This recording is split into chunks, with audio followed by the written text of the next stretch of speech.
Mr. Chen, the 100 buckets of fried chicken you ordered have arrived exactly on schedule. On a secluded road near the suburbs, Chen Luo glanced at the delivery truck and instructed, "Load them onto my vehicle and stack them neatly." The vehicle Chen Luo had prepared was a small truck more than enough to accommodate 100 buckets of fried chicken. The delivery supervisor from Kenji Chicken smiled and nodded in agreement. Normally, they didn't offer loading services, but they couldn't refuse. Chen Luo had paid extra, and such orders had been placed for half a month. No sooner had the fried chicken delivery left than the duck delivery arrived. "Mr. Chen, your 100 roast." After both groups had left, Chen Luo glanced around, stepped into the truck's cargo area, and the freshly delivered fried chicken and roast duck mysteriously vanished. They hadn't disappeared. They had entered Chen Luo's ability space. He needed to free up space in the truck. More deliveries were still on their way. The ability space wasn't large, just over 20 football fields in size with a height of 20 meters. Time stood still within the ability space. Even 20 years later, any fried chicken or roast duck taken out would still be steaming fresh. 3 days ago, Chen Luo had been shocked to discover that he had returned from 12 years after the apocalypse to 1 month before it. What was most scarce in the apocalypse? Supplies. More precisely, food. The people live on food. Without it, who could endure? This damn apocalypse caused extreme resource scarcity. Even Chen Luo, known as the Void Sovereign, often food was either expired fast food years past its date or bitter sour meat from mutated creatures. 27 days later, for reasons unknown, the apocalypse erupted, turning 80% of the global population into zombies. Of the remaining humans, at least 90 died at the hands of the zombies. The survivors, some fast, some slow, began to evolve, gaining abilities, physical, elemental, or mental. Chen Luo controlled the extremely rare spatial ability. With his immense talent, he was called the Void Sovereign, and it could be said that there was no one who could defeat him. Mastering Void Walk, Chen Luo's survival skills were unmatched. Top-notch in combat, even better at self-preservation. When danger came, he could simply void walk away. Surviving and hiding, Chen Luo discovered that he seemed to have outlived all other survivors. Across the world, aside from increasingly bizarre monsters, he could no longer see a single fellow human. The apocalypse made human hearts unpredictable, but being the only person on Earth was too lonely. Unable to bear that solitude and seeing no purpose in living, he found a pit and buried himself. It wasn't that Chen Luo couldn't survive. It was that he didn't want to. Upon waking, he found himself reborn with the ability space from his past life still intact, allowing him to freely store and retrieve supplies. All other abilities were gone. Chen Luo couldn't fathom what had happened, nor did he care to think about it. In this world, only good food is worth not betraying. Time to stock up. 3 minutes later. "Mr. Chen, the dishes you ordered have arrived." Chen Luo had specifically sought out several hotels known for their delicious cuisine, ordering 100 portions of packaged meals each. All were Chen Luo's favorite dishes: sour cabbage fish chicken stewed with mushrooms, beard duck, sweet and sour spare ribs, braised Crucian carp. All prepared by top chefs. After the apocalypse, forget eating. It would be ridiculous to even see these dishes. Want to eat? Only in dreams. A single piece of bread could make people fight. Chen Luo had once fought a bloody battle over a sausage. If someone could provide a hearty dish, he would do whatever they asked. He had been deprived for too long. Within an hour, 500 hearty dishes had entered Chen Luo's ability space. Until the apocalypse struck, whenever he had free time, he would continue this behavior. Such orders were somewhat unusual, but Chen Luo didn't care. He wasn't stealing or robbing. "I'm donating to welfare homes, construction workers, or maybe I'm just sick and buying for fun." Is that allowed? If ordering 1,000 portions wasn't too strange, and the hotel's efficiency couldn't keep up, Chen Luo would have bought even more. Just then his phone rang. "Mr. Chen, the first 2,000 tons of the 1,000 tons of pork you ordered are about to arrive at the cold storage. Do you want to come and take a look?" Chen Luo replied he'd be there soon. That's right, Chen Luo had ordered 1,000 tons of pork, and that wasn't all. There were also 2,000 tons each of beef and mutton and 5,000 tons each of chicken, duck, and fish. After the apocalypse began, it wasn't impossible to cook. If there were fresh ingredients, anything could be made. Soon after the apocalypse, the electricity went out, making it impossible to preserve ingredients. Chen Luo had only gained his ability space 2 years later. By then, there were no ingredients left to save. Loading batch by batch with a small truck. How much could that carry? And more importantly, the cost effectiveness was poor. Pork was cheap and the most commonly eaten by Chinese people, so Chen Luo stockpiled the most. Wholesale price was 9.6 yuan per kilogram. 1,000 tons would cost less than 200 million. If he didn't have limited funds, Chen Luo would have stockpiled 1,000 tons. Chen Luo sighed. What good times these are. If it were 2 years ago when the price of pork approached 50 yuan per kilogram, you couldn't stockpile, even with money. After all the supplies arrived, Chen Luo would find a suitable opportunity to load them all into his ability space. When he reached the cold storage, Mr. Wang, the head of the trading company who had taken Chen Luo's big order, greeted him with a smile. Chen Luo said, "After unloading, you'll go to the bank to transfer the money." Mr. Wang smiled even more broadly and said, "No rush, no rush." Chen Luo just smiled and didn't take it seriously. The payment terms: a 10 deposit pie shipped for each batch, reaching 70 total, and the remaining 30 after a month. If he could, Chen Luo would have liked to get everything for nothing, but he wasn't familiar with them, and this Mr. Wang simply didn't have the capital to front the money. Chen Luo called out to the hired butchers, "Old Zhang and Old Li, Old Zhang, Old Li, keep an eye out. Don't let them cheat us with decades-old frozen meat." Old Zhang, shaking his fleshy face, laughed and said, "Don't worry, Boss Chen. I've been butchering pigs for decades. I can tell the kill date of a pig just by looking at it." Chen Luo joked, "I've been alive for over 20 years. I can tell if a circuit has electricity just by touching it." Everyone was momentarily stunned, then burst into laughter. "Boss Chen, you're so funny." After unloading and transferring the money with Mr. Wang at the bank, Chen Luo had just said goodbye when his phone rang again. An exasperated voice came from the phone. "Chen Luo, you sold shares worth over 3 billion for just 1 billion. You didn't even discuss such a huge matter with me. Do you still regard me as your uncle?" Chen Luo, shares worth over 3 billion. You sold them for 1 billion.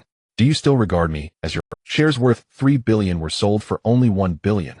Wasn't this a pure loss? These shares left by Chen Luo's parents to him originally accounted for 42 of the Chen Group. Over 6 years, the stake dropped from 42 to 17. The original value of these shares was over 7 billion, now only worth 3 billion. It is understandable that the group's need for financing would dilute the shareholding ratio, but for the value not to rise and instead plummet sharply, that is unjustifiable. Chen Luo's uncle Chen Jianan, under the guise of investment, caused massive losses. On the surface it was a loss, but secretly the lost money simply moved into Chen Jianan's other pocket. When the apocalypse occurred in his previous life, Chen Luo was only 21, a naive young man. Though he realized the truth, then he was no match for the cunning Chen Jianan and could not break free from his control. Having been reborn, Chen Luo found it difficult to sell these shares at a fair price because of an agreement. Chen Jianan, as major shareholder, had the right of first refusal to buy Chen Luo's shares. Chen Luo could only sell to others if Chen Jianan declined. Once Chen Luo showed intention to sell, Chen Jianan would stall and do everything to drive down the price, leaving Chen Luo with less than 1 billion. It would also waste a lot of time. Although there was nearly a month until the apocalypse, Chen Luo could not afford to waste time on this. With no money, who would sell you anything? Chen Luo had no time to haggle with Chen Jianan, so he approached a well-connected young master and sold the 3 billion stake for only 1 billion on the condition that he receive the money the next day. A clever move that invited a wolf into the house. For a young master with deep background, accepting Chen Luo's offer was never a losing deal. He could earn at least 1 billion from this transaction. When Chen Jianan learned of this, could he not be furious? "Come to the group headquarters. We'll talk face to face," he said over the phone. Chen Luo did not want to see Chen Jianan, but he agreed anyway, otherwise he wouldn't have a moment's peace for the next month. "Chen Luo, if you're being threatened, just blink," Chen Jianan said with feigned distress. Chen Jianan put on a look of anguish in front of Chen Luo. Indeed, he was pained. If he could manipulate for a few more years, he could have forced Chen Luo out with nothing. Now Chen Luo had simply sold it all. It violated the agreement, but would that matter to some? Chen Luo showed the respect of a junior, but in his heart a murderous intent arose. 6 years ago his parents died in a car accident due to brake failure. The mastermind behind it was Chen Jianan, his own uncle, his blood uncle. Chen Fei, Chen Jianan's son, had said so himself after the apocalypse. Chen Luo smiled. "Uncle, no one threatened me. I have a hunch that pork prices will skyrocket again. 50 yuan per gene is not a dream. With the 1 billion I hoarded on pork, it could rise to 5 billion. No bolder, 100 yuan per gene is not impossible." Chen Luo wasn't lying. After the apocalypse, could you still buy food with money? 100,000 per gene, and see if anyone sells to you. Chen Jianan stared at Chen Luo with his mouth agape. Wasn't this pure idiocy? How could he even dream of that? You were never this foolish before. After his astonishment, Chen Jianan chuckled. Chen Luo might not be exceptionally intelligent, but he was never this stupid. Chen Jianan spoke earnestly. "Xiao Luo, how about selling to me for 1.5 billion? Chen Luo shrugged. "Sorry, uncle, I've already sold them. The contract is signed. It's impossible to buy them back from that young master." Chen Jianan frowned. That young master had significant background and was not to be trifled with. Buying back at the original price was impossible. He would have to bleed heavily if he wanted to reclaim them. Chen Luo was busy. His phone rang again. He gave an apologetic look, walked to the window, and answered. Seeing the caller ID, his heart skipped a beat. Could it be? A young woman's voice came through the phone. "Mr. Chen, we have located a black Chinese rural dog with one missing ear, exactly as you asked. We have sent you a photo. Please confirm if it is the one you lost. Hearing this, Chen Luo's breathing quickened. After the apocalypse, idle busybodies had ranked the ability users. Space ability first was naturally Chen Luo. Fire ability first was the blood rose known as the flame concubine. Lightning ability first was a dog called the Thunder Law King. Humans could become zombies or evolve with abilities, and animals and plants could also gain abilities if they didn't turn into zombie creatures. Animals generally had lower talent than humans, but there were exceptions. The Thunder Law King was one. This was a dog that hadn't turned into a zombie of fresh dog meat. Many people coveted it, but no one succeeded except Chen Luo, and they all met painful ends. Thus the dog earned the title Thunder Law King. The second-ranked lightning ability user Thunder Rage was furious. What did it mean to include a dog? Damn it, am I worse than a dog? Later facts proved that yes, he was indeed worse than a dog. The Thunder Law King was a stray dog. Chen Luo had heard that before the apocalypse, someone saw a black dog missing an ear at a dog meat restaurant in Shanghai. It might have been the Thunder Law King. After rebirth, Chen Luo immediately took action, commissioning someone to search with a reward of 1 million. This reward was no less than that of a certain principal searching for his beloved dog. Chen Luo quickly checked his phone and saw a photo, a black Chinese rural dog with a listless expression and sorrowful eyes. Chen Luo's pupils contracted. As the executioner who had ambushed the Thunder Law King many times and eaten its meat, he knew it all too well. He couldn't help it. He had craved dog meat. After eating, he regretted it, for he lacked seasonings and culinary skill, only boiling it in water with a little salt. And the taste. It was too damn delicious. The black dog in the photo with its missing left ear was definitely the Thunder Law King. Chen Luo couldn't help but smile. Law King, in this life, we won't go hungry. How about we keep each other company? I promise to treat you well with good food and drink. Wait, your brother is coming to save you. I hope you'll recognize me as your owner. After putting away his phone, Chen Luo eagerly set off to rescue the Thunderbolt King. Chen Jianan did not stop him, squinting his eyes as he watched Chen and hurriedly leave. The Chen group was no longer related to Chen Luo. The Chen father and son were quite lucky. They both survived the apocalypse. Chen Fei had awakened a decent superpower, and relying on the employees of the Chen group, had built a formidable force. There would be no chance in this life. One had to die on the very day of the apocalypse, as I said. Not long after Chen Luo left, Chen Fei entered Chen Jianan's office. Chen Fei was tall and robust. He hurriedly said, I found out that Chen Luo recently ordered a large batch of supplies. Chen Jianan lit a cigarette and irritably replied, he said he hoarded 1 billion worth of pork. Damn it, this has disrupted my plans. Chen Fei, somewhat surprised, said, but as far as I know, he only placed an order for 10,000 tons of pork, close to 200 million. Chen Jianan sneered, Chen Luo, isn't that foolish? It seems he has figured out that I want to swallow his shares, and is just finding an excuse. I just didn't expect him to take such a drastic measure. What normal person would be willing to sell 3 billion worth of shares for a mere billion? I underestimated him. Seeing no one around, Chen Fei approached Chen Jianan and whispered, Dad, should we do something to make him disappear? He has no parents now. If he dies, the first heir to his inheritance is us. Chen Jianan directly waved his hand to refuse, saying, Xiao Fei, regarding that matter back, then we had nothing to lose and could take risks. Now that our fortune is nearing 10 billion, there's no need to risk for that billion. If we get caught, we won't be able to bear the consequences. Chen Fei muttered under his breath, this idiot, it's the end of the world, and he's hoarding so many supplies. He won't go bankrupt. Chen Luo was searching for the Thunderbolt King, having commissioned 2 private detectives. If he personally offered a bounty, he would be troubled by all sorts of people, the curious, the bored, the greedy, and the scammers. After driving for nearly an hour, Chen Luo arrived at the agreed location. As soon as he got out of the car, a man and a woman approached him. The man was Private Detective Wang Ming, who looked quite shrewd, while the woman, his assistant, was in her early 20s and gazed at Chen Luo with a somewhat fiery look. Young, wealthy, and incredibly handsome. How could such a person not attract her? Chen Luo did not engage in small talk and directly asked, where is it? Wang Ming smiled and said, Mr. Chen, please follow me. He signed a contract with Chen Luo, not worried about Chen Luo going back on his word. He had already investigated Chen Luo, who owned billions in shares of the Chen Group, a super-rich second generation, and wouldn't default on this million. The Thunderbolt King was currently at a dog meat restaurant. This might be the reason for its sorrowful demeanor, as its intelligence told it that it could be eaten at any moment. Maybe tomorrow, or maybe tonight. This dog meat restaurant was nearby, otherwise why agree to meet here? 1 minute later, Chen Luo arrived at a dog meat restaurant named Bayer. It was afternoon, although the restaurant was still open, it was clearly devoid of customers. 2 large iron cages were placed at the entrance of the restaurant, containing 5 local dogs, with customers ordering them to be killed on the spot. The Thunderbolt King was among them. The Thunderbolt King was still quite lucky, as there were 27 days left until the apocalypse, and during this time, it had not encountered the misfortune of being eaten. Chen Luo's attention was immediately drawn to the Thunderbolt King. Its appearance wasn't very striking, and it looked rather pitiful with a listless expression. The current Thunderbolt King was nothing like the formidable figure it would become after the apocalypse. It was just a pitiable creature.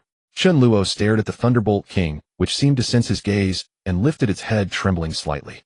Of course, it couldn't foresee that the person before it would be the one to eat it in the future. Its body trembled purely. What else could one do at a dog meat restaurant? Being stared at like this, how could the intelligent creature not be afraid? Chen Luo's heart raced. The Thunderbolt King, he might very well become its master. Just thinking about it made him ecstatic. The space-type superpower was not very strong in the early stages, and powerful abilities like void walking could not be mastered quickly. The Thunderbolt King could make up for his initial lack of combat power. When it came to battle, he could send out the Thunderbolt King, who just locked the door and let the dogs out. 3 people stood outside. The dog meat restaurant's attendant stepped out and asked, "Are you 3 here to dine?" Chen Luo's expression suddenly became sharp as he snapped, "Where's your boss? Bring your boss out." Wang Ming looked on with glee. With Chen Luo's pet appearing in the dog meat restaurant, who wouldn't be looking for trouble with the dog meat shop owner? However, Wang Ming was puzzled. Would a rich second generation really raise such a local dog? It seemed so uncouth and not very appealing, and it was missing an ear. Looking for trouble. The attendant, earning a mere 3,000 a month, knew better than to deal with such issues. He briskly went to call the boss. In the meantime, Chen Luo stared at the Thunderbolt King, showing a harmless and friendly smile. After a while, the dog meat restaurant's owner by air came out smiling and asking, "What can I do for you 3?" Chen Luo pointed at the Thunderbolt King in the cage and angrily questioned, "What else do you want to ask? You brought a stolen dog to my doorstep. If I hadn't discovered it in time, my hay would have become dog meat." This was pure nonsense.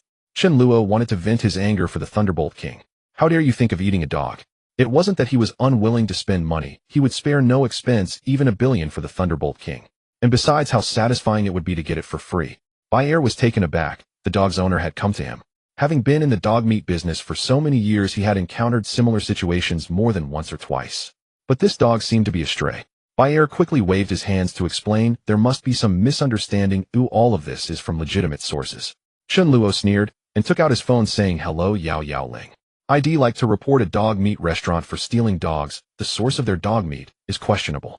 In business, one must be cunning, as some things cannot withstand scrutiny." Seeing Chen Luo call the police, by air immediately caved. "It's truly a misunderstanding. I didn't know this dog was yours. I'm also a victim, or I'll sort out the matter with those who delivered the dogs later. How about this, big brother? You can take your dog back without paying a single cent. Oh, what do you think?" Chen Luo's expression eased slightly as he coldly snorted, "Since your attitude is decent, I'll let it go this time." By air smiled apologetically as he released the Thunderbolt King from the cage. There was no leash, but By air thought, "It's your dog. Why would you worry about it running away?" Chen Luo called out, "Xiaohei, come with me. Let's go home." The Thunderbolt King was a bit confused. "A Xiaohei? Who are you calling?" But it was intelligent enough to sense that Chen Luo was saving it, and did not run away, obediently following behind him. Chen Luo opened the car door for the Thunder King. The Thunder King hesitated for a moment, but eventually jumped into the car. Chen Luo cast a satisfied glance and closed the door, saying to Wang Ming, "Send me the card number and transfer the money." Chen Luo would not default on this payment. Wang Ming joyfully sent the card number. This 1 million was indeed a significant amount for him, as he wasn't an incredibly skilled private detective and hadn't earned this much in 2 years. Now he had made it in just 2 days. The money from the rich is indeed easier to earn. After transferring the money, Chen Luo said goodbye then. Seeing the funds credited, Wang Ming excitedly exclaimed, "Young Master Chen, if you have any tasks in the future, I will definitely handle them beautifully for you." Chen Luo smiled and nodded, taking the Thunder King with him as they drove away. In the moment of a red light, looking at the Thunder King, Chen Luo chuckled, "From now on, I'll just call you King." The King did not understand what Chen Luo meant, merely giving a soft whimper. Chen Luo paid no mind. After awakening his abilities in the apocalypse, the King's intelligence would develop, further rivaling that of humans. Otherwise, he wouldn't have succeeded multiple times in his sneak attacks. Seeing that the King was dirty, Chen Luo specifically went to a pet store to buy some bathing supplies for dogs. As for dog food, Chen Luo did not buy any. Is the King just an ordinary dog? He deserves to be well taken care of. Whatever I eat, he eats. If I have one bite to eat, I will never let him go hungry. If I have no food, I believe the King wouldn't let me starve either. Chen Luo headed straight home, thinking he should nurture his relationship with the King during this time. Due to searching for the King, Chen Luo traveled quite a distance and arrived at his doorstep over an hour later. This was a villa area considered a true luxury residence, even in the Magic City. Every inch of land is precious, with the value of each square meter exceeding 300,000. The villa was purchased 10 years ago, and it wasn't as expensive back then. In the span of a decade, the price had increased 7 to 8 times. Now Chen Luo's villa is worth 350 million. On the day he was reborn, he immediately mortgaged it, borrowing 300 million from a group with a high interest rate, and would pay it back in a month. 300 million. In a month your money will be mine, and my house will still be my house. If you have the guts, come and ask me for it. Passing by the security booth, Chen Luo felt a pang in his heart upon seeing a tall security guard standing at the entrance, even though he had seen him several times since his rebirth. This security guard had thick brows and big eyes with an honest appearance, albeit a bit foolish. His name is Su Daju, a good brother of Chen Luo after the apocalypse, possessing physical enhancement abilities. Indestructible, he was practically impervious to blades and bullets. However, due to the scarcity of supplies, Chen Luo and Su Daju were cornered. At that time, Chen Luo had not yet mastered void walking. It was Su Daju who delayed their pursuers. Chen Luo managed to escape, but Su Daju was beaten to death. The roar of Su Daju before his death still echoed in Chen Luo's ears. Although Chen Luo avenged Su Daju afterward, he had vanished forever.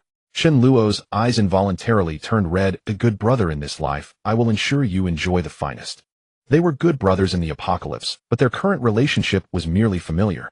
Chen Luo wasn't in a hurry. When the apocalypse strikes, Su Daju would be on duty and the old events would replay, making them brothers once more. Chen Luo stopped the car and joked, Daju, after work tonight, how about I take you out for some fun? Was he serious about this? Su Daju chuckled, no brother Chen, my mom said men shouldn't learn bad habits. Chen Luo couldn't help but laugh. What else did your mom say? Su Daju grinned, my mom also said offering kindness without a reason is either a trick or a theft. Chen Luo took the king inside his house. The spacious garden and exquisite villa made the king a bit timid in this unfamiliar environment. Chen Luo didn't care whether the king understood or not, smiling, king, this will be your home from now on. Come, let's get you a bath first. The king was indeed obedient. Though somewhat afraid of water, he still allowed Chen Luo to fuss over him without resistance. While bathing the king, Chen Luo couldn't help but start thinking about what else he needed to stockpile. If it were just for himself and his brothers, the food Chen Luo had stockpiled in his small truck would be enough to last him until the end of his life. He could never finish it all. In this new life, Chen Luo did not want to live as he did in his previous one. If he were the only human left in the world with all the rest being monsters, that kind of chilling loneliness would be unbearable. Chen Luo wanted more people to accompany him, so he thought about establishing a gathering place himself.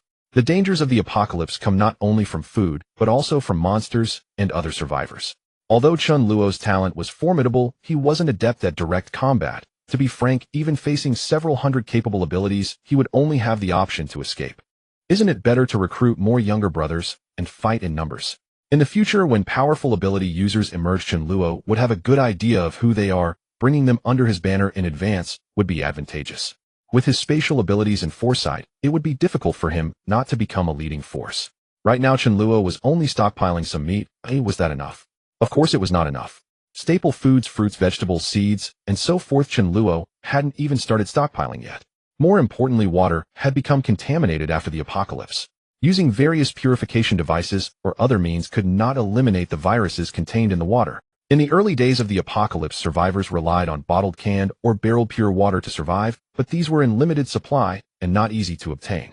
After the apocalypse, the happiest days for people were probably rainy days. Once the pure water ran out, survivors could only set their sights on the water contaminated by viruses which had been soaked by corpses to varying degrees. This water wouldn't kill robust survivors, but it would stifle the development of their powers. This was only discovered long after the apocalypse. Chen Luo, who had no spatial abilities in the early days, was forced to drink a lot of virus-laden water. Water is the source of life. It is the most crucial thing. Reflecting on his next actions, Chen Luo finished bathing the king. The king looked much cleaner after the bath and appeared slightly more attractive. The king looked at Chen Luo with pitiful eyes. Chen Luo chuckled, having not yet given the king anything to eat. He took out a portion of sweet and sour ribs from his spatial abilities and prepared a bowl specifically for the king. The starving king began to eat voraciously without a word. Seeing the king enjoying the meal, even though he had eaten plenty at noon, Chen Luo, who had been holding back for a long time, began to salivate. Chen Luo also took out a portion of sweet and sour ribs for himself. While eating, he spat out the bones, and surprisingly, the king imitated him. Chen Luo laughed. Hey, even dogs can spit out bones. Saying this, Chen Luo spat out a piece of bone he had finished. Realizing something, Chen Luo's expression darkened. I'm scolding myself. After finishing the meal, the Dharma King was quite a demanding one, and Chen Luo had to wash the dishes for it. Afterward, Chen Luo picked up his phone, preparing to head out again. Although there was still plenty of time, it was better to prepare the supplies early for peace of mind. Chen Luo planned to order a large quantity of vegetables and fruits, which required a sizable warehouse as a temporary storage location.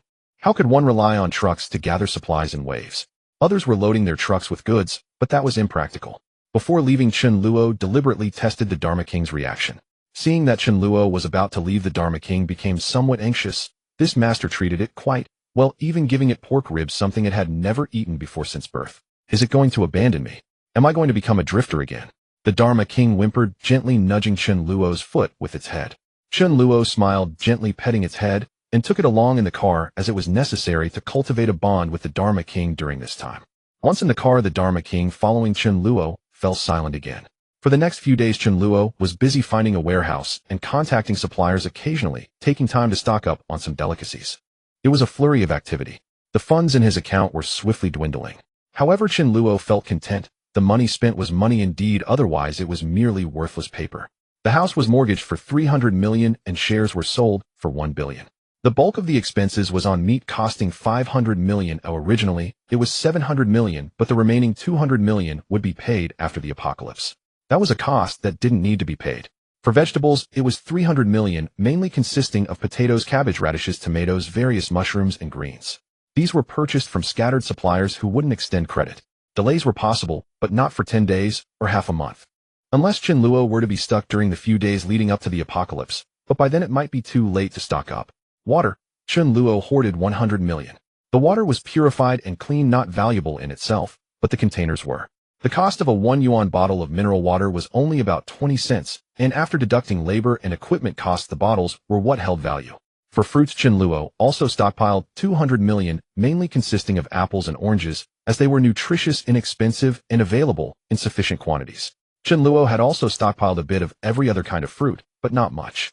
For various snacks, such as chocolate candy, potato chips, as well as salt and seeds, Chen Luo spent buying 10 million worth of salt, which was sufficient.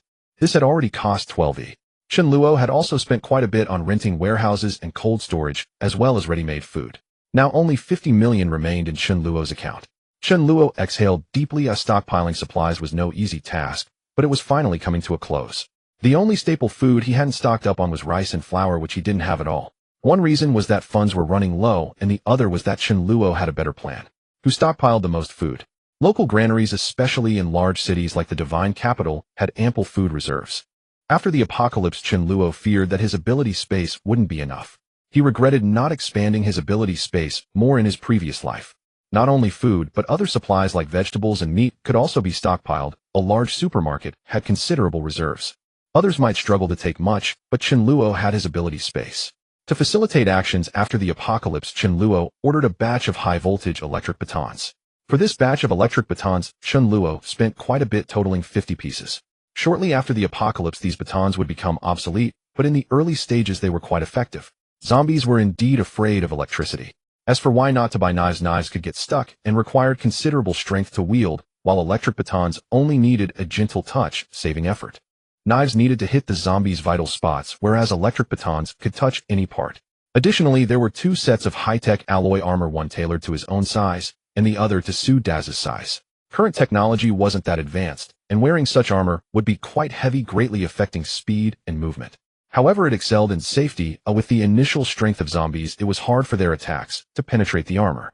Combined with the electric batons, it was quite effective. However, this could only be used in areas with fewer zombies. If there were too many, it would be like being wrapped in dumplings, unable to escape, which would be disastrous. The armor hadn't arrived yet. While taking a break, Chen Luo purchased 100 high-capacity phones, loading them with movies, novels, and learning materials. After the apocalypse, there would be no internet and no signal, but the phones would still work provided they had power. To this end, Chen Luo also bought 10 diesel generators. Don't ask why he bought 10, it was in case some broke. He also bought a batch of solar panels. If there were a phone with unlimited power that could connect to the internet, Chen Luo believed he could last another 10 to 20 years compared to his previous life. He also bought quite a bit of diesel. That way the air conditioning would also work. Gradually, Chen Luo bought a batch of walkie-talkies and household items like rice cookers, ovens, microwaves, and cast iron pots. For medicines, Chen Luo only purchased some for treating external injuries and preventing inflammation. The rest was unnecessary. At the same time, Chen Luo hired a cooking teacher. After the apocalypse, what troubled Chen Luo the most? Clearly finding ingredients, but only being able to make food that was hard to swallow. If it weren't for survival, he truly wouldn't want to eat. Once Chen Luo and Su Dezhu found 3 potatoes and originally intended to stir-fry some potato strips. But who would cut them? Chen Luo and Su Dezhu stared at each other blankly. They could only weep while roasting them, and even burned them. Now that he had so many supplies, if there was a need in the future, lacking culinary skills would only leave him helpless. Chen Luo spent 50,000 for a month's worth of hiring a cooking master. Wasn't that a steep price? Yes, to be paid after a month. This master was named Ma Yu, a very alluring 25-year-old beauty with a mature aura. Her looks were decent, quite pleasing to the eye, but her figure was excellent. Chen Luo tried Ma Yu's cooking. It was truly amazing, even more delicious than meals from 5-star hotels. Initially, Ma Yu was worried that such a high price would make the employer have ulterior motives. But upon meeting Chen Luo in person, she relaxed. With his conditions, how many beautiful ladies outside would fail to entice him? Why would he need to spend effort on her? At this moment, Chen Luo was learning. Today I will teach you how to make sweet and sour ribs. First, blanch the ribs in cold water to drain the blood. Then pour in some oil that doesn't cost anything. Chen Luo's face turned red. How could there be oil that didn't cost anything? During his first lesson, Chen Luo was always worried that there wouldn't be enough oil. When Ma Yu went to the restroom, she returned to find that Chen Luo had poured in half a pot of oil. Ma Yu exclaimed in shock, "Does your family have oil that doesn't cost anything? Pouring in so much?" Seeing that Chen Luo had a nice personality, she made this joke. Even with Ma Yu guiding him step by step, the dishes Chen Luo made lacked the flavor of Ma Yu's cooking. Without Ma Yu's live guidance, the dishes Chen Luo attempted would not even be eaten by the Dharma King. Not even a dog would eat it. The Dharma King thought, "I have no grievances with my master, why would you poison me?" Chen Luo clenched his fists. He simply wasn't cut out for cooking. Chen Luo set his sights on Ma Yu, thinking her skills were quite good, and he believed in her. Since he couldn't cook, he would hire a personal chef. Ma Yu's culinary skills were indeed very nice. Chen Luo and Ma Yu had never known each other in their previous lives, and it was uncertain if she would become a zombie after the apocalypse. It would all depend on her fate.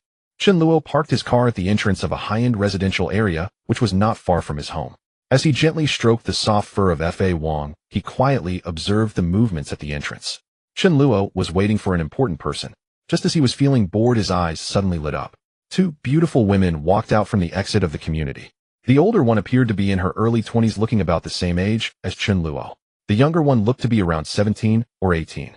They seemed to be a pair of sisters, and indeed they were. The elder sister had a stunningly beautiful face, truly a rare sight to behold. The younger sister was youthful and vibrant, not inferior to her sister, her delicate and gentle demeanor evoking a sense of affection. Chen Luo felt a stir of excitement. A graceful lady attracts a gentleman. Who wouldn't like such beauty? Unless one were psychologically or physically abnormal. If it were merely about looks, Chen Luo wouldn't bother to wait. This pair of sisters was not just simply beautiful. The elder sister was Mi Ling, and the younger sister was Mi Li.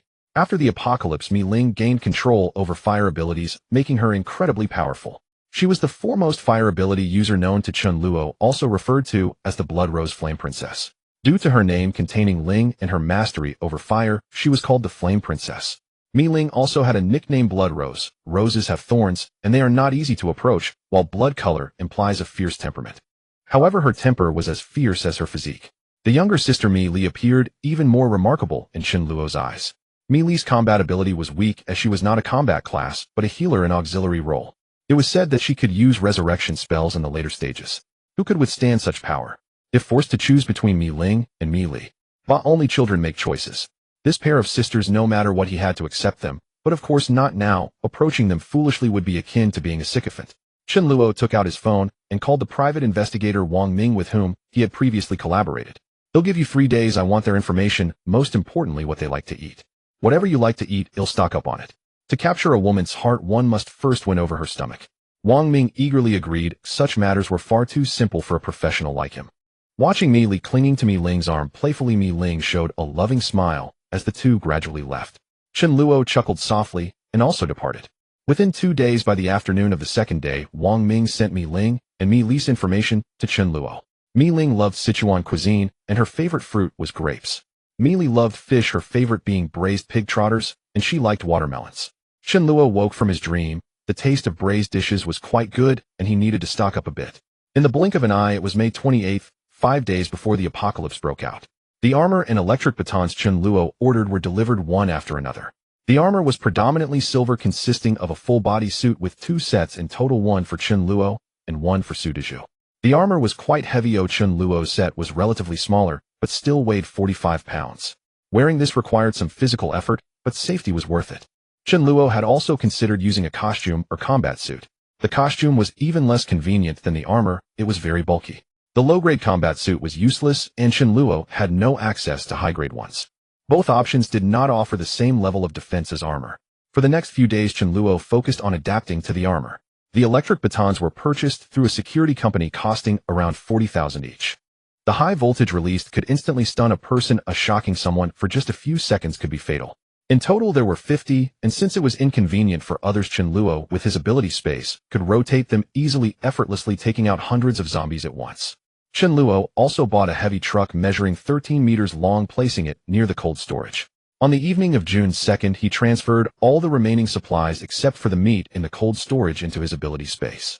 Even if someone noticed the mysterious disappearance of the supplies, these were my belongings. I don't owe you anything. Tomorrow the apocalypse is set to break out. That night Chen Luo tossed and turned, unable to sleep. Having been reborn once, this damned apocalypse better not come, or I'll be in serious trouble with all my stockpiled supplies. It might be better if it doesn't come. Let me be the sacrifice for the benefit of humanity. Even if I suffer a great loss, I'd rather live comfortably in a prosperous world than experience that inhumane apocalypse. The next morning, Chen Luo woke up early feeling a mix of emotions. The apocalypse was set to break out around 9. At 8 in the morning, knowing Chun Jianan's habits, Chen Luo anticipated that Chun Jianan would arrive at the company at 9, likely just having breakfast at that moment. Chen Luo took out his phone and dialed Chun Jianan's number. "Uncle, I have something I'd like your help with."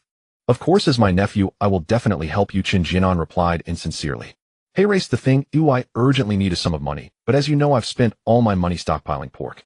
I want to pawn all my accumulated supplies to you, which is worth 10 EU. I only need to borrow 500 million. Even close brothers keep it clear. Uncle, let's sign an agreement. He'll borrow for just 1 month and return you 600 million by the due date. If I can't pay back, then the supplies will all be collateral for you." "Why do you need so much money in such a hurry?" Chen Jianan asked, puzzled. "From my observations, virtual currencies are about to surge. It could multiply 10-fold or 8-fold. 500 million could turn into 5 billion. Uncle, if you trust me, let's invest together." "How I trust you, sure. I'm just afraid of losing everything." "Do you really dare to play with that?" However, Chen Jianan did not refuse. He quickly thought that regardless of whether Chen Luo made a profit or not, he wouldn't lose out. And likely Chen Luo would lose everything, meaning he could exchange 500 million for 10 billion worth of supplies. Although Chen Jianan did not look favorably on Chen Luo's stockpiling behavior, selling 10 billion worth of goods for 8 billion would not be a problem, right? "This deal can be made."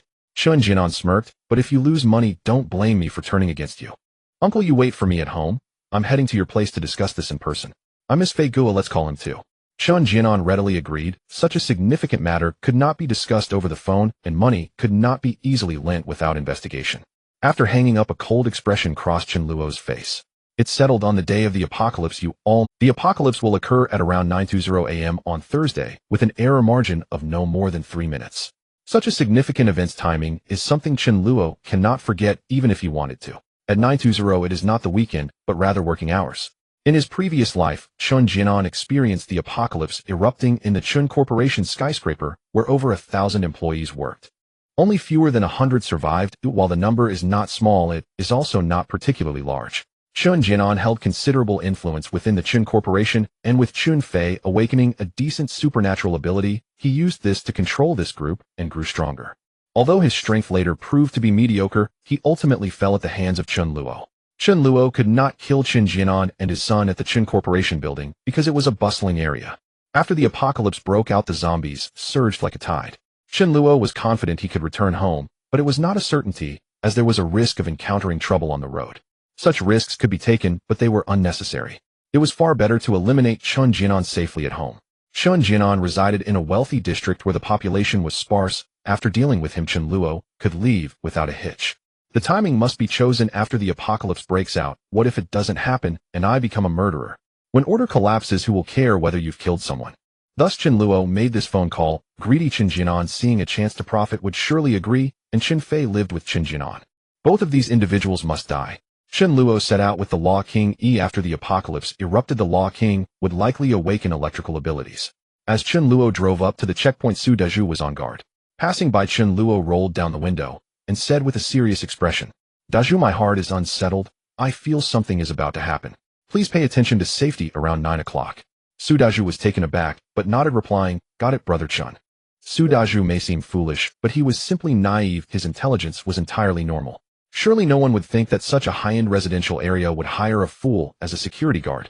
Moreover, Su Dezhu was a veteran. Even if he did not awaken powers after the Apocalypse 5 of the current Chen Luo would not be a match for him. Chen Luo nodded. There were few residents here, and people generally kept their distance from Su Dezhu, as turning into a zombie took several seconds. Su Dezhu would not fail to react. In his previous life, Su Dezhu lived just fine, and Chen Luo was simply not at ease and made sure to remind him. Chen Luo began heading to Chen Jianan's home. Along the way, he dawdled, planning to delay until 9 o'clock before arriving at Chen Jianan's house. Chen Luo sent a message to Chen Jianan saying there was a minor car issue along the way and he would be half an hour late. Chen Jianan replied that there was no rush. At Chen Jianan's home, he took a sip of tea and said to Chen Fei, "That kid Chen Luo actually wants to speculate in virtual currency. He's really not afraid of dying." Chen Fei surprisingly stood on Chen Luo's side, exclaiming, "Back then virtual currency was worth just a few cents each. Who could have predicted it would rise to over 60,000? That's a million-fold increase. If it weren't for you, Dad, not letting me touch it, I would have definitely played around with it." It's no surprise that Chen Luo wants to take a gamble once. Chen Jinan scoffed, "What real value does that thing hold? It's just a way to fleece people. This business is still viable, but we need to investigate whether Chen Luo's stockpiled goods are truly worth $1 billion. Chen Fei laughed. "It's a money-making opportunity delivered to our door. Who wouldn't take it?" Chen Jinan pondered, "Could there be a scam here? That kid Chen Luo knows I cheated him. How can he offer me a profitable deal?" Chen Fei coldly snorted, "I understand the psychology of speculating in currency. Oh, it's just like gambling. He's in a hurry for money, and with few acquaintances who could readily come up with 500 million to contact us. If he dares to cheat us, he'll regret it." At 9:05, Chen Luo arrived. The housekeeper at Chen Jianan's home opened the door. Chen Fei came forward warmly and hugged Chen Luo, leaving him with a feeling of suffocation. "Chen Luo, only you, your cousin, have such a timid heart. Otherwise I would have joined you for fun. If you make money from trading virtual currency, don't forget your cousin." Chen Luo smiled. "Of course I won't forget. If I earn 10 billion, I'll definitely get you a supercar, cousin." Chen Jinan stood up and welcomed. "Xiao Luo, have you eaten? Should I ask the housekeeper to prepare something?" Chen Luo did not refuse at all. "That sounds good. I came in a hurry and haven't eaten anything at all." Chen Luo boasted endlessly about how profitable trading virtual currency could be. When the housekeeper brought out breakfast, it was already 9:15. Chen Luo was wolfing down his food. Suddenly, a painful scream came from the housekeeper's room. Chen Jinan frowned. "What happened to Xiaoli? Is she sick? Xiao Fei, go check it out." Chen Fei also felt puzzled and responded. Chen Luo's eyes glimmered. Had the apocalypse really arrived? It seemed both of you were meant to die today. Chen Luo stood up, feigning curiosity. "We'll go take a look. If she needs to go to the hospital, I can help my cousin out." Chen Fei walked to the door of the housekeeper's room and opened it only to scream in shock.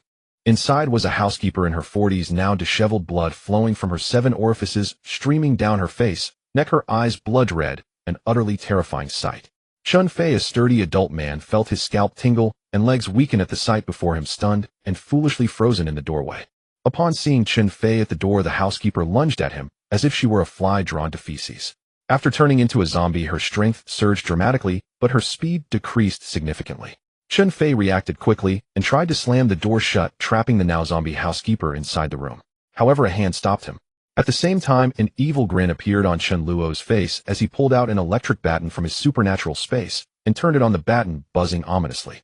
Without a hint of mercy, Chen Luo pressed the electric baton against Chen Fei's back. "Chen Fei, this high-voltage electricity is no joke." Chen Fei's body convulsed violently a few times before he was knocked unconscious. If Chen Luo had held the baton against Chen Fei for long, he would have been electrocuted to death. Seeing Chen Fei collapse, Chen Luo released his grip, choosing not to electrocute him. Why? Because there was a zombie right in front of him. The flesh and blood of a living person are extremely alluring to low-level zombies. As long as they have something to eat, they often ignore other living beings. Should Chen Fei be electrocuted to death or devoured alive? Of course it was the latter.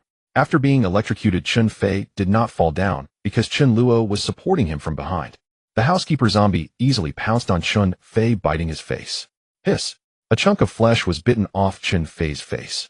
After turning into a zombie, the biting force underwent an astonishing change. The housekeeper zombie directly swallowed the flesh into her mouth. But why did the meat taste a bit numb? How much chili did she add? Chen Jinan had been silently observing the situation, remaining seated until this shocking turn of events unfolded, whereupon he shot to his feet. "What are you doing, Chen Luo?" Chen Jinan roared, voice raw with desperation, as he seized his purple clay teapot and lunged at Chen Luo. Chen Luo sneered coldly and thrust the electric baton toward Chen Jinan. Instinctively, Chen Jinan raised his arms to block. only for Chen Luo to scoff. What are you made of insulation? Do you think electricity won't strike you? Chen Jianan collapsed instantly, his head slamming hard against the coffee table. There is a kind of pain so visceral it hurts merely to witness it. Seeing the copious blood gushing from the back of Chen Jianan's skull, Chen Luo let out a sharp, involuntary hiss. Truly agonizing. Chen Jianan slipped into unconsciousness. A shrill, gut-wrenching scream tore from Chen Fei's throat, the excruciating pain jolting him back to awareness even as he was being devoured. Yet he was already pinned helplessly beneath the undead, made her grip unyielding. Had Chen Fei not been stunned by Chen Luo's earlier shock, his robust physique might still have afforded him a chance to resist.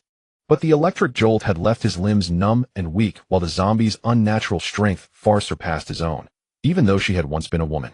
The undead maid ignored Chen Luo entirely. Her hunger came first. Struggling feebly, Chen Fei choked out, "Chen Luo. Father, save me."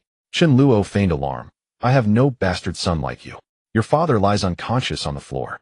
Chen Fei's memory surged back. Just as he opened his mouth to curse, "Chen Luo, you don't," but her mouth clamped over his, silencing him. With a violent wrench, she tore away his upper lip in one grotesque motion, flesh and blood reduced to a mangled ruin. Chen Luo clicked his tongue. Such a thrilling spectacle shouldn't be enjoyed alone.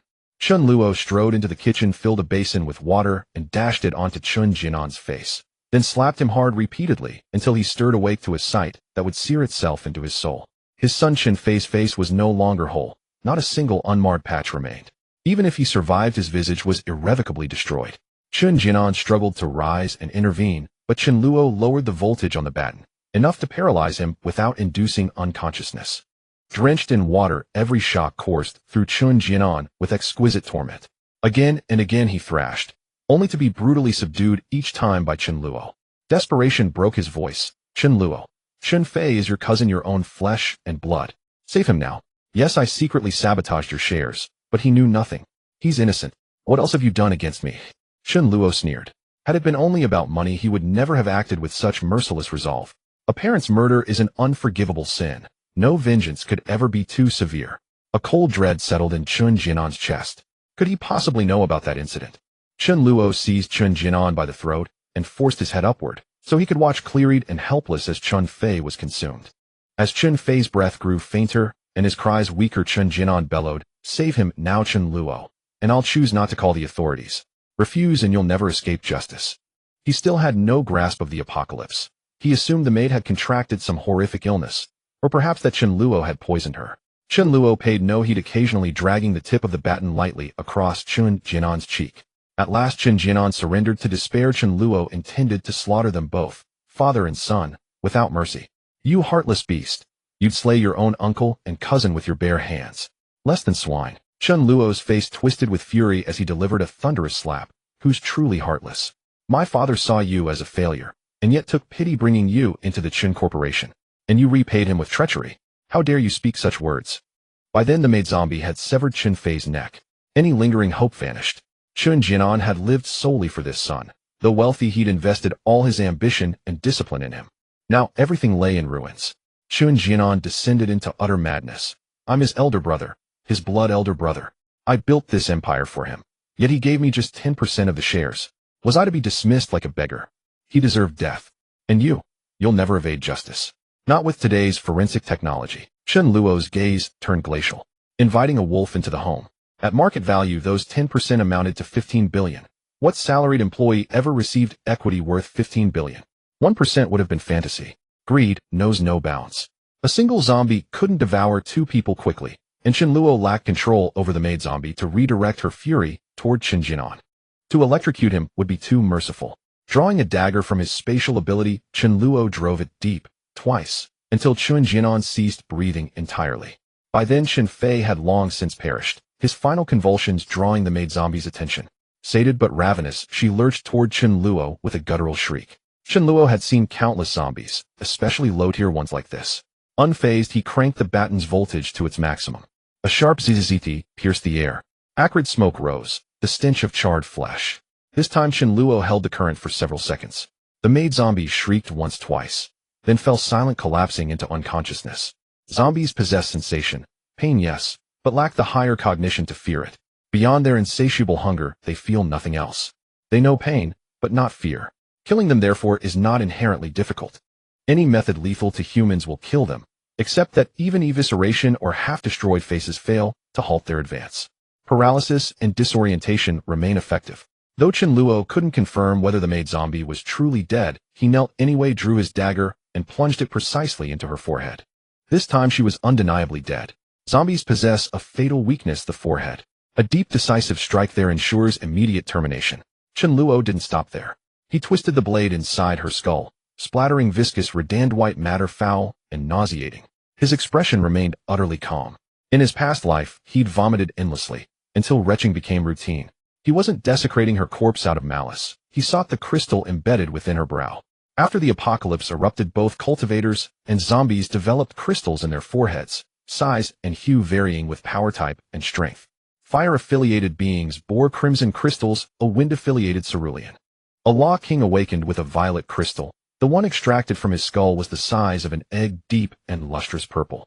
This maid zombie, being the lowest tier, unawakened, unevolved, carried only a pale, translucent crystal. Spatial-type cultivators like Chen Luo manifested transparent ones. Don't misunderstand. Chen Luo had never seen his own crystal. He'd studied others, spatial cultivators whose foreheads he'd opened. Chen Luo extracted a rice grain-sized pale white crystal from the forehead of a female zombie servant. Such low-tier crystals had not crossed his path in years. Within half a year, even these fragile primitive zombies had become exceedingly rare. Let alone 12 years later, any random zombie encountered today would qualify as a true apex boss. Zombies too grew ever stronger. After awakening an ability, one could accelerate advancement or hasten recovery by absorbing energy from such crystals. Chen Luo recalled his previous life. Around 10 o'clock, he had suddenly sensed an enigmatic energy surging within his body. Yet at the time he had neither recognized its nature nor possessed the knowledge to wield it. Chen Luo placed the pale white crystal into a small pre-prepared box within his innate ability space, then gently parted the heads of Chen Jianan and Chen Fei. As expected, no crystals were present. Survivors only generated them in their minds after awakening. Chen Luo was indifferent. Even if they had yielded crystals, they would have been the weakest imaginable. Outside zombies abounded, and acquiring such crystals posed no difficulty whatsoever. Having exacted his vengeance, Chen Luo did not depart in haste. In roughly half an hour, his own ability would awaken, accompanied by a brief, searing agony in his skull. He decided to wait right here. The Dharma King, too, would likely awaken soon. Earlier, Chen Luo had instructed him to remain inside the vehicle. Now stepping out, Chen Luo prepared to bring him in. The sky had been brilliantly clear upon arrival, but now loomed ominously dark like the hushed, heavy stillness before a cataclysmic thunderstorm.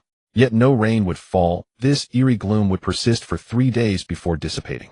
Inside the car, the Dharma King felt a chill crawl up his spine. A young female zombie stood beyond the courtyard gate, her dead eyes locked unblinkingly on him, roaring incessantly. The Dharma King sneered inwardly. Go ahead, try entering. All you do is bark. Upon spotting Chen Luo, the girl zombie redirected her furious snarls toward him. The iron gate outside Chen Jianan's courtyard was solid. She could not breach it. Chen Luo smiled faintly. Come now, uncle will grant you release. As he approached, the girl zombie thrust her arms straight through the gaps in the iron gate, clawing desperately toward him. Here's a tasty treat. Chen Luo produced an electric baton and extended it toward her. Unfamiliar with the device, and utterly fearless, she seized it barehanded.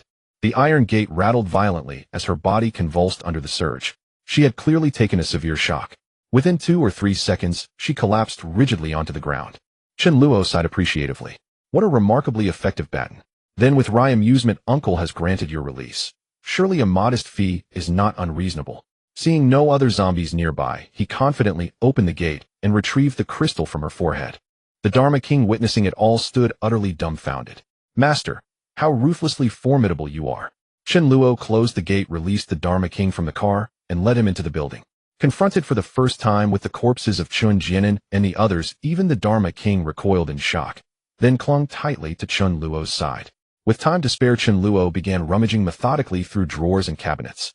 Chen Jianan's treasured cigarettes and fine liquor vanished entirely into Chen Luo's possession.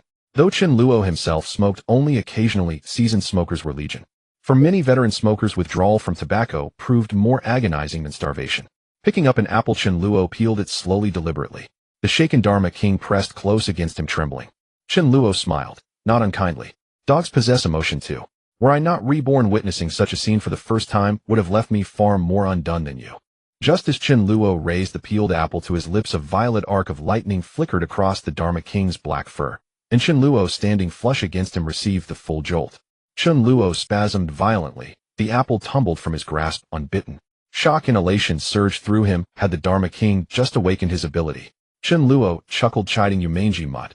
You awaken, and your very first bolt strikes me." He immediately stepped back, wary of another shock. Arcs of electricity now danced intermittently across the Dharma King's body, his canine features contorted in pain. Yet the agony lasted barely a dozen seconds before subsiding into calm. Chen Luo felt a pang of envy. Innate ability talent was measured by two criteria. First, the timing of awakening. The earlier one awakened, the greater the potential. Second, the rate of ability growth. Undoubtedly, the faster one's power increased, the more extraordinary the talent. Given unlimited crystals, two individuals of differing aptitude would advance at markedly divergent paces. The Dharma King's talent was unquestionably peerless among lightning-affiliated abilities, and at this moment his intellect had almost certainly undergone a second profound evolution. Chen Luo muttered a quiet curse. Man falls short of dog. At that instant, a piercing, splitting agony erupted within his skull, as though something new were coalescing inside his mind. Yet a smile spread across Chen Luo's face. "I am no slouch either." Though his skull throbbed fiercely, his expression remained serene. This pain was familiar, a right endured with every leap in ability rank. He sensed a mysterious force suddenly blooming within his body. Had this been his former life, mastering such power, even briefly, would have taken time. Now, however, he knew it intimately. Raising his hand, he calmly guided that inner force into his palm. A subtle spatial energy shimmered into being, so imperceptible that even Chen Luo himself could not see it. Yet he felt it concentrated, precise, forming an invisible, transparent sphere within his grasp. With a swift motion, Chen Luo hurled the sphere toward the opposite wall. Instantly, a fissure, some 15 centimeters wide and 4 or 5 deep, split the surface. The Dharma King gaped, eyes wide as saucers. Chen Luo, however, shook his head. This strike cannot instantly fell even the weakest zombie. 2 hits would be required. That single spatial orb had consumed roughly 1/4 of his total ability energy. Spatial abilities were not inherently weak in their infancy, merely more voracious than others. Yet under Chen Luo's precise practiced control, his current energy expenditure was actually lower than average. Spatial abilities were modest at first, only truly ascending in power during mid to later stage cultivation. Once mastered, through techniques like void walking, energy pulse, and dimensional blade, their destructive might rivaled fire or lightning-affiliated abilities, while their survivability became unmatched. Chen Luo immediately retrieved the 2 crystals he'd just acquired, clasping them tightly in his palms to begin absorption. Though he could not see the crystal forming in his mind, he could distinctly sense its presence. 5 minutes later, having fully absorbed both crystals, he felt his mental crystal swell. By approximately absorbing roughly 20 more crystals would trigger a minor metamorphosis within that mental crystal, signaling his ascension from level 1 to level 2 ability user. The levels of ability users are categorized from 1 to 10, with the King level above 10. In his past life, both the Law King and the Spirit Flame Princess reached the highest rank of the King level. After absorbing the Law King's crystal, Chen Luo was promoted to another level from King level. But what use is it?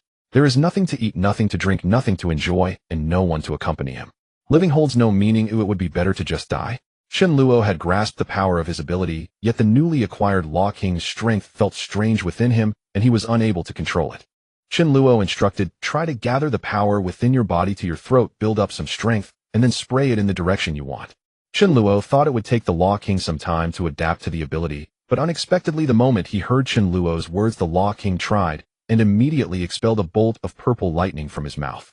The target was the LCD TV on the opposite wall. The screen immediately shattered into pieces. Chen Luo was overjoyed. "Oh, what a good dog. Let's go to the cold storage and collect the supplies." Chen Luo's cold storage for meat is one of the 2 largest in the Divine Capital, with a stock of over 100,000 tons, and it contains more than just Chen Luo's supplies. As he opened the iron door and got into the car, the wheels rolled over the body of a female zombie, and Chen Luo drove away with the Law King.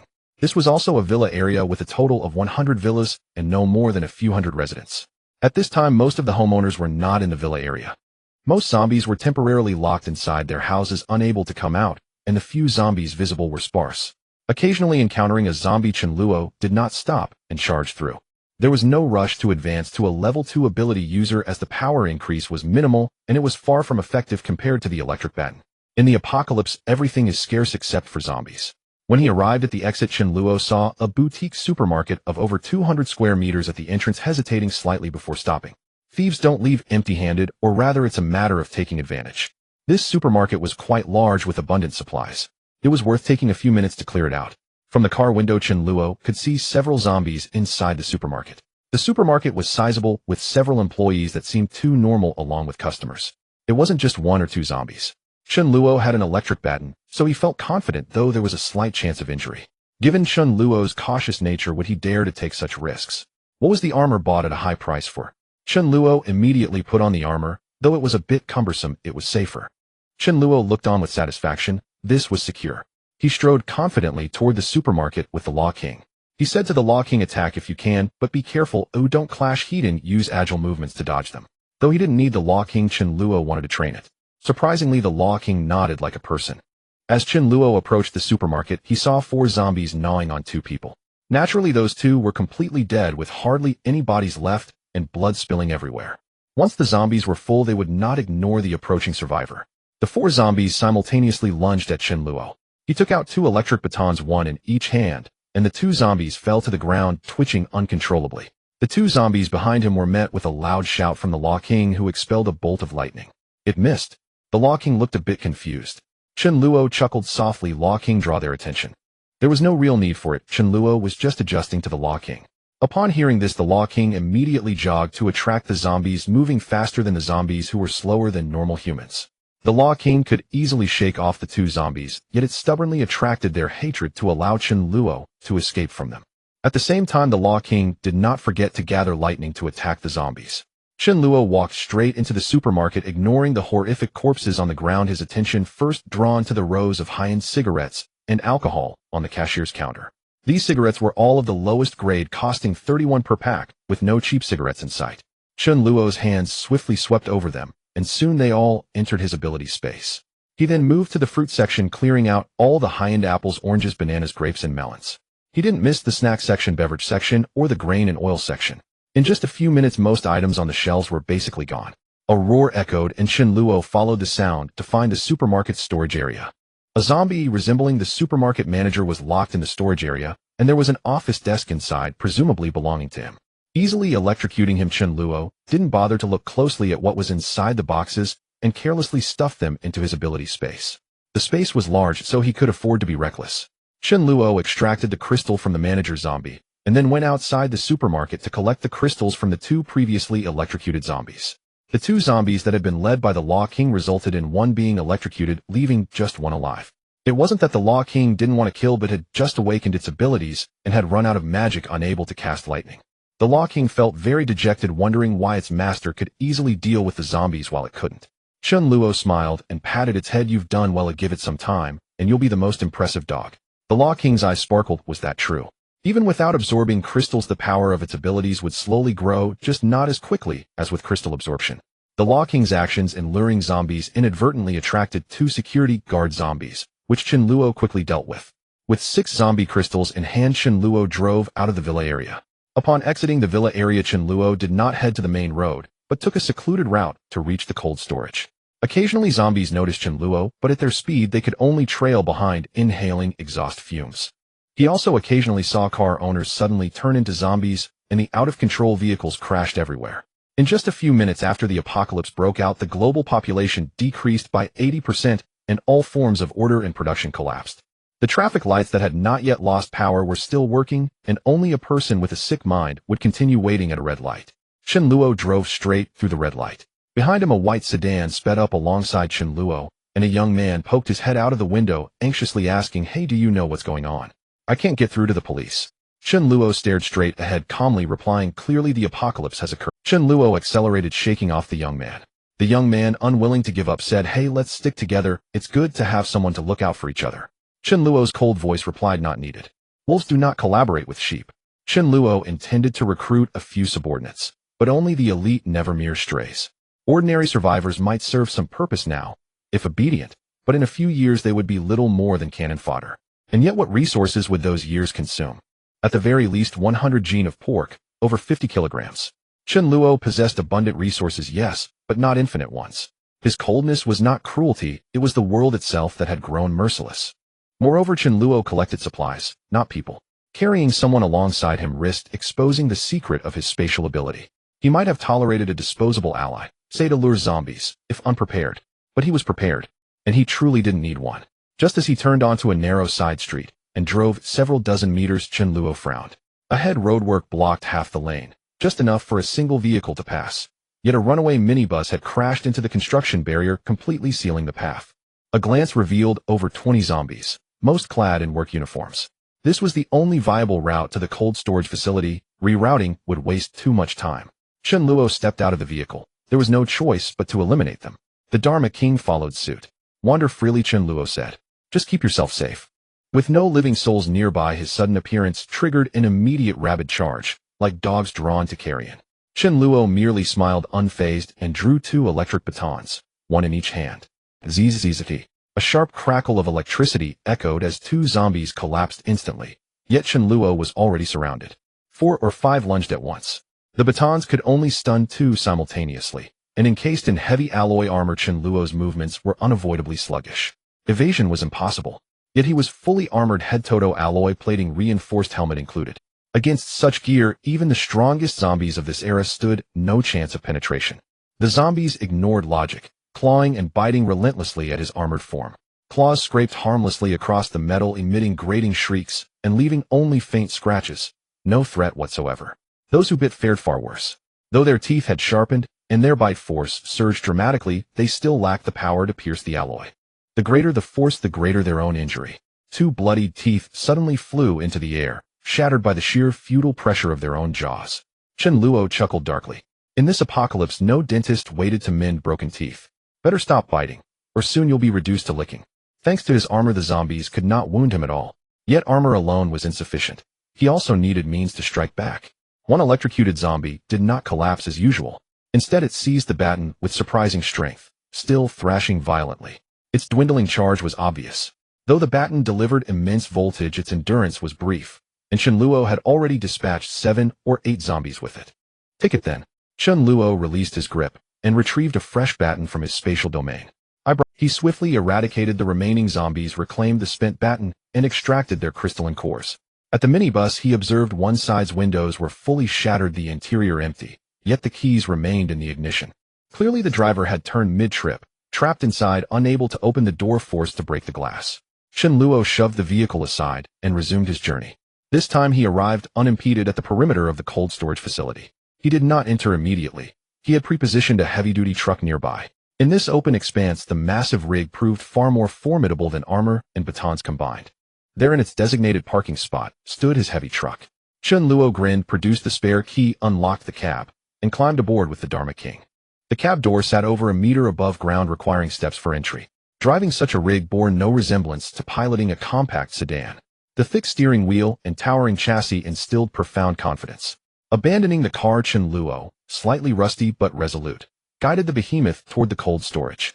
Its electronic gate stood sealed tight. Chen Luo barely blinked.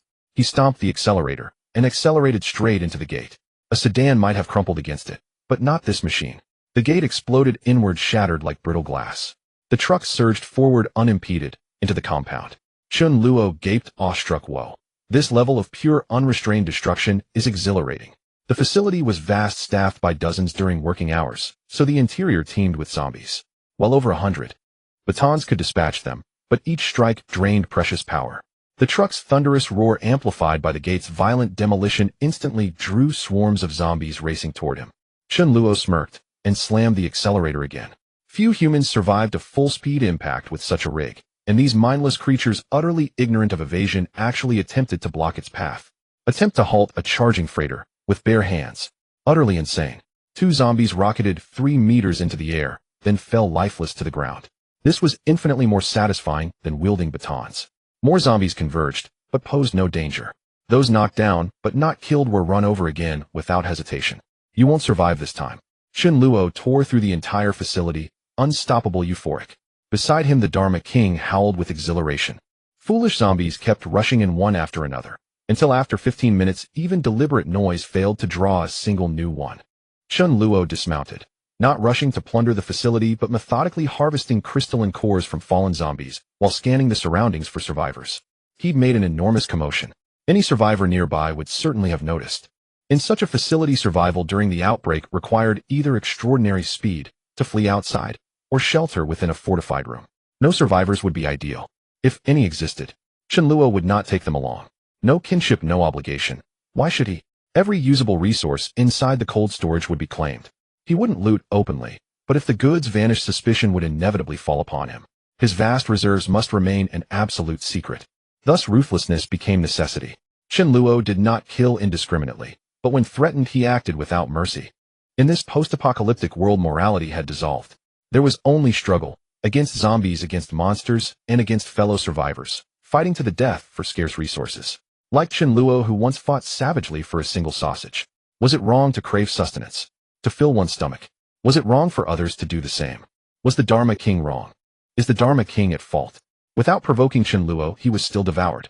At this moment on the rooftop of the cold storage, 3 survivors were cautiously observing Chen Luo. They were all employees of the cold storage, 2 men and 1 woman. The 2 men were porters Gu Tao and Tong Yuanhong, strong and in their 30s. The woman Zhang Meng was an accountant in her 20s, somewhat delicate in appearance. When the apocalypse broke out, Gu Tao and Tong Yuanhong were chatting idly by the cold storage, a bit distanced from others since they had no tasks. Upon seeing the zombies, the 2 nearly wet themselves. Faced with the zombies' blockade, they lacked the courage to break through. Familiar with the cold storage environment, they quickly entered inside, took the stairs to the rooftop, and sealed the entrance. Zhang Meng was somewhat lucky as she was not in the office at the time. After discovering the anomalies, she screamed and fled, coincidentally spotting Gu Tao and Tong Yuanhong, and followed them up to the rooftop. The zombies discovered the 3 of them, but were powerless against those on the rooftop, only able to block below. When Chen Luo arrived, they lunged at him. They witnessed Chen Luo crush the zombies with a truck. Zhang Meng excitedly said, "Let's have him take us away." Tong Yuanhong replied, "This heavy truck has a cabin that can fit 5 or 6 people. I don't even know how my wife is doing at home. I'm getting anxious. Driving this truck will surely be safe." Over 100 zombies were killed by a heavy truck, which they all witnessed. Gu Tao shook his head while smoking, saying, "In spacious areas there are too many cars in the city, it can't go fast, and if blocked we will still die waiting." Zhang Meng worriedly said, "When the anomalies first occurred, the internet wasn't cut off. I checked online and many netizens reported seeing zombies. Could it be that the whole world has turned like this?" Tong Yuanhong said, "No matter what, I want to go home and see. This heavy truck is much stronger than our other vehicles at the cold storage." Zhang Meng agreed. However, Gu Tao thought differently. "He is not your father. Why should you expect him to do anything for you? This driver is ruthless, otherwise he wouldn't have done what he just did. Yuanhong, would he take the risk to escort you home? I suspect this guy knows there are supplies in our cold storage and came to grab some. After taking what he wants, he'll leave without a care about you." Tong Yuanhong was stunned. If he were the driver and a stranger asked to take him home, he certainly wouldn't agree. With no ties, why risk helping you? Gu Tao said sharply, "It's better for us to have control of this heavy truck than for someone else to have it. We'll seize it. Even if there was no apocalypse, this is an emergency situation. It doesn't count as robbery, and we won't kill him. We just need to subdue him." Zhang Meng suddenly said, "Look, he seems to be wearing armor." Gu Tao and Tong Yuanhong immediately looked over, all shocked, exclaiming how impressive it was. Though the heavy truck was fierce, it was unsafe once he got out. But with armor it was different. Gu Tao became even more determined to seize Chen Luo. "What do you both think?" Tong Yuanhong immediately said, "Right, we have to seize him. This guy thinks he can come to the cold storage to steal supplies. That's intolerable." Zhang Meng hesitated, but agreed as well. Having control in Chen Luo's hands was worse than having it in the hands of her colleagues. At least they were more familiar, and out of colleague loyalty, they would help her. Seeing both of them agree, Gu Tao grinned, and said, "Zhang Meng, use your charm to attract his attention, Yuanhong, you, and I will take him down together." Zhang Meng's face turned slightly red, feeling a bit proud. In an environment filled with rough men, like the cold storage, wasn't she the beauty? Having heard so many praises, some people began to believe it. The 3 descended from the rooftop, heading straight for Chen Luo. Zhang Meng tried to use a sweet voice, saying, "Hello, thank you for saving us." Tong Yuanhong and Gu Tao also tried to display warm and grateful smiles. Previously they were on the rooftop, and the dim light had prevented Chen Luo from noticing them. Chen Luo squinted, wondering if the next step would be for them to ask him to take them away. Would they resort to violence if he refused? Chen Luo didn't rush to act, and asked, "Is it just the 3 of you here?" Zhang Meng's expression dimmed as she nodded, "Yes, it's just the 3 of us who survived." Chen Luo suddenly felt alert as Gu Tao and Tong Yuanhong began to approach him from both sides. Strangers tend to keep about 3 meters distance, only acquaintances would come within 1 meter. Gu Tao and Tong Yuanhong decisively made their move, each pressing down on Chen Luo's shoulders. They were confident, as both had been porters for years and were much stronger than the average person. Armor provides strong defense, but is only effective against zombies. If it weren't for the need for caution, either one could easily subdue Chen Luo, even while he was wearing armor. Chen Luo scoffed, inwardly thinking, I haven't even made a move, and yet you've already attacked. Just now they were thanking him for saving them, and now they turn on him. If Chen Luo had been unprepared and just an ordinary person, he would have been in trouble under such circumstances. Harsh conditions amplify the ugliness of human nature infinitely. Kindness is the most worthless and harmful thing in the apocalypse. With his shoulders pinned, Gu Tao couldn't help but feel smug. Little brother, don't resist. Don't worry, we won't harm you. Woof woof. The Dharma King, who had been searching separately, returned at this moment. Upon seeing this scene, a fierce look suddenly appeared on the dog's face. The three were startled. There was a dog. In the dim light, they couldn't see clearly. However, they didn't think much of it. The Dharma King didn't look large or intimidating. There was no need for the Dharma King to act. Suddenly, two electric batons appeared in Chen Luo's hands, approaching Gu Tao and Tong Yuanang. The power of these batons had been verified. The two immediately screamed in agony. Their bodies trembled violently, and they involuntarily released Chen Luo. Zhang Meng was stunned by this turn of events. Watching Chen Luo approach with the electric baton, she screamed in terror, Don't kill me. What's wrong? Is your face too big? Zhang Meng attempted to flee. In a moment of danger, Chen Luo, wearing armor, found it hard to catch up. No problem, the Dharma King quickly caught up, violently slamming into Zhang Meng's back, causing her to fall. Chen Luo stepped forward to deliver the finishing blow. Looking at the three corpses, Chen Luo suddenly laughed. Sometimes one must strike first, waiting for others to act, and then retaliating might be too late. Chen Luo got into the truck, drove close to the cold storage, then turned the vehicle around, during which he drove over the three soft bodies. It meant nothing else, just passing by. After getting off the vehicle, Chen Luo prepared to start collecting supplies. The Law King stood outside the cold storage on lookout. If anyone approached, it would alert Chen Luo. He first opened his own meat cold storage room and collected all the meat he had hoarded. He couldn't come before the apocalypse because Chen Luo hadn't paid the final installment. 200 million, no one would feel secure. The disappearance of supplies would attract attention. With the meat safely in hand, Chen Luo felt significantly more at ease. Regardless of whether others had meat to eat in the future, at least he and Su Dezhu would have an endless supply. This was just the beginning. He needed to take all the useful supplies from the entire cold storage. Chen Luo opened the door to the second cold storage. The items inside made Chen Luo's mouth twitch. A warehouse full of garlic, who knows how many tons. What do I need so much garlic for? Garlic, you fierce. Well, garlic is also a common seasoning. With more people, the daily consumption is considerable, and it's needed for cooking. Take it all. Moving on to the next warehouse. Damn. Ginger, you military. A whole warehouse of ginger. No wonder there's fierce garlic. The name Ginger, you military must be the work of you merchants hyping it up, right? The next warehouse pleasantly surprised Chen Luo. A large quantity of fresh pig trotters and other pig offal, such as pig hearts, lungs, and livers.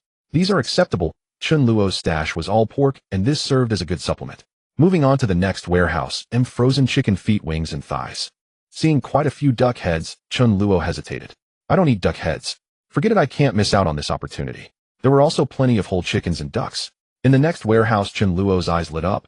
There were boxes of frozen shrimp, and this warehouse seemed dedicated to storing seafood. Various kinds of fish and seafood. Chen Luo casually opened a box filled to the brim with mantis shrimp. This delicacy is delicious when boiled directly. Chen Luo joyfully collected everything. Mantis shrimp, let's go.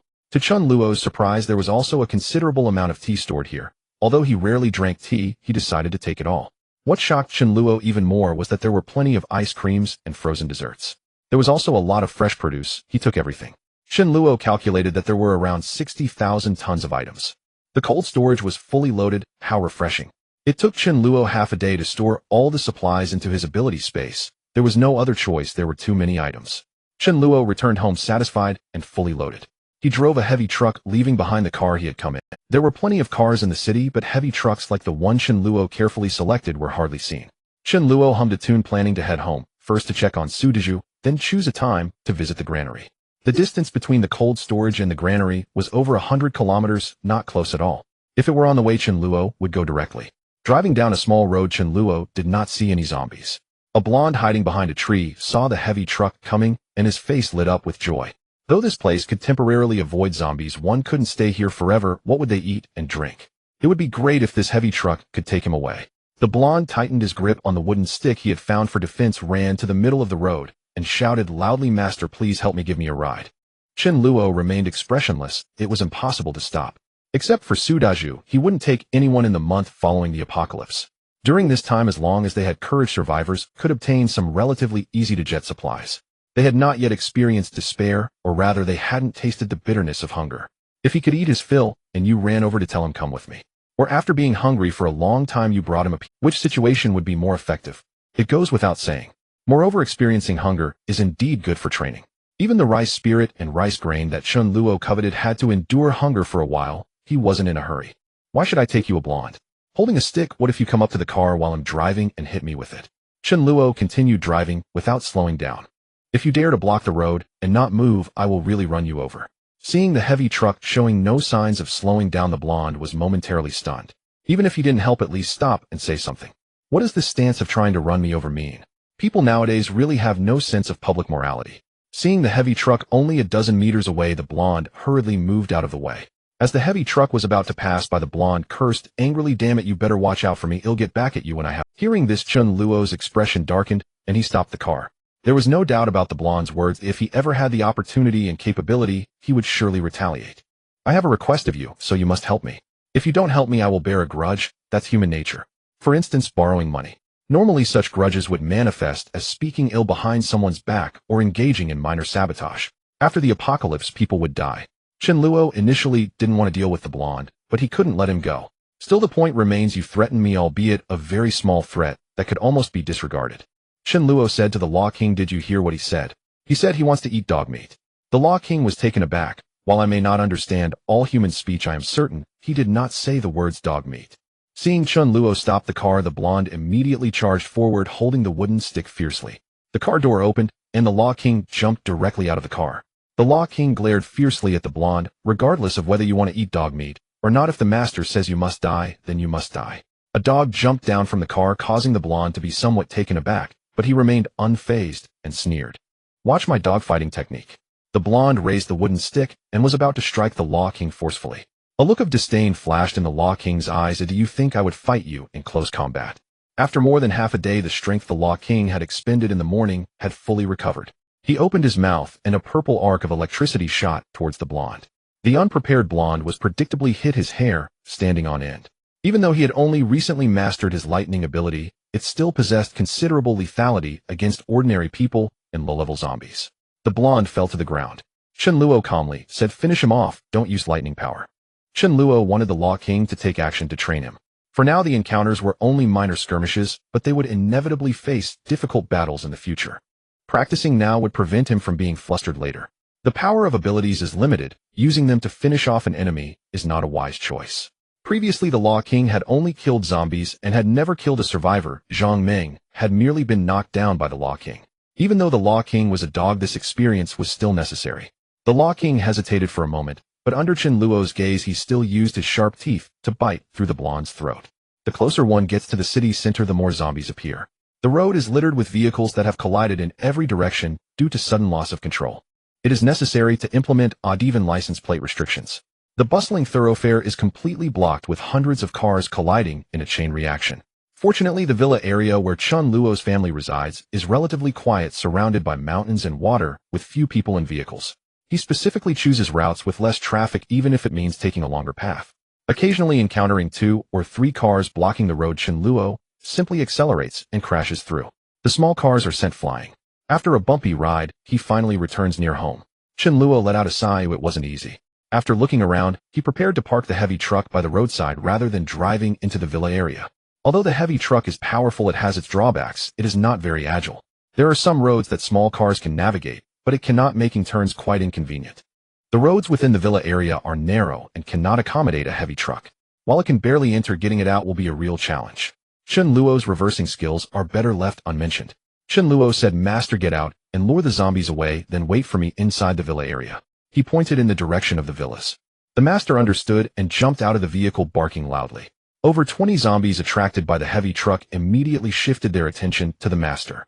Dogs are naturally fast, and no small companion can catch up to a normal adult dog, right? With the awakening of its abilities, the master's speed has increased even further. After gaining strength, the master can truly move with lightning speed. Not only is it fast, but also agile. Its short stature makes it easy to lead the slowly moving zombies around. As the master's voice gradually faded, Chen Luo chuckled. Even if the master's talent isn't particularly strong, it is still a very good companion. At least it won't betray him. Chen Luo could easily kill these zombies, but instead had the master lure them away, not for any other reason, but to have the zombies keep watch over the truck. Without the zombies, someone might approach the heavy truck. Although it can't be driven away, there is a possibility of damage occurring.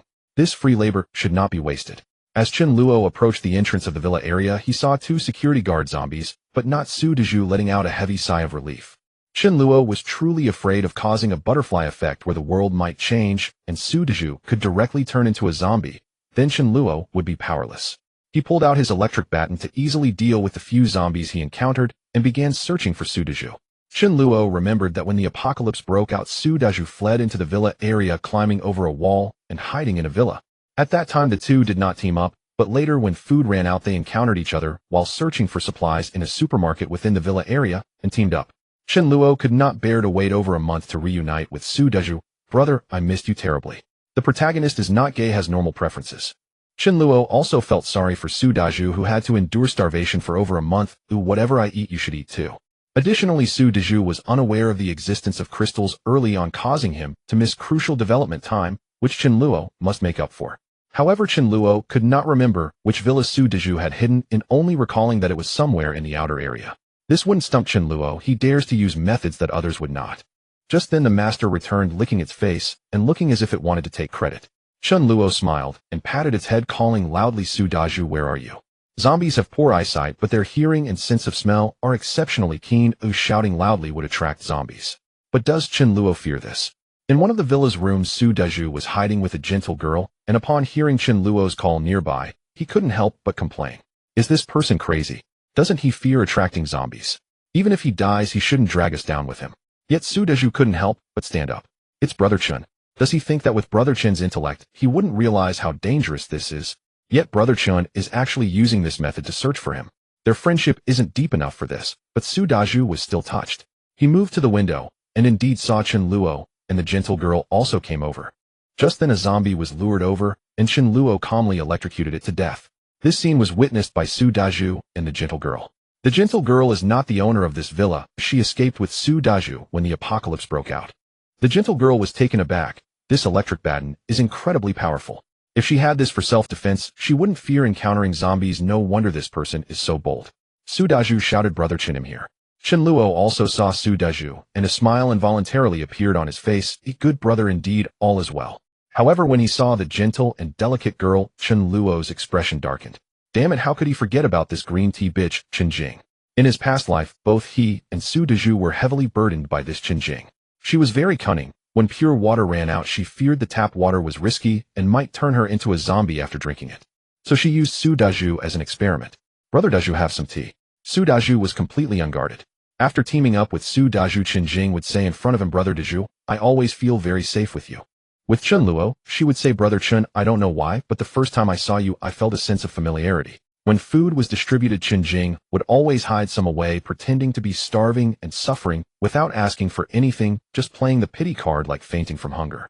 After Su Dezhu shared his food with her, she would shed tears of gratitude, while in reality, she had a whole backpack of food. Her tea skills were superb, leaving Su Dezhu spinning in circles.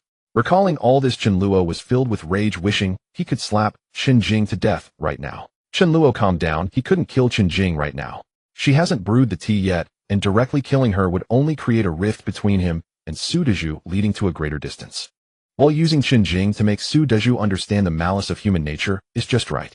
Killing you with a slap won't really relieve my anger. Let's see if I can't deal with you. Chen Luo said, Dezhu, follow me to my home. That way we can look out for each other. Su Dezhu nodded vigorously. Having two men together indeed offers some protection. Moreover, Su Dezhu had a premonition that following Brother Chen would not lead him astray. This morning Brother Chen had warned him, and he never expected something would actually happen. Chen Jing also agreed, with Brother Chen holding an electric baton. Being with him felt safe. Brother Chen, my name is Chen Jing. We are from the same family. Perhaps we were one family 500 years ago. In a world that judges by appearances, an unattractive person with tea skills would still be ignored. Chen Jing possessed a delicate beauty, looking quite decent, barely reaching the level of the class flower.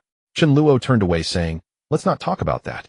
We should hurry and leave. Encountering zombies will only cause trouble. Chen Jing was calculating in her heart, needing to strengthen her rapport with Chen Luo. With two men protecting her, she could wait for the country's rescue with the utmost possibility. In the early days of the apocalypse, almost everyone held on to illusions, believing the disaster was only temporary, but the longer they waited, the more despair set in. On the way, Chen Luo encountered 2 zombies and directly dispatched them with an electric baton, causing Chen Jing's heart to bloom with joy. The more powerful the electric baton, the more at ease she felt. Entering the house, Chen Jing was taken aback by the layout and decor of Chen Luo's home. The location, environment, and size of this villa were clearly incomparable to the previous one. If she could wait for the country's rescue and win over Chen Luo, wouldn't it be killing 2 birds with 1 stone? Moreover, Chen Luo was neither an old fool nor a rotten fruit, but rather more handsome than so-called young pretty boys. At that moment, Su Daz's stomach protested. If the apocalypse was caused by some virus, it could turn people into zombies or awaken special powers or even alter physical abilities. Su Daz's body had indeed been transformed. The virus actually provided significant benefits to survivors. The cost was that his bonus energy demands increased. Unfortunately, Su Dazhu had not eaten much in the morning, and as evening approached, he had consumed nothing, leaving his stomach growling. The villa they previously stayed in had no food at all. The owner of that villa was rarely present, so what food could there be? Chen Jing also glanced at Chen Luo with a shy look. Chen Luo said, "Don't worry, you'll go get some food."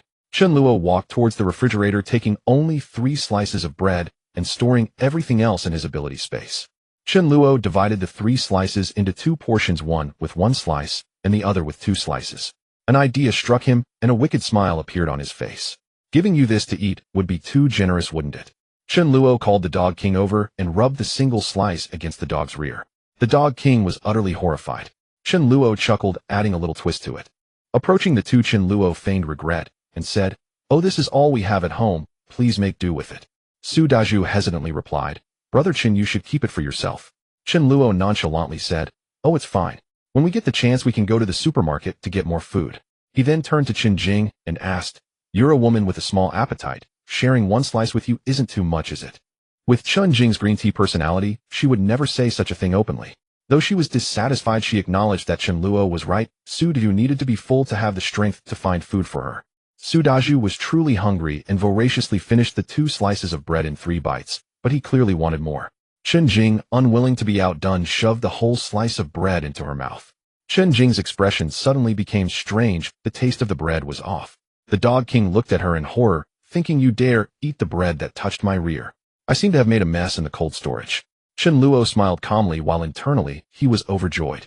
Being able to taste the Dog King's rear flavor was a privilege. Seeing Su Dazhu rubbing his stomach from time to time, Chen Luo realized that while it was amusing to mess with Chen Jing, Su Dazhu would suffer as a result. With Su Daz's character, if he were to give him something good to eat, he would definitely share with Chen Jing even before recognizing her face. That could never happen now. Chen Luo was already quite reluctant to give Chen Jing the Dog King's bread. He needed to deal with Chen Jing quickly, or many things would become inconvenient. Chen Luo clapped his hands, and the 3 sat on the sofa. Chen Luo said solemnly, "There's no food left, we must quickly get some. While the supermarket at the entrance of the community is still unoccupied, we need to gather as much as we can." Su Dazhu said, "Brother Chen, let's go right now. He'll cover you, you can safely use the electric baton. As long as I'm alive, zombies won't harm you." Chen Luo shook his head saying, "That won't work. This electric baton can only take down 4 zombies at full charge, and I've seen that there are more than that in the supermarket. I have a better plan." Chen Luo pointed at Chen Jing and said, "Sister, you're petite and likely quick. You can lure the zombies away while Dazhu and I go to the supermarket to gather supplies, then we can regroup at home." Chen Jing was dumbfounded. "Are you asking me to lure the zombies?" She said pitifully, "Brother Chen, I've been weak and sickly since childhood, and I really can't run fast. Isn't that sending me to my death?" Chen Luo chuckled. "Then I'll be the one to lure the zombies, and you and Dazhu can go get the supplies. That should work right." Chen Jing was also unwilling. It was too dangerous. With a choked voice, Chen Jing said, "Brother Chen, it's not that I don't want to, but I've only eaten a slice of bread you gave me this morning. I'm afraid I won't have the strength and will only drag you down." Chen Luo said, displeased, "Then what do you think you can do? You can't just sit back and let Dazhu and me take risks while you enjoy the benefits." Chen Jing could not believe that Chen Luo had no chivalry whatsoever, showing no concern for women. Shouldn't he take care of her? He actually wanted her to act together. Chen Jing could only look at Su Dazhu pitifully, hoping he would say a few Chen Luo didn't give her a chance and coughed. "I haven't had any water since this morning and my throat feels like it's on fire. It's my fault for not stocking any mineral water at home. I don't even know if the tap water has been polluted. How about this, Chen Jing, you can try it for me. If you do, I won't ask you to go." Chen Jing was already furious. Is this something a man should do? Using me as a test subject? Because she was worried about the water being contaminated, Chen Jing had not dared to drink. Su Dazhu was nearby, and she didn't even dare to drink the waha in her backpack, fearing that Su Dazhu would ask her for it. "Why do I have to do something? If I could, why would I need you? Chen Jing said softly. I can help you wash clothes and take care of your needs. Brother Chen, please don't make it hard for me. Just then Chen Jing caught a glimpse of the Dog King and suddenly exclaimed, right, we can let it try to see if the tap water is drinkable. The Dog King looked at Chen Jing in bewilderment. Though I'm not human, you're definitely a dog. You want me to be the test subject? I want to bite you. The furious Dog King lunged at Chen Jing, targeting the backpack she had been carrying. Chen Jing screamed in fright, clutching the bag tightly, and the contents spilled out, revealing her true self. The Dog King barked at Chen Luo, signaling. Chen Luo's eyes lit up. What good stuff do you have? Let me take a look. Could Chen Jing and a dog really work together? Chen Luo forcefully opened Chen Jing's backpack. Goodness, there was quite a lot of food inside. A large bag of beef cubes, 2 chocolate bars, a bag of potato chips, a dozen small jellies, and 2 bottles of wah. Many girls have the habit of carrying snacks with them. Chen Jing is one of them. Upon seeing the zombies, she realized that a disaster had occurred. Oh, many disasters are long-lasting, and supplies are crucial. Having food and drink can greatly extend survival time while waiting for national rescue. Although Su Daju saved her, she was unwilling to share her snacks with him. After hiding with Su Daju for most of the day, she was feeling very hungry. Initially, she wanted to find an excuse to avoid Su Daju and secretly eat a little on her own. But not knowing how long this disaster would last, Chen Jing thought it best to wait until she couldn't bear the hunger anymore before eating. Unexpectedly, the 2 troublemakers, Fa Wang and Chen Luo, exposed the snacks in her backpack. Previously, she had always claimed that she had nothing on her. Chen Jing's mind went blank. Exposure was not the most important thing. Offending the 2 men made it unlikely for her to obtain supplies in the future. Especially Chen Luo, who was intentionally targeting her either overtly or covertly. Looking at the bag full of snacks, Chen Luo chuckled. With a clear conscience, he knew that Chen Jing would hide supplies in the future, but he didn't expect her to carry so many snacks even before the apocalypse. The ugly side of her was exposed a little.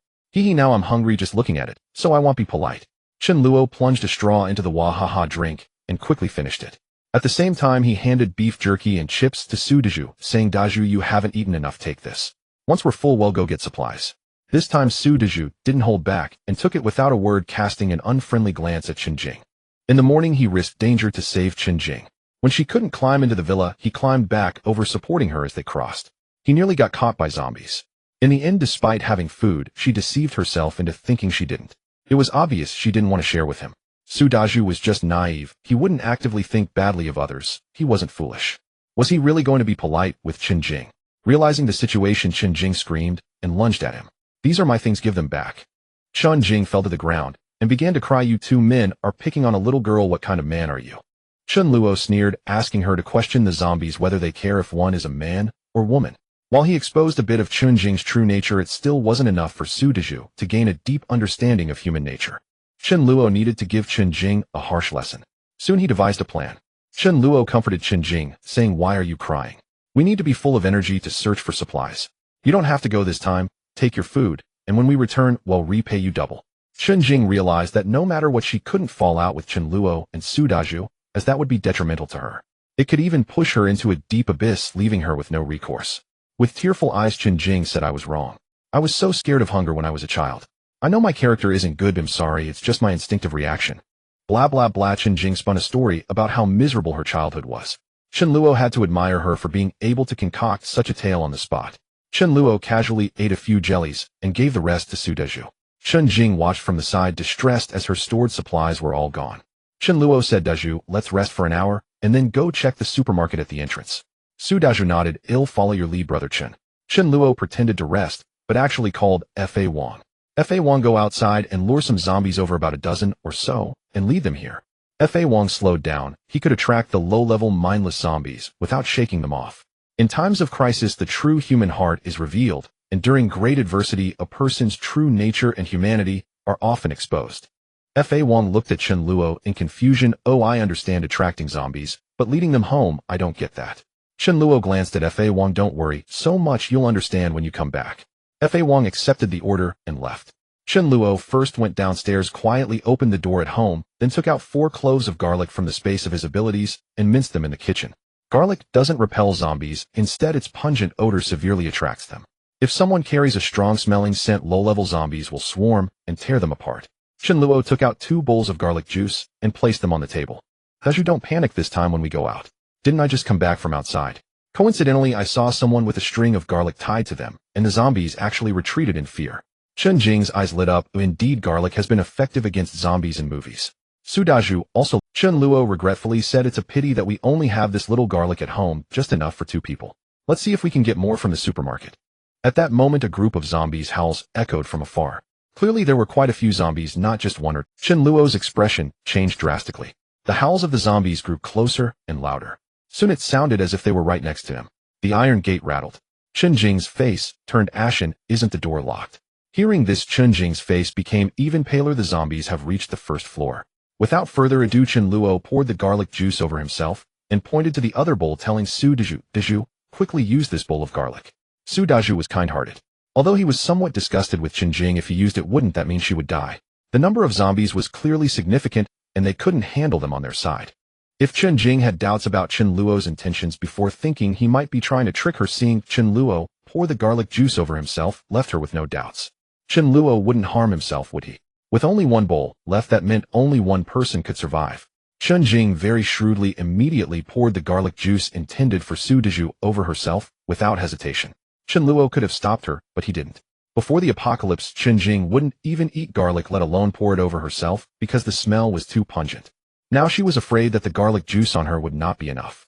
Seeing this, Su Daju was momentarily stunned. Chen Luo laughed. You see, Daju, after the apocalypse, don't casually be kind to people, because some of them she's not. In her past life, Chen Jing was not only skilled in tea arts, but also ruthless. When Su Daju and Chen Luo were injured, she stole all the supplies and clung to another powerful ally. It almost drove Chen Luo to despair. Chen Jing's face changed drastically. Are you betraying me? Chen Luo's reaction made Chen Jing realize that she had been duped again. But why? After all, Chen Luo had even splashed garlic on himself. Chen Luo scoffed. Dupe you? Didn't you jump in yourself? Was I forcing you to pour garlic on yourself? To be honest, you're doomed. Zombies are exceptionally sensitive to the smell of garlic. Chen Jing broke down. I just want to survive. What's wrong with that?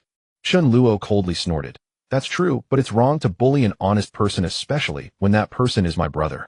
Using your own words, we all want to live. Is sacrificing you wrong? Chen Jing's tea skills only worked on honest people.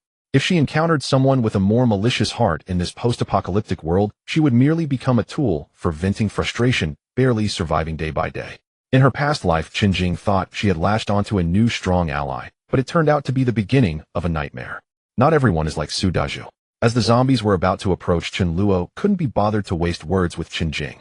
He took out armor from his spatial ability and donned it skillfully. Chen Jing was about to become a corpse. Dead people don't reveal secrets. As for Su Daju, Chen Luo would tell him that his awakened ability is space. Chen Luo's outfit stunned both of them. Chen Jing finally understood how Chen Luo had the audacity to splash garlic on her. Chen Luo said, Daju, find a room to hide. Right now you will only drag me down. Su Daju agreed, knowing that with such armor zombies couldn't harm Chen Luo, and he indeed would only be a. Chen Jing also wanted to find a room. The look of despair on her face vanished, replaced by a flattering and fawning demeanor. Brother Chen, let me off this time. After this you can do whatever you want to me. Chen Luo chuckled. I want you to die? If you die, then I will let you go. As the zombies came upstairs, Chen Luo kicked Chen Jing, sending her towards the horde of zombies. This time Chen Jing completely broke down. Chen, what did I do to offend you? You've been targeting me since we met. Chen Luo, may you die a horrible death. Chen Luo looked coldly at her, unmoved. My heart has long been hardened. Anyone who harmed me or my brother in my past life cannot be spared. Chen Jing was no longer of any use. If it weren't to show Su Daju the cruelty of human nature, getting rid of Chen Jing wouldn't require such effort. To deal with you, I haven't even had dinner yet. One Chen Jing is clearly not enough for the zombies to feast on, as the remaining zombies lunged at Chen Luo. Easily electrocuted by Chen Luo. Looking at the mess and blood on the floor, Chen Luo felt despair. My home. Chen Luo wanted to cry, but had no tears. What a miscalculation! The home I've lived in for over a decade has met its demise today. Su Daju came out looking at Chen Jing's remains with a complex expression. Chen Luo didn't say much, instructing Su Daju to move all the zombie corpses out of the villa. Otherwise, who could live here? The two spent nearly half an hour moving all the corpses to the roadside a bit farther from the villa. This was all they could do. Looking at the blood-soaked floor, Chen Luo really didn't want to clean up. At this moment, having a little maid would be wonderful. Mayu was quite efficient, but Chen Luo had no idea if she was alive or dead. Regardless of whether she was dead or alive, let her be trained by the apocalypse. It would make things much smoother when I visit. But who will clean this mess? Chen Luo didn't want to do it, and thought about having Su Daju do it instead, but Chen Luo felt too embarrassed. He turned his gaze towards the Law King. It's you. I'll give you some cloths and a bucket to teach you how to pour water and wring out the cloth. Law King, this heavy duty is entrusted to you. You can only eat after it's done. Woof woof. The Law King was stunned, but how could it refuse Chen Luo's orders? You really are a dog. Sudaju said, Brother Chen, let's go to the supermarket and get some supplies. With Chen Luo's armor and electric baton, it was incredibly easy. Chen Luo was tired after a long day and didn't want to bother with that. The little snacks weren't even worth his attention. Chen Luo waved his hand. I have better food. Come on, let's go upstairs and drink some wine. Sudaju had only eaten 2 pieces of bread and a little snack. Not to mention, after awakening, even before it wasn't enough for him.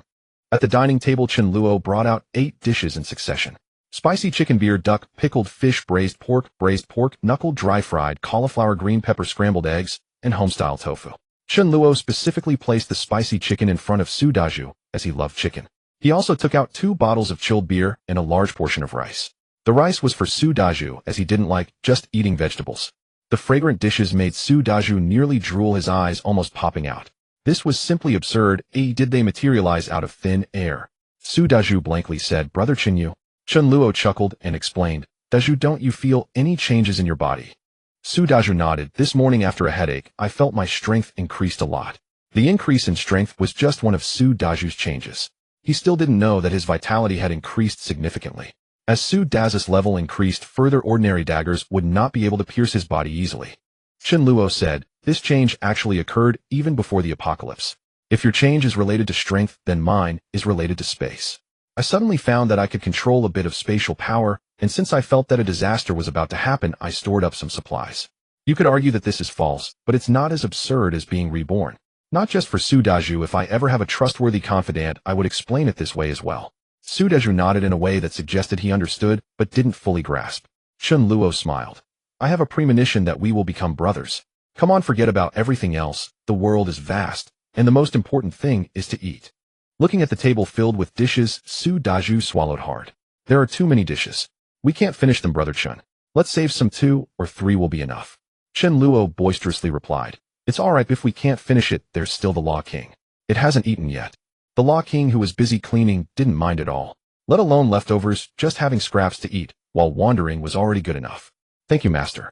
Is this really a job for a dog? Cleaning the floor is truly a task meant for dogs. Under normal circumstances, Chen Luo wouldn't drink alcohol. However, to celebrate the true reunion with Sudaju, Chen Luo had to have a drink. Not much, just 2 bottles of chilled beer. Chen Luo looked at Sudaju, who was eating heartily, his eyes flashing with guilt. Those with abilities had a much larger appetite, especially those with physical enhancements. They were all gluttons. But how many things are there for them to eat? At first, Chen Luo was unaware of this situation until he interacted with other physically enhanced individuals. The experience of hunger was something Chen Luo feared to think about. Sudaju often saved food for him, but Chen Luo didn't know how difficult it was to be hungry. Chen Luo vowed that even if he had to starve, he would not let Sudaju go hungry. Watching Sudaju eat happily, Chen Luo displayed a smile akin to that of a proud father, feeling an extraordinary sense of satisfaction, as if his own child was well fed. Despite Chen Luo's constant signaling to not hold back, 8 dishes were still insufficient for Sudaju. Only when Chen Luo brought out a large plate of chicken did Sudaju finally feel completely satisfied. Seeing Sudaju well fed made Chen Luo feel more comfortable than eating a ginseng fruit himself. Chen Luo got up, went to the kitchen, and took out barrels of purified water from his ability space, preparing to wash the zombie crystals he had obtained. Chen Luo didn't count how many there were, but there were definitely more than 200. When he finished washing and came out, he saw the Law King staring at him eagerly. Wasn't it agreed that I would have leftovers? Instead, there was nothing left. This glutton had devoured everything. Chen Luo smiled and handed a portion of braised pork to the Law King. To put it frankly, in a few days, hardly anyone in the world would eat better than this dog, the Law King. For now, everyone simply had some reserves of ingredients. Chen Luo called Sudaju over and handed him a handful of crystals. Daju, try absorbing the power of these crystals. It can quickly enhance your strength. Sudaju asked where these came from, and Chen Luo explained with a smile that they were dug out from zombie heads. Sudaju immediately showed a look of disdain. It was a bit disgusting. Sudaju pondered and asked with confusion, Brother Chen, how did you know there was such a thing in zombie heads? Chen Luo replied, when your head was hurting this morning, you must have felt something forming inside your head, right? I suspected it was a crystal, and I thought, could there be such a thing in zombie heads? Sure enough, they also have crystals in their heads, Sudaju exclaimed in realization. Brother Chen, you are really smart. Chen Luo smiled. Such things could be deduced as long as one was clever enough. It wasn't exactly a secret. Even if one didn't know, they could easily understand after interacting with others. Chen Luo gently said, "From now on, don't call me Brother Chen, just call me brother." There is of course a distinction between Brother Chen and brother. Although Su Daju was tall and strong, he was actually 3 days younger than Chen Luo.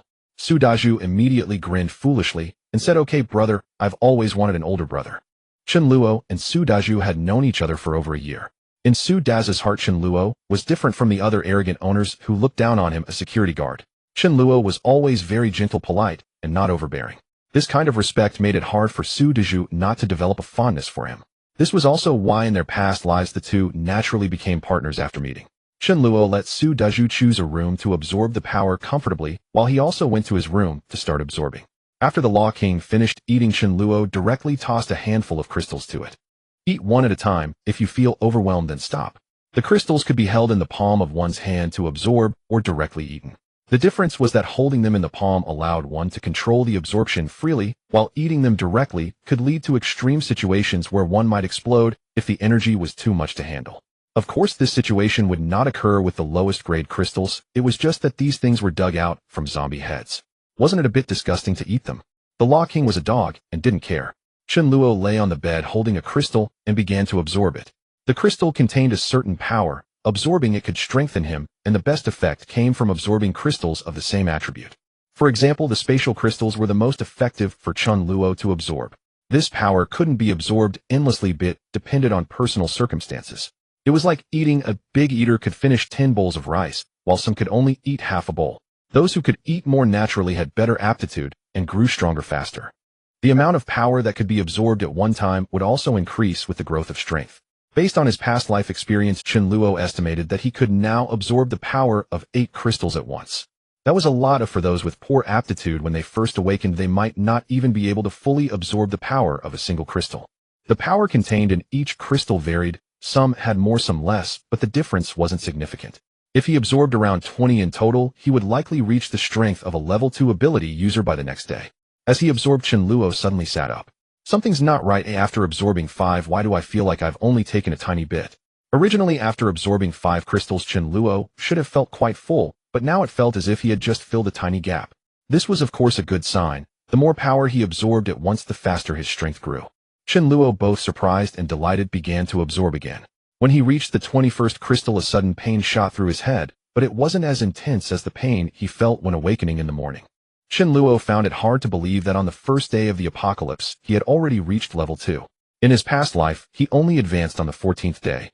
In the morning, when Chen Luo had just awakened, he could unleash 4 spatial orbs at once, but now he could at least fire them 15 times. Moreover, their power had increased slightly. Against zombies, there hadn't been a qualitative change. He could kill at most 11 or 12 zombies, still not matching the efficiency of an electric bat. Ignoring this change, Chen Luo continued to absorb the power of the crystals. After reaching level 2, the effect of the lowest grade crystals on him was significantly weakened, as their power was not pure enough. Once he reached level 4, the lowest grade crystals would have no effect at all, and could only barely be used to speed up. Thus, there were some zombie crystals that Chen Luo couldn't be bothered to collect. As long as they were sufficient, that was all he needed. It wasn't until he absorbed 42 crystals that Chen Luo finally felt he had reached his limit and could absorb no more. Being able to absorb this much was partly due to reaching level 2. Leveling up not only enhanced his abilities, but also slightly improved his physical qualities. The physical attributes of a royal level ability user were not inferior to those of a level 10 me-type ability user. Weakness was only relative. Feeling the power within his body, Chen Luo stood up, wondering if he could now use the void sword. Chen Luo began to gather all his strength into his palm, forming it into the shape of a sword. This sword was neither formless nor colorless. It was visible. A pale white laser-like sword gathered in Chen Luo's hand. In just under 5 seconds, he collapsed onto the bed, drenched in sweat. Using this ability was too taxing for him. In his past life, Chen Luo mastered the Void Walk at level 9 and the Dimensional Blade at the King level. It is not to say that one must be at level 9 to master the Void Walk. It all depends on one's comprehension ability, and there are no NPC skill mentors to teach you skills. Now, as long as the energy within him is sufficient, Chen Luo can use the Void Walk at level 1. But clearly at level 1 it is impossible to have enough power to support the Void Walk. Chen Luo estimated that he would need to reach level 4 to barely use the Void Walk, but even then it would only be for short distances, at most 100 meters. Using it once would exhaust all of Chen Luo's extraordinary energy. The Void Sword is a power he mastered at level 7, condensing the force of space into a tangible form. The void sword is exceptionally sharp, and saying it slices through iron like mud is an understatement. It can cleave a target's body in two without any blood flowing out. It cannot be pieced back together, and healing is absolutely useless unless another powerful spatial ability user steps in to help. It is a formidable weapon for Chen Luo to kill and ambush targets. At his peak, the void sword Chen Luo conjured appeared almost corporeal and could easily last for half an hour. Now it is merely a faint shadow and lasts less than 5 seconds. Exhausted Chen Luo smiled, not minding it much. Being able to use it at all is already impressive. Against certain entities with formidable defenses, it can already pose a threat. Unable to absorb any more crystals, a tired Chen Luo quickly fell into a deep sleep. The Law King not only had to work, but also had to guard the home. The Law King's hearing and sense of smell are highly developed. Having it around is more effective than any bodyguard. It handles troubles it can manage by itself, and will notify Chen Luo of those it cannot. With the Law King present, Chen Luo can sleep soundly, otherwise he would be living in constant exhaustion, always on guard against unexpected guests. Law King, I feel like I have borne much that I should not have. My dog life is filled with fatigue. The next morning, Chen Luo inquired about Su Dazhu and the Law King's progress with absorbing crystals. Su Dazhu excitedly said, "Bro, your method is really effective. I feel my strength has increased significantly. I think I've absorbed 7 crystals. 7 crystals is already quite good." The Law King then barked 9 times, indicating it had consumed 9 crystals. Chen Luo chuckled, thankful it wasn't 99, otherwise it would have barked 99 times. "Once I have subordinates, I might as well give you a free 9-year education." Su Dazhu looked at the Law King in amazement. This dog is truly impressive. Yesterday, I didn't pay much attention due to hunger, but today I realized this dog is extraordinary. However, you ate 9, and I only had 7. What does that mean? Today we need to go to the granary and collect all the rice and flour there. Chen Luo thought about it and decided to take Su Dazhu along. But evidently Su Dazhu isn't the type to just sit back and enjoy the spoils at home. So it is better to bring Su Dazhu along. It provides some support and allows him to become familiar with combat. Chen Luo equipped him with the armor he prepared and had him practice a bit, also giving him 2 electric batons. This set of armor is not heavy for the strong Su Dazhu, comparable to an ordinary person wearing winter. After advancing to a level 2 extraordinary user, Chen Luo's strength increased noticeably as well, and wearing the armor felt much easier. Once everything was ready, they set off. The community was not devoid of other survivors, but aside from a few, most would not take risks to come out unless absolutely forced. They were still at home observing the situation. As they left the community, Chen Luo casually took supplies from the supermarket in his villa area. Upon reaching the parking area for heavy trucks, Chen Luo smiled. The truck was safe and sound, proving that free guardianship works well. Seeing the zombies, Su Dazhu, equipped with armor and electric batons, was eager to move. However, Chen Luo stopped him. "These are free laborers, just let the Law King lure them away." The Law King skillfully walked the dog, easily drawing all the zombies away. Su Dazhu said somewhat dejectedly, "Why do I feel that the Law King is more useful than I am?" Chen Luo chuckled and comforted him. "Don't compare yourself with a dog. There are things it can do that I can't either. Each has its strengths. It dares to eat feces, can you?" After the Law King got in the car, Chen Luo did not head toward the granary, but instead turned toward the suburbs. To reach the granary, one must take a detour, otherwise they would have to pass through the city. With 30 million people in the city, isn't that asking for death? Taking a little longer to detour is definitely worth it. Chen Luo drove skillfully. Before the apocalypse, he had studied the routes thoroughly, knowing several paths to the granary. He had also scouted the area near the granary. On the road there were survivors like the previous yellow-haired one attempting to block their way, but Chen Luo did not slow down. "If you dare to block, I dare to crash." The journey of more than 100 kilometers took Chen Luo over 5 hours to complete. The granary is a 3-story building, quite long, but not very large overall. Even if it were filled with food, it wouldn't hold much. However, there is a very large basement beneath it, storing an unknown quantity of grain. The area above ground is merely office space. Chen Luo drove the heavy truck straight into the granary. In this spacious area, it was incredibly easy to crush zombies. Chen Luo kept circling inside the granary until he had almost killed all the zombies within before stopping. During the process, he did not see any survivors. If there were any, they would definitely have called for help upon hearing the commotion. Chen Luo squinted.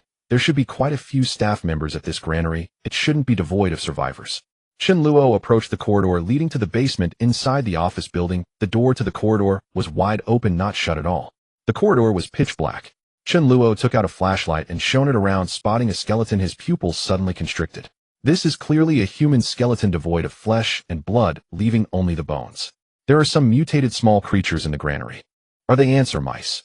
Normal zombies would leave behind some scraps of flesh after devouring humans. They don't clean up completely. Only mutated creatures like ants and mice would consume everything so thoroughly. They are weak with little individual strength, but their numbers are overwhelming. Chen Luo has seen large ant swarms consisting of hundreds of thousands. Anyone encountering them would flee. The skull of this skeleton is facing Chen Luo with the entire body leaning toward him. It can be inferred that when he was heading to the basement he discovered the terrifying creatures inside, and hurriedly turned to flee, but he did not succeed in escaping. Chen Luo hesitated. If he encountered an overwhelming number of them, he truly had no confidence in avoiding disaster. However, if he doesn't go down to collect the grain, it will be a long time before he can come back. The situation was no longer about whether Chen Luo would enter the grain depot's basement. It was that the rat swarm, having caught their scent, had already surged forth. Chen Luo feared no ordinary rat swarm, not even one numbering in the hundreds. What unsettled him was the unknown. If it numbered in the thousands, they were doomed. Chen Luo lacked any wide-area offensive capability. Should he be surrounded and dragged to the ground, death would be inevitable. His electric baton, limited by battery capacity, could not eradicate a vast swarm. Unaware of the full scale of the threat, Chen Luo refused to stand and fight. He seized Su Daju and fled, finally understanding why not a single survivor remained in the grain depot. With fangs sharp enough to rend steel, these mutated rats could easily breach ordinary security doors or wooden office doors. Only solid, thick iron gates like those of vaults stood any chance of holding them back. Their acute sense of smell left survivors with no refuge. Escape from the grain depot was the only option. When Fawang saw the teeming mass erupting from the basement, he recoiled in shock and bolted without hesitation. Fawang cried out urgently, urging them to flee first while he lured the swarm away. He instantly assessed that these rats were no zombies. Their speed dwarfed any shambling undead, and clad in armor, as they were both, Chen Luo and Su Daju would soon be overtaken. Chen Luo and Su Daju sprinted toward the exit of the office building. Once aboard the heavy-duty truck, they would be safe, at least from direct assault, though the vehicle itself could not crush such small, agile foes. Fawang veered right into a side corridor. He could not flee in the same direction. They would inevitably fall behind. His speed far exceeded theirs. Indeed, the two lagged behind, and fate turned cruel. Yet only a fraction of the initial swarm pursued Fawang. Though swift, the rats still fell short of Fawang's lightning-imbued velocity. A colossal rat, nearly Fawang's size, paused briefly watching him flee, then decisively turned toward Chen Luo and Su Daju. Humans were simply more delicious. Despite its immense girth, the rat sovereign moved with startling agility, matching Fawang stride for stride. And if it matched Fawang, it vastly outpaced the two armored men. Hearing movement behind him, Chen Luo did not glance back. Flight was the only wisdom.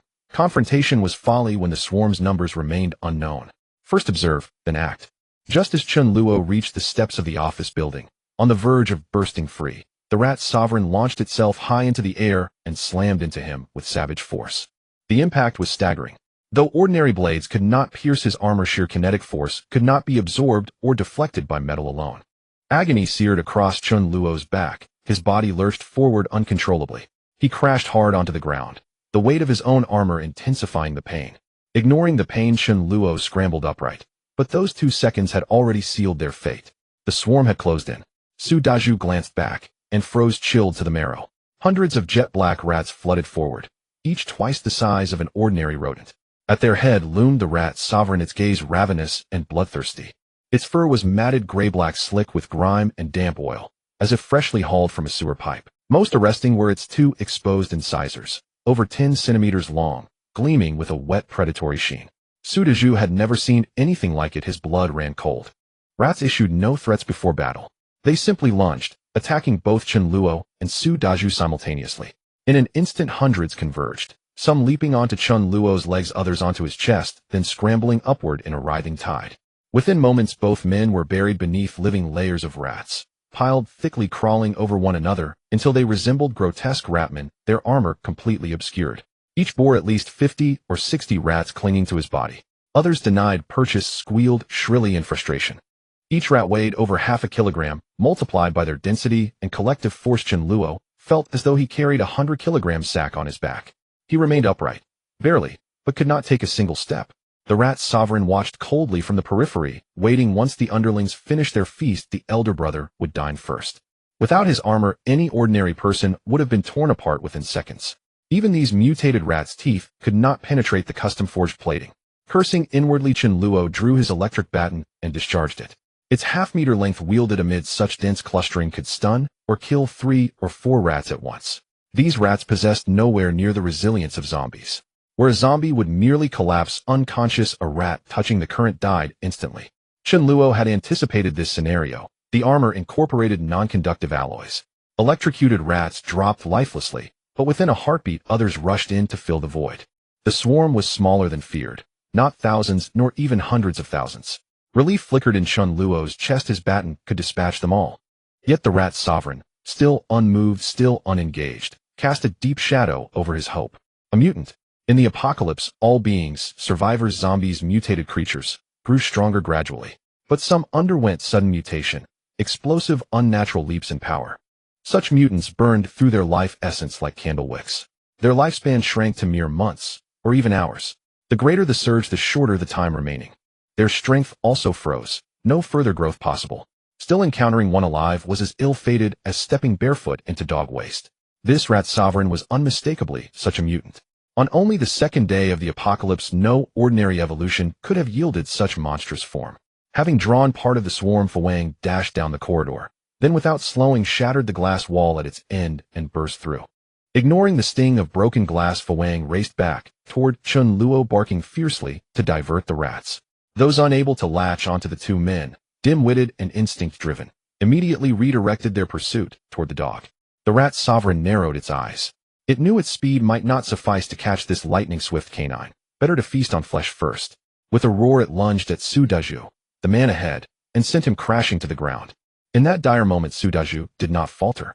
His face hardened with grim resolve as he pressed the electric baton flush against the rat sovereign's hide, yet the weapon failed utterly. Only a fleeting spasm of pain crossed the beast's muzzle. Instead it clamped down harder, its fangs biting deep into the armor with a sharp, sickening crack. A jagged fissure split the plating. One more strike, and the armor would shatter. The Rat King was cunning. It had bitten precisely at the neck joint of Su Daz's armor. If that plate were pierced, Su Daz's throat would lie exposed to the Rat King's fangs. The outcome was obvious. Chen Luo undoubtedly wanted to save Su Daju, yet clearly the electric baton could not threaten the Rat King in the short term. This Rat King was at least a third level, perhaps even fourth level, and its advantage lay in sheer physical might rather than elemental power. By ordinary means it was impossible to kill it quickly. Some might claim that Fa Wong was no match for the Rat King, but how long could the Rat King survive? It might collapse of its own accord in a few minutes. Chen Luo felt grateful he had broken through to become a second-level ability user last night, otherwise he and Su Daju would surely have perished. There was still a sliver of hope.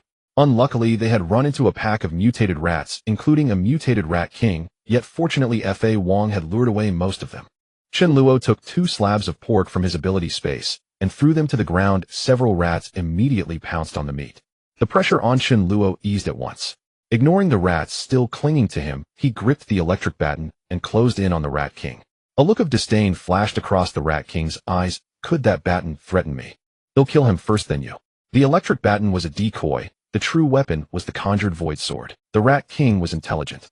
If it sensed danger and chose flight, it would ruin Chen Luo, who could only muster the void sword for a fleeting instant. Left hand holding the baton, the right already shaped into a faint radiance. A cruel glint crossed Chen Luo's eyes. Just as the Rat King had bitten through the armor at Su Daz's neck and prepared to dispatch him, a sudden premonition of death prickled its fur. It glanced at Chen Luo in alarm and tried to flee, but it was only inches away. How attempting to escape now might be too late. Chen Luo's sword sliced the Rat King's neck.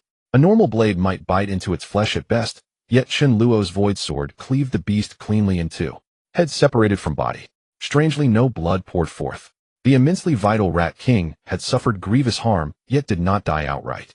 The headless body twitched violently, the great skull straining as if to press itself back into the torso and rejoin.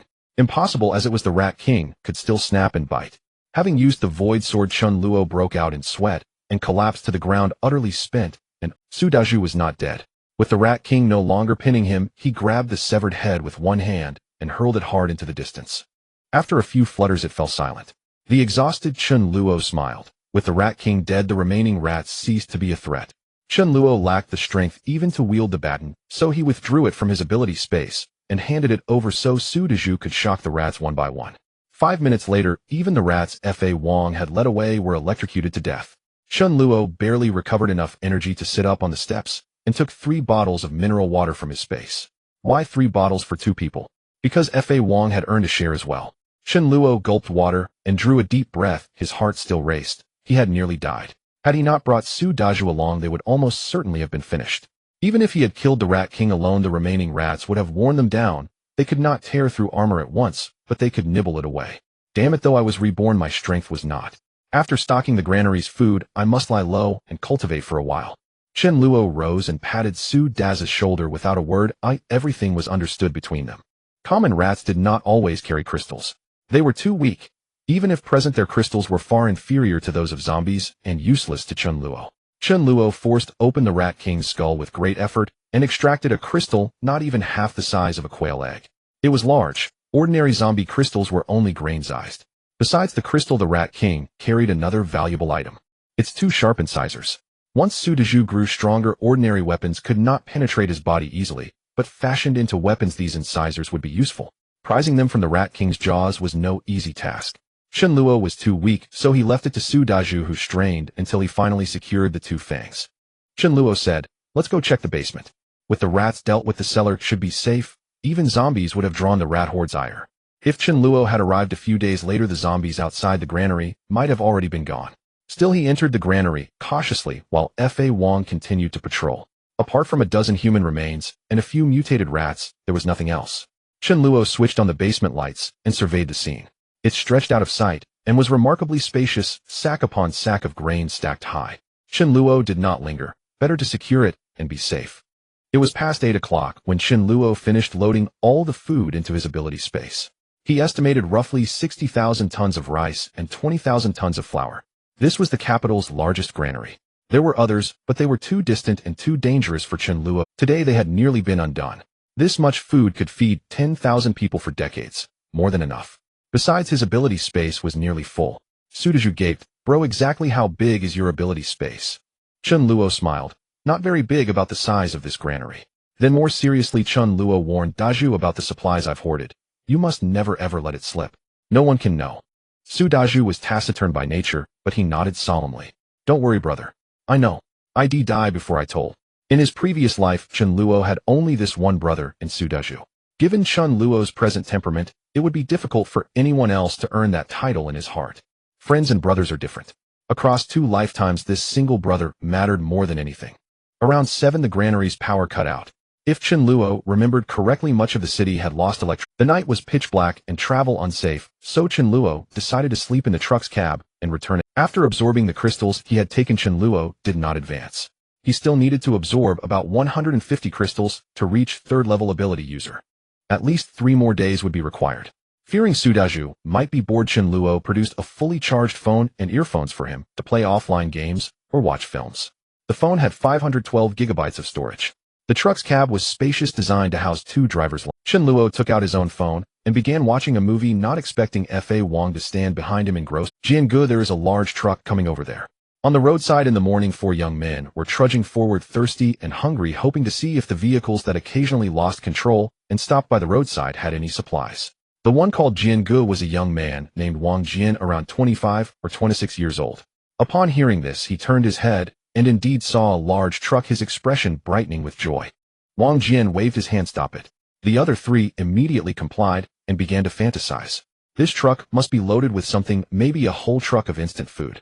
A truck full of watermelons would be great, quenching thirst and satisfying hunger. Other fruits would work too. Even if it's not supplies, my uncle is the driver. I know that truck drivers often carry a lot of mineral water, boiled eggs, boiled chicken legs, and plenty of snacks like biscuits. Hearing this, the 4 felt even hungrier. "Jiangu, if he doesn't stop, you might have to use your powers to punch." The other 2 nodded in agreement, looking at Wang Jian with a mix of fear and envy. Wang Jian had awakened his powers the night before, suddenly discovering that he could control metal. Initially, he thought he could control anything, but after experimenting, he found he could only control metal. The others beside him were dumbfounded by this revelation. Powers. They had no idea that survivors would awaken their abilities one after another within half a month, some quickly and some slowly. This was a privilege only the protagonists in novels had. This big shot must be held on it tightly. Wang Jian, who initially had an ordinary status and was not highly regarded, suddenly became Jiangu to the other 3.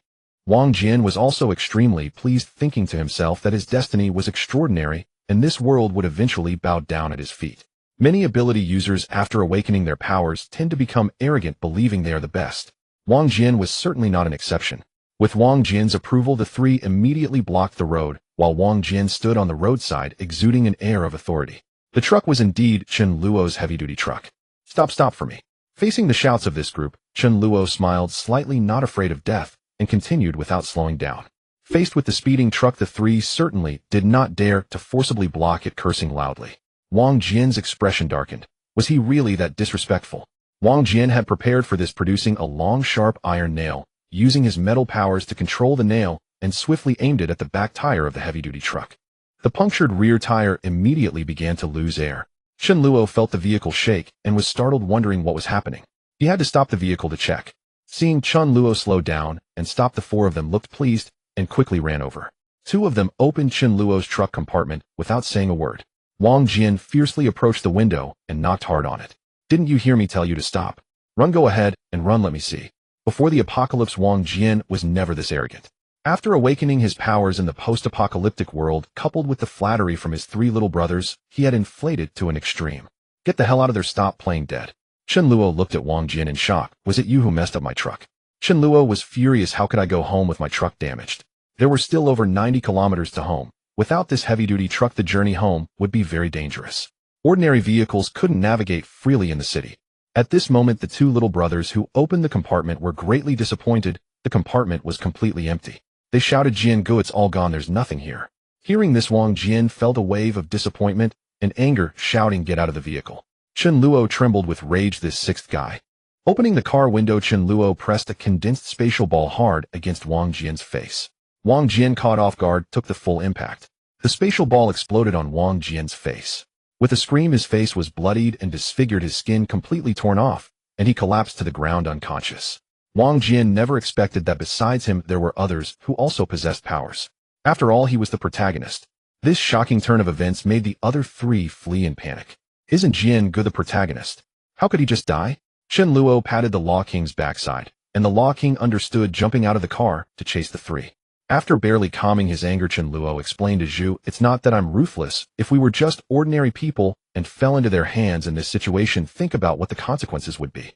On the third day of the apocalypse, Su de Zhu had little experience with the apocalypse, so Chen Luo specifically explained. The remaining three quickly perished under the pursuit of the Law King.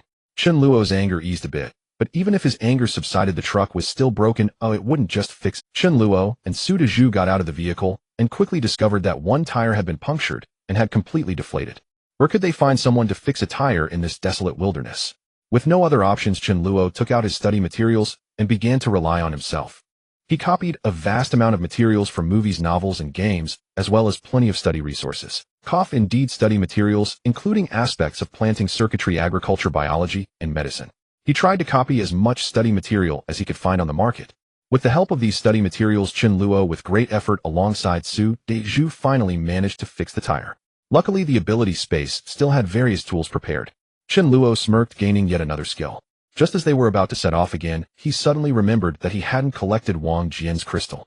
Survivors who awakened their powers also had crystals, and their effects were much better than those of the zombies' crystals.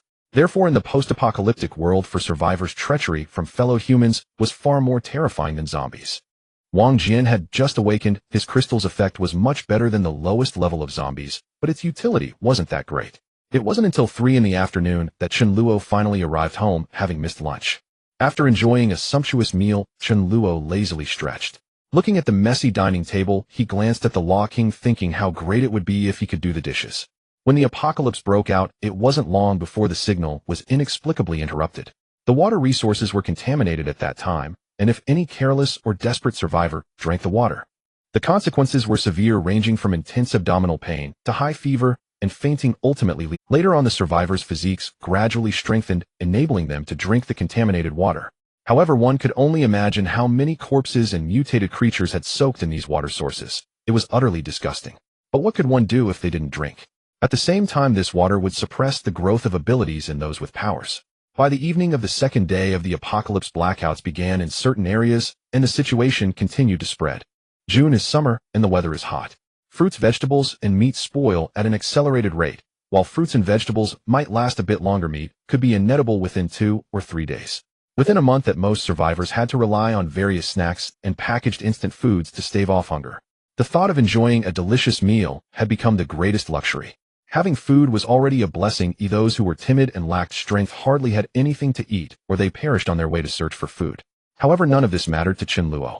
The king of law was contemplating whether to have braised pork or ribs for eating every day. Meal after meal had become somewhat monotonous, so today he decided to switch things up and have something lighter. In the living room with the curtains drawn, Chen Luo and Su Dezhu used the large LCD TV to play games on their PSP. Such a boring life. Eating, playing, then sleeping. Spending all day waiting for death, indulging in trivial pleasures. But this was the apocalypse, and I had no thoughts of saving the world. Picking up a chilled cola, Chen Luo sighed. He didn't want to live this way. But what could he do? He felt quite glancing at the king of law who was fixated on the TV. Chen Luo said, "Go practice on some zombies, try to master new skills." The king of law had already leveled up to grade 2 yesterday, and his ability had significantly increased, allowing him to use other lightning-based skills. However, these skills could not be mastered just by leveling up, one had to comprehend them independently. Chen Luo only knew spatial skills and couldn't assist with others. This was something he had to rely on himself. Honing his skills through combat was the fastest way. The king of law struggled to tear his gaze away from the LCD TV. The game looked incredibly fun. It was one thing to not let a dog play games, but not even letting it watch was too much. Chen Luo chuckled inwardly as the king of law resembled himself in childhood, bringing his GBA to school surrounded by a crowd of classmates watching him play. "But I'm doing this for your own good. A dog that doesn't grind will never amount to anything."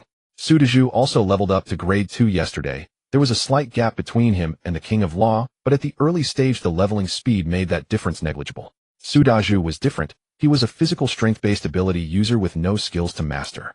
Leveling up simply meant becoming physically stronger, requiring only combat experience.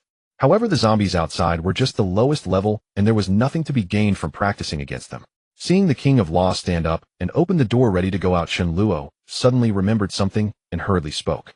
"Wait a moment." The king of law turned to look at Chen Luo, wondering if he was being told not to go, or if Chen Luo was worried about his safety and was reminding him. All Chen Luo said was, "Please toss the 2 garbage bags I packed into the dumpster while you're at it." The king of law: "You don't consider the dog to be a dog, do you?" Watching the king of law leave, Chen Luo shook his head, saying, "You're too much of a headache. When will you learn to clean up the trash on your own? Then you'll be a mature dog. If I don't tell you, you wouldn't know to do it on your own." Sigh. Su Dezhu laughed awkwardly beside him, feeling sorry for the king of law. Chen Luo said, "Forget it, let's continue playing." By 6:30 in the evening it was time for dinner. Chen Luo was feeling quite troubled. Eating rich meals every day was not good either. His stomach was starting to feel uncomfortable. When Chen Luo first reincarnated, he had been holding back for a long time, wanting nothing but meat to eat. The first things that came to mind were the greasy fried chicken buckets and roasted duck. The ready-made delicacies he ordered were all heavy meat dishes. There were some vegetable dishes too, but they were all dry-fried cauliflower, hand-torn cabbage, and oil-braised eggplant. There wasn't even a single simple stir-fried vegetable or vegetable egg soup. Who could endure this? Chen Luo felt quite regretful. He had underestimated the situation. As for ingredients, Chen Luo had plenty. He could eat for 10 lifetimes and still not finish. He also had learning materials and abundant cooking videos. But just because one watched a video doesn't mean they could cook well. If that were the case, everyone would be a master chef. Now Chen Luo didn't want to eat anything. He just wanted a bowl of simple soup. But there was none. Even throwing out the trash relied on the king of law. It was impossible for Chen Luo to do so himself. The king of law was too inept. He couldn't do many things. Chen Luo desperately needed a maid to take care of his daily life. Living in such a way where everything was handed to him, there needed to be someone to wash dishes, clean, and do laundry. Chen Luo's first thought was of Ma Yu, whose culinary skills were extraordinary.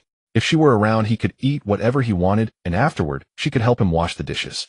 Chen Luo felt that she had a good personality and was quite pleasing to the eye. He had had this thought before the apocalypse. Chen Luo didn't know if she was dead or alive. Even if she wasn't dead, he would have to let her starve for a few more days to facilitate discipline.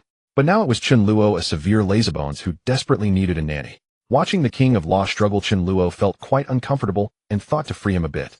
When Ma Yu came to Chen Luo's house to teach him cooking, he had specifically sent her home once. She currently lived in a staff dormitory of a 5-star hotel not far from Chen Luo's house, where she worked as one of the chefs. She had been lured by Chen Luo with a high salary to work part-time teaching cooking. If Ma Yu lived too far away or in a bustling area, Chen Luo would give up on the idea. After all, she wasn't the only choice in the world. Chen Luo thought for a moment that it would be safer. Tomorrow he would level up to grade 3. In the day after, he would go check on how Ma Yu was doing. If things didn't work out, he would look for other candidates. Chen Luo sighed, thinking he would make do tonight with some winter melon and rib soup. After advancing to level 2, Chen Luo could absorb approximately 50 of the lowest grade crystals. With higher-grade crystals, the quantity absorbed per session decreased accordingly. It had taken Chen Luo over a week to fully assimilate the crystal bestowed by the Law King. Testing revealed that absorbing 1 crystal per day was optimal, keeping the body in a state of mild hunger, enhanced absorption efficiency, yielding better results than frequent smaller intakes every few hours. A sharp pang surged through his mind as the crystal within Chen Luo's consciousness underwent a subtle metamorphosis. A faint smile curved his lips. He had ascended to level 3. In merely 4 days. In his past life, Chen Luo had taken over a month and a half to reach this tier. Even the Law King, renowned for his extraordinary talent, required half a month of relentless crystal absorption to advance from level 2 to level 3. Yet Chen Luo needed only 3 days. Law King, consider yourself fortunate to serve me in this life. Otherwise, why would I ever need to ambush you? The anomalous energy coursing through Chen Luo's body, akin to magic or arcane force, had grown not only purer, but also vastly more abundant. Its volume had tripled since level 2. His void blade, once sustainable for only 5 seconds, now held for 20. His power had surged dramatically, yet mastery of void walking remained beyond reach, requiring at least level 4. Present-day zombies had not even attained level 1. They were effectively level 0, feeble and primitive. Once Chen Luo reached level 4, level 0 zombie crystals would become utterly useless to him, halting his rapid ascent. Even now, their crystals offered diminishing returns. Advancing to level 4 solely through them would demand over 1,000. Chen Luo's crystal reserves were nearly exhausted. He needed a substantial replenishment. The 5-star Yunlai International Hotel, where Ma Yu was holed up, would provide ample opportunity. The following morning, Chen Luo set out with Su Dezhu and the Law King. Passing a neighborhood supermarket, he witnessed an unsettling scene. A young man, familiar yet unnamed, a long-time resident of the same compound, rushed out, barely exchanging glances with neighbors in ordinary times. Such was the estrangement of modern urban life. Proximity bred no familiarity, let alone kinship. The youth emerged, clutching a bulging sack half filled with goods, hastening away with palpable urgency. Chen Luo had already stripped the supermarket of most supplies, only scattered remnants, items fallen to the floor or wedged in corners, remained deemed unworthy of his effort. Suddenly a woman burst from the store, lunging to seize his sack, her voice cracking with desperate wails. "You've taken everything. How am I supposed to survive? Give me half." Though only the 5th day of the apocalypse, scarcity had already etched itself into every soul's awareness. Food meant survival. The youth scoffed, shrugging her off with contempt. "Get lost. Whether you eat or starve is none of my concern." Undeterred, the woman seized him in a vice-like embrace. "If you won't share, then I'll hold you tight. When the zombies come, we die together." The youth instantly relented. "Fine, you win. Let go and I'll split it." She released him, but kept a death grip on his shirt hem. Then his expression twisted with cold fury. He drew a dagger from his coat and stabbed her repeatedly. She crumpled silently. The division was now moot. 2 zombies shambled nearby. Spotting Chen Luo's group, the youth panicked, fearing theft, and fled. Bravery, it seemed, could compensate for weakness. Outrun the dead if you couldn't outfight them. Chen Luo shook his head. The youth was no paragon, but what did that matter to him? He possessed no moral authority to judge others, for he himself was no paragon. Since his rebirth, Chen Luo had never intended to be virtuous.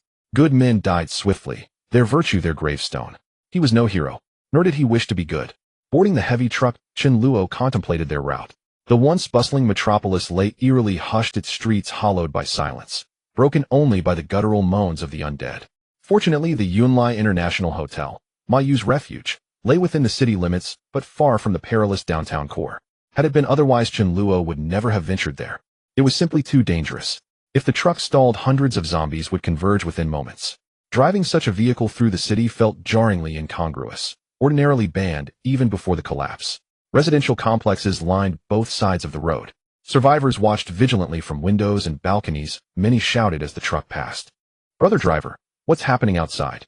Could you tell us? Brother driver, could you bring some food up? I'll pay whatever you ask.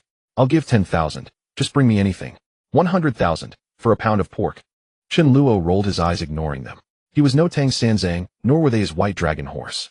Such cries rarely aided him, and he certainly wouldn't climb stairwells to lecture every survivor on decorum. The heavy truck crawled through the city. Barricades choked the avenues and narrow turns slowed progress.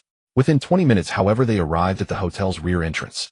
Chen Luo commanded Dezhu, "Don your armor and disembark." Su Dezhu nodded, clad himself in gleaming plate, and descended, with Chen Luo and the dog close behind. This time Su Dezhu carried not an electric baton, but a solid iron rod. Battery life was finite. Having advanced to level 2, his raw strength rendered the rod far deadlier than any charged weapon. 40 to 50 zombies, doggedly tracking them since departure, surged forward the moment the trio stepped onto the asphalt. Chen Luo wielded his electric baton. Suju raised the iron rod and struck a zombie squarely in the skull, a blow so ferocious it would have shattered bone whether delivered to undead or living alike. The creature's head split open, spilling crimson and ivory across the pavement, dead instantly. The skull remained the sole vital point. A blow to the torso would not suffice. Su Daju swung again and again, each impact felling another zombie. His lethality rivaled Chen Luo's own, even armed with superior technology. Without his electric baton, and relying solely on spatial abilities, even Chen Luo, a level 3 anomalous adept, could not match Su Daju's battlefield efficiency. Early-stage physical adepts held overwhelming advantage. That said, Chen Luo was no weaker. He could cleave Su Daju in two with a single stroke, while the latter's blows could not pierce Chen Luo's defenses. Though Chen Luo risked being overwhelmed in prolonged combat, the agile Law King, under Chen Luo's tutelage, had mastered evasion, moving with the fluid precision of a seasoned hunter. By maintaining precise distance, he could exhaust and ultimately dismantle even Su Daju. Chen Luo stepped outside with the main purpose of collecting crystals. The zombies that had been killed could not be wasted. After slaying the zombies, Chen Luo and Su Daju collected the crystals. Chen Luo appeared relaxed as he swiftly gathered the crystals, while Su Daju felt uneasy facing the bloody heads. Chen Luo's collection speed was at least 3 times faster than Su Daju's. As for the Law King, it was better not to mention him. This task was beyond his capability. The three of them, one man and one dog, slaughtered their way through the horde of zombies, quickly collecting over 300 zombie crystals. They could continue killing, but it was unnecessary. Su Daju was already greatly exhausted.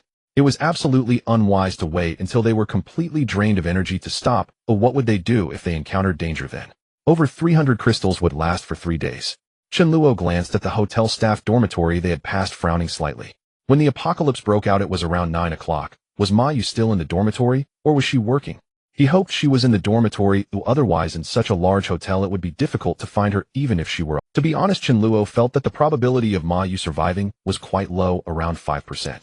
He came here with a mindset of giving it a try under the premise of not being in danger. Entering the staff dormitory, the Law King led the way. The cries of fallen zombies and the roars of the Law King quickly attracted the attention of a dormitory. A young man saw 2 armored figures through the peephole, watching as Chen Luo and Su Daju slaughtered zombies like they were mere mortals. Although terrified, he bravely opened the door a crack, peeking his head out. "Brothers, save me." Lu Wenba was a staff member at Yunlai Hotel. When the apocalypse broke out, he had been resting left alone in the dormitory. Surviving on his stockpile of snacks and 2 bottles of mineral water, he was barely holding on. This time Chen Luo did not coldly walk away. Instead he asked, "Do you know Mayu?" Lu Wenba nodded like a chick pecking at rice. Mayu was quite well known among the staff at Yunlai Hotel, though very few did not recognize her. Part of it was due to her exquisite culinary skills unmatched in the entire Yunlai Hotel, and part of it was that while Mayu wasn't a world-class beauty, she had a mature charm, was quite pretty, and possessed an outstanding aura. She was the goddess of many male employees at Yunlai. Chen Luo smiled. "Do you know which dorm she is in?" Lu Wenba nodded. "I do, but she should not be there."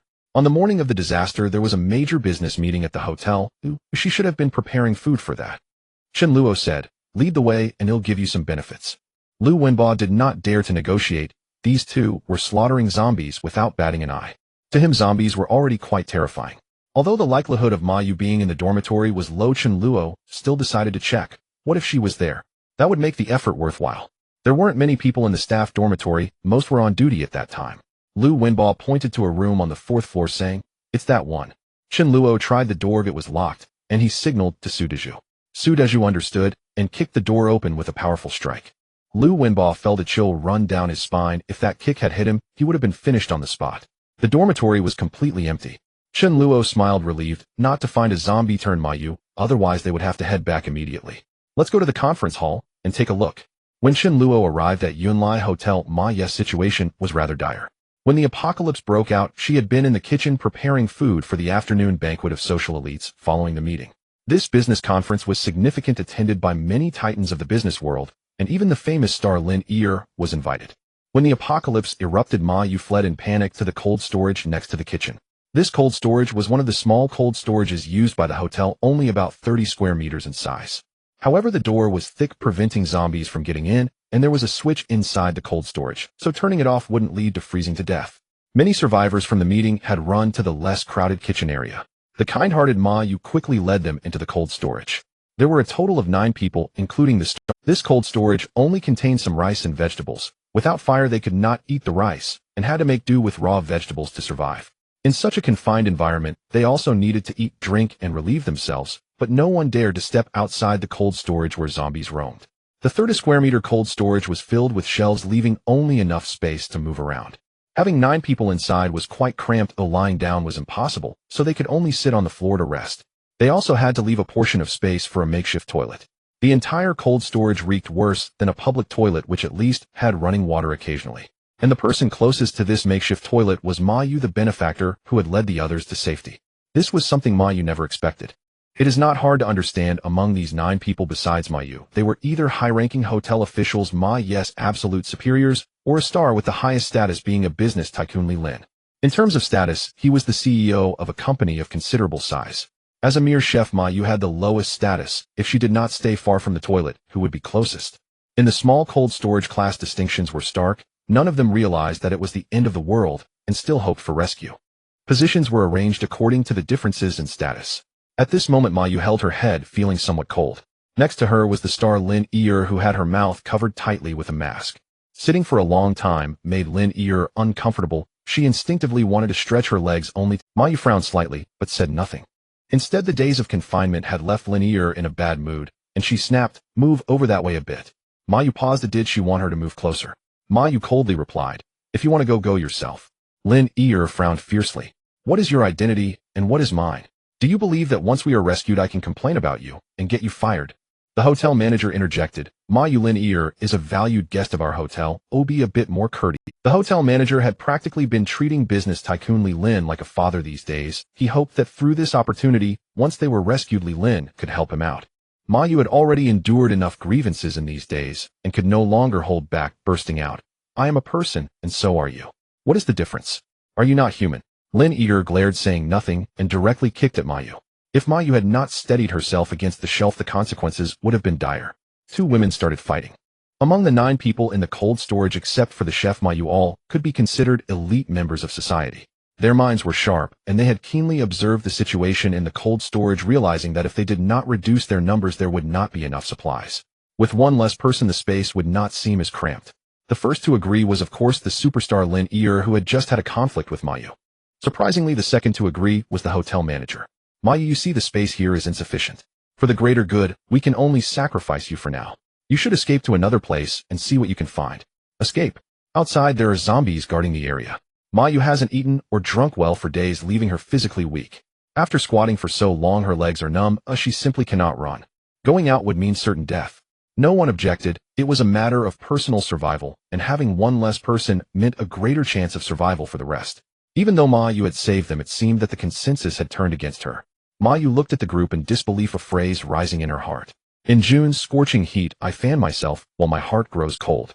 Mayu felt an overwhelming chill. If she had known, she would have never opened the door, letting them be bitten by zombies while she hid alone in the cold storage. "This is clearly meant to lead me to my death. Fine, if I die you all shouldn't think you will survive either." As Mayu prepared to open the door, she braced herself against it, trying to lure the zombies over, intending for them all to perish together. The other 8 were not fools. They carefully observed the zombies wandering back and forth, and when there was an opportunity, without zombies right in front of the door, they opened it just a crack to let Mayu out. Lin Ear gave Mayu a hard kick in the rear, sending her sprawling in front of the door. Lin Ear left behind a single remark about the consequences of opposing her, and the door to the cold storage slammed shut. Mayu wanted to cry but forced herself to stop. From within the cold storage, she could observe the situation outside. Crying now would only make her a laughingstock. She was so angry that at this moment she was no longer afraid, but furious. If only someone could kill this group, she would pay any price. But it seemed there was no opportunity left. 2 zombies caught the scent of Mayu and immediately changed their aimless, wandering roaring as they lunged toward her. In Mayu's mind there was only one thought. How ridiculous, I saved a group of people only to be killed by them. Facing the oncoming zombies, she knew escape was impossible and closed her eyes, waiting for death. Chen Luo and Dezhu, guided by Lu Wenbo through the familiar hotel environment, arrived at the 4th floor. This staircase was conveniently located not far from the cold storage. Hearing Lin Eater's voice, Chen Luo walked over to take a look, and just happened to see the 2 zombies lunging at Mayu. Initially unsure if it was Mayu, he recognized her by the long braid behind her. But the King of Law was sure good, had seen Mayu many times and knew that its goal this time was to find her. The scent of Ma Yu was familiar to it. The King of Law sprang into action, closing the distance of over 10 meters in a second. With a headbutt like a rocket, it charged at the zombies with all its might. The physical prowess of the King of Law had continuously improved with its level. The two nearby zombies were knocked down to the ground in one go, and Zhu quickly arrived to deliver the finishing blows. Chen Luo looked at Ma Yu with immense joy. The chef is not dead. I have good fortune now. Do you know how I've spent these past 5 days?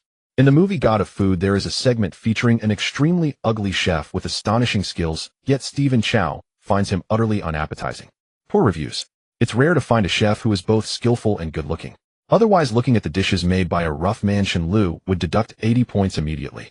Ma Yu looked at the King of Law in astonishment. She recognized it too, especially since it lacked a left ear, a distinctive feature. Chen Luo approached and smiled. Ma Yu, it's me, Chen Luo. I've come specifically to save you. I took such great risks to come here. Are you moved? You should wholeheartedly be my chef now. After her shock, Ma Yu was indeed moved excitedly, saying, Chen Luo, thank you.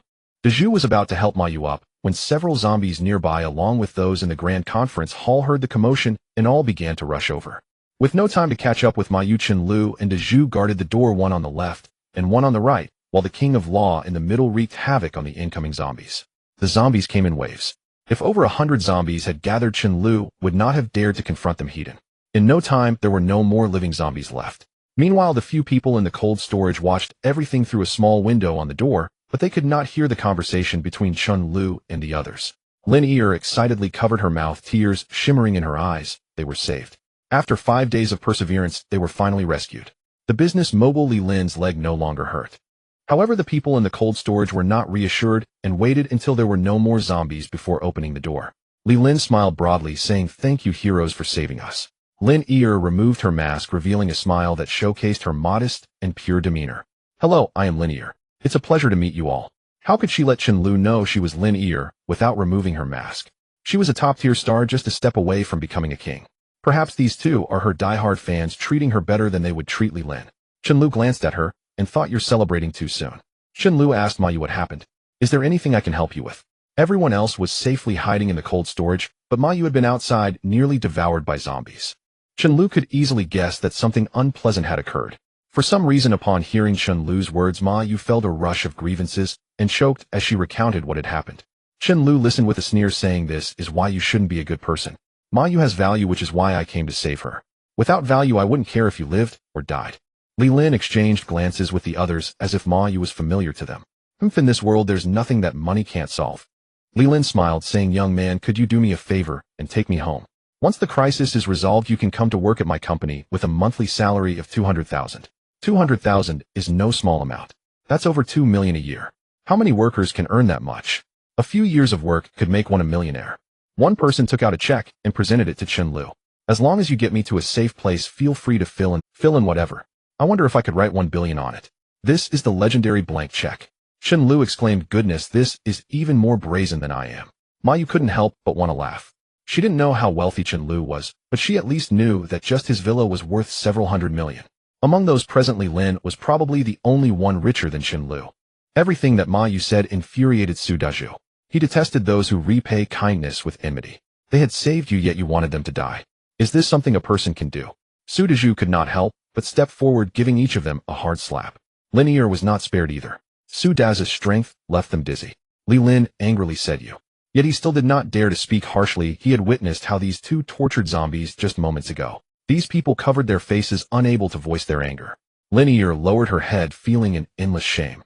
Lu Wenba gaped, wondering how they could be so bold without fearing retaliation.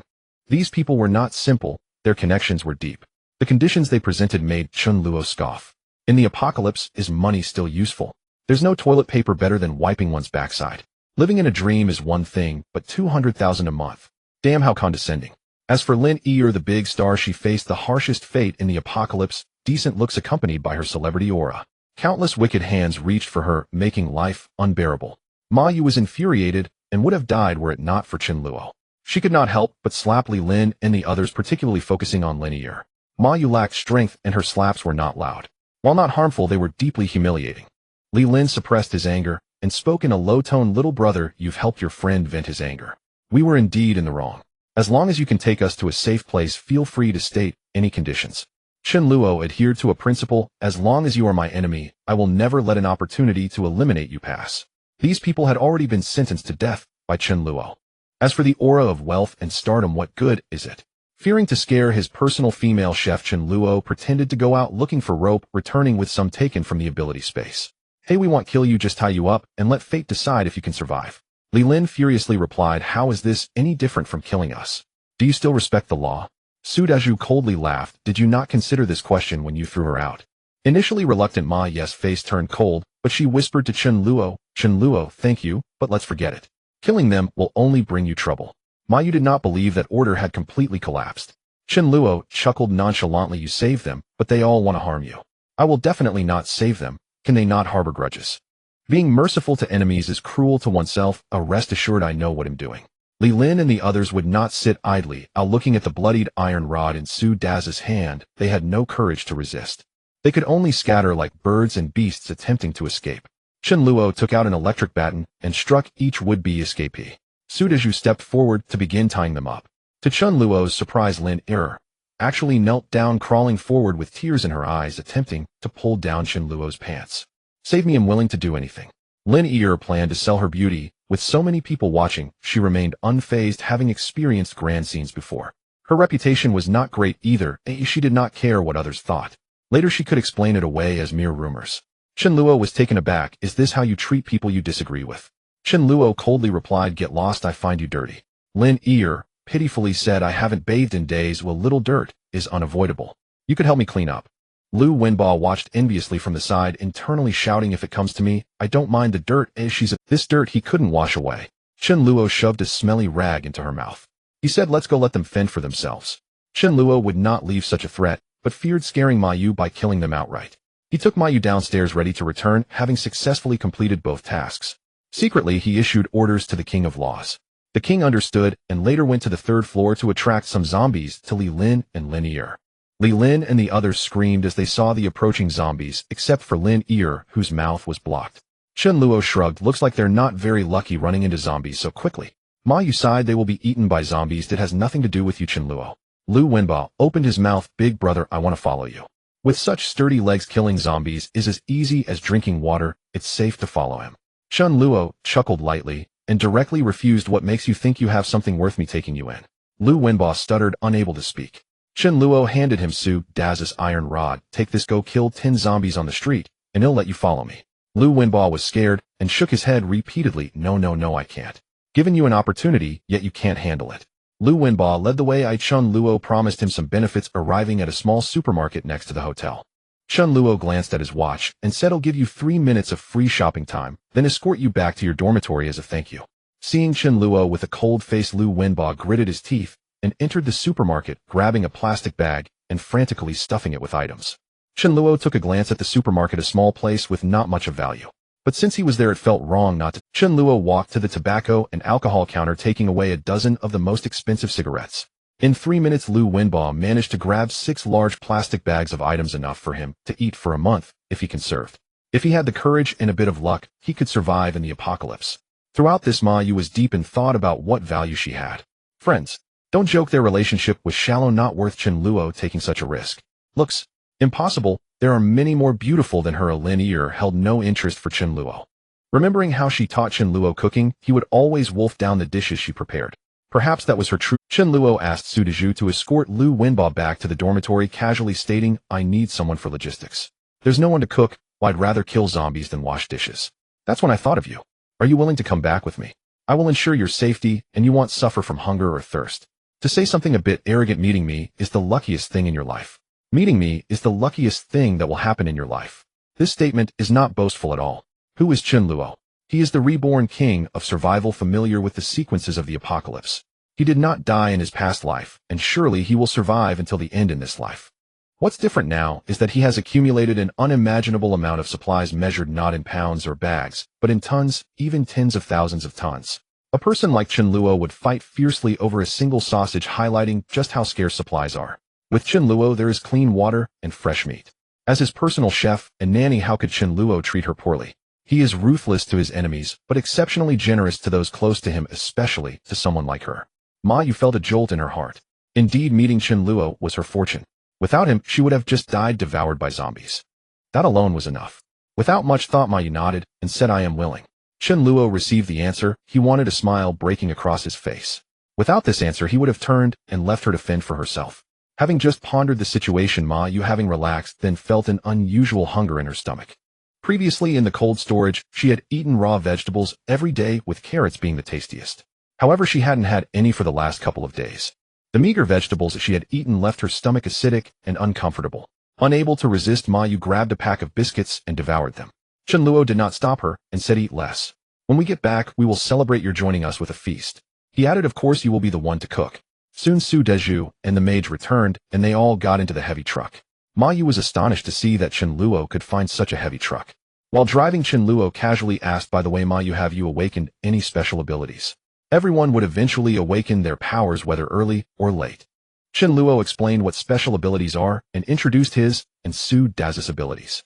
There was no need to hide the spatial ability from Mayu since she was a cook, and Chen Luo's spatial ability was akin to a refrigerator. However, he would not disclose how much was actually in that refrigerator. Mayu thought for a moment and said, "On the third day, I did have a headache. I'm not sure if I have any power. I was too busy feeling hungry to pay attention." Awakening a special ability on the third day may not be superb, but it is certainly not bad. After hearing this, Mayu focused hard on sensing the power within her body. Slowly, small flames began to manifest in her palm. This startled Mayu. However, Chen Luo was overjoyed. Cooking requires fire, right? Whether using gas and induction cooker, charcoal, or firewood, the flavor of the dishes varies immensely. Moreover, the dishes cooked with the flames of a special ability would be even more delicious. Fire users are not rare, but finding someone who is also a culinary master is indeed rare. If that person also happens to be quite pleasing to the eye, then he has struck gold. Soon they arrived home without any issues. Chen Luo eagerly took out the ingredients for Mayu, urging her to prepare a grand feast. Mayu already knew about the spatial ability, as she just didn't know how vast it was. It wasn't surprising that she had mastered flames, so how hard could it be to understand Chen Luo's mastery over space? As the aroma wafted from the kitchen, the three of them couldn't help but drool. In just over an hour, Mayu had prepared 8 dishes.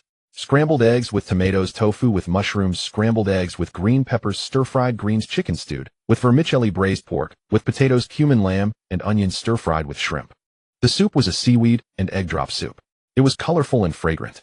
The ingredients Chen Luo bought were all pre-packaged. They had been prepared at least half an hour ago, which made them differ from these freshly made dishes, especially since they tasted different. Mayu's dishes were far more fragrant. She originally didn't want to make so many dishes, thinking they wouldn't finish, but jokingly Su Deju could eat them all by himself. Chen Luo and Su Deju were wealthy, so looking at the table full of dishes, they wouldn't be embarrassed. But after 5 days of surviving on nothing but raw vegetables, Mayu couldn't help but swallow hard. Chen Luo chuckled, "What are we waiting for? Let's dig in."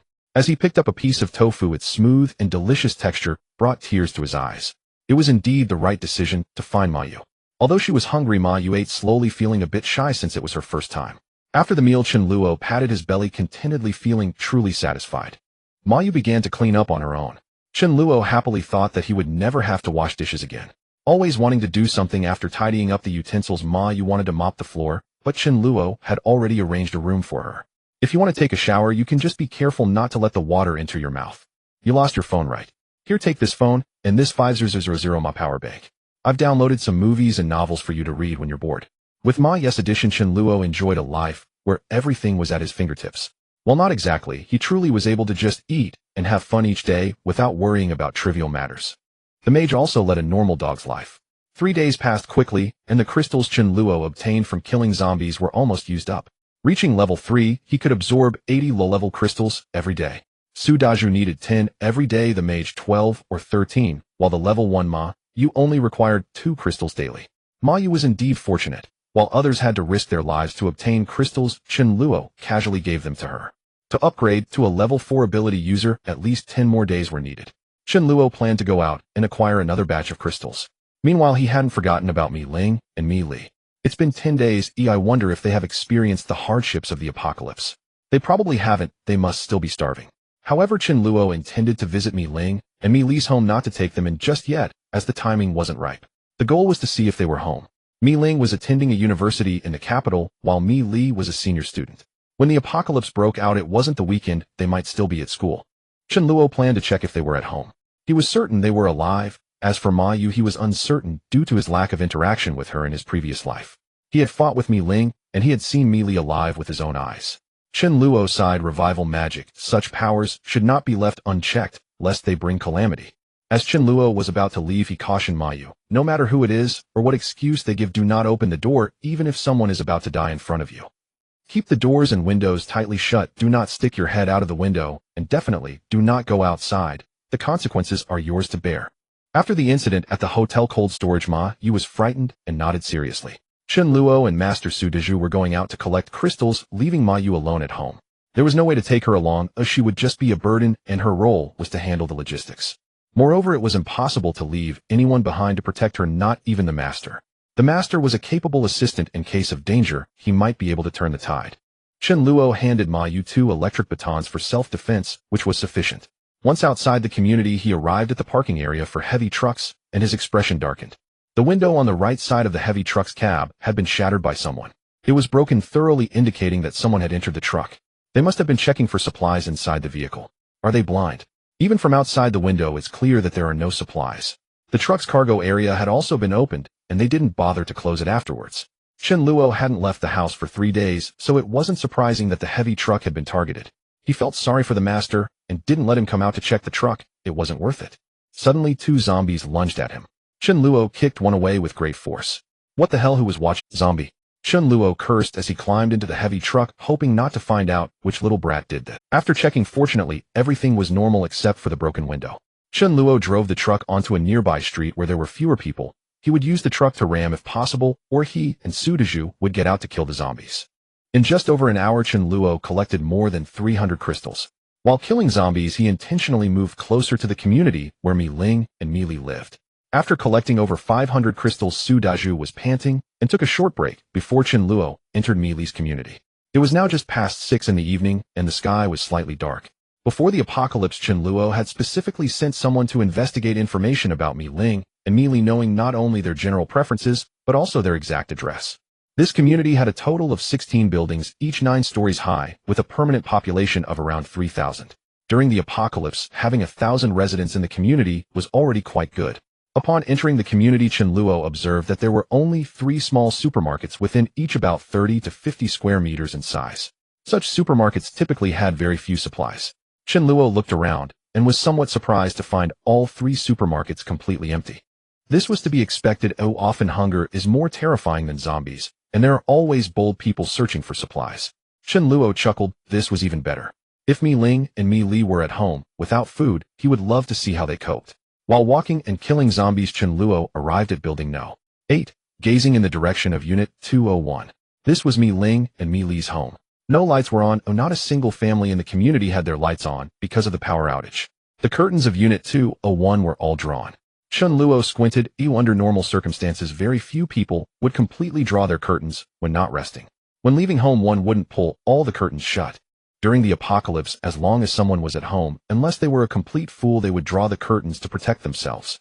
However, it was impossible to rely solely on this method to determine if Mi Ling and Mi Li were home. There were 2 ways to go upstairs. One was the elevator, which could be ruled out, and the other was the stairs. Chen Luo whispered, "Master, go sniff around to see if anyone is home."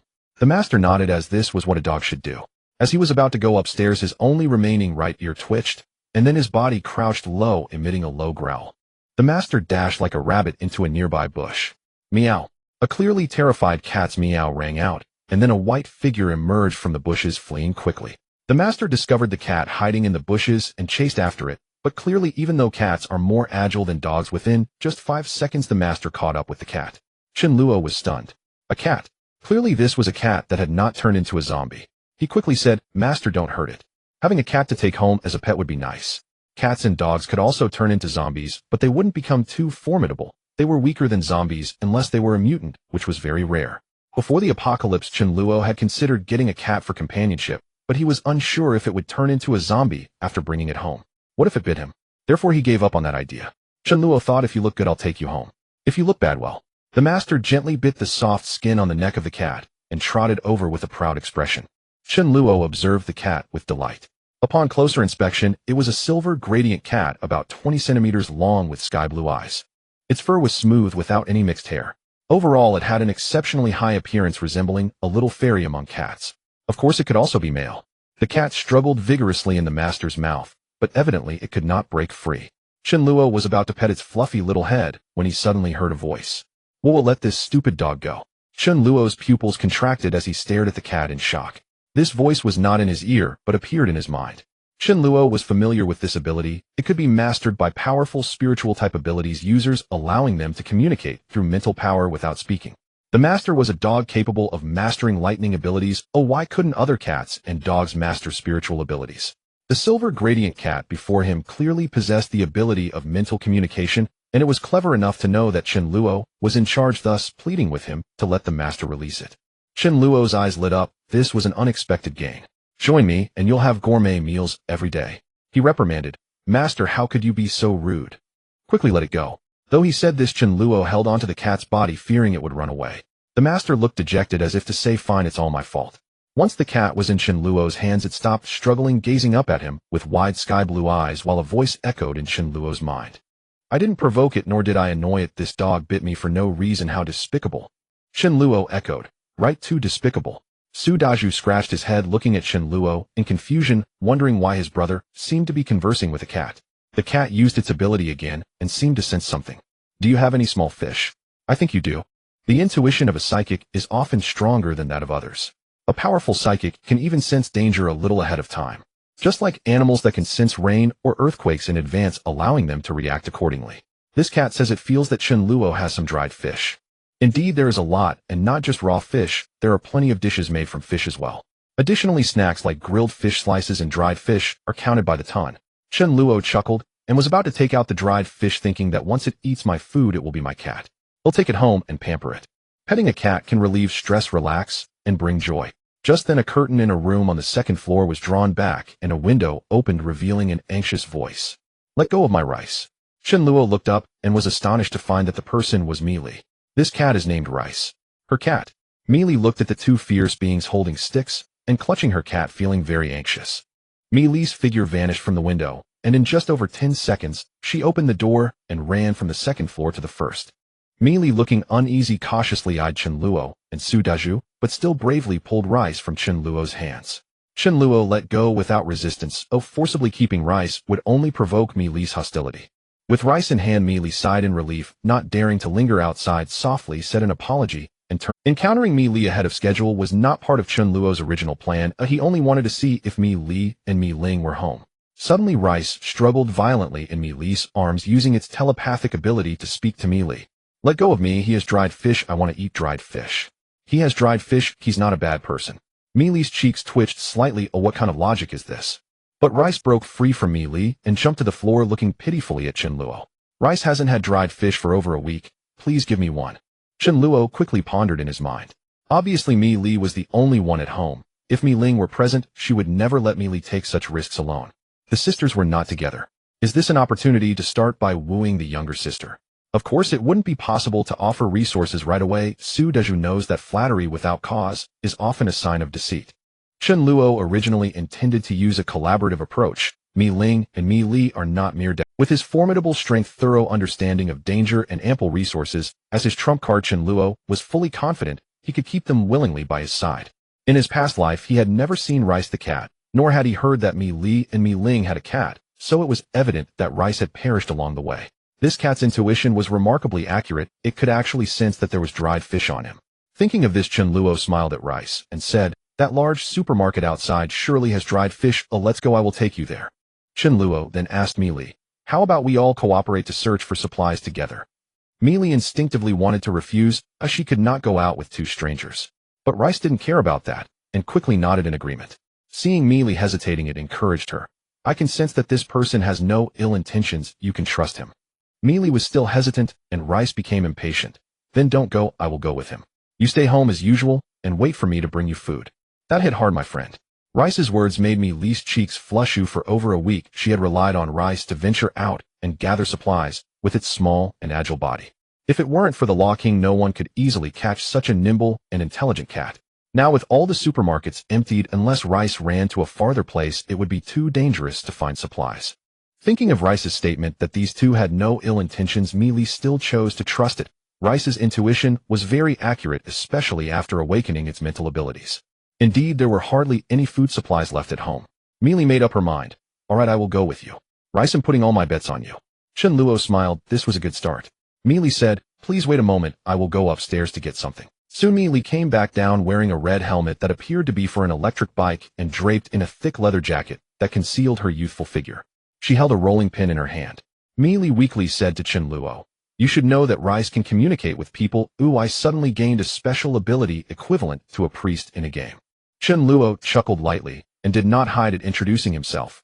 I am Chen Luo, and my ability is equivalent to a spatial magician. He is Su Daju, equivalent to a warrior. This dog is my partner named Law King. He is a lightning magician, and you can call him the Lightning Law King. Upon hearing this title from Chen Luo, Law King straightened his back proudly, as I am not a combat weakling like Rice. Mi stared at Law King in astonishment. It turned out that not only Rice had gained a special ability, but a dog could also wield lightning. If she hadn't come out, she wouldn't have known that the world had changed drastically. Rice urged, hurry up and find the dried fish. After just 2 steps, they bumped into a few zombies. Chen Luo and Su Daju remained unfazed, but Mi tensed up nervously. She trembled slightly and said, I will enhance Su Daju's strength. A warrior needed to be up front, and Mi knew this well, so she first amplified Su Daju's power. There was no need, but Chen Luo wanted to see. A faint golden glow appeared from Mi's hand, and soon entered Su Daju's body. Seeing Mi's actions were not unfamiliar, it seemed she had practiced. Mi then proceeded to enhance Chen Luo as well. Chen Luo closed his eyes to feel it. It was equivalent to a 1/3 increase in strength. If his previous strength was 30 points, then it increased by 10 points. Of course, it couldn't be a percentage increase. 10 points of strength was equivalent to that of an adult male. Moreover, Mi was surely only at level 1. As her level increased, the amplification she provided would also grow. The amplification wasn't limited to just one target. With Mi's enhancement, Su Daju effortlessly dispatched several zombies like slicing through melons. Mi did not appear pleased. Instead, her face turned pale as the zombies' heads were smashed with blood and brains flowing. A scene too gruesome for her. A lone zombie approached. Mi surprisingly stammered, I haven't fought zombies before. This one is just right for me to practice. I will have to face this step one day. Mi spoke with a timid demeanor, uttering words that were somewhat fierce. If this world were filled with zombies, she must overcome her fear of these creatures. Listening to Mi, Chen Luo was somewhat surprised. Externally fragile, yet internally strong. Knowing she had someone looking after her, Chen Luo did not refuse. Daju, hand your iron rod to Mi. The power of a rolling pin could never compare to that of a solid iron rod. Su Daju looked at the trembling Mi with amusement and handed the iron rod to her with admiration. Mi wanted to prepare herself further, but the zombies wouldn't give her that time. Seeing the zombies rush towards her, Mi hurriedly cast a power buff on herself. The zombies opened their gaping maws, and while her mind went blank, her gaze quickly grew resolute. However, Mi had no combat experience at all. As the zombies charged at her, she didn't know how to evade. So it was just a matter of standing and fighting. The zombies' sharp-nailed hands pressed down on Mi's arm. If it weren't for the thick leather jacket she wore, she would have certainly lost a lot of flesh and blood. Simultaneously, the zombies' mouths lunged toward Mi's snowy white neck. The large iron rod in Mi's hands smashed toward the zombies' heads. Mi's strength was a fixed augmentation. Although she appeared to be a fragile young girl at that moment, her power exceeded that of a healthy adult male. The zombies were smashed until their heads were bloodied, and the splattered blood hit the helmet on Mi's head and her leather jacket. The head was the zombie's weak point, but only someone with Su Daju's strength could smash a zombie's head with a single blow. Mi was still a bit short. The zombies continued to bite. Mi was startled by the splattered blood. Holding the iron rod, she struck at the zombies as if smashing a watermelon, relentlessly hitting them. The zombies were dead, but Mi kept hitting. The zombies' heads were completely shattered, and even Chen Luo felt a shiver down his spine at the sight. Girl, you've gone a bit overboard. After killing the zombies, Mi squatted down, took off her helmet, and the bloody scene made her want to vomit. She could only retch as there was nothing in her stomach. Chen Luo took out a tissue and a bottle of mineral water, handing them to Mi. Mi looked at him gratefully. 2 minutes later, Mi regained her composure. Looking at herself then at Su Daju and Chen Luo, she finally understood why they appeared so fierce. It was her own bloodstained clothes that looked frightening. Chen Luo encouraged her. At least she had gained the courage to fight zombies and hadn't faltered at a crucial moment. Mi sighed, you are so troublesome. Are you still going to look for small fish?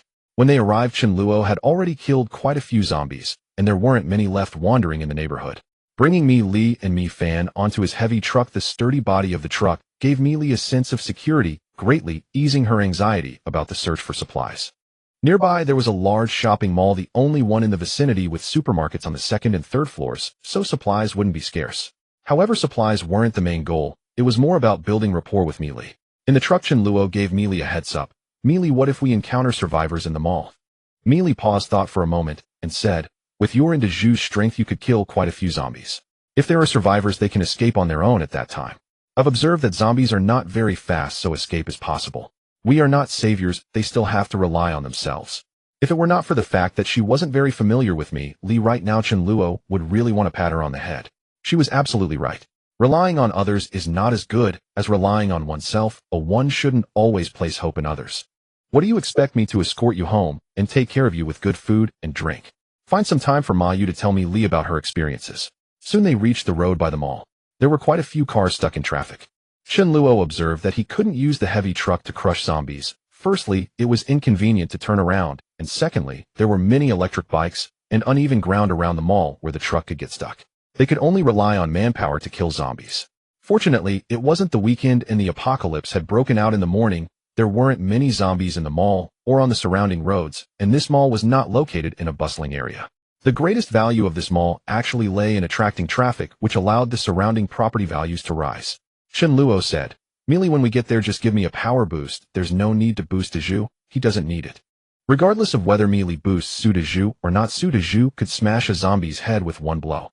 As for Chen Luo reaching the level of a third-tier ability user, his strength, while not as great as Zhu's, was not far off. With Meili's boost, he could also kill zombies with a single blow.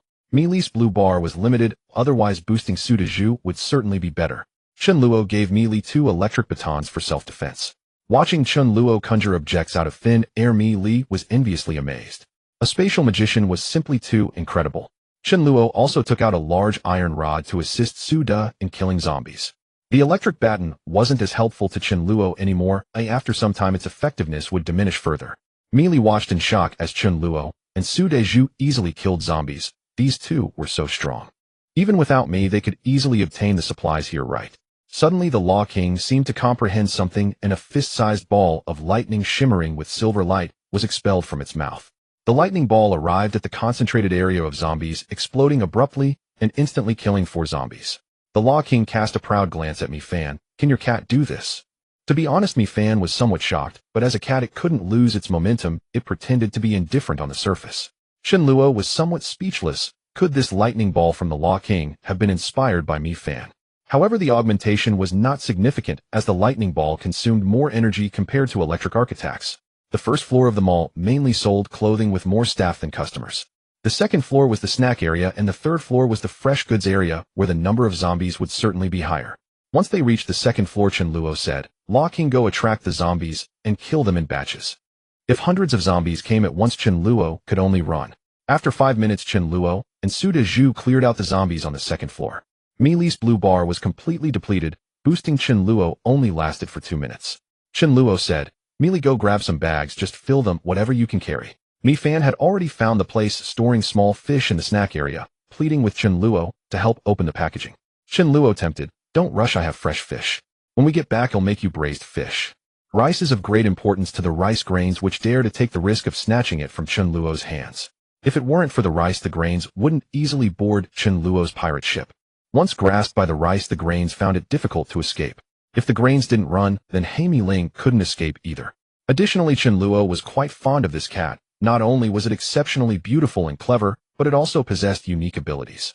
Chen Luo realized that the awakening ability of the rice should be more than just a simple psychic power. Such a unique ability for mental communication could not possibly be mastered at the early stages of psychic development. At least Chen Luo had never seen it before. Why could the rice master mental communication right after awakening? Chen Luo couldn't figure it out. It was truly his first encounter. How could such a rare cat not be kept under control? This was a greedy cat. It was not easy for others to win its favor, so how could Chen Luo not easily manage it? Indeed, upon hearing about braised fish, the rice's eyes sparkled brightly. Great. However, I haven't had dried fish in a long time, and I'm hungry. Let me eat a little first. Chen Luo smiled as he helped the rice open the packaging of the roasted fish slices. The grains meanwhile began to gather provisions, prioritizing candy and high-calorie chocolate. At this moment, she didn't care about gaining weight from eating those. Looking at the row of drinks, the grains thought for a moment and chose mineral water. Soft drinks were too sweet and didn't quench thirst, making one thirstier. Suddenly, an unusually fat figure was concealed by the shelves, and the grains did not notice it at first. Furthermore, this obese figure was tiptoeing, trying not to make a sound. Coincidentally, when this plump figure came down from the third floor, the Law King was patrolling on the other side and did not discover it in time. However, it was the Law King who first noticed this unusual figure. Woof woof. The Law King urgently gave a warning and quickly rushed towards the direction of the grains. With the Law King's warning, the grains who had their back to the fat figure finally noticed this uninvited guest. Upon seeing its face, she was immediately terrified, her complexion turning pale. This figure stood over 2 meters tall, resembling a large meatball, with its legs and neck barely visible. An exceptionally swollen belly occupied most of its body. Its skin resembled boiled pig intestines covered in wrinkles and a sickening light pink. The appearance of a zombie was somewhat frightening, but compared to this obese figure, it could definitely be considered cute. Such a terrifying visage would shock anyone seeing it for the first time. The grains wanted to flee, but stumbled over the 2 large bags of food she was carrying. The Law King issued a warning and rushed over, but Chen Luo arrived even faster. This was because the rice had unexpectedly given a prompt. The rice, which was eating dried fish, suddenly stopped and said to Chen Luo, who was petting it, "I feel that the grains are in danger." But the rice couldn't articulate where the danger was coming from. Of course, Chen Luo wouldn't brush it off, not knowing where the danger was meant they needed to find the grains. The fat zombie grinned wickedly and said, "Hungry, too hungry, let me eat you." The grains stumbled to her feet and unhesitatingly hurled the 2 bags of hard-earned food at the fat zombie, turning to flee. Just as she ran, the panicked grains collided with the approaching Chen Luo. Seeing the fat zombie, Chen Luo's pupils contracted, but he calmly said to the grains, "Stay behind me, don't be afraid, I'm here." Even with the terrifying fat zombie right in front, the grains felt an inexplicable sense of calm wash over her heart, which had been racing. The grains stared blankly at the not-so-heavy shoulder, blocking her, feeling an inexplicable sense of security. Chen Luo did not expect to encounter another mutated being here. It was a 1 in a million chance. After killing so many zombies, encountering another one wasn't too strange. Once a zombie reached level 1, it would gain a bit of intelligence, and the higher the level, the greater the intelligence. Chen Luo speculated that there was a virus within the zombie, constantly evolving and starting to take control of them. The fat zombie in front of him was not uncommon in his past life, and was referred to as a devourer. Its belly was practically a bottomless pit capable of eating and excreting simultaneously. That scene was too beautiful. Fortunately, the current devourer hadn't been eating continuously, so Chen Luo was lucky enough not to smell the nauseating stench of its waste. Among its level, the devourer was exceptionally troublesome. It had strong power, robust defense, could charge like a meat projectile, and could self-detonate. Once self-detonated, the scene of its belly bursting with blood and flesh was enough to make one feel sick. Judging by its size, it appeared to be a level 3 zombie, not particularly tall, but on par with Chen Luo. If it were any other level 3 ability user, or if Chen Luo didn't possess the skills he had learned in his past life, even being at the same level as this devourer would be quite tricky. But now it was merely a matter of a single sword strike. The void sword slowly formed in Chen Luo's hands just as the Law King arrived, and unleashed a thunderball behind the devourer. While the thunderball had a significant destructive power against ordinary zombies, it was also very costly. It was better to use an electric arc. However, it still had some effectiveness against the fat zombie due to its high single-target damage. The thunderball exploded behind the devourer, injuring its back, but for the devourer, it was by no means a severe injury. The Law King was at level 2, while the devourer was at level 3, with the latter excelling in defense. The devourer angrily turned to roar at the Law King, giving Chen Luo the opportunity to strike with the void sword. While someone could potentially block Chen Luo's not-so-solid void sword, it certainly would not be the level 3 devourer before him. The devourer was cleaved in two like a tree being cut by a chainsaw. It had no chance to use its self-detonation ability and was reduced to 2 halves. Chen Luo turned to shield the grain's eyes and softly said, "Don't look, its corpse is disgusting." His voice seemed to have a hypnotic quality, making the grains involuntarily close her eyes. At this moment, the grain's mind was filled with the image of Chen Luo wielding the void sword just moments ago. It was simply incredibly handsome. How could he be so cool? With a single sword, he had slain the terrifying monster. The grains allowed Chen Luo to hold her hand and guide her to another place. As she opened her eyes, the grains couldn't help but glance at Chen Luo. Earlier, while he was fighting the zombie and covered in blood, she didn't find him particularly handsome. Now she suddenly realized how good-looking her brother Chen Luo was. Chen Luo also looked at the grains, whose face inexplicably turned red. Chen Luo was quite surprised. He hadn't expected the appearance of this devourer to be so beneficial. Though the trope of a hero saving a beauty is a bit cliched, it truly works wonders. Compared to human, zombies have slightly poorer vision, but their hearing and sense of smell are significantly enhanced. If there are survivors in the mall, it would be hard to hide from the devourer, and unless there are heavy iron doors, it would be impossible to block the strong tool-using devourers. It seems there are no survivors left in the mall. Chen Luo patted Mi Li's head and said, "Mi Li, let's form a team together for some mutual support." Mi Li blushed and nodded. In the mall with so many supplies, it was not in Chen Luo's nature to leave them behind. In front of Mi Li, Chen Luo packed all the supplies he found on the second floor into his spatial power. Mi Li was trustworthy. Although in his past life Chen Luo did not team up with Mi Li and Mi Ling, he had interacted with Mi Li and understood her character. Moreover, he could not let concerns hold him back from collecting supplies here. Originally, as core members, they would reveal part of the spatial power to them. Mi Li didn't think much of it. She only slightly opened her pink lips, marveling at the wonders of spatial magic. Upon reaching the third floor, they did not encounter any more mutants, just ordinary zombies. After spending some time eliminating the zombies, Chen Luo inspected the supplies on the third floor. The vegetables were wilting, but still barely edible. Chen Luo still took them. He might not eat them himself, but they could be traded with others in the future. Not everyone is as picky as he is. Even these subpar vegetables would be treasures in their eyes. As for the meat, it really couldn't be salvaged, and it had all gone bad. In summer, without refrigeration, meat spoils within 3 days. Mi Li found a cabinet with fresh pig's trotters, took out a piece covered in hair, and sniffed it, hopefully, only to feel deeply disappointed. It was completely spoiled. Such a pig's trotter would only lead to diarrhea. Mi Li sighed, deeply wondering if she would have the chance to eat braised pig's trotters in the future. Chen Luo watched with a smirk, not saying anything directly, preparing to give Mi Li a surprise. "Let's go, it's time for us to leave." Only the second and third floors of the supermarket had supplies. The other floors were filled with clothing, amusement parks, restaurants, and cinemas. Mi Li nodded. Chen Luo said, "Mi Li, come to my place to recognize the way and have dinner together." If it weren't for this experience in the mall, Mi Li would have definitely refused, but now she hesitated. It was not that she didn't want to go, but she needed to stay home and wait for her sister. What if her sister returned and couldn't find her? How anxious would that be? Mi Fan said that Mi Ling was definitely not dead and had a premonition that Mi Ling would come back for her. Mi Li didn't know if this was true, but she wanted to believe it, otherwise she couldn't imagine how hard it would be to live in a world without her sister. If it weren't for the lack of food at home, Mi Li would have chosen to stay put waiting for her sister and would not have come out with. Mi Li hesitantly said, "Brother Chen Luo, I want to go too, but I must wait for my sister. How about I go once she returns?" Chen Luo had previously told Mi Fan he would take her to eat braised fish, and Mi Li hesitated while Mi Fan directly urged Mi Li, "Didn't you leave a note at home? Mi Ling won't worry if she sees it, and besides, I have a feeling Mi Ling won't come back today." Mi Fan's words could only be heard by those who could communicate with it telepathically. Hearing this, Mi Li resolutely asked, "Brother Chen Luo, your home isn't far, right?" Chen Luo gave her the address. It was indeed not far. Mi Li said, "All right, but we can't stay too long." Chen Luo glanced at her. "If you were willing to stay overnight, I certainly wouldn't refuse." He called Su Dazhu and the Law King, and they set off for home. The most anxious one was Mi Fan, or had dreamt of eating fish last night. There is no greater happiness in the world than a cat eating fish. In the car, Chen Luo looked at the restless and impatient Mi Fan and couldn't help but smile. This cat is indeed quite extraordinary, able to sense danger. Although its ability is still rudimentary, it is already quite remarkable. This is something only at least a level 10 psychic ability user could do. But why didn't Mi Fan sense that the Law King? After some thought, Chen Luo had an answer, because it wasn't considered dangerous. Rather, it was a stroke of good fortune. Soon Chen Luo returned to his home. He didn't let Ma Yu open the door, as Chen Luo had a key. The inside was pitch black, and Ma Yu, who had been paying attention to the sounds at the door, quickly noticed someone entering the room. Seeing it was Chen Luo and the others, she let out a sigh of relief. When she saw Mi Li, Ma Yu was shocked again. How did he come home with such a stunning beauty?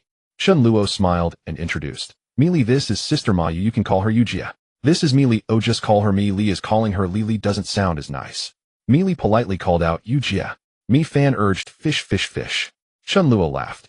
"Yujia, hurry and start cooking. Make a braised fish for this one." Mi Fan. Ma Yu glanced at Mi Fan in surprise. It was indeed a very beautiful cat, but why was it getting special treatment? It was getting a dish made for it first, while the Law King didn't have this privilege. Ma Yu said, "Cats can't eat too salty. How about I make a steamed fish for it?"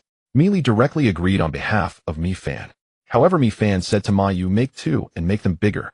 Ma Yu was startled by the sudden voice in her mind, but after Chen Luo explained, she understood why Mi Fan had such a high status. Before Chen Luo got home, Ma Yu had already started preparing the meal. The dishes were ready, just waiting for Chen Luo to come home to cook. As per Chen Luo's request, she first served 2 steamed base to Mi Fan. When this dish was placed in front of Mi Fan, a delicious aroma wafted through the air. Mi Li also liked eating fish, but this was for Mi Fan, and if there weren't others around, Mi Li would definitely snatch one for herself. But with several people around, she felt embarrassed to do that. She could only swallow her saliva secretly. "Boo-hoo, Mi Fan, you don't even know to get me one. I've pampered you all this time." Of course my cooking skills were unquestionable, as smelling that enticing aroma Mi Fan was so excited it nearly cried. Heaven pity me, Mi Fan is eating fish again, and such fragrant fish at that. Mi Fan happily called out, and began to feast on the plate prepared for it. Mi Li, watching from the side, felt as though she were in a daze. Meanwhile Chen Luo took the opportunity while Mi Fan was eating fish to stroke it vigorously. Petting the cat was a moment of joy. Petting the cat continuously brought endless delight. Mi Fan couldn't help but say, be gentle, if you keep petting like this you'll make me bald. In fact, Chen Luo's dimensional space was filled with countless dishes ready to be served at a moment's notice. Yet it was evident that Ma's cooking was significantly more delectable, and Chen Luo was harboring a mischievous thought. Let me feel a bit hungrier. The food will taste even better then. It wasn't long before the first dish, deep-fried small yellow croaker, was ready. This is the true essence of dried fish. Mi Li swallowed hard, her eyes fixated on the small yellow croaker.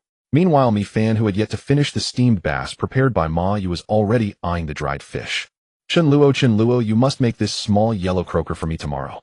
You can do whatever you like to it. Low emotional intelligence, really. It's a deal. Chen Luo replied. Mi Fan, you're so well behaved. I'll try my best to get you whatever you want to eat. Mi Fan, touched, murmured. Chen Luo, you're too good to me.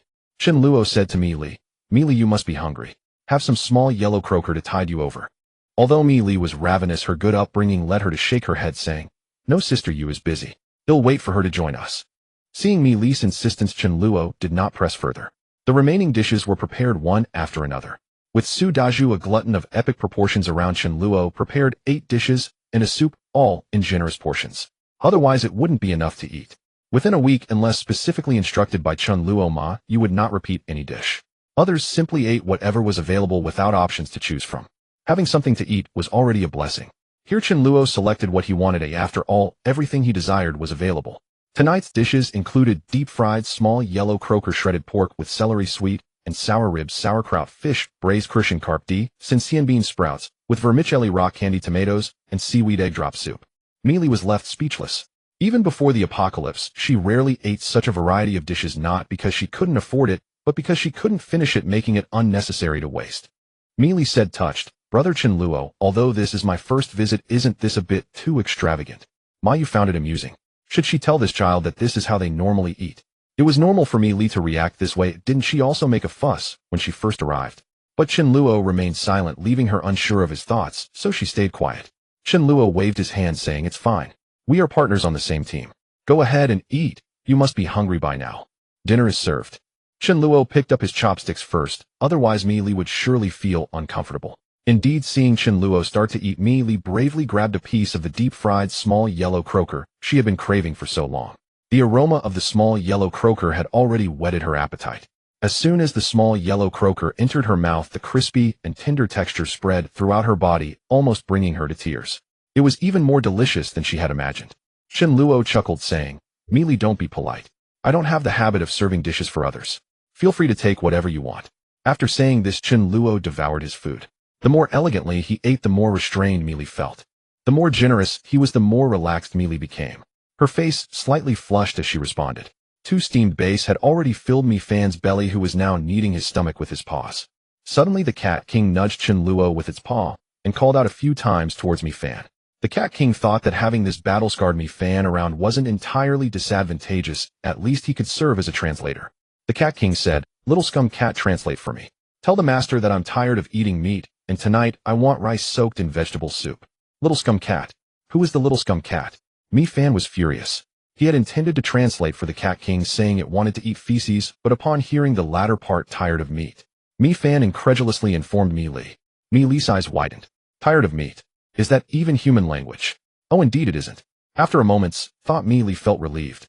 With Brother Chen Luo's incredible abilities, is it really that strange? Chen Luo personally took the large bowl used by the Cat King for meals, filled it with half a bowl of rice, and poured a little soup over it. Even a simple vegetable soup over rice was something many people crave these days. Mi Li usually only ate 1 bowl, but this meal she devoured 3 bowls of rice. Having eaten so much, Mi Li felt a bit embarrassed and lowered her head. Ma Yu laughed as she pressed down on Mi Li, who was about to compete for the dishes. After a moment of silence, Mi Li said, Brother Chen Luo, I have stayed for quite a while. I should head back now. I'm worried my sister will be anxious if she returns home and can't find me. Chen Luo nodded. However, it was impossible to let Mi Li go back alone. It would be too dangerous for her to return home by herself.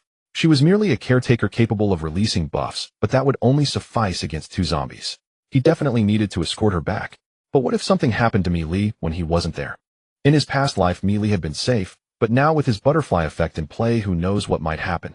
Chen Luo approached Li not primarily for her beauty. While he couldn't say that definitively an 18-year-old girl would attract the attention of men of all ages. What mattered most was Li's abilities. Not only did she possess great talent, but her understanding was even better. Some skills couldn't simply be mastered by reaching a certain level.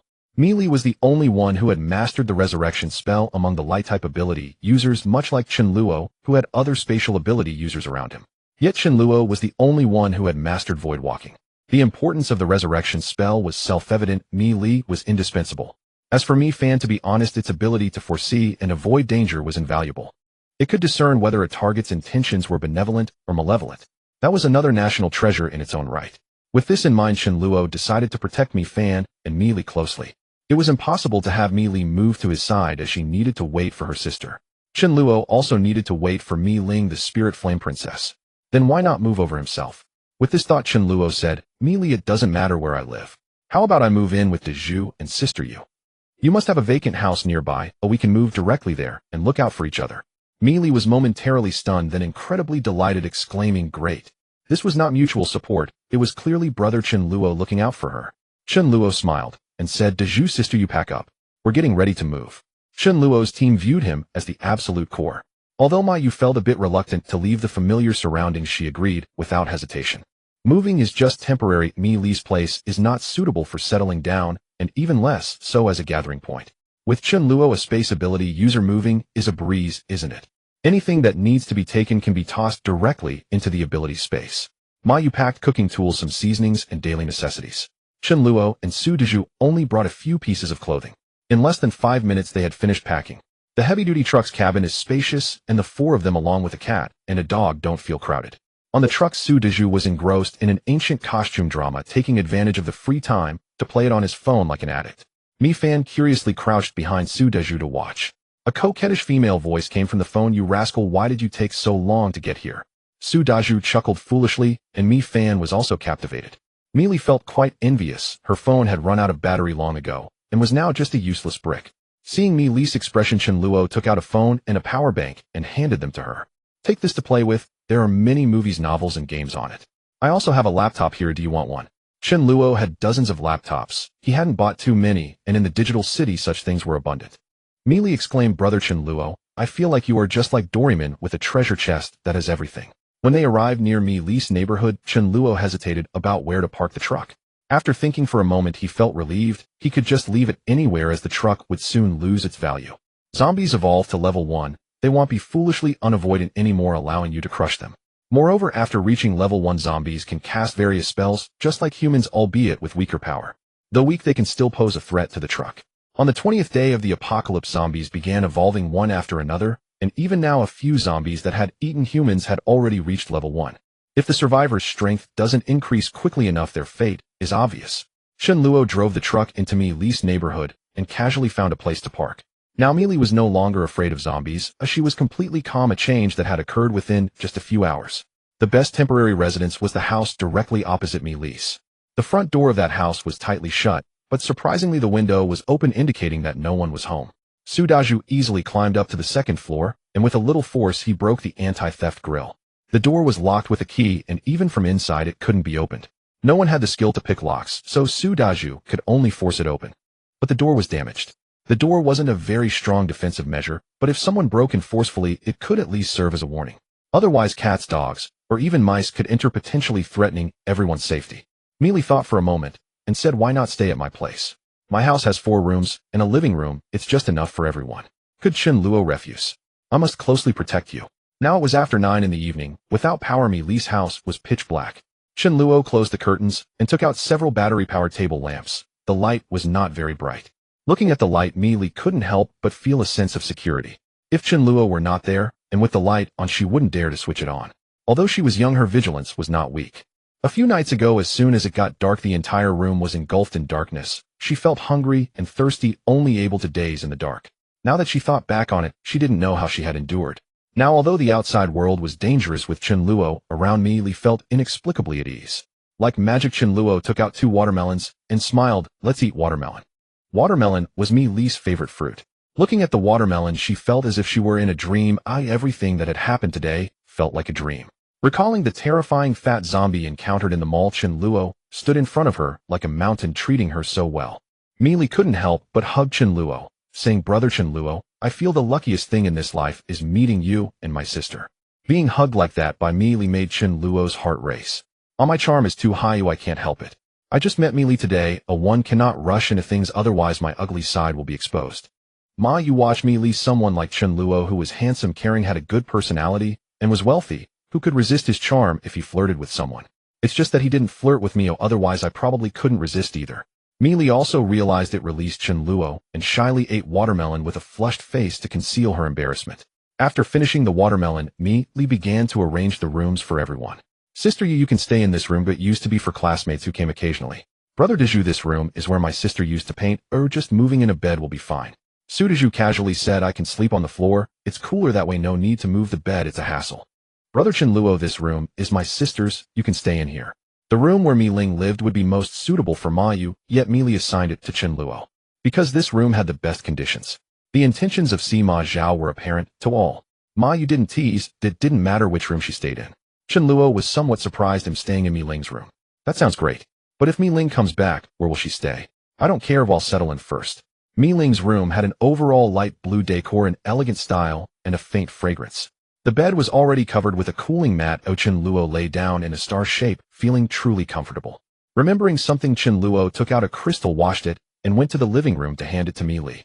This is a crystal. Hold it in your hand to absorb the power inside. Using gaming terminology, it can increase your magic power and level. If you feel your body can't handle it, don't force it. Chen Luo taught Mi Li some basic knowledge, and she nodded in confusion. Not absorbing the crystal doesn't mean she can't increase the ability energy in her body. It just won't be as fast as absorbing the crystal. Today Mi Li had used her power enhancement 7 times. If she absorbed it today, she could break through to level 2 by tomorrow night. Chen Luo returned to Mi Ling's room, intending to start absorbing the crystal and then sleep. However, he didn't expect Mi Fan to be sitting on the bed waiting for him. Mi Fan cast a charming glance at Chen Luo. You rascal, why did you take so long to get here? Although Mi Fan and the Dharma King have greatly increased their wisdom, they have not undergone 9 years of compulsory education. Their language skills are not very good, and the depth of Chinese characters leaves them confused about certain words. For example, are you here? Yes, I am. Are you coming? Yes, I am. Are you still coming? No, I'm not coming anymore, I can't come. Hee. Mi Fan just finds it amusing not understanding the meaning, and when Chen Luo arrives, she playfully responds. Chen Luo. Mi Fan said, tonight I will sleep with you, and tomorrow I will sleep with Mi Li. Oh, you really are a shameless cat, knowing how to share the love. Without a second thought, Chen Luo playfully tussled with Mi Fan. She is truly adorable, beautiful, well-behaved, and sweet-tongued. Having just met her today, Chen Luo has already taken quite a liking to Mi Fan. To what extent? If Chen Luo had nothing left but a small piece of dried fish, he would surely not eat it himself, but would feed it to Mi Fan. You eat the dried fish, and I'll eat. Mi Fan, don't touch my belly, it tickles. I wanted to check whether you are male or female, and it turns out you are a little female cat. After playing around with Mi Fan for a while, Chen Luo began to absorb the crystals, and Mi Fan naturally joined in. Mi Fan, let's cultivate together in my embrace. Chen Luo was slightly surprised to find that Mi Fan could absorb 8 crystals, slightly fewer than the Dharma King. Tomorrow I'll ask Mi Li how many she can absorb. After absorbing, Chen Luo felt that with about 6 or 7 more days like this, he could reach level 4. At that time, the lowest level crystals would no longer be useful to him. At night, Mi Fan slept beside Chen Luo, curled up into a ball. If it weren't for Chen Luo's strong resistance, she would have insisted on pressing down on his belly to sleep. How can one sleep like this? The earliest to wake up the next day was Ma Yu, as she was responsible for making breakfast. Breakfast consisted of her handmade large meat buns, tea, eggs, along with porridge and cucumber shreds. Well, one cannot ask for too much after all. This is the apocalypse. Chen Luo Yan sat down at the dining table, and after finishing the meal, it was naturally Ma Yu who cleaned up. The feeling of having food brought to one's mouth is truly wonderful. Chen Luo asked Mi Li, how many crystals can you absorb? Mi Li replied, 9. Isn't that a bit too few? The Dharma King, who was eating a large meat bun, thought it was indeed a bit few, 1 less than a dog. Chen Luo chuckled, being able to absorb 9 at level 1 was already at the top. After finishing the meal, it was naturally time to play out, otherwise what else was there to do? Chen Luo took out the batteries and study materials he had purchased and connected the electricity from Mi Li's home to the batteries, allowing the refrigerator and television to be used. As for the air conditioner, let's skip that. Li's air conditioner is not a silent one. Sudaju was still watching his TV series while Chen Luo took out a desktop computer and started playing 3A games on it. In terms of experience, a desktop computer is ultimately better. To be honest, many single-player games are just as enjoyable as online games. Single-player games don't require an internet connection. A large game can support Chen Luo's leisure for at least a month. And Chen Luo can copy all the games available on the market with thousands of game discs. Sometimes Li would watch Chen Luo play, chat with Mayu, or look at her phone. She would occasionally glance out the window thinking about Li. If only her sister returned safely, then she would have no other wishes. Li is a senior high school student. The college entrance examination is in early June, and she chose to stay home to prepare for it. Ling's university is local, but there is a dormitory because the distance from school to home is too far. One in the east of the city and the other in the west, taking 4 to 5 hours for a round trip. If there are few classes, she would choose to go home. If there are many classes, she would have to stay at school. When the apocalypse broke out, it was just after 9 o'clock, right after a class ended. Ling went to the restroom. If it had happened while classes were ongoing in a crowded area, the consequences would have been dire. When the zombies transformed, Ling panicked, but managed to escape the classroom during the chaos, hiding in the small woods on campus. The entire university town, although located in the suburbs and a certain distance from the city center, had 5 universities together with small vendors and nearby residential areas, thus the number of zombies was considerable. In the small woods, Ling just happened to awaken her fire abilities, but she felt no joy, only deep concern for Li's safety at home. Had Li turned into a zombie? Or had she encountered danger? Ling was extremely worried, wishing she could sprout wings and fly home immediately. It must be mentioned that Ling is quite capable, with only her and her sister relying on each other. They are 2 vulnerable, yet beautiful young women. Without proper self-defense skills, it would be too dangerous. Ling has worked hard to acquire formidable self-defense skills. Before the apocalypse, if Chen Luo had encountered Ling, he would probably have been at her mercy. Ling told herself not to be anxious, as long as her sister was safe. Being overly eager to return home could instead lead to her demise. After 2 days with her self-defense skills and abilities, Ling finally found the chance to escape from school. Her target was the direction of home. Returning home in a straight line from school, passing through countless bustling areas, would undoubtedly be suicidal. Ling planned to detour around the outskirts and make a long journey back home. This route is nearly 300 kilometers long. Upon exiting the school, Ling encountered 4 classmates from her school, 3 boys and 1 girl. They naturally recognized the campus beauty Ling's stunning beauty, and a figure that would arouse desire merely by imagining it, had naturally attracted many admirers. These 4 classmates all wanted to escape the school, overwhelmed with zombies. They had no specific destination, so when they saw Ling heading home, they naturally wanted to follow her. Ling did not refuse. Having more people meant more help. She had no confidence in being able to return home alone. The anxiety along the way exceeded Ling's imagination. The small car Ling found is not like Chen Luo's heavy truck. When encountering a blockage by a small car, they must get out and move the car. The roads outside the city are not desolate. There are not many cars, but also not too few. Having a car means there are also zombies. Ling is not the Ling Yanji of the future. Even if she levels up to level 2 in a few days, she would not be able to handle multiple zombies. After dealing with them, she must rest and recover her energy, otherwise she cannot use her abilities. Can she fight zombies with bare hands? The 4 classmates could not provide much help, and they had to share food. 1 boy and 1 girl died, leaving only 2 boys named Zhang Zhan and Wang Xinwo. Ling had to keep an eye on them. It was really exhausting.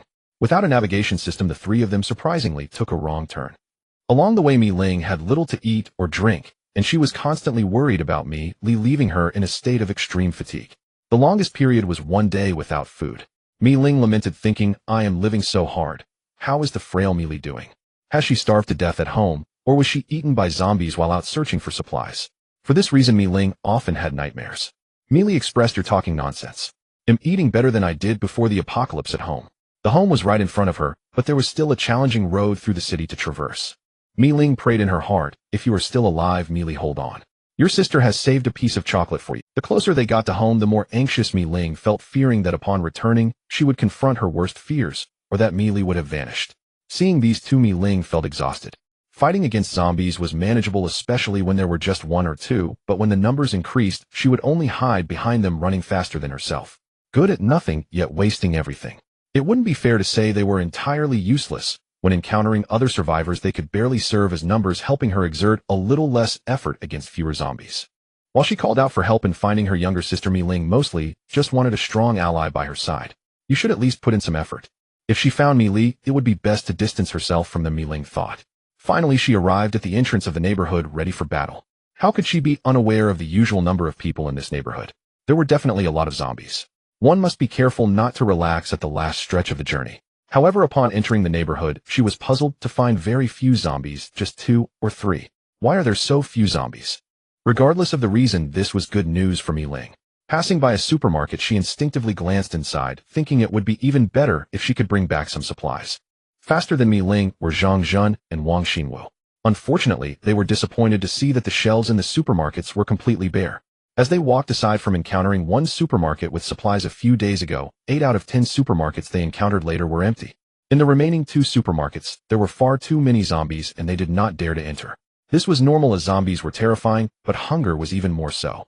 Encountering zombies might not lead to death, but hunger could truly kill. Those with guts could clear out a supermarket in a few trips. Not wanting to think too much, Mi Ling ran briskly to her building. With no zombies around, she could shout without, Mi Li, are you there? We're having barbecue tonight, can you make it, sister you?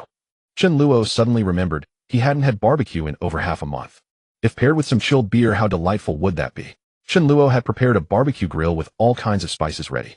Ma Yu smiled, saying, I may not be as good as a top barbecue chef, but I can assure you it won't be worse than what you get outside. They'll start marinating now. Oh, just tell me what skewers you want, Ma Yu continued. Also, we can't do it at home because of the smoke from the barbecue. Chen Luo, satisfied, replied. No problem, we can barbecue on the rooftop. He was unperturbed by the possibility of minor troubles. The delicious barbecue was worth it. Just as Chen Luo was about to ask Su Dezhu and Mi Li what skewers they wanted, a shout suddenly came from downstairs. Mi Li trembled, and her face lit up with joy as she exclaimed, It's my sister is back.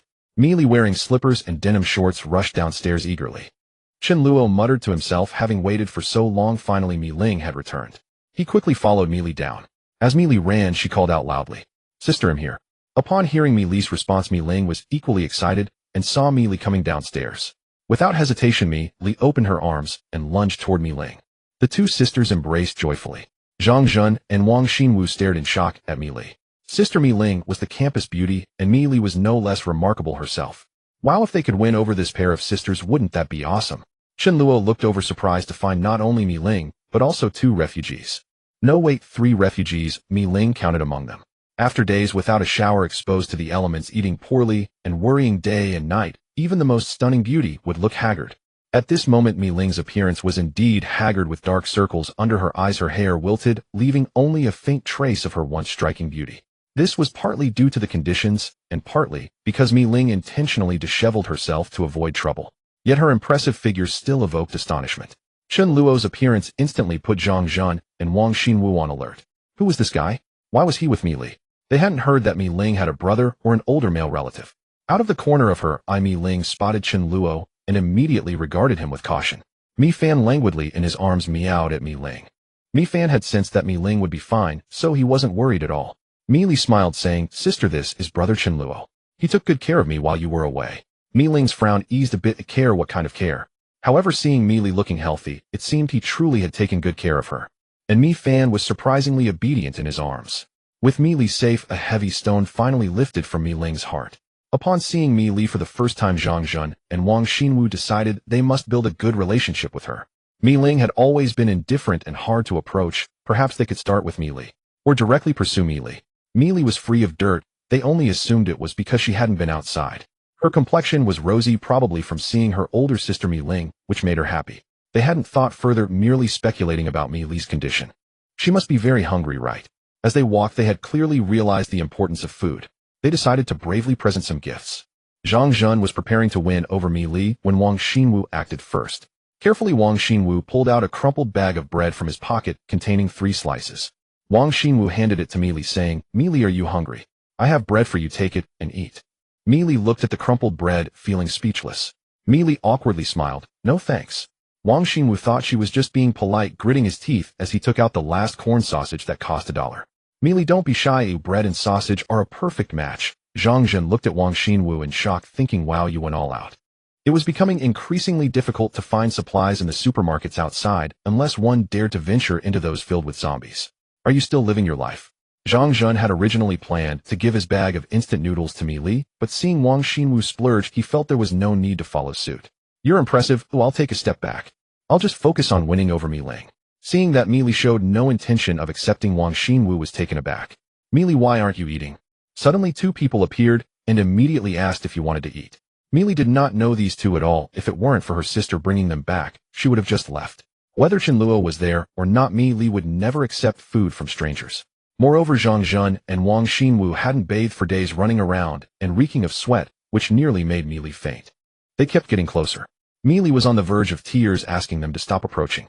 I'm really not hungry. Mi Ling was about to take out the chocolate she had saved, but there was no way. Food had been too scarce on this journey, and there were hardly any shops since they had to detour outside the city. However, seeing Mi Li's rosy and healthy complexion, one could tell she had been living well. In contrast, looking at herself, Mi Ling felt like a completely haggard woman. Mi Ling suspiciously glanced at Chen Luo. Judging by his attire and complexion, if it weren't for her contrasting appearance, she would truly believe he was a handsome guy going out for a walk during normal times. Is he really taking good care of my sister? Mi Li refused, making Wang Xinwu's outstretched hand look quite awkward. Could it be that she really wasn't hungry? You have an opportunity, yet you don't seize it. When you're hungry later and want something, it might be too late. Mi Li awkwardly said, Sister, let's go inside. Chen Luo watched from the side, secretly amused. Even you Ling Yanji have such a disheveled moment. I almost didn't recognize you for your humble demeanor. Mi Ling expressed her gratitude to Chen Luo, saying, Hello, I am Mi Ling. Thank you for taking care of my sister. Mi Ling was still cautious around Chen Luo, but regardless, Mi Li had indeed been well taken care of, and had Chen Luo smiled lightly and introduced himself, saying, My name is Chen Luo. Mi Ling reached out to take Mi Fan from Chen Luo's arms. After so many days without seeing Mi Fan, she missed him dearly. She was also quite happy that Mi Fan was still alive. Yet Mi Fan turned his face away, refusing to cooperate, and communicated with Mi Ling telepathically. Hey, get away. When was the last time you bathed? You're filthy. What if you get me dirty? It's fine if you get me dirty, but if Chen Luo holds me and I make him dirty, that would be very bad. Upon hearing Mi Fan's words, Mi Ling initially displayed an expression of disbelief. Mi Fan could talk, but soon her face darkened completely. Is this even human language?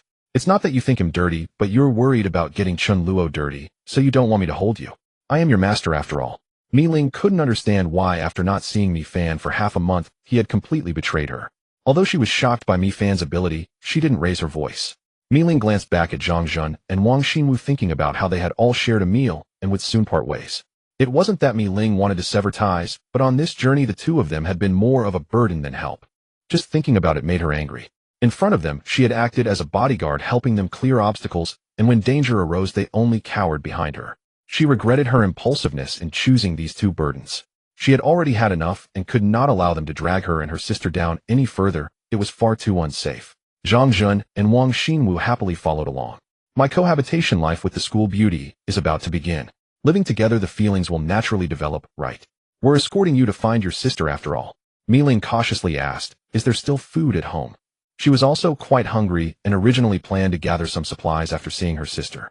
There were no supplies in the supermarket, but there had to be some in the entire community. If she could find a few homes that had turned into zombie residences, grabbing some rice would be enough to sustain them for a while. Chen Luo snorted. Of course, there was food, countless amounts, but unless you Mi Ling listened to me, followed me, and called me big brother, there would be no access. Chen Luo shouted. Yujia, isn't there still some rice at home? Cook some. After all, it wouldn't be right for Mi Li's sister to be stingy. It was only fair to give them some rice. Ma Yu had certainly noticed what was happening downstairs. She just hadn't come down. Hearing Chen Luo's words, she was momentarily stunned. Aren't we preparing to have a barbecue? But she was smart enough to instantly understand Chen Luo's intention. Ma Yu nodded, saying, Okay, you'll cook some right now. Is there another woman at home? Mi Ling felt slightly reassured. Chen Luo reminded her again, make sure not to rinse the rice, it would waste water. Normally when Chen Luo and the others ate rice they would rinse it, but did they need to for Mi Ling and the others? No need. Considering Mi Li's face, having something to eat was already good enough. Ma Yu chuckled. Indeed, it wasn't necessary to rinse it. Might be a bit dirty, but not excessively so. Hearing water, Zhang Zhun and Wang Xinwu finally realized their throats felt parched. Throughout the journey, not only food but water had been a major issue, and in this hot weather they both felt utterly exhausted. At this moment they had already reached the entrance of Mi Li's home, and Zhang Zhun and Wang Xinwu could hardly wait to quench their thirst. They rushed into the kitchen and saw Ma Yu pouring bottled water into the rice cooker. Without saying a word, Zhang Zhun snatched the remaining third of the water bottle from Ma Yu's hands, lifted it to his mouth, and began to drink voraciously.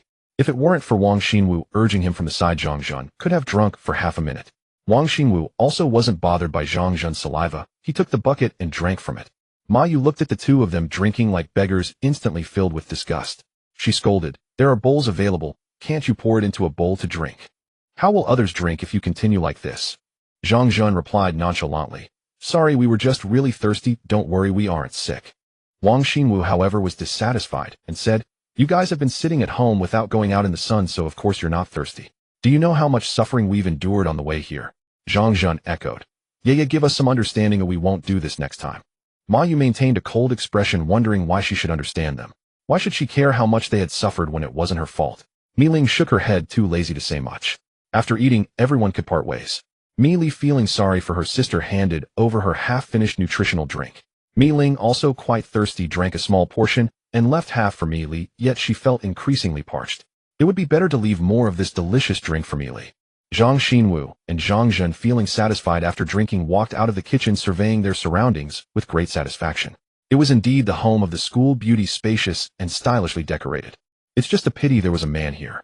Zhang Zhen suddenly froze, his eyes fixed on the dog lying under the sofa. A living dog. For more than half a month it had only eaten some junk fast food. Instant noodles, bread, chips, and snacks. Hardly enough to survive. Its stomach had long since reached its limit. As the saying goes, a dog's meat rolls 3 times, and even a god cannot stand. Zhang Zhen, influenced by his elders, often indulged in dog meat. Especially the dog meat hot pot, which he considered a supreme delicacy before the apocalypse. Now the temptation of the Dharma King was greater than that of Mi Ling and Mi Li. Wang Xinwu wasn't any better than Zhang Zhen. Who could resist the sight of fresh meat? However, it was clear that the Dharma King was lazily lying under the sofa, not a caged meat dog, but one that someone raised. Zhang Zhen pointed at the Dharma King and asked, "Whose dog is this?" Chen Luo chuckled, "It's mine." Chen Luo understood what the two were scheming. Zhang Zhen frowned and said slowly, "Brother, I'm not saying this to you, but you might not know how chaotic the outside world is, right? Living is hard enough, how can we feed a dog? I just heard you say you have a bit of rice at home. What will you do when that runs out? Take my advice, stew this dog. Not only will it save food, but it will also fill our stomachs." The Dharma King immediately stood up from under the sofa, glaring angrily at the two. "I haven't eaten your rice or braised meat, so how have I wasted your food?" The Dharma King let out a fierce growl, waiting for Chen Luo's command to attack the two. Wang Xinwu pointed at the Dharma King in shock and said, "This dog is too fierce, it looks like it will bite. It must be stewed, or what if it hurts Mi Li?" Zhang Zhen replied, "Although I have never killed a dog, I have no idea how many zombies I've dealt with. How can I be afraid of a dog? I will kill this dog, and you just wait to eat." Chen Luo's originally smiling face instantly turned cold. "Indeed, there is no extra food to feed dogs, it's just you two dogs. Get lost." Zhang Zhen was furious. "Kid, mind your words. Have you ever faced zombies alone? Let me tell you, I've killed countless zombies with a brick in hand." Chen Luo was taken aback. He had never faced zombies. He shook his head. Zhang Zhen sneered, knowing he was just a pretty boy who only dared to stay at home. He then said to Mi Ling, "Mi Ling, how much suffering and hardship have we endured coming here with you? You don't know how hard it is to live. This kid is still using food to feed a dog, isn't that wasteful?" Wang Xinwu interjected, "What we have eaten and drunk on this journey, you have personally experienced. You know how much our stomachs have suffered. In this world we can't keep dogs anymore. Is it wrong for us to eat it to improve our meals? We're not being selfish, or we'll all eat together." Mi Ling was exhausted. How many times had she said this? Didn't they know the purpose and how much effort they had put in on the road?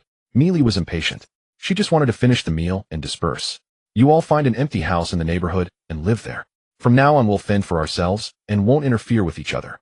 Disperse." Zhang Zhen and Wang Xinwu were taken aback, then truly angered. "Mi Ling, do you have a conscience? I took such great risks to help you find your sister. Now that we've found her, you want us to leave. Do you have no conscience? I didn't expect you to be beautiful, but so venomous." Mi Ling didn't refute their words, nodding repeatedly. Yes, my heart is indeed cruel and venomous. Are you done cursing me? Once you're done cursing, you can leave." Mi Ling, due to her beauty and domineering figure, had no idea how much jealousy and resentment were stirred up, igniting rumors and bad words against her. Rumors about her being a kept woman undergoing plastic surgery or being a mistress were countless. Moreover, relying on her sister, if Mi Ling weren't mentally strong, she would have already collapsed. It's not that Mi Ling didn't know how to be grateful, she was just too angry to the point of pain in her chest. "Were you escorting me, or was I escorting you?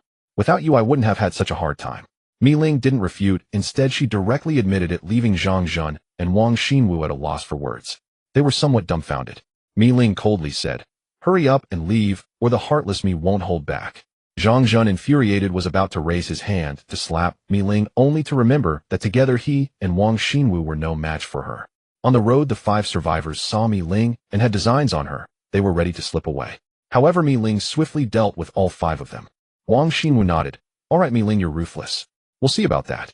They couldn't handle Mi Ling alone, and in the room there were still 2 women, 2 men, and a dog. Mi Ling was truly capable of killing. But they were fools daring to make threats before leaving. Chen Luo patted the Dharma King's head, subtly pointing in the direction of the 2, and quietly said, "Let them die far away, otherwise we'll have to collect their bodies." The Dharma King jogged after the 2 downstairs. Mi Ling still wasn't ruthless enough. Clearly she was at odds with these 2, yet didn't act decisively. Mi Ling suspiciously looked at the Dharma King. Was he sending dog meat? The Dharma King went downstairs and saw the 2 entering the adjacent unit. There was no other choice but to take care of them. Biting them with his mouth was simply disgusting. Wang Xinwu gritted his teeth and said, "This stinky bitch, if I don't kill her I swear I won't be human." Zhang Zhen nodded in agreement. Suddenly a commotion came from behind, and the 2 were delighted to discover that dog meat had arrived. If Mi Ling couldn't handle it, how could she not handle a dog? But how could this dog use magic? Zhang Zhen and Wang Xinwu had also awakened their powers after more than 10 days of the apocalypse. One was of the flesh system and the other of the ice system. However, they were all just level 1 newly awakened beginners. The Dharma King opened his mouth and a ball of lightning shot towards the 2. The lightning ball exploded beside them. The Dharma King was at the peak of the 2nd level and was about to break through to the 3rd level. He unleashed his anger, condensing a lot of power into a lightning ball. The 2 standing together were instantly blown to bits. "Hello, goodbye." The Dharma King scoffed. With such little ability, they wanted to eat dog meat. After dealing with the 2, the Dharma King returned home with a swagger. At home, Mayu had already cooked the rice. Although it was just simple rice, the aroma wafting from it was unbearable for Mi Ling. It had been many days since she had eaten anything cooked. Mi Ling directly filled a large bowl with rice, indeed, just rice, not even a pickled vegetable. Mayu didn't make much rice, just enough for 3 small bowls, but it was not too little. Mi Ling usually only ate 1 bowl. As a result, she polished off all 3 bowls completely. Everyone watched Mi Ling eat, and Mi Li felt an immense pang of pity, thinking her sister was so pitiful. Putting down her chopsticks, Mi Ling satisfiedly said, "I'm sorry for eating a bit too much, but don't worry, with me around, getting food won't be hard." Mi Ling planned to search house by house for some rice and flour. She would never let Mi Li go hungry. Whatever Mi Li had eaten of Chen Luo's, she would repay double. Chen Luo said, "Oh, you're done eating, right? Then it's our turn to eat." "Humph, unless Mi Ling is as obedient as Mi Li and calls me brother Chen Luo, we'll take her along for a feast. Otherwise she can just eat rice every day. You are not my person yet." With Mi Ling's abilities, even if Chen Luo doesn't provide, she can still find rice and flour. It's just that she won't have as much time on her hands. Mi Ling was taken aback. "Have you not eaten yet?" Her face flushed. "I'm sorry, it seems I have eaten everyone's food. Is there still enough rice? If not enough, I can go find some now." Mayu chuckled inwardly. That little bit of rice wouldn't even fill a tooth gap. It's the unwashed kind. Chen Luo wouldn't even eat it. Chen Luo waved his hand. "No need, we have plenty to eat. Sister, you come here, I'll tell you what dishes to prepare." Chen Luo went to the fridge and placed the ingredients for the dishes he planned to make for lunch inside. "Sister, we won't be having barbecue for now. Today we will make mapo tofu, hand-torn cabbage hot, and sour shredded potatoes, boiled meat slices, spicy diced chicken, oil braised prawns, spicy crab, and beef with cabbage. Let's just make it tomato egg soup." Mayu nodded, "But if we do it last minute, it will take at least over an hour to finish all." Chen Luo laughed. "It's fine, we can cook 1 dish at a time. Cooking is Maya's task. She doesn't mind how many dishes there are, she actually prefers to spend more time doing it." Chen Luo then said to Mi Li, "Come, let's go to your room. I need to talk to you about something." Mi Li responded obediently, standing up from the sofa and following Chen Luo to her room. Mi Ling frowned. A lonely man and a woman in one room. But Chen Luo wouldn't dare wall slam my sister while I'm around, right? If he wanted to, he would have done it long ago. He wouldn't wait until now. Later, I need to find a moment to chat with Mi Li and learn more about this so-called brother Chen Luo. Chen Luo took Mi Li to the balcony attached to the room. Mi Li stood in the corner while Chen Luo leaned against the wall, actually adopting a wall slam posture to talk to Mi Li. Mi Li's face involuntarily turned red. Chen Luo said, "Mi Li, staying with brother means you won't worry about food or drink. You can eat whatever you want." Mi Li nodded. "Then being with brother is very safe, and you don't have to be afraid at all." Mi Li nodded again. Chen Luo smiled as he patted Mi Li's head. "Because Mi Li is obedient, clever, and capable, brother treats you well. But what about your sister? Will she listen to me?" Mi Li immediately pondered. Her sister has always been opinionated and isn't familiar with brother Chen Luo, so she probably won't listen to him. Chen Luo continued, "Mi Li, tell me, between me and your sister, if you had to choose a leader, who would be better at leading us to live well?" Mi Li didn't even need to think about this question. "Of course it's you, brother Chen Luo." Her sister rushed back from school like a starving ghost and ate 3 bowls of unwashed rice. It pained Mi Li to see this. "And what about brother Chen Luo? He raises the king of law, yet gets tired of meat. Her sister's life is even worse than that of the king of law. There's no comparison. Ever since I met brother Chen Luo, I have never gone hungry again. How can my sister lead everyone when she can't even take care of herself? So is there really a need to think about this question? If Mi Ling knew what Mi Li thought, she would probably be so angry her chest would hurt. Chen Luo chuckled, so we must first make your sister. Chen Luo intended to say obedient, but it seemed a bit too wicked. Let her obey me, otherwise if a conflict arises between me and your sister at a critical moment leading to irreversible serious consequences, it will be too late then. Mi Li nodded solemnly, yes, sister must listen to you. Chen Luo smiled, I won't share my resources with her until your sister obeys me, otherwise she eats my food and drinks my drinks while resisting me. Isn't that pure nonsense? Mi Li found this very reasonable. Chen Luo patted Mi Li's shoulder with satisfaction, so let her watch us eat. Whenever she listens she can eat. Remember, we are doing this for her good. Mi Li agreed this is for sister's good. Chen Luo's plan was perfectly executed as he left the room with Mi Li. At this moment Mi Ling already sensed that something was off. Oh, why did the kitchen smell so fragrant? Seeing Ma Yu taking things out of the fridge one by one and glancing at the connected battery, Mi Ling realized that the fridge could still be used. Ma Yu shot a glance at Mi Ling. Chen Luo said he wouldn't let her eat, but didn't say she couldn't watch. It seemed he was intentionally showing it to her, since normally, he would close the kitchen door to prevent smoke from escaping. Mi Ling exclaimed in shock, why are you taking out so many things? Are you preparing to make several dishes? Life isn't easy, just stir-frying one dish would be enough. Trust me, you won't get to eat these later. Ma Yu said, Chen Luo instructed to make this, how much I make is not up to me. Mi Ling rushed in front of Chen Luo. Chen Luo, this is too wasteful. Even if we can finish it, we shouldn't eat like this. What will we eat tomorrow? Chen Luo chuckled, today you and Mi Li are reunited. Mi Li is happy, so we must celebrate. Mi Ling was taken aback, but it can't be like this, it's too extravagant. Chen Luo waved his hand, this is my stuff, you don't need to worry about it. Seeing that persuasion was ineffective, Mi Ling decided not to insist. She secretly regretted eating too quickly just now. Even though she was starving, her stomach probably wouldn't be able to hold much more. They definitely wouldn't finish all these dishes. It seemed that many of the dishes were ones she liked, the spicy aroma of chili, something she hadn't smelled in a long time. This Chen Luo is quite nice, willing to bring out so much delicious food to celebrate my reunion with Mi Li.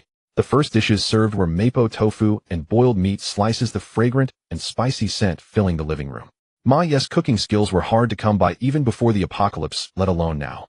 Mi Ling merely caught a whiff and saliva instinctively began to secrete in her mouth. Her stomach actually started to growl again. Taking advantage of the moment, Mi Ling swallowed hard. Everyone would definitely wait until all the dishes were served before eating, just like at regular gatherings, playing on their phones and chatting while patiently waiting. Mi Ling kept telling herself not to rush, these dishes won't sprout wings and fly away. At this rate of serving, she would soon get to eat. If any zombies dared to cause trouble, she would slice them up. Finally, all 8 dishes were served, only the soup remained. At this moment Mi Ling was already restless, but she still maintained a facade of indifference, as if she wasn't craving it, and wasn't in a hurry. Chen Luo took out 4 bottles of iced tea, and placed them on the dining table. Mi Ling found it strange, there are 5 people, so there should be 5 bottles, right? Is it not enough? Then I won't drink, I can just eat the dishes. Finally, it's time for dinner for Mi Ling. Even if there's nothing to eat tomorrow, it doesn't matter, at least this meal will be satisfying. Live for today, drink for today, tomorrow's worries come tomorrow. Dinner is ready, Chen Luo said, looking curiously at Mi Ling. What are you doing sitting here? Mi Ling also replied curiously, does it matter where I sit? I'm not sitting on your lap, I'm sitting next to Mi Li. What's the problem? Knowing what would happen next, and realizing her sister must be dying of hunger, yet unable to eat, Mi Li felt a pang of sympathy in her heart. But thinking it was all for her sister, she could only bear with it temporarily. Brother Chen Luo is very nice, sister, just endure a bit. Chen Luo coughed lightly. We're about to eat, it's not appropriate for you to sit here. If you want to watch us eat, you can sit here too. Mi Ling was taken aback and exclaimed, what do you mean? There's no portion for me. Chen Luo looked surprised. Why do you think there would be a portion for you? Haven't you already eaten? Mi Ling said in disbelief. You said it was to celebrate my reunion with Mi Li. Chen Luo nodded. Yes, but I never said I would bring you along. This table is filled with my people except for you. Only my people can enjoy the delicacies I bring at the risk of danger. Chen Luo addressed Mi Li. Mi Li, are you my person? Call me brother. Mi Li shyly lowered her head. Yes, I am brother Chen Luo's person. What about Dezhu? Su Dezhu nodded. Through thick and thin, brother, am with you. Is this a show of loyalty? Ma Yu quickly said. Chen Luo, you saved me. I can't repay this favor. The king of Law Wang shouted, indicating that he too is one of the master's people. Fried small fish, though as long as Mi Fan wanted to eat, Chen Luo would have Ma Yu fry them fresh. This dish is best when fried fresh. While eating the small fish, Mi Fan immediately put down the fish in her mouth and, unwilling to be outdone, patted her chest and belly with her paws. I am living and dying with Chen Luo. Chen Luo smiled and said, you see, everyone at this table is either my person or my dog or cat. They all hang out with me, so I'm willing to share with everyone. And who are you to eat with us? Unless you express that you'll listen to me, call me brother, and be with me, only then can you join in. Listen and call me brother. Mi Ling stood up angrily. Chen Luo, don't go too far. You want to humiliate me with just one meal. Let me tell you, I, Mi Ling, do not eat leftovers. Mi Ling sulkily sat on the living room sofa, growing more furious. Isn't this clearly playing with people? I'm not saying in advance that I wouldn't get to eat, just preparing for dinner and telling me I wouldn't get to eat. Is one meal really that impressive? Am I, Mi Ling, unable to resist temptation, or have I not eaten before? Should I drive them away? Mi Ling thought angrily, this is my home. But Mi Ling quickly dismissed this idea. You Chen Luo are indeed a dog, but I, Mi Ling, can still distinguish between kindness and grudges. Chen Luo took care of me. Mi Ling can't retaliate against Chen Luo like this. That would make her seem petty and incompetent. Damn it, the aromatic spicy scent of Sichuan cuisine constantly tempted Mi Ling. Normally she wouldn't care, but she hadn't thought about what she had been eating for the past half-month. Seeing Mi Fan continuously eating greasy small fish, Mi Ling frowned and said, Mi Fan, don't keep eating those greasy things, that's not good for your stomach. Mi Fan licked the oil from her lips and replied, yes, just eating rice or junk food is good for the body. You should take better care of yourself. That stung. This statement dealt a massive blow to Mi Ling, causing her mouth to twitch and her chest to... What made Mi Ling even angrier was that Chen Luo treated her this way, while her own sister Mi Li sat there eating, not saying a word in her defense. They were clearly not on the same side. Are you still my sister? My Mi Fan, my Mi Li have all turned traitor. Mi Ling couldn't believe that after all her struggles to return home, she was met with such a scene of betrayal by... Chen Luo exclaimed, sister, you, this spicy chicken is really delicious. Come, Mi Li, try this spicy crab. It's also great. This living room was unbearable. She couldn't even stand the delicious smell of the dishes. Mi Ling, with a cold face, returned to her room. As soon as she got to her room, her chest hurt again, because there was a man's underwear on the bed. This. Is it Chen Luo's, or that Su Deju's? After thinking for a bit, she concluded it was definitely Chen Luo's. Mi Li, you did a good job giving your sister's room to a man. Mi Ling clenched her fists and gritted her teeth. Considering you took care of my sister, I'll let it slide this time. Mi Ling tidied up her clothes and belongings. Thankfully, the intimate clothing in the wardrobe showed no signs of being disturbed. This Chen Luo, while indeed a dog, is not a pervert. Mi Ling planned to move into Mi Li's room to live with her. When she got the chance, she wanted to ask, Mi Li, whose sister are you? Just back home, she had already quarreled with Zhang Zhan, and Wang Xinwu devoured 3 bowls of rice, and attracted by the dishes, Mi Ling finally felt unwell all over. It had been more than half a month since she last bathed, as she was on the verge of stinking. Mi Ling planned to take a shower. Even though there were unfamiliar people at home, she didn't want to endure it. Her room had a shower, but she found that the body wash seemed to be empty, so she ran to the outside bathroom to get... Mi Li couldn't help but express concern. Sister, brother Chen Luo said it's fine to take a shower as long as you don't let the water enter your mouth. Mi Ling snorted, now you know to care for your sister. Mi Ling locked the door and began to shower. While showering, she couldn't help but wonder, how did I become so isolated? Mi Fan's words are understandable. They say cats are treacherous, and it's certainly true. Having milk is like having a mother. But what about Mi Li? She wouldn't sell out her sister just for food, right? Thinking of this, a smile involuntarily appeared on Mi Ling's face. At the rate you all are eating, within 3 days you will have to return to me, honestly eating only rice or flour. At that time, Mi Fan would still obediently return to my embrace. Mi Li, after all, is my own sister. She wouldn't run off with outsiders. As long as I understand and expose Chen Luo's scheme, Mi Li will still side with me. There is a refrigerator at home, but how much can a refrigerator hold? The supermarket outside has supplies, even meat and fruits, but the electricity there has been cut off, and what can be collected is surely spoiled. Just wait and see, let's see who laughs last. After finishing the meal, Chen Luo took out grapes to share with everyone. Come and eat some grapes. The deep purple grapes were large and sweet. Chen Luo deliberately spoke loudly, and Mi Ling heard him in the room. Grapes. These are Mi Ling's favorite fruit. Mi Ling swallowed her saliva but feigned disdain. Surely they were frozen for who knows how many days, not fresh and not tasty. After taking a shower, Mi Ling changed into a black long dress suitable for home, revealing her originally snow-white skin and enchanting beauty. Mi Ling exhaled deeply, feeling much more comfortable everywhere except for her stomach. Mi Ling began to tidy up her belongings, preparing to move to Mi Li's room. After finishing, Mi Ling walked out of the room. Ma Yu, who was in the living room, saw Mi Ling and was quite surprised. It turned out Mi Ling was this beautiful. Especially her figure, even this woman couldn't help but steal a few glances. Chen Luo also couldn't resist sneaking a few looks. Her figure evoked a feeling of impulse. While playing a game, Chen Luo murmured, "Eating grapes without spitting out the skins, not eating grapes, yet spitting out the skins." Mi Ling frowned. This Chen Luo was indeed quite carefree. What kind of skill did he possess to gain resources, and what kind of charm did he cast on Mi Li? Mi Ling said, "Mi Li, let's go, follow me to your room." Mi Li responded with an and followed Mi Ling into her room. Mi Li also wanted to persuade Mi Ling to listen to Chen Luo sooner.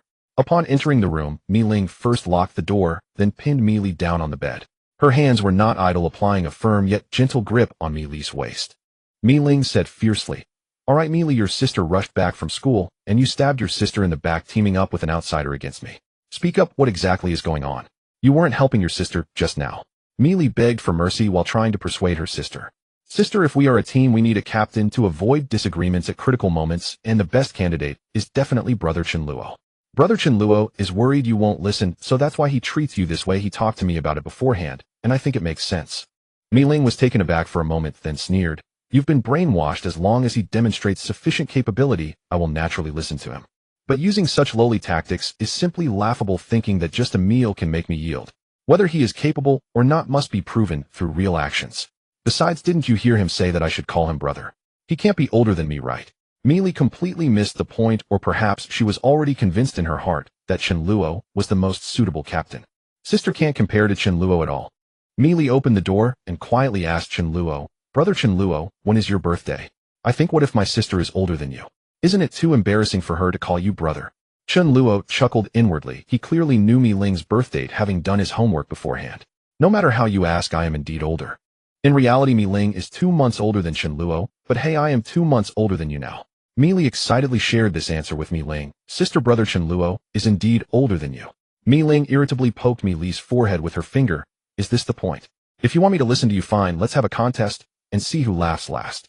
After thinking for a while, Mi Ling decided to go out herself to find food. Even if there was rice at home, she wouldn't eat it. "I don't want anything of yours, Chen Luo." However, Mi Ling did not plan to go to a supermarket far away to get meat. First, even if there was any, it would be spoiled. Second, she couldn't put herself in a dangerous environment just to satisfy her pride. She couldn't die. Her sister still depended on her. Mi Ling prepared to gather resources within the community. She changed into convenient clothing for movement and was about to go out. Mi Li asked, "Sister, where are you going?" Mi Ling glanced at her. "I dare not eat certain people's things. I'll find something in the community myself." Going out to find something. Mi Li couldn't help but worry, what if she encountered danger? Mi Li said, "Sister, I want to go with you." Since Mi Ling wanted to go out to find something, Chen Luo had no reason to stop her and couldn't possibly prevent Mi Li from going. If she was just looking around the community, there shouldn't be much danger. Chen Luo said, "Bring Mi Fan along. If there's any danger, she can give an early warning." Fa Wang followed them around. Chen Luo signaled Fa Wang not to act until they encountered danger. Mi Li was well aware of Fa Wang's capabilities and was very happy. Although Chen Luo had to keep her sister in check, he still cared for her. Mi Fan was in Chen Luo's arms, watching him play games and using his mouth to point out his gaming skills. Hearing Mi Ling's words, he couldn't help but sigh. Isn't it fine to hang out with Chen Luo? Sigh, women are all capricious and selfish. Fa Wang also seemed listless. Did they really need to go out on such a hot day? Mi Ling looked at Fa Wang in surprise. Was this dog following as a bodyguard?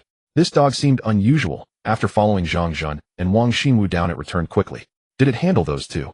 Mi Ling frowned. Although she was confident she could carefully search within the community without getting into trouble, she couldn't forcefully reject Mi Li from following her. At the same time, she felt much more comfortable. Mi Li had not betrayed her and was very concerned about her sister. Mi Li equipped herself with her gear, an explosion-proof helmet, a thick leather jacket, and the 2 electric batons Chen Luo had given her. Mi Li gave the helmet and leather jacket to Mi Ling, as she only needed to follow her sister. Watching the 2, 1 girl and 1 dog, go out, Chen Luo did not follow. It was impossible for him to follow the 2 at all times. He didn't want to be forced to protect them closely either. This Mi Ling was not someone who could be easily subdued. All right, let's see who can overpower whom. Mi Ling didn't even leave the building, heading straight up the stairs to the top floor, the 9th floor. Mi Ling knocked on the door, neither too hard nor too soft. If no one responded, so be it. If she confirmed there were zombies locked inside, she would break the door open. No one responded. They might not be home, or due to fear they were unsure of the situation and did not dare to respond or open the door. If she forcibly opened the door leading to this household, losing their door as protection, the consequences could be fatal. Mi Ling didn't want to save anyone, but she also didn't want to harm anyone. The first house had no response. At the second house, upon hearing the knock, a sudden roar from a zombie erupted inside, rushing to the door and banging against it incessantly. Mi Ling instead revealed a smile. She had no key and no lockpicking skills as she planned to forcibly break down the door. Mi Ling gestured for me, Li to step back a little. She extended her palm and immediately a highly condensed ball of flame appeared in her hand, melting the lock on the door as if it were a flamethrower. Soon a nearly circular hole with a diameter of 30 centimeters was burned into the door. The metallic part of the lock showed signs of melting, but before it could fully melt, the lock fell off. Mi Ling easily opened the door, then took a metal rod to smash the zombie's head. The gear that Mi Li originally had was now all given to Mi Ling. On the way home, Mi Ling learned to conserve her strength. While her abilities were indeed useful, her blue energy bar was limited. It was best not to use her powers on zombies that could be killed by external force. Mi Ling began rummaging through cabinets and found 30 pounds of rice, as well as several cans of drinks from the refrigerator. She also found a box of milk, over a dozen eggs that were still good, a pack of red dates, half a box of instant noodles, and a nearly full barrel of purified water. Every household had some stockpiles in the Divine City. With nearly 10 million households, the supplies were certainly not less than those in supermarkets. Of course, searching in the community wasn't easy. If Chen Luo hadn't cleared out most of the zombies, how could Mi Ling easily enter the neighborhood? Mi Ling smiled and generously tossed a box of milk to Mi Li. Mi Li smiled bitterly. Mi Ling scoffed inwardly, thinking that even if she starved, she wouldn't eat food given out of pity.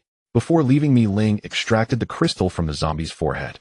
Although her expression was uncomfortable, it was a significant feat for a girl in her current situation.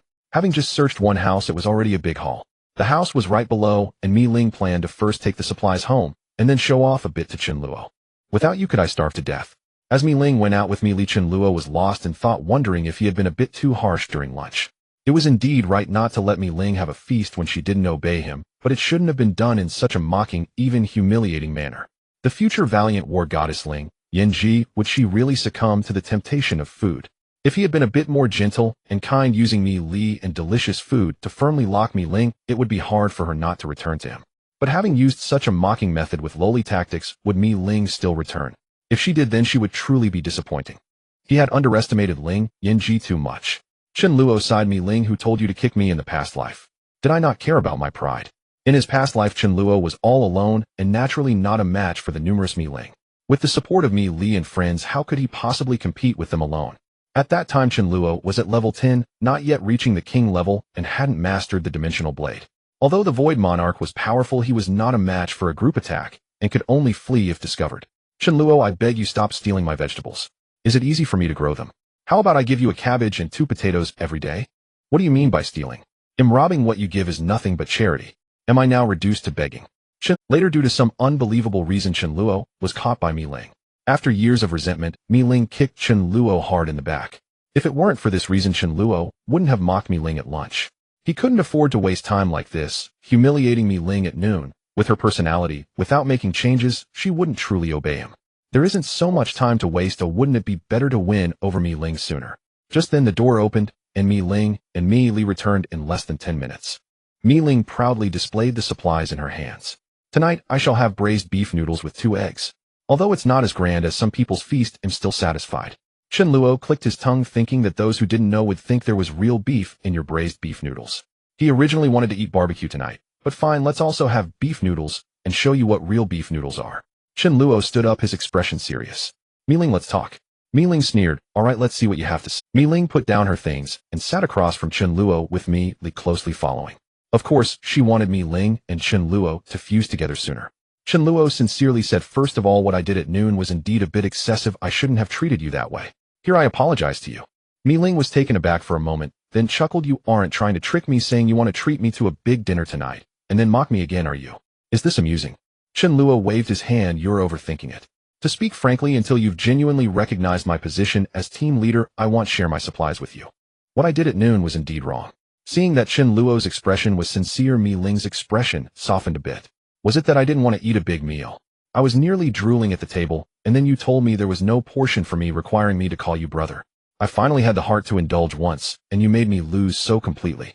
Chen Luo said, the position of team leader requires both strength and strategy. I will prove to you that in every aspect I will completely crush you. First is strength. We will have a match in 3 days. If I lose, I will listen to you and everything from then on. Mi Ling's eyes lit up, unable to resist standing up. Why wait for 3 days? We can do it today. No, right now, let's have a match. Mi Ling had been holding back a lot of anger at noon and couldn't find a place to vent. Chen Luo, chuckled lightly. At your current level, you can't even defeat my magician, let alone me. Right now, I can't control my strength well, and am afraid of injuring you. But in 3 days, I will have the power to completely crush you.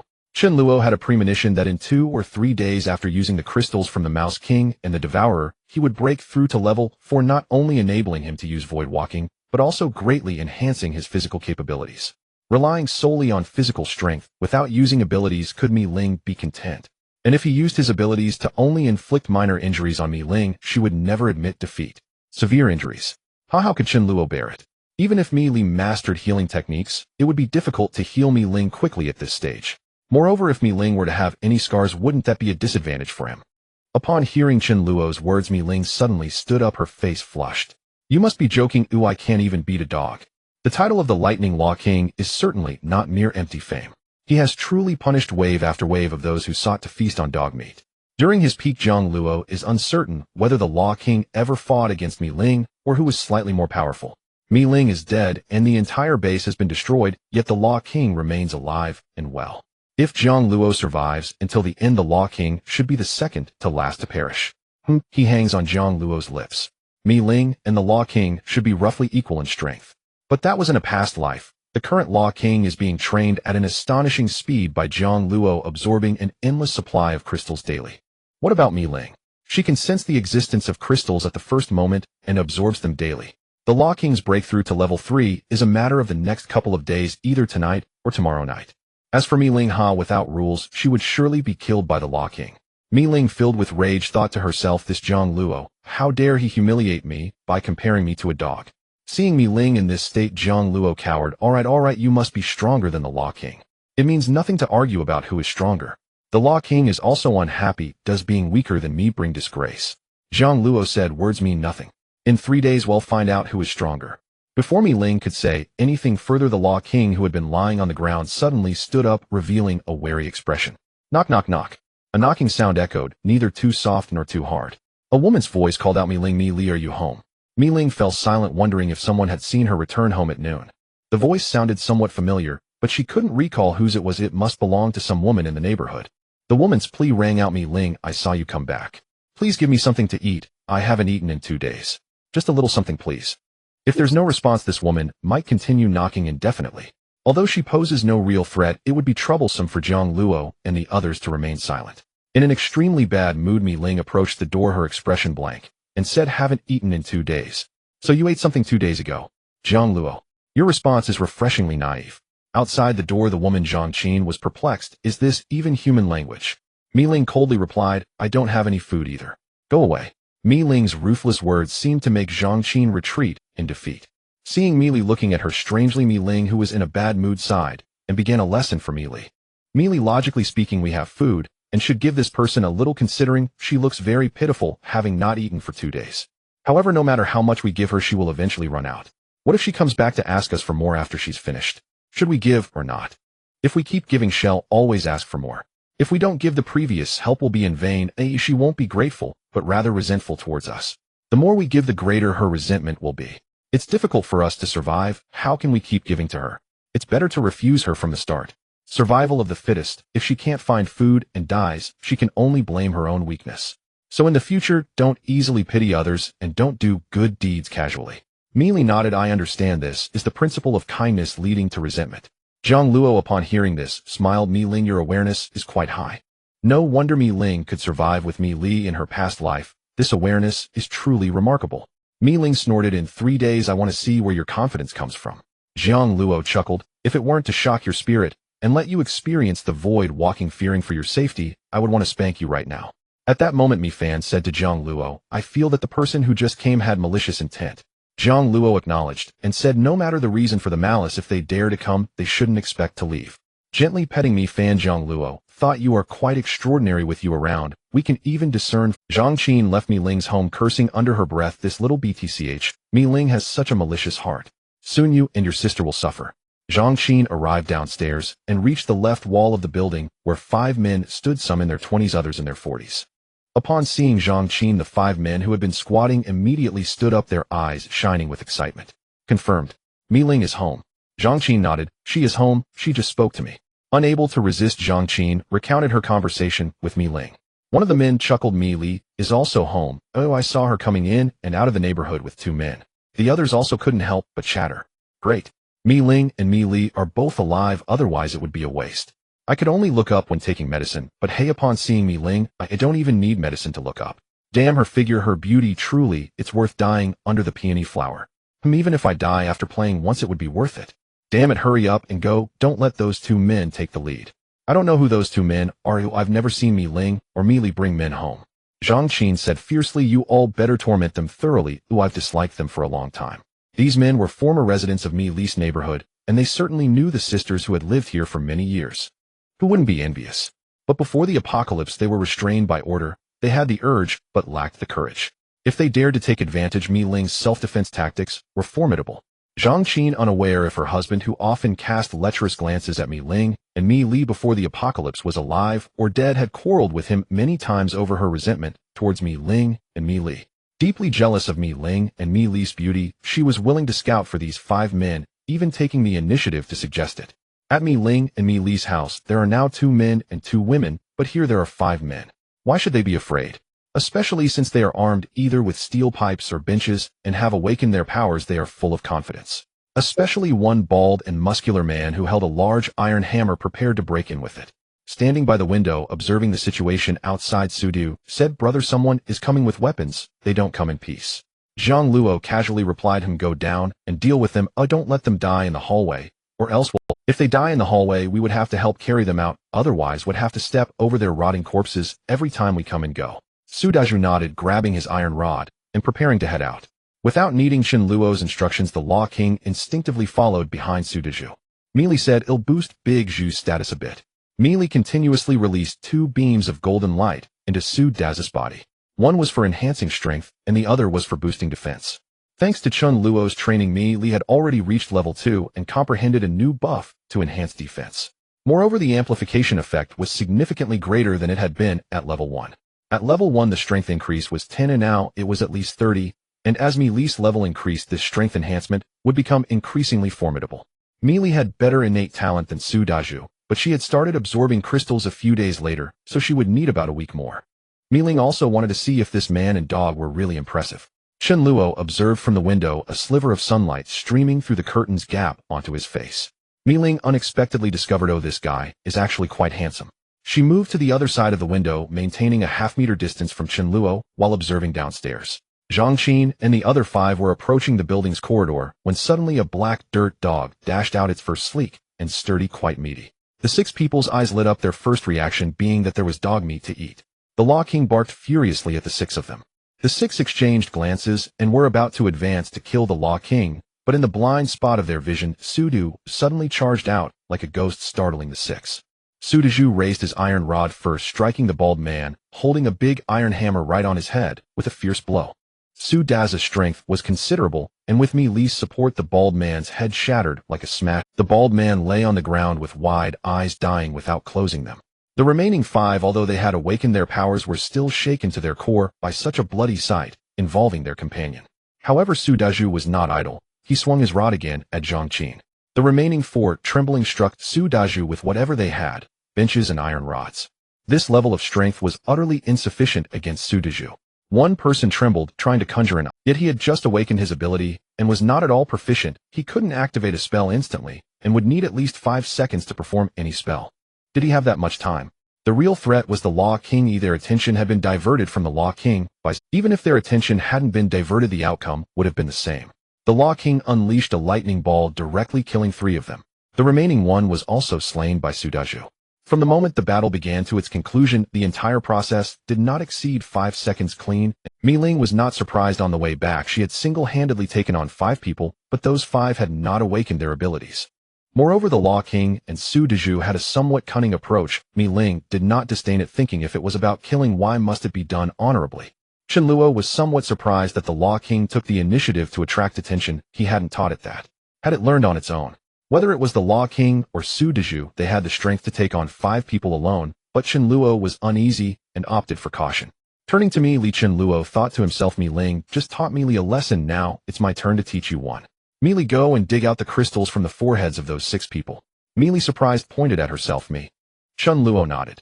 Yes, even though you are a support and can just stand back, some experiences still need to be lived through personally to avoid feeling queasy at critical moments, which could affect the battle.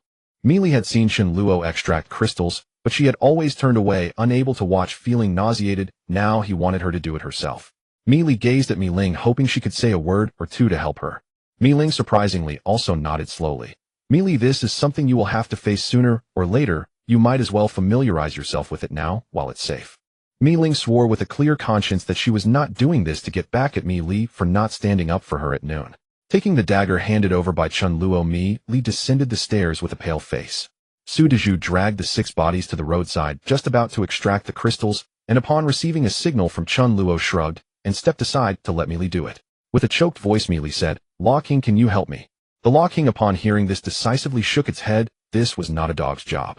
With the first cut, Mi Li vomited. Trembling hands took 3 minutes before she finally found the crystal. Mi Li vomited again. Good heavens, she must have thrown up her lunch. After the first time, the second became easier. Mi Li thought to herself, earlier at noon, I was fighting with brother Chen Luo against my sister. Now surprisingly, both my sister and brother Chen Luo were making things difficult for me. After more than 10 minutes, Mi Li, with a pale face and trembling hands, handed the packaged crystal to Chen Luo. Chen Luo smiled, saying, "You get used to vomiting. Your Big Zhu brother was the same before." Chen Luo washed the crystal and unexpectedly discovered that one of them was a light green crystal, very faint in color. A crystal of the natural system. Natural power users are rare, but not as exaggerated as space power users. Among 100 people, there might be 2 or 3 who are natural users. In the future, with the help of natural power users, it would be possible to successfully cultivate vegetables and rice. Otherwise, even having seeds and water would not suffice. This was due to the fact that the Earth seemed to be polluted. Natural power users initially have little combat power and only start to exert their strength later, needing at least 6 months for their levels to rise before they can cultivate successfully. Mi Ling snorted softly and began to cook noodles. In her view, using a bag of instant noodles paired with 2 eggs was quite extravagant.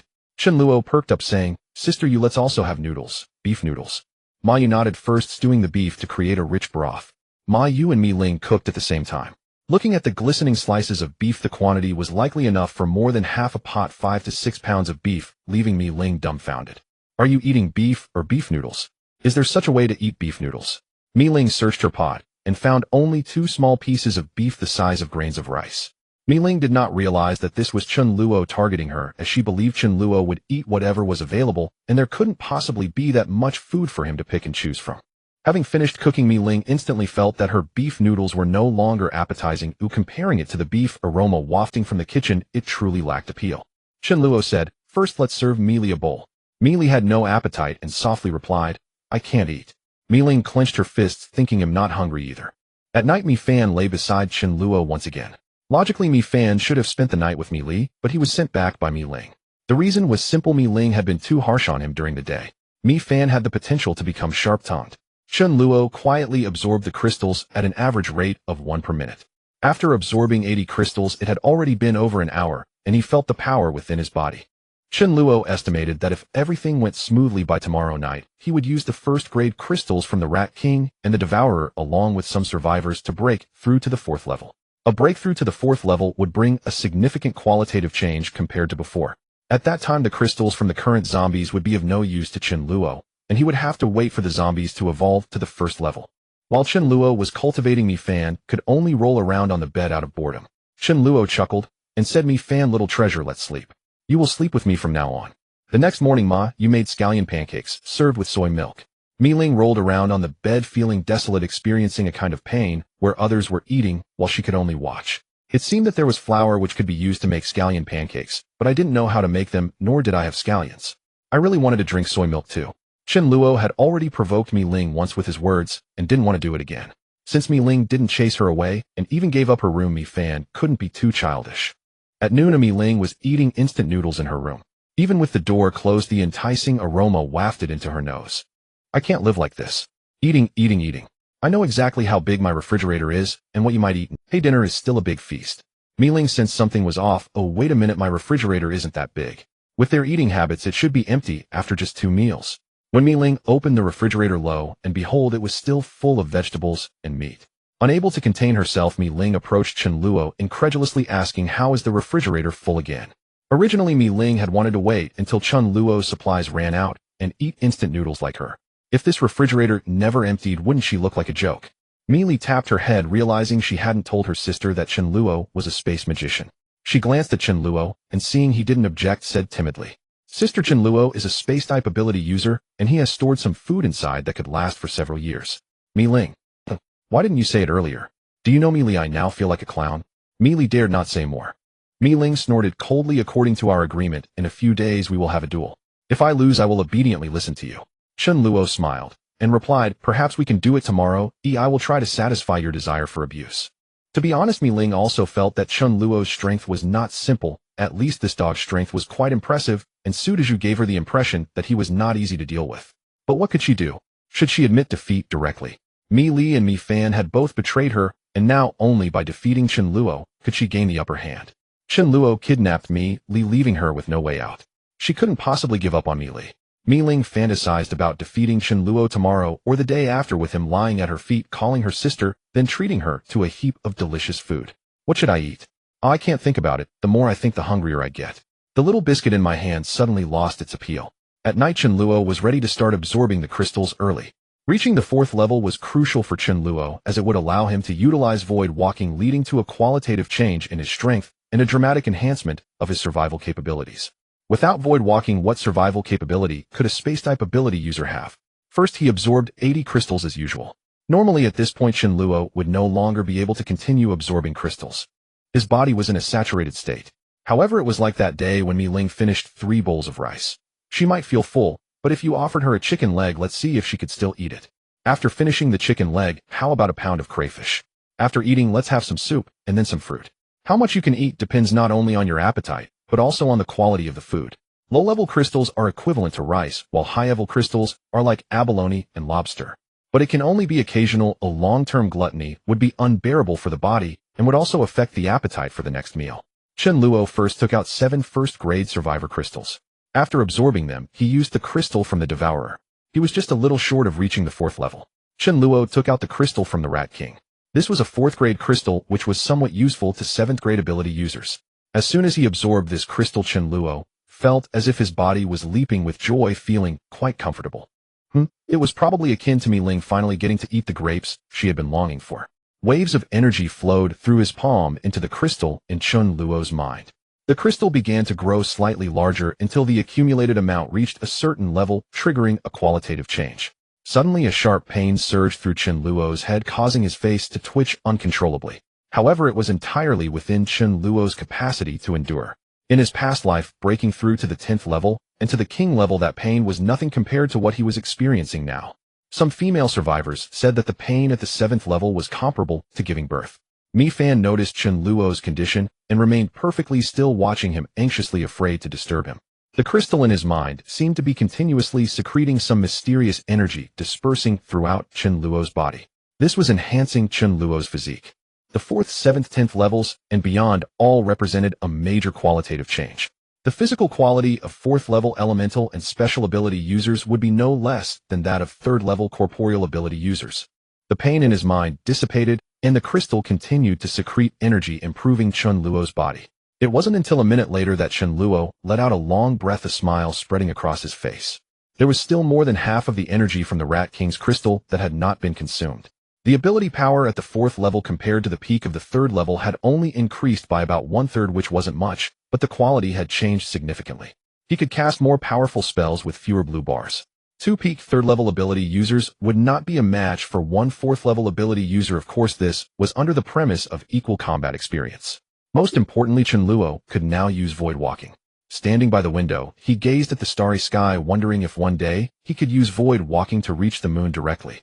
Finally able to use void walking, Chen Luo couldn't help but want to try it once. In his past life, he had used void walking countless times. It was as instinctual as drinking water, but previously he lacked the strength to do so. Feeling a surge of familiar spatial power, Chen Luo vanished in an instant and appeared in the living room. In the living room, the Law King, who was guarding the door for Chen Luo, was startled when he saw a shadow suddenly appear, almost scaring him to death. Woof, woof, woof, woof. The Law King jumped up in fright. I'm here guarding the door for you, and you come to scare me. Early the next morning, Mi Ling complained, did you send your dog to wake me up in the dead of night, disrupting my rest just to gain an edge in our duel? The Dharma King cast a mournful glance at Chen Luo. The dog had truly been terrified out of its wits. Chen Luo smiled faintly. You flatter yourself far too much. Let's eat first, then we can spar. Mi Ling's eyes lit up. Did this mean the match wouldn't wait until tomorrow? Eat? What you call eating is a proper meal. What I do is merely staving off hunger. Ma, you had prepared char siu buns, egg tarts, fried eggs, and spicy sour soup that morning. I've never eaten so well before. If I defeat Chen Luo, he'll have to obey me. Mi Ling confirmed. So if I win, you'll follow my orders. Chen Luo nodded. Of course. You seem remarkably confident. Shall we add a wager? Mi Ling instantly grew wary. Though Chen Luo had never demonstrated his abilities, everyone spoke of him as extraordinarily formidable, and she held little confidence in her chances of victory. Yet with no alternative, she had no choice but to accept the challenge. Mi Ling shook her head decisively. Then Chen Luo said, 3 seconds. I'll make you surrender. Utterly convinced. Fail, and you win. Defeat me in 3 seconds. Mi Ling bristled. Perhaps you truly are formidable, but surely I couldn't be overwhelmed in less than 3 seconds. At the start of any duel, opponents stand at least 3 meters apart, don't they? If I avoid direct confrontation and simply evade, those 3 seconds will vanish in an instant. Su Daju shot Chen Luo a startled look. Brother, are you planning to go all out?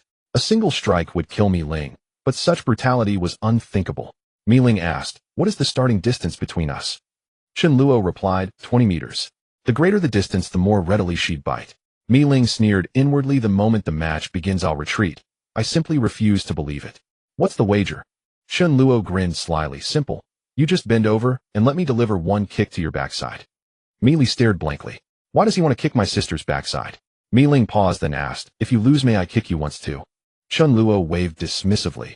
You may kick me to death. If you wish, kick as many times as you like. Or name any demand. I'll fulfill it without hesitation. Outwardly, the terms appeared grossly unfair, yet Chen Luo possessed absolute confidence. Having ascended to level for the previous day, and aided by skills from his past life, how could he possibly lose to Mi Ling? It was utterly impossible. Mi Ling hesitated. This felt deeply suspicious. Was he that arrogant? Still, should she lose, the penalty was merely one humiliating kick, a risk with commensurate reward. Any conditions seemed acceptable. Mi Ling nodded. Agreed. Inside, Chen Luo nearly burst with elation. Finally, a legitimate chance for retribution. Once Mi Ling joined his ranks, such an opportunity would never arise again. Chen Luo turned to the others. Dezhu Mi Li, you're our witnesses. Whoever cheats is a dog.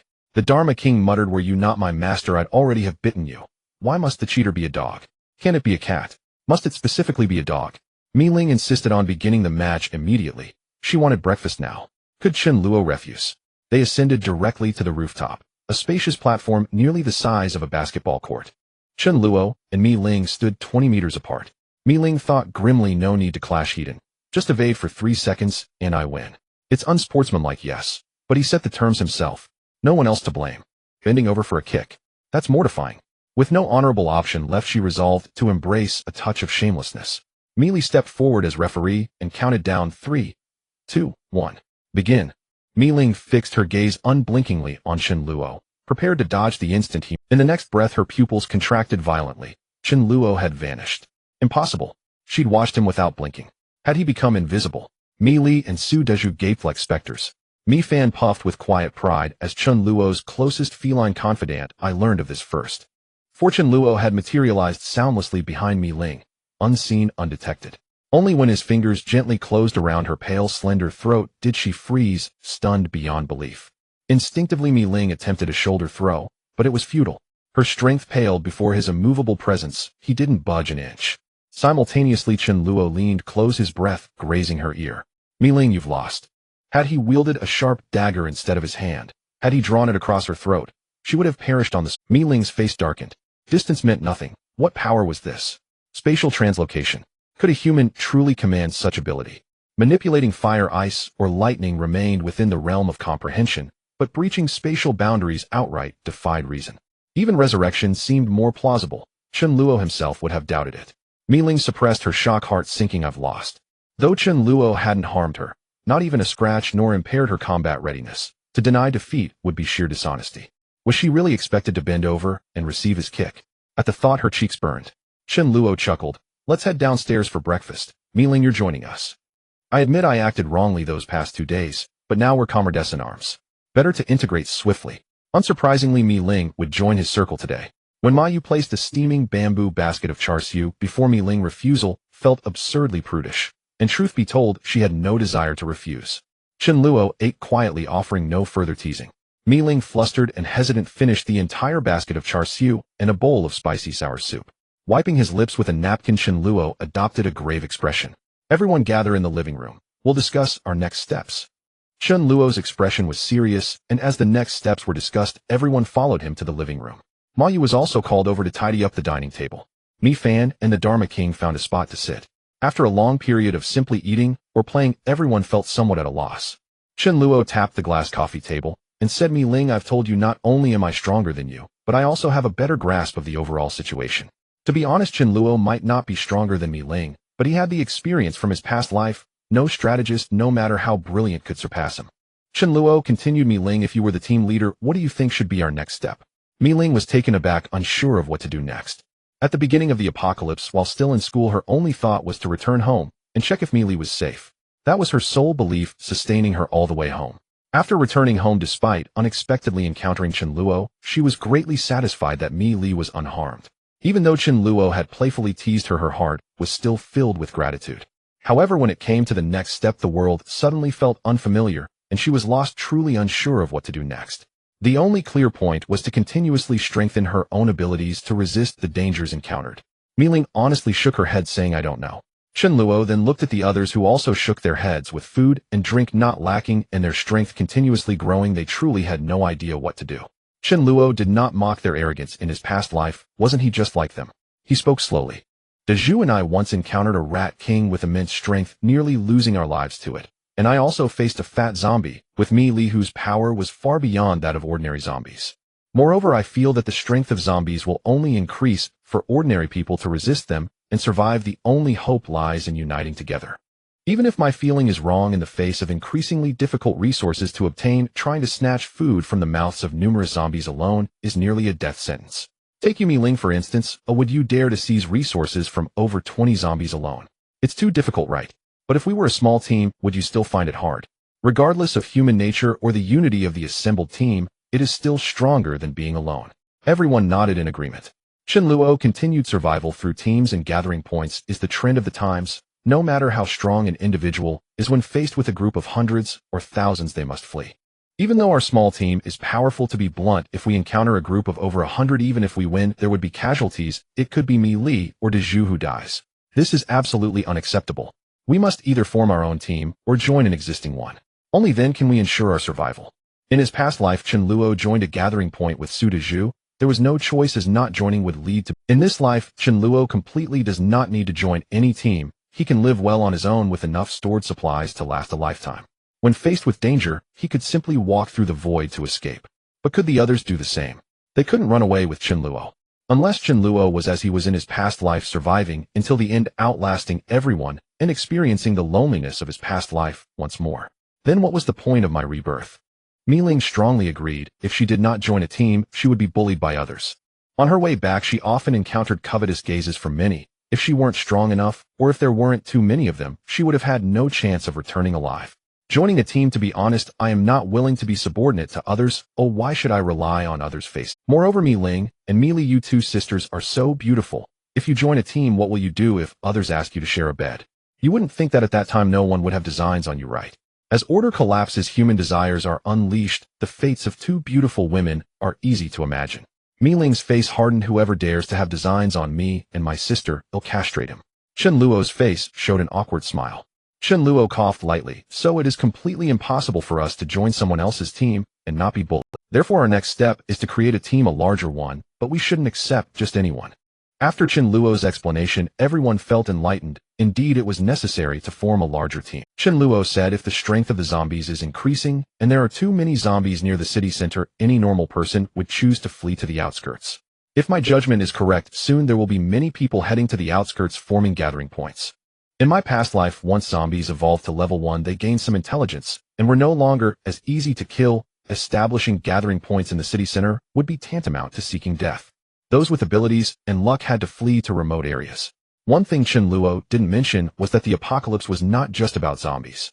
Many plants, animals, and insects had mutated, and marine life had also undergone changes. Some powerful marine creatures could survive on land and had come ashore. Although their numbers were small, their individual combat power was incredibly strong. This forced survivors in coastal cities to flee to the capital for refuge. What was even more terrifying was, humanity was nearly wiped out. Chen Luo survived not by direct confrontation, but by sheer survival ability unmatched in its effectiveness. With humanity almost entirely wiped out, Chen Luo found living meaningless and ultimately buried himself. Mi Ling smiled bitterly. I truly haven't thought as far as you. I also believe what you said makes a lot of sense. Chen Luo chuckled lightly. Then just call me brother. This request might be a bit difficult for Mi Ling to voice, but you won't go back on your word about the previous promise, right? Chen Luo couldn't help but feel a surge of excitement. At last the time for revenge has come. Mi Ling, you promised, and must abide by the rules of the bet. If you try to go back on your word, the punishment will be more than just once, and you won't be able to resist. Chen Luo suppressed the excitement within him and cleared his throat, saying, all right, let's leave it at that for now. There's no rush to expand the team. Mi Ling, come with me to the room. I have something specific to discuss with you. Oh, is it appropriate to kick Mi Ling? Of course it's about fulfilling the promise made privately in the room. Mi Li, being naive, really thought Chen Luo had something important to tell Mi Ling, while Ma Yu cast an amused glance and then started clearing the dining table. Mi Ling was momentarily stunned, and then a flush began to rise from her snow-white neck. Is he really going to kick me? But I promised. So I'm still too young. I fell for Chen Luo's tricks. Without absolute certainty, how could he possibly add such a twist? Gritting her teeth, Mi Ling stood up. Oh, what's the big deal about getting kicked? Chen Luo entered the room that originally belonged to Mi Ling, and she slowly followed behind. The curious Mi Fan wanted to tag along. After all, it's reasonable for a cat to listen and write. However, she was pushed aside by Mi Ling. It was one thing for Mi Fan not to speak before, but what if she started blabbering after or used this incident against her at a critical moment? Mi Fan looked pitifully at the closed door. Chen Luo was much better. After the door was shut, Mi Ling's face was unable to hide its flush. With her back to Chen Luo, Mi Ling spoke in a seemingly indifferent tone. All right, just kick me if you're going to. Chen Luo looked at her in confusion. Do you have a misunderstanding about bending over? Or is it that your language skills are lacking? Mi Ling straightened her body. How could she be bending over? Her already flushed cheeks turned crimson, resembling a red apple. This is too embarrassing. Is it really necessary to be so serious about it? Mi Ling exclaimed in anger. No, I don't quite understand why you want to add a kick to the bet. Clearly you were the one who played tricks on me. Did I offend you in any way? Why don't you change the punishment? Anything not too excessive will do. Indeed, for a normal person, betting with a girl going a bit overboard would mean a kiss, at most not a kick. Chen Luo couldn't say. I still remember the grudge from my past life. He shook his head like a rattle drum. Don't ask why. If you agree to the bet, you just need to say whether you'll do it or not. Mi Ling felt a mix of shame and anger towards Chen Luo. After a fierce inner struggle, she gritted her teeth and said, all right, Mi Ling, keep my word. Mi Ling leaned against the wall opposite the door, her lovely curves slightly bending. Hurry up. Her voice trembled and her body shook. Ooh, she had never even thought about doing something like this. It was indeed quite embarrassing. Chen Luo felt a surge of heat. It was too exhilarating. I'm actually going to do this with the future battle goddess Ling Yanji. This beautiful scene was simply unbearable. Suddenly Chen Luo couldn't bring himself to kick her. Hesitating, he took off his shoes. Mi Ling, who was secretly peeking, breathed a sigh of relief. Without shoes it would be lighter. Chen Luo wouldn't kick me too hard, right? If he did, I would cry for him to see. In reality, Chen Luo was stalling for time. After 10 seconds, Mi Ling grew impatient. I'll count to 10, or if you don't kick me by then, don't say, I didn't keep my promise, but you who gave up. 10, 9, 8. Chen Luo hesitated, lifting his foot. Kicking her would immediately clear his past shame, but did he really need to settle this grudge? Did I seek out Mi Ling just to kick her? If I really did it, it seemed like a curse of being forever single. Although it would feel great to kick her, might I end up single for life? 4-3. Time was running out, and Chen Luo felt anxious, slapping his hand down. Smack! What a feeling! Mi Ling let out a small yelp, her face turning as red as blood, glaring at Chen Luo. I asked you to kick me, how could you hit me with your hand? Chen Luo smiled awkwardly. I forgot. How about you let me make it up with another kick? Anyone else would have had a brain hemorrhage at this point. Mi Ling lunged at Chen Luo like a furious tigress. I'll strangle you. Mi Ling's hands gripped Chen Luo's arm tightly, her waist pinching him. Chen Luo struggled to resist. The friction felt like the steps of a devil. Chen Luo felt pain mixed with pleasure. It wasn't until he was gasping for breath that Mi Ling finally let him go. With a fierce expression, she said, if you dare to tell anyone, I'll really strangle you. If Mi Li or Mi Fan found out, she would lose all her face. Chen Luo nodded like a chick pecking at rice. Mi Ling didn't immediately leave the room. She needed to let her face return to normal first. Chen Luo said, let you GM make some dishes you like for lunch today as a celebration of your official joining our team. Mi Ling warned, if you dare to play tricks on me again, I'll turn against you. Chen Luo chuckled, if I play tricks on you again, I'll be a dog. After Chen Luo went out, Mi Ling lay on the bed recalling something and murmured in confusion, "How you didn't even ask what I like to eat. Could it be?" Mi Li told him.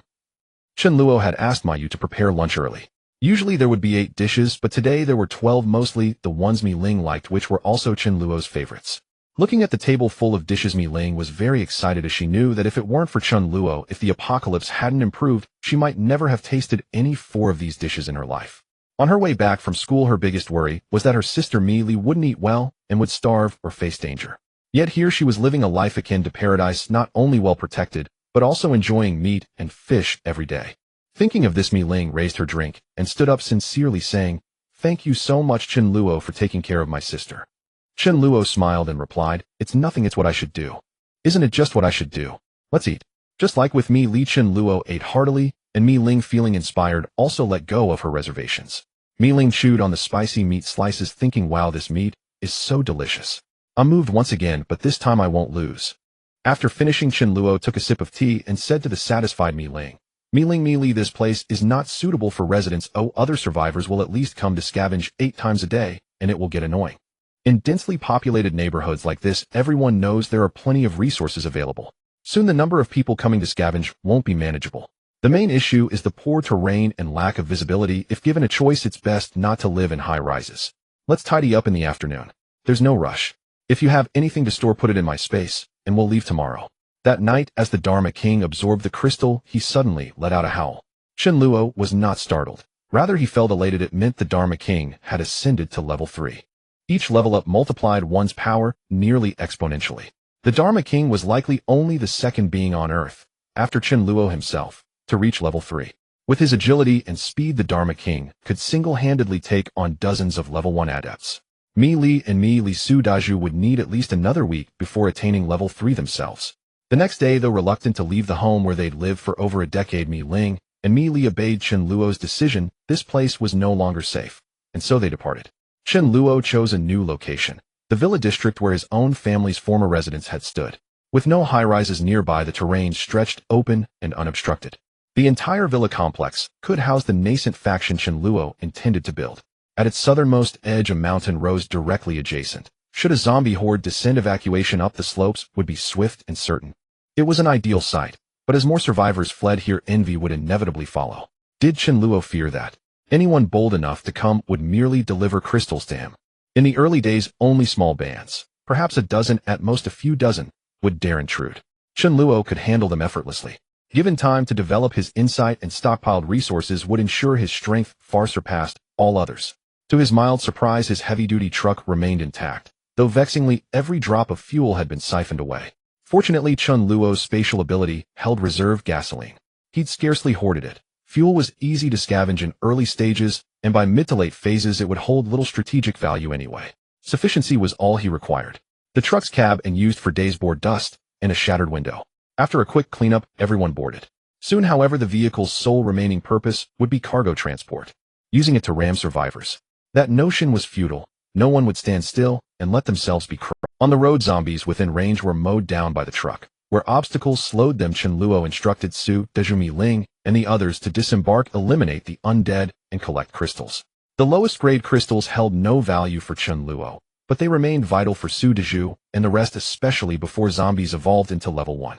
Chen Luo held back, allowing Mi Ling and the others to gain experience through action.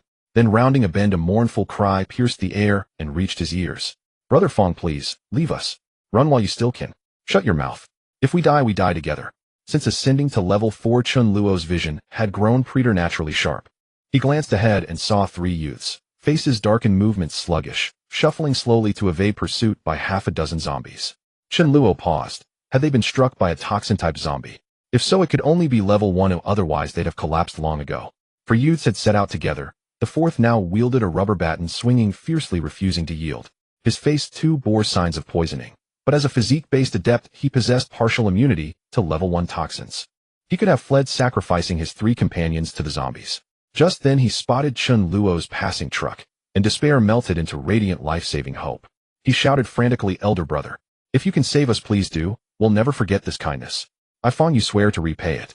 Chen Luo replied calmly, "Very well." He opened the door and released the Dharma King. Open the door. Unleash the hound.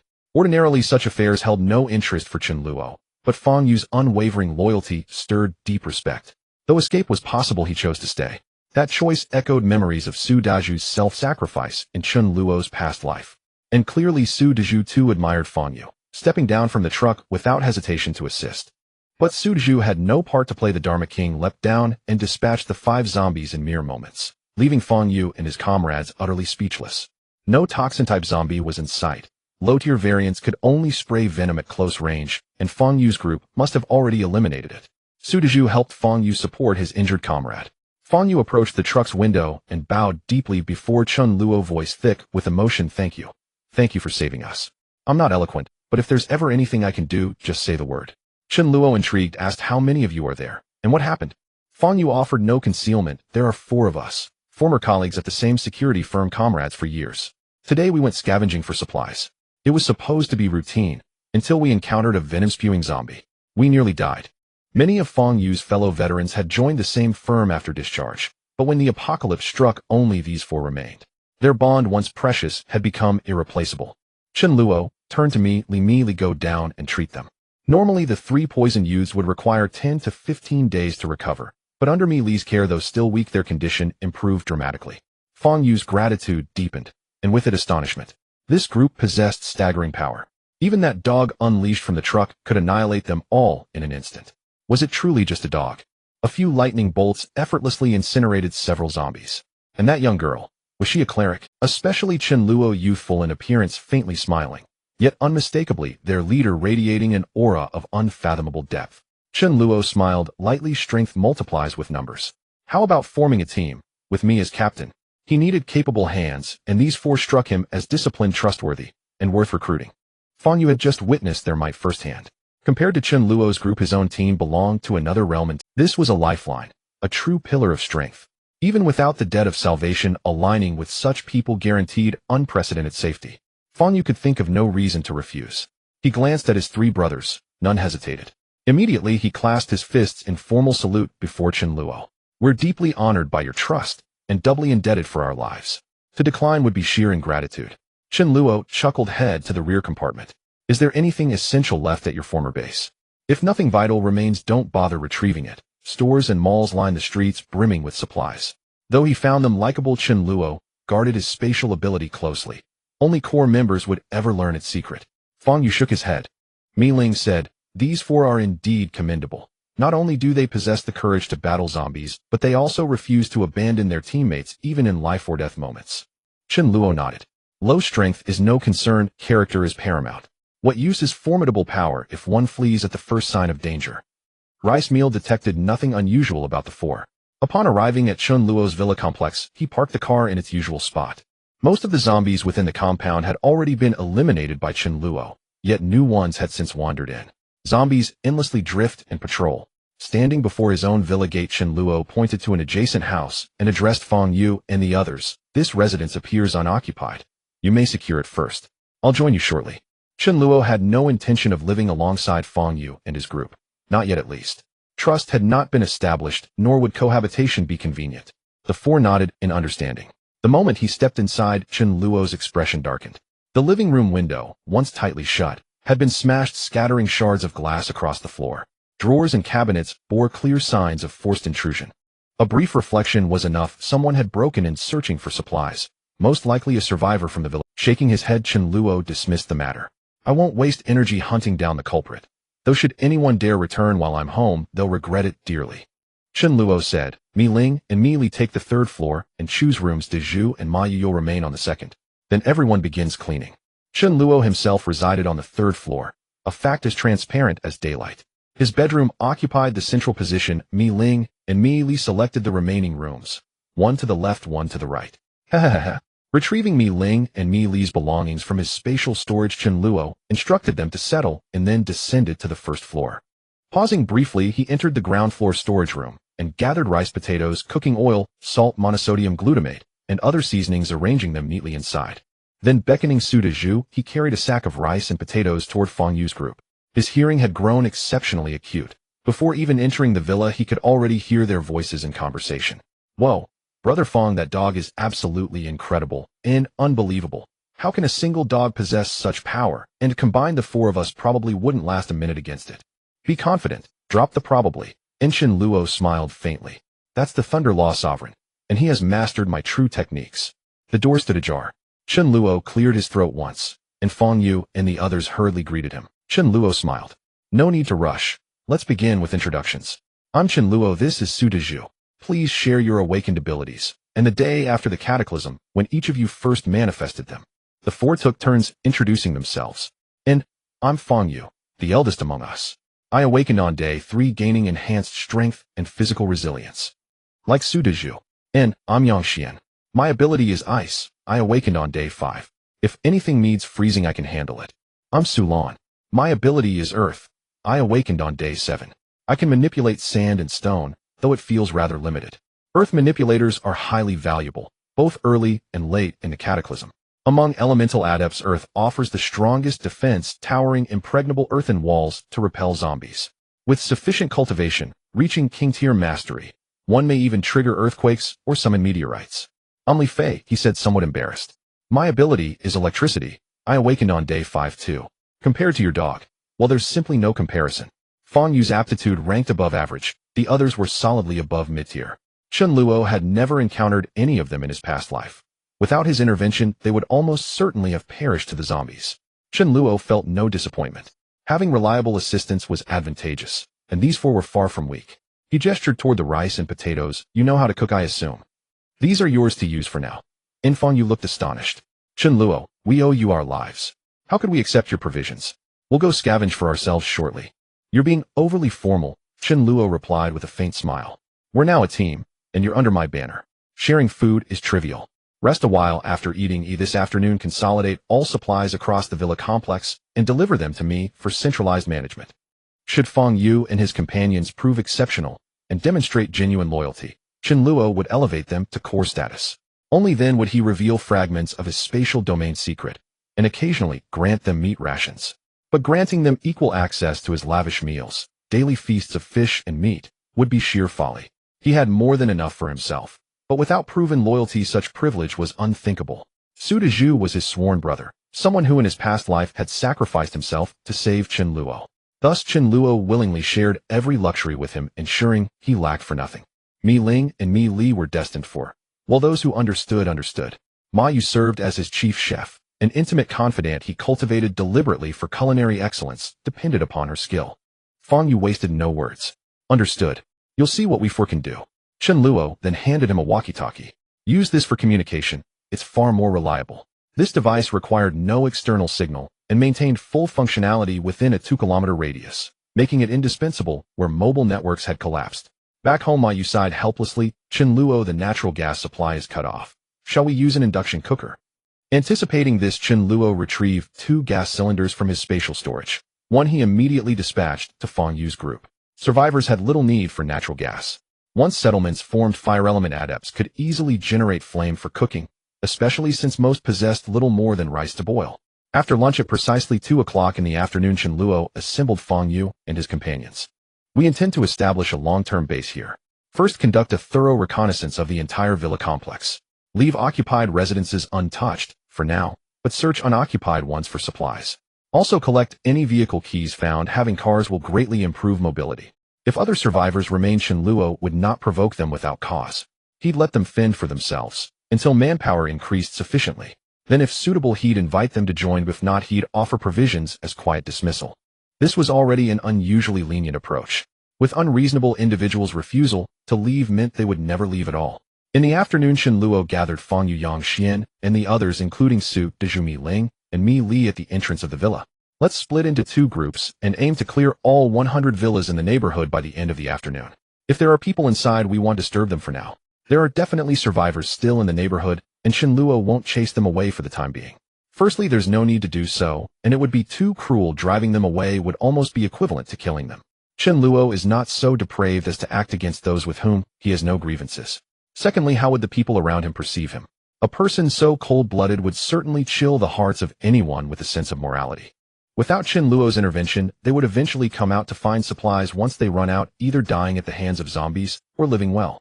Those who are living well indicate they have some capabilities, and if the opportunity arises, Chen Luo wouldn't mind it. Suddenly, with his keen hearing, Chen Luo heard the sound of a vehicle approaching. Someone was driving into the vehicle's weight was considerable. Chen Luo took a few steps and looked in the direction of the sound, noticing two white buses entering the neighborhood. A group of people got off the bus. Upon seeing the figure in front, Chen Luo murmured, "Oh no, how could I forget about this big fan of hers?" Chen Luo had struggled in the apocalypse for 12 years, akin to a normal person recalling events from when they were 9, significant events, and people remain memorable. However, some things require encountering them to be remembered. The leader of this group seems to be a woman named Mu Tiange, who is indeed quite beautiful, but Chen Luo feels indifferent towards her due to her psychopathic tendencies. Mu Tiange is relatively famous in the city, being the CEO and chief designer of a clothing design company. The scale isn't very large, and her fame doesn't stem from her looks. Rather, her company only hires women, specifically those without boyfriends, and definitely not those who are married. Everyone speculates that she has a psychological aversion to men. After the apocalypse, Mu Tiange established a gathering place for female survivors with her employees, although there were later changes. Why is she considered psychopathic? Even in the apocalypse, she strictly forbids her employees from engaging in romantic relationships, punishing those who are caught severely. Who doesn't have desires? Even livestock have moments of affection. Her most important identity is being Mi Ling's top fan. Surprising, isn't it? Due to Mi Ling's persuasion and the strong dissatisfaction of her team, Mu Tiange reluctantly accepted a small number of male survivors. There were many fans of Mi Ling, but Mu Tiange was the most devoted. It's said that she later died, saving Mi Ling, who took over her position. Even as a fan, few are willing to sacrifice their lives for another, making her the true top fan. It is precisely because of Mu Tiange that even with Mi Ling's high talents and formidable abilities, it would have been difficult for her and Mi Li to survive in the apocalypse. Chen Luo recalled that Mu Tiange was likely there to gather supplies. She had even sought out Chen Luo's home at one point, but abandoned the idea upon seeing people. Shamefully, when Chen Luo saw a gathering of so many girls, he couldn't help but think, if it were you, wouldn't you want to join? At that time, Mu Tiange wouldn't accept any men, so Chen Luo was mercilessly rejected. Chen Luo stroked his chin, thinking that with this butterfly around, Mi Ling would probably meet Mu Tiange a bit sooner than expected. Should I hide Mi Ling so Mu Tiange won't see her? No, wait, this is a fan. Fans are good. Mi Ling is completely normal. Aren't there any subordinates? Although this group of girls may not be as strong as men, they lack helpers, and I don't mind. Chen Luo remembered that besides Mu Tiange, there was a powerful esper in this group. If not for their early demise, this person would likely have been among the later top-tier figures. Thus, it is necessary to make contact with them. Mu Tiange and her group were searching each villa for supplies, but evidently it seemed that the supplies in the villas had already been searched. Soon Mu Tiange and her team approached Chen Luo's direction. Chen Luo did not look at Mu Tiange, even though she was indeed beautiful, a delicate beauty with outstanding grace. However, Chen Luo was genuinely uninterested in her. Instead, he shifted his gaze to a not so pretty, but quite spirited young woman in the crowd in her early 20s. After Mi Ling joined Mu Tiange, there was a woman whose strength was only slightly beneath Mi Ling, a powerful ice-type esper. Her name seemed to be Shu Yun, but she unfortunately passed away early. Mu Tiange's group also spotted Chen Luo, seemingly recognizing Mi Ling, and approached her directly. The people on Chen Luo's side were equally curious about this all-female group of over 20. When Mu Tiange saw Mi Ling, she trembled all over, and an unusual emotion surged in her heart. Well, how should I put it? It was probably akin to how a man would feel upon seeing a fairy. Mu Tiange approached, completely ignoring Chen Luo, and went directly in front of Mi Ling. She smiled and said, "Hello, my name is Mu Tiange." Mi Ling was somewhat confused, as she had heard of Mu Tiange, who was polite and courteous, so Mi Ling also replied politely, "My name is Mi Ling." Mu Tiange gestured to the team members behind her and smiled, "We are all women. How about joining us?" Chen Luo cursed inwardly, feeling utterly disregarded. Oh, was she trying to poach my team right in front of me? Mi Ling clearly did not let Chen Luo down. If Mi Ling had not joined Chen Luo, would she have rejected Mu Tiange? There was simply no reason to, as they were all girls and at least didn't have to guard against any ulterior motives. At the very least, she would believe, so unaware of the true nature of the situation. Compared to teaming up with men, she naturally felt more secure with Mu Tiange. However, Mi Ling already had a team, so she unhesitatingly declined Mu Tiange, saying, "Sorry, I already have a team." Aside from being harsh on her members' emotional matters, Mu Tiange treats them well in other respects. One girl spotted the royal dog, and her eyes lit up, saying, "There's a dog here, it looks quite fierce." Chen Luo took great care of the royal dog, and the dog had leveled up 3 times. How could it not look fierce? The royal dog couldn't be bothered with her. In its eyes, humans were all the same regardless of gender. As long as the master gave an order, it would not distinguish between genders. If it was told to bite, it would bite. This girl likely liked dogs, as she took out a sausage from her pocket, wanting to feed it to the royal dog. But she hesitated, feeling reluctant as supplies were scarce now and she hadn't received much food. Gritting her teeth, she ended up eating most of the sausage on the spot, leaving the remainder to feed to the royal dog. However, she did not expect the royal dog to look at her with a pitying gaze. This thing had smelled it before, and even dogs wouldn't eat it. The food that not even a dog would touch, yet she looked reluctant to part with it. Not even a sausage. Fa Wong refused it outright. Even if he had liked it, he would never accept food from it. If he won't eat it, why do I feel as though he's looking at me with pity? Others laughed. You're overthinking it. You actually think you can read pity in a dog's eyes. Probably just refuses anything from strangers. If even humans struggle to find such food, a dog certainly wouldn't have access to it. And yet he resists temptation. Truly admirable. Fa Wong curled his lips disdainfully. Had his master not given the order, he'd have bitten already. When Mu Tiange heard Mi Ling's reply, she was slightly taken aback, not by the answer itself, but by the unwavering certainty behind it.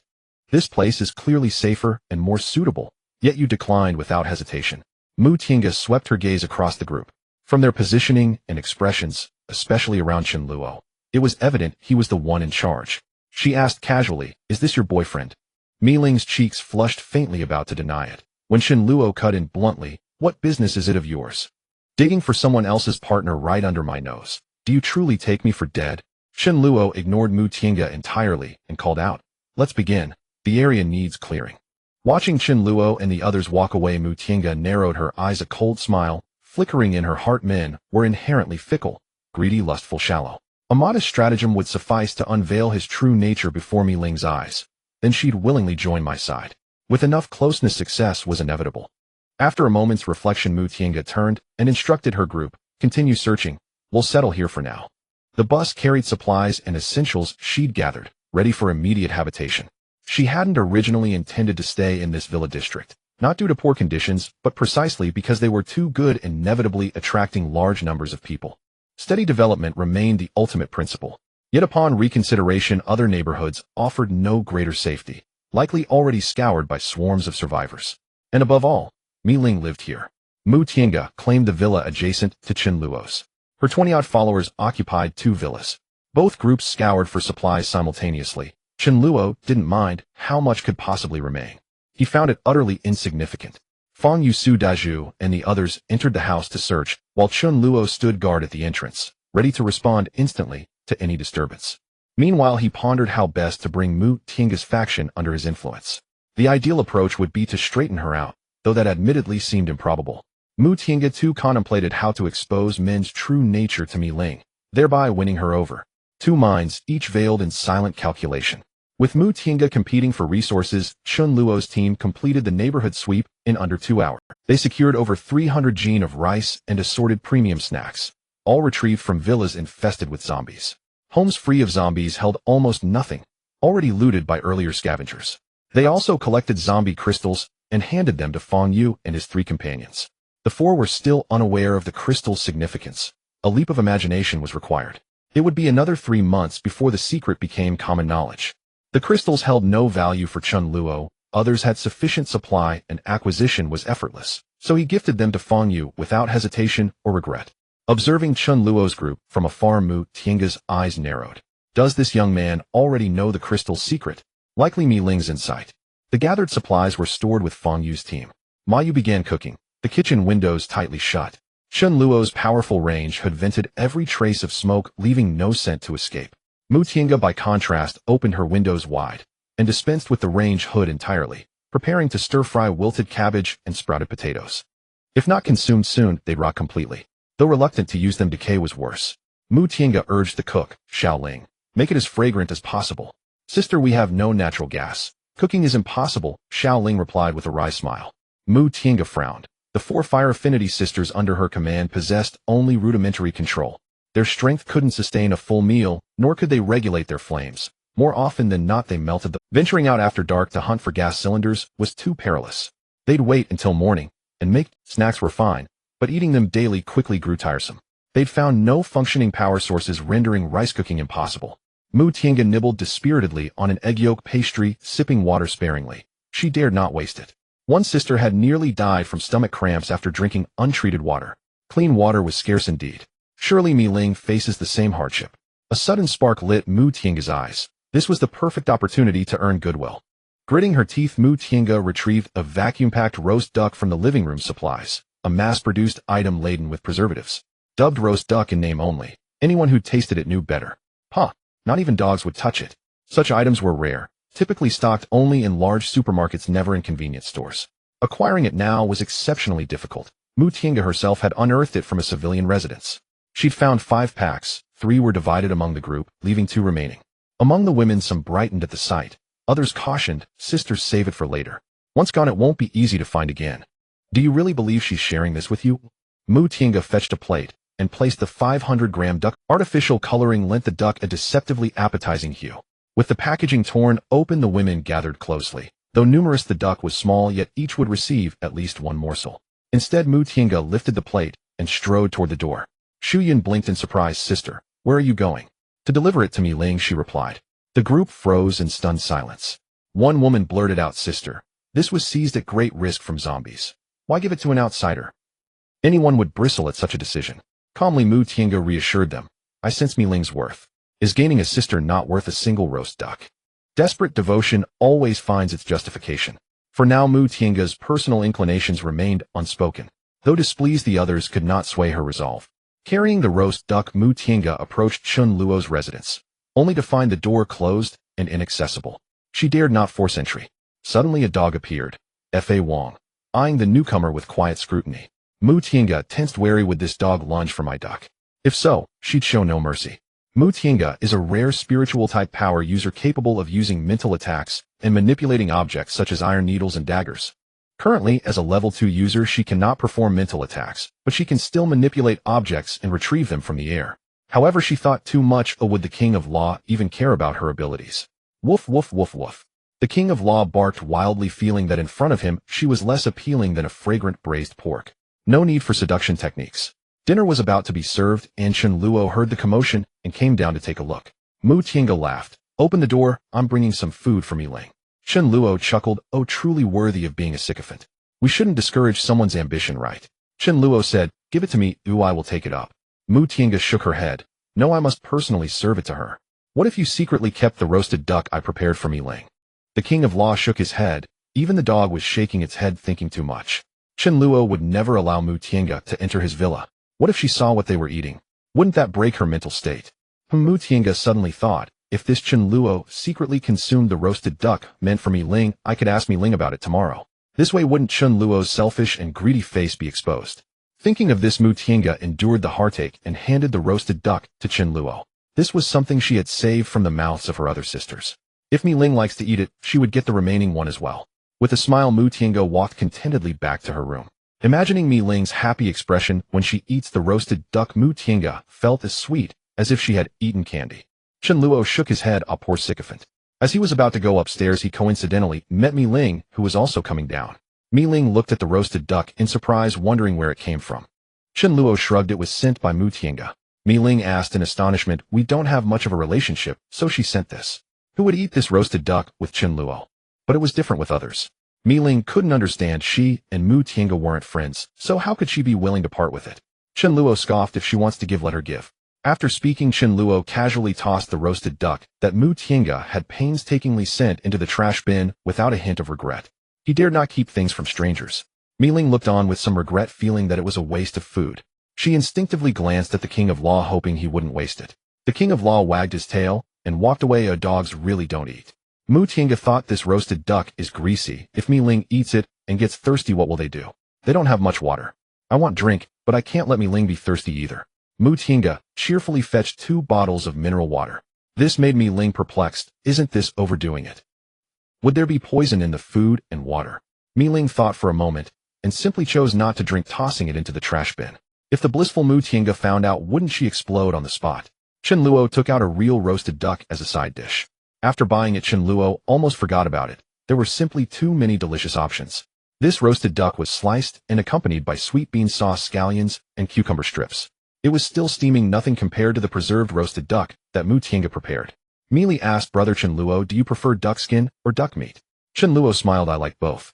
Mi Li tried to select the crispy golden duck skin from the roasted duck, spread on some sweet bean sauce, and added some scallions, but she didn't eat it herself. Instead she first offered it to Chen Luo. Chen Luo was deeply moved. If it weren't for the grease on his hands, he would have wanted to pat Mi Li's little head. You truly deserve the love you receive. Mi Ling looked suspiciously, wondering if it wasn't meant for her.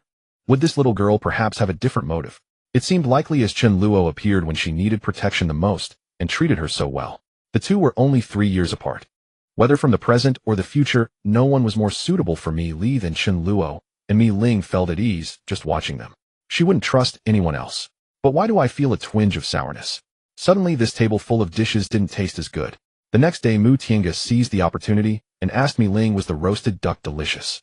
Mi Ling smiled awkwardly. Yes, it was good. Mi Ling finally experienced the moment she returned home bringing 2 classmates, and they took out crumpled bread, asking Mi Li, why aren't you eating? Though there was a huge difference between bread and roasted duck here with Chen Luo, it was the same. Even the dogs wouldn't eat it. Mu Tiange smiled. As long as you like it. Mi Ling voiced the question in her heart, why did you give me roasted duck? Mu Tiange smiled, I just felt we have a special connection. Ooh, I felt a natural warmth upon seeing you. If a man said this, Mi Ling would immediately conclude that he had ulterior motives. Go away. But this is a woman, and at that moment Mi Ling did not understand Mu Tiange. That night, disregarding her sister's strong objections, Mu Tiange resolutely brought the last roasted duck and 2 bottles of mineral water once again. Another roasted duck appeared in the trash can. Chen Luo thought for a moment he couldn't just ignore it, and he needed to deepen his rapport with the girls across the way. But what to give? Without a doubt, just grabbing some hard dishes wouldn't raise the favorability to the max, right? But I'm not a sycophant, why should I? Suddenly something came to mind, and a mischievous smile appeared on Chen Luo's face. He found dozens of tons of cucumbers in the vegetable area, specifically searching for the ones that looked less appealing, but were quite large. They'll bring you cucumbers, they're good for beauty. Chen Luo took a total of 30 cucumbers, not knowing exactly how many people were on the other side, but 1 cucumber each would be enough. Everyone gets 1. Open the door, delivering cucumbers. Xu Yun, who would later become the second ice-type power user after Mi Ling, opened the door. With a hint of caution, she asked, what's the matter? Chen Luo lifted the packaged cucumbers. You all sent roasted duck. I have some cucumbers here to share. As Xu Yun distributed the cucumbers to everyone, all the girls were excited. Cucumbers, it's cucumbers. I want to eat cucumbers. Don't wash them, it's hard to get rid of water. Oh, just eat them raw. I won't eat. Ooh, I can't bear to eat them. Several mischievous girls immediately looked with sly smiles at the girl who said she wouldn't eat.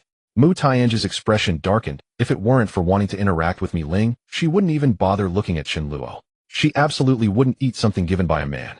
Mu Tiange thought to herself that she had already gained considerable favor with Mi Ling. After all, she had eaten my roasted duck. It was time to take the next step, to expose the stinky man's true colors. Create a crisis that would reveal Chen Luo's ugly nature of being cowardly in the face of life and death. Mu Tiange found Chen Luo. I want to collaborate with you on something. Chen Luo smiled and replied, the large run shopping mall 3 miles to the east has plenty of supplies, but I estimate there are many zombies there as well. I'm not confident I can succeed, and you have 8 or 9 people on your side. So, I want to team up with you. If we can secure the supplies there, we'll have enough food to last at least a year, and daily necessities will last for decades. After the deal is done, it'll be a 3,070 split. After all, we have more people here, so we'll be putting in more effort. Chen Luo was taken aback. That mall was the same large shopping center he had visited with Mi Li before, and it was the only one of its kind in the vicinity. I had already taken most of the supplies inside, but what would I go there for? To watch zombies dance. Chen Luo decisively shook his head. No, I'm a coward. There are at least hundreds of zombies inside, and I dare not go. Mu Tiange was at a loss for words. It's one thing to be timid, but to not even hide it. What a useless waste. How did Mi Ling end up with you and your group? Indeed, I wasn't wrong. This person fears for his life. Mu Tiange advised, if we don't hurry and take those supplies by the time you muster the courage to go, there won't be any chance left. Chen Luo chuckled, saying, you already have no chance, refusing once again. Mu Tiange gritted her teeth and said, how about a 5,050 split? After we succeed, we'll each get half. Chen Luo was immediately suspicious, wondering what her intentions were. If Mu Tiange knew the true strength of his side, a 9,010 split would be justifiable, but she didn't know. Moreover, given Mu Tiange's disdain for men, it was unlikely she would be so generous with a 50-50 split, when on the surface he was indeed inferior to her. What kind of scheme is this? Chen Luo called out Rice. The cat Rice, who was licking its fur on the sofa, ran over looking at Chen Luo in confusion. After gaining wisdom, Rice still hadn't changed its habit of licking its fur, only now it no longer licked its paws. Chen Luo pretended to ponder for a moment before rejecting again and returned to the room. Chen Luo asked Rice, is this person up to no good? Rice, confused, nodded and replied, yes, why? Did you offend her? Chen Luo gave Rice a firm stroke, saying, you ask me, who should I ask? Trouble comes unexpectedly. However, you have the wrong target. You've kicked a hard stone. Mu Tiange left in anger. This man was too cowardly, so timid. Originally, she planned to create some small trouble in the mall, putting Chen Luo and Mi Ling in a dangerous situation, exposing Chen Luo's ugly and selfish nature, and then heroically saving the beauty at Mi Ling's most desperate moment. However, she did not expect this person to be so spineless. It was clear he wouldn't even take advantage of a straightforward opportunity. What to do if the fish won't bite? A man's silhouette crossed Mu Tiange's mind, as she decided to seek his help. Chen Luo squinted as he watched Mu Tiange leave, thinking that merging with her would create a perfect balance. A man and a woman working together is less tiring. In her past life, Mi Ling's development owed much to a group of women. There were simply too many sycophants. Among the female survivors of those with strength, at least half joined Mi Ling. The more women there are, the more sycophants eager to join. After the apocalypse, entertainment options have largely vanished. It seems the most enjoyable thing is procreation. If the base were filled with men, trouble would inevitably arise. Women also need to find some support to protect themselves or to interact with each other. It's mutually beneficial. The problem is Mu Tiange refuses to interact with men, rejecting any male participation, let alone uniting with Chen Luo. This is quite difficult. In her past life, it was due to Mi Ling's strong demands for the base's development and the fierce discontent of the women that Mu Tiange finally relented. At this current time, that's challenging. The quickest and easiest solution is actually to eliminate Mu Tiange. Without this obstacle, Chen Luo could showcase his strength and bring in dozens or even hundreds of tons of rice. With a powerful leader and guaranteed food supply, Chen Luo was not an old fool who would think of schemes against them. There would be no reason to refuse. And what would be the best way for Chen Luo to make Mu Tiange join? It would also be to eliminate Chen Luo, this stumbling block. Chen Luo did not propose an alliance, knowing it was impossible. Mu Tiange did not mention it either because she did not want to accept men from Chen Luo's side. Chen Luo's expression turned cold as he watched Mu Tiange's retreating figure. Initially, I didn't plan to take action against you, but since you've seemingly taken the first shot at me, don't blame me for it. If you don't threaten me, everything is negotiable. If you threaten me, then you cannot be left alive. It's better to strike first and not wait until the other party takes action. But I need to choose a time to secretly eliminate Mu Tiange. Damn this vile woman, could it be that she wants to eliminate me, her rival, to be with Mi Ling? I never realized in my past life that Mu Tiange could be so ruthless. Who should I send to assassinate her? Su Dezhu won't do, not to mention the difficulty of success. He might get killed in return. Mu Tiange is exceedingly wary of men. Chen Luo wouldn't let Su Dezhu take that risk. If Feng Yu and the others were strong enough, they could be tested, but obviously success is impossible. Then there is only one option left. Chen Luo turned his gaze from rice to the king of dogs. Who would say, perfect. If it gets exposed, I can just say the king of dogs went mad and shift the blame onto it. Finding the opportunity, the king of dogs could kill her in a couple of pounces, then attract a horde of zombies. Chen Luo patted the king of dogs on the head, saying, "Do you understand what I mean? It's up to you now." The king of dogs nodded, proclaiming, "I am the dog assassin." A more complicated title would be the assassin sent by the dog. However, Chen Luo miscalculated. Mu Tiange did not give him that opportunity. After leaving, Mu Tiange returned to her villa and gathered everyone. "We are going out to search for supplies." Mu Tiange certainly would not reveal her intentions to embarrass Chen Luo. Her persona in front of others was not like that. 2 large buses drove out of the community. The king of dogs wagged its tail, thinking it would wait for their return to find an opportunity. The master said there was no rush. "I am an assassin who I have no feelings, nor do I have money." The king of dogs never imagined it would one day become an assassin. Once it has done it once, there will be countless times. The life of a dog is filled with exhaustion. Mu Tiange directed everyone to an old community nearby. Oh, it was a small community. Shu Yun asked in confusion, "Sister, why are we here? We've already searched this place. This community hasn't installed natural gas pipelines. They still use gas. Last time we searched, we didn't take these gas supplies." Everyone suddenly understood. Mu Tiange walked straight towards a certain unit alone. Someone lived here. Mu Tiange walked to the 3rd floor and knocked on the door of room 301. The person she was looking for was right here, but she wasn't sure if he was home. Just knocking might make the person inside wary and not respond, so Mu Tiange proactively called out, "Brother Feng, are you there?" The door swung open with a whoosh, revealing a slightly chubby young man with messy hair. The youth called Brother Feng brightened instantly upon seeing Mu Tiange. Brother Feng bowed and said, "It's you, General Mu. How could I dare to call myself Brother Feng in front of you? Just call me Xiao Feng or Fengzi." Mu Tiange maintained a blank expression, but inwardly she sneered, thinking, if it weren't for Mi Ling, I wouldn't bother with someone like you. Brother Feng is not really a brother, just as Feng Jie is not really a sister. His real name is Jiang Feng. Before the apocalypse, he was a food delivery man, often delivering to Mu Tiange's company, and was quite familiar with some of the girls inside. He certainly knew Mu Tiange, but he had never had the chance to speak to her. When Mu Tiange was living in this community, she encountered Jiang Feng, who shamelessly wanted to join her. Was that even possible? He was ruthlessly rejected. Now to deal with Chen Luo, Mu Tiange thought of him.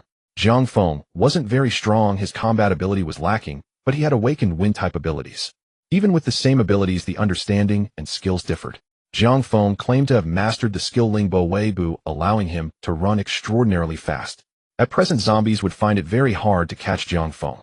Mu Tiange planned to have Jiang Feng attract some zombies to Chen Luo's villa, revealing Chen Luo's true nature, while she would arrive in time to save Mi Ling. Firstly, Jiang Feng was indeed very suitable for this task, being quite safe. Secondly, Jiang Feng wasn't one of her people, and Chen Luo didn't know him. Mu Tiange explained the situation. Jiang Feng's smile froze, and he awkwardly said, "Of course I'm willing to help General Mu, but isn't this harming?" Mu Tiange explained, "After you lure the zombies over, I will appear and deal with them. This is punishment for a scumbag. What do you want to help the scumbag? Or are you a scumbag too?" Jiang Feng immediately shook his head. "I am definitely not a scumbag. I hate scumbags the most. I'll help with this task." Jiang Feng looked at Mu Tiange and said nothing. "I can't help for free, right? You have to meet my demands." Mu Tiange sneered inwardly. "Once the task is completed, I can let you join us." Jiang Feng was overjoyed. "Thank you, General Mu. I will perform well." He was a complete sycophant. Mu Tiange and Jiang Feng agreed on the number of zombies to attract and the timing before parting ways. The time to attract them was immediate. As Mu Tiange went downstairs, she felt disdain in her heart, having heard that this person not only liked to call himself Brother Feng, but also had an online ID called Jatian Bang and iPhone Go. The girls were carrying gas tanks down one by one, thinking to themselves that it would be great if a man could lend a hand at this moment. Men could handle the heavy work while the girls could cook and do laundry. Or wasn't that a perfect match? Some girls' hands trembled uncontrollably, not from exhaustion, but from a natural fear of gas tanks. They were afraid it might explode suddenly. The two buses had only loaded 20 gas tanks and could not carry any more due to limited space. Mu Tiange called out and left with her group. Checking the time, Jiang Feng also began to act. He hummed a little tune as he went down the stairs. This task was easy for him, and was also a way to punish a scumbag by exposing him. "Actually, I want to be a scumbag too, but my abilities don't allow it. Xiaoling, soon Brother Feng will be able to be with you all day, he." Before the apocalypse, Jiang Feng had his eye on a gentle and petite girl in Mu Tiange's company, but there was a significant gap between them. One was a food delivery man, while the other was a workplace beauty. As for Mu Tiange, he had no thoughts. He knew his limitations and didn't like her. He could see that Mu Tiange despised him. But what could he do? For Xiaoling, he could endure the disdain. Jiang Feng muttered, "My buddy Dezhu is a security guard in that villa area. I couldn't find him last time, so I'll try again this time." Jiang Feng changed into a blue short-sleeved t-shirt wielding a wooden sword. "Hasago." He waved the long sword, feeling disappointed that he couldn't conjure a tornado. He needed more practice. One day, he would become a man as free as the wind. Jiang Feng went downstairs, dodging casually and easily, shaking off the few zombies in the community. Upon reaching the road, Jiang Feng concentrated the power of his abilities in his legs, suddenly launching forward like a rocket. With his current level 2 strength, he could reach an astonishing speed of 24 or 25 meters per second. Having mastered the use of wind abilities allowed him to reach this speed. Other wind-type ability users would be lucky to achieve half of Jiang Feng's speed. Chen Luo, being level 4, could not keep up with Jiang Feng, who was using his abilities unless he resorted to void walking. The Magic King's short-term explosive speed could barely match Jiang Feng. Of course, using such abilities would consume Jiang Feng's energy. When there weren't many zombies around, he would simply rely on his physical condition to run. Before the apocalypse, Jiang Feng was an amateur parkour enthusiast. Seeing the horde of zombies he had left behind, Jiang Feng laughed heartily. "You can't catch me, haha." He could shake them off, but to actually kill zombies, he could only look for stragglers. Soon Jiang Feng safely arrived near Chen Luo's villa area, starting to attract zombies. He maintained a safe distance, giving the zombies a false sense of being able to catch up. Mu Tiange said that the number of zombies should be around 30 or 40 and not exceed 50, otherwise it would be troublesome for her to deal with. It would be bad if he got himself into trouble. After a great deal of effort, Jiang Feng finally lured over more than 30 zombies. Following the villa number provided by Mu Tiange, he easily found Chen Luo's location. Before the apocalypse, he often came here to deliver food. Jiang Feng hurried to the entrance of Chen Luo's villa and opened the iron gate in the yard. The iron gate wasn't locked during the day for convenience, and it would only be locked at night. Whether it was locked or not made no difference. Zombies couldn't open doors and ability users could simply climb in. Even if it were locked, it wouldn't matter to Jiang Feng. An ability user who couldn't unlock doors wouldn't be a good delivery man. Just as Jiang Feng was about to lure the zombies into the villa, he suddenly saw two people and a dog watching him inside. The dog was the Magic King, and the people were Su Dazhu and Chen Luo. Jiang Feng exclaimed in surprise, "Dazhu, what are you doing here?"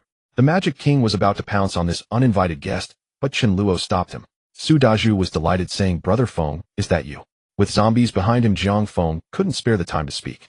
He had originally intended to lure the zombies into the yard, but since Su Dazhu was inside, he couldn't do that. "Damn it, Mu Tiange didn't mention that my friend was inside. I can't harm my friend just to join you." Chen Luo said, "Isn't that you, Brother Feng? You died a miserable death in your past life." In her past life, Chun Jing the green tea took away all the supplies from Chen Luo and Su Dazhu, who were both slightly injured. At that point in time, all the zombies had evolved to level 1A, and some had even begun evolving to level 2, making it difficult to find accessible supplies. Chen Luo and Su Dazhu had suffered greatly. A man like the wind, Brother Feng, had appeared. Su Dazhu had a good relationship with Jiang Feng, often playing games with him after work. Jiang Feng often encountered Su Dazhu while delivering food. Jiang Feng was a good person, very loyal, and he often brought Chen Luo along. Relying on his speed, Jiang Feng attracted the zombies while Chen Luo and Su Dazhu gathered supplies. Jiang Feng would take half, and Chen Luo and Su Dazhu would take the other half. Chen Luo had no objections since Jiang Feng took the greatest risks. However, not long after Jiang Feng was killed, or relying on speed to attract zombies was like dancing on the edge of a knife. There could be no mistakes. Once attacked by zombies and injured, it would be a point of no return. At that time, Chen Luo didn't know how Jiang Feng fell. He only heard him scream in agony as he was surrounded by zombies. As Chen Luo gritted his teeth preparing to distract the zombies to help Jiang Feng, he realized that Jiang Feng had already lost his breath. He died, tragically torn apart by the zombies. Chen Luo didn't expect to encounter Jiang Feng now. If it weren't for their acquaintance, he would have let the Law King by. There was no enmity between himself and Jiang Feng. Why did he bring zombies to his villa? This needed clarification. Upon seeing Su Dazhu, Jiang Feng loudly said, "Dazhu, you're here. He'll lead the zombies away right now."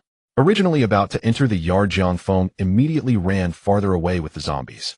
Chen Luo pondered that Jiang Feng's original intention was clear, to lure the zombies towards him, but upon seeing him and Su Dazhu, he redirected the zombies.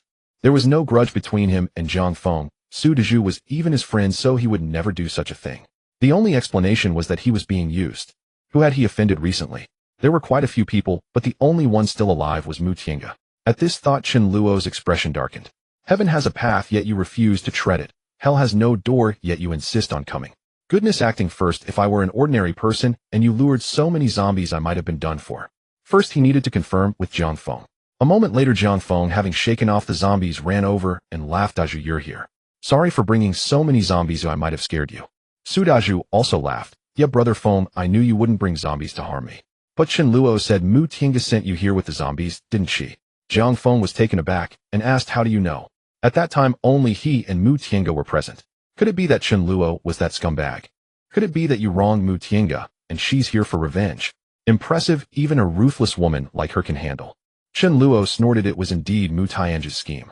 Damn it, she couldn't be left alive. Even if it took force, she had to be killed. Who knows what other tricks she might pull. Though he wasn't afraid those around him could still be in danger. Chen Luo asked, "Does anyone else know that Mu Tiange sent you here with the zombies?" Jiang Feng sighed. "No, it was just the two of us at the time. She said she would punish the scumbag, and that she would make an appearance at a crucial moment." Before Chen Luo could say anything more, he heard a cry that seemed to be filled with pain.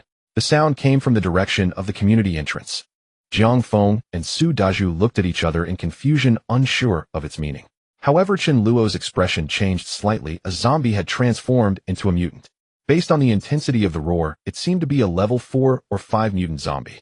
Just then, 2 large buses were driving toward the community. They were precisely the 2 white buses belonging to Mu Tiange. A horde of zombies blocked the community entrance, brought there by Jiang Feng, and now they were gathered at the entrance. Upon seeing this, Mu Tiange remained calm and said, "Accelerate, crash into them, crush them." She was worried. What if she arrived a moment too late, and Mi Ling was eaten by the zombies?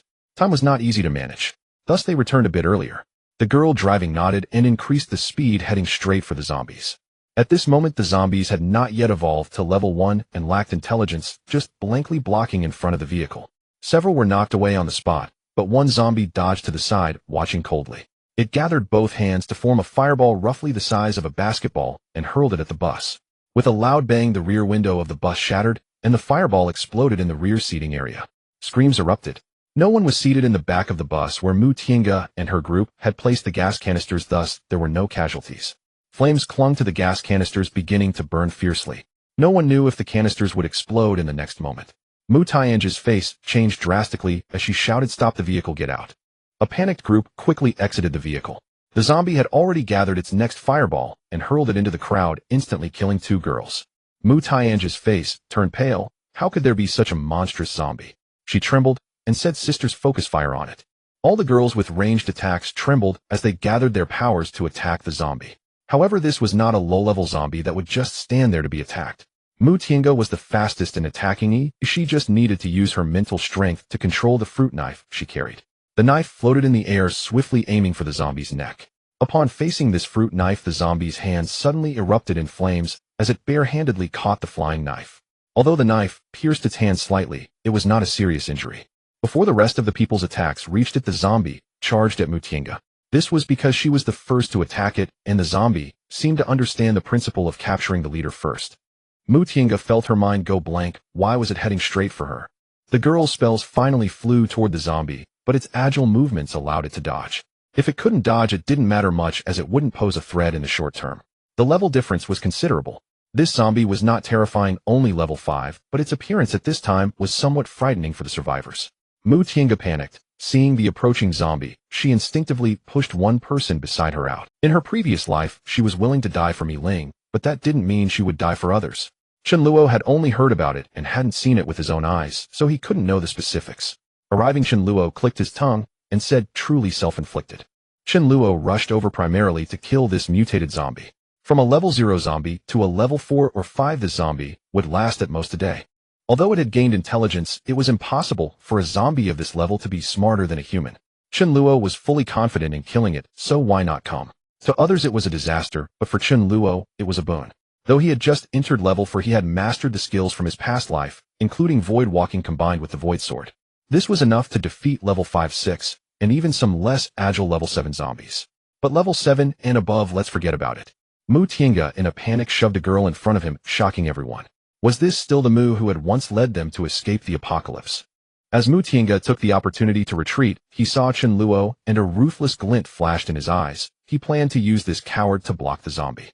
Chen Luo narrowed his eyes. If this group of girls participated in Mu Tiange's actions, then even if they were useful, he would not accept them. He did not place much importance on these girls, but he valued Xu Yun among them. She had considerable talent and a decent character. Mu Tiange was surely going to die. The difference was whether he would die at Chen Luo's hands or at the hands of the zombie. Dying at his own hands would mean killing her directly, which would create a rift, as he had been spending days and nights with these girls. Women are soft-hearted, and if he killed her, it would definitely create a barrier between them. The best outcome would be for her to die at the hands of the zombie. Chen Luo mocked Mu at this critical moment, using your sisters as a shield. Is that really okay? Tisk tisk, I didn't expect you to be this kind of person. He then slapped Mu Tiange hard across the face, catching him off guard with his speed. This slap was both fierce and precise, landing squarely on Mu Tiange's face.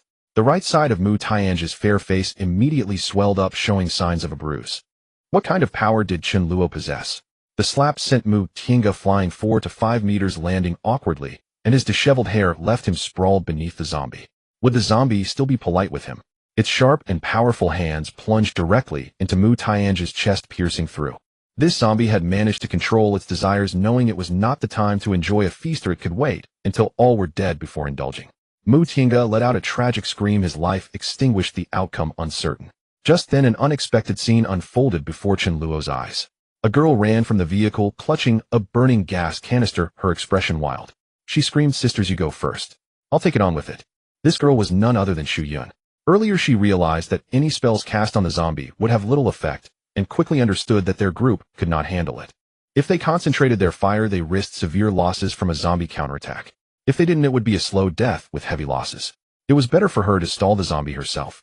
Just in time, Xu Yun spotted the gas canister in the vehicle. If it exploded, it might injure or even kill the zombie. Clutching the blazing gas canister, her face was filled with madness. Even Chen Luo, seeing this scene, couldn't help but say, "Sister, I don't support anyone, but I admire you."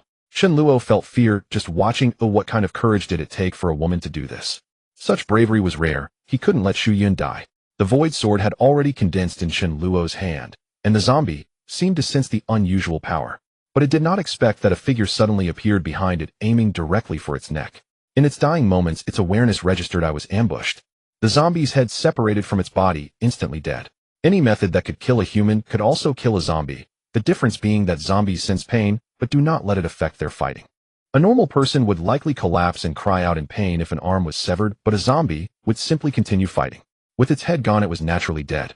The biggest weakness is the third eye, but that had to be approached from the front. How could a back attack be so smooth? Chen Luo was quite familiar with this series of movements, swiftly and cleanly dispatching a level 5 zombie with one sword strike. The cost was also significant. One use of void walking and the void sword had nearly exhausted Chen Luo's internal strength. The girls present were all stunned, questioning if that was really how it ended. Zhang Feng, watching from behind, also had his mouth agape. Chen Luo couldn't afford to show off, quickly shouting to Xu Yun, who was also frozen in place, "Quick, throw the gas canister. Are you waiting for it to explode?" Xu Yun snapped back to reality, screaming as she threw the gas canister, running far away, and then collapsed to the ground, covering her face and sobbing. Was she not afraid? Of course she was terrified, scared to death, but she had no time to think then. Once she realized, she felt cold and weak all over. Let her cry, it's not a sin, and letting it out is good. No one dared approach the gas canister, and half a minute later it truly exploded. Taking advantage of the smoke from the explosion, the crowd, still in shock, saw the mage slowly approaching Mu Tiange. Whether Mu Tiange was truly dead, no one knew. Some matters were inconvenient for the master, so it was up to him. Not dead. No worries, he would come to finish the job.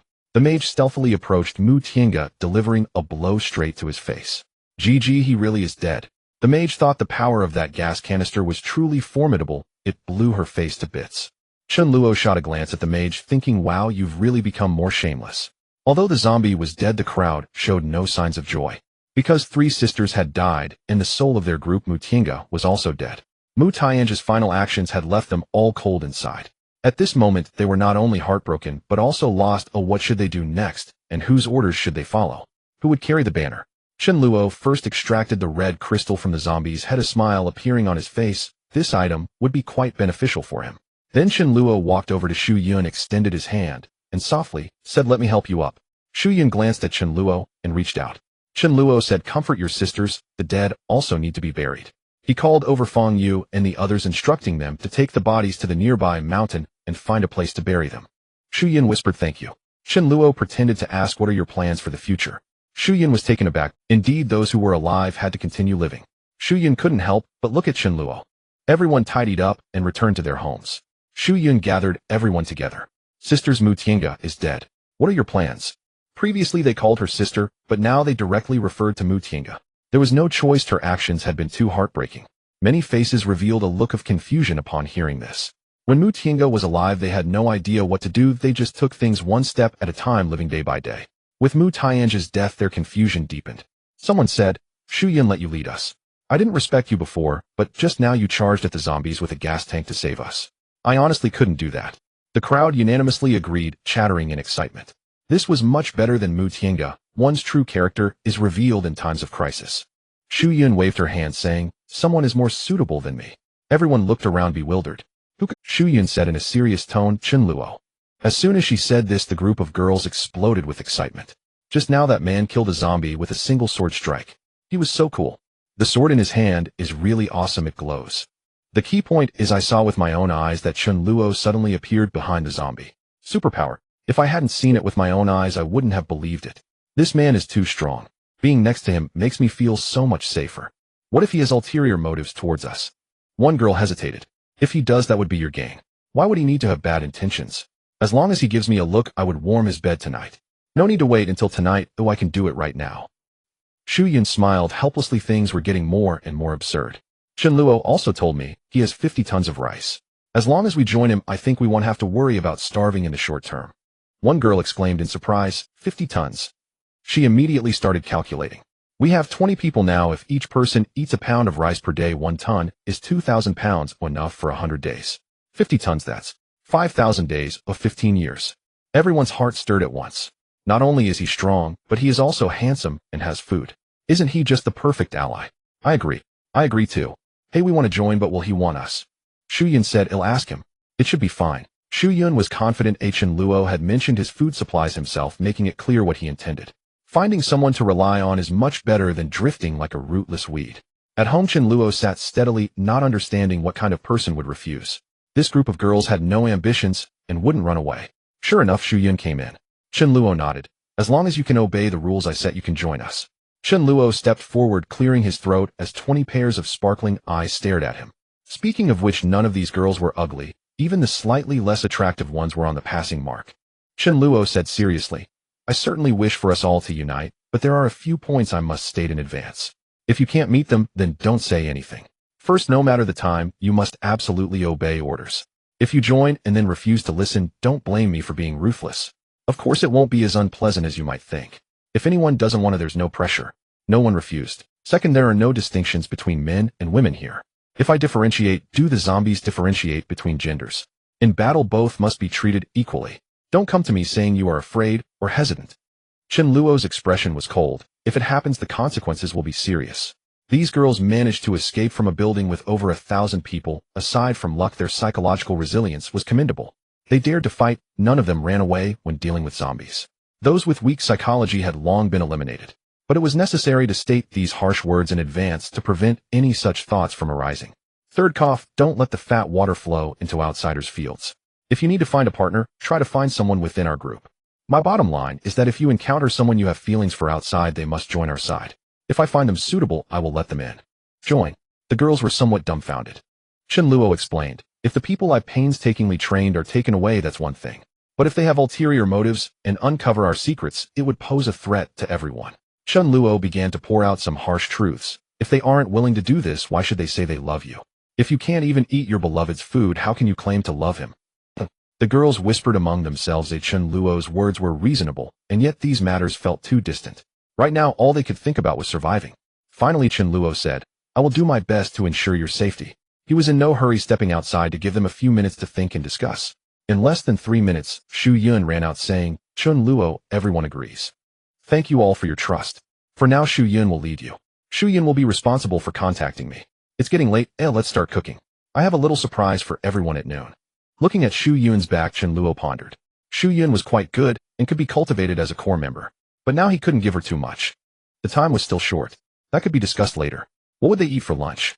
There was nothing much to eat, just boiled rice and stir-fried potato shreds.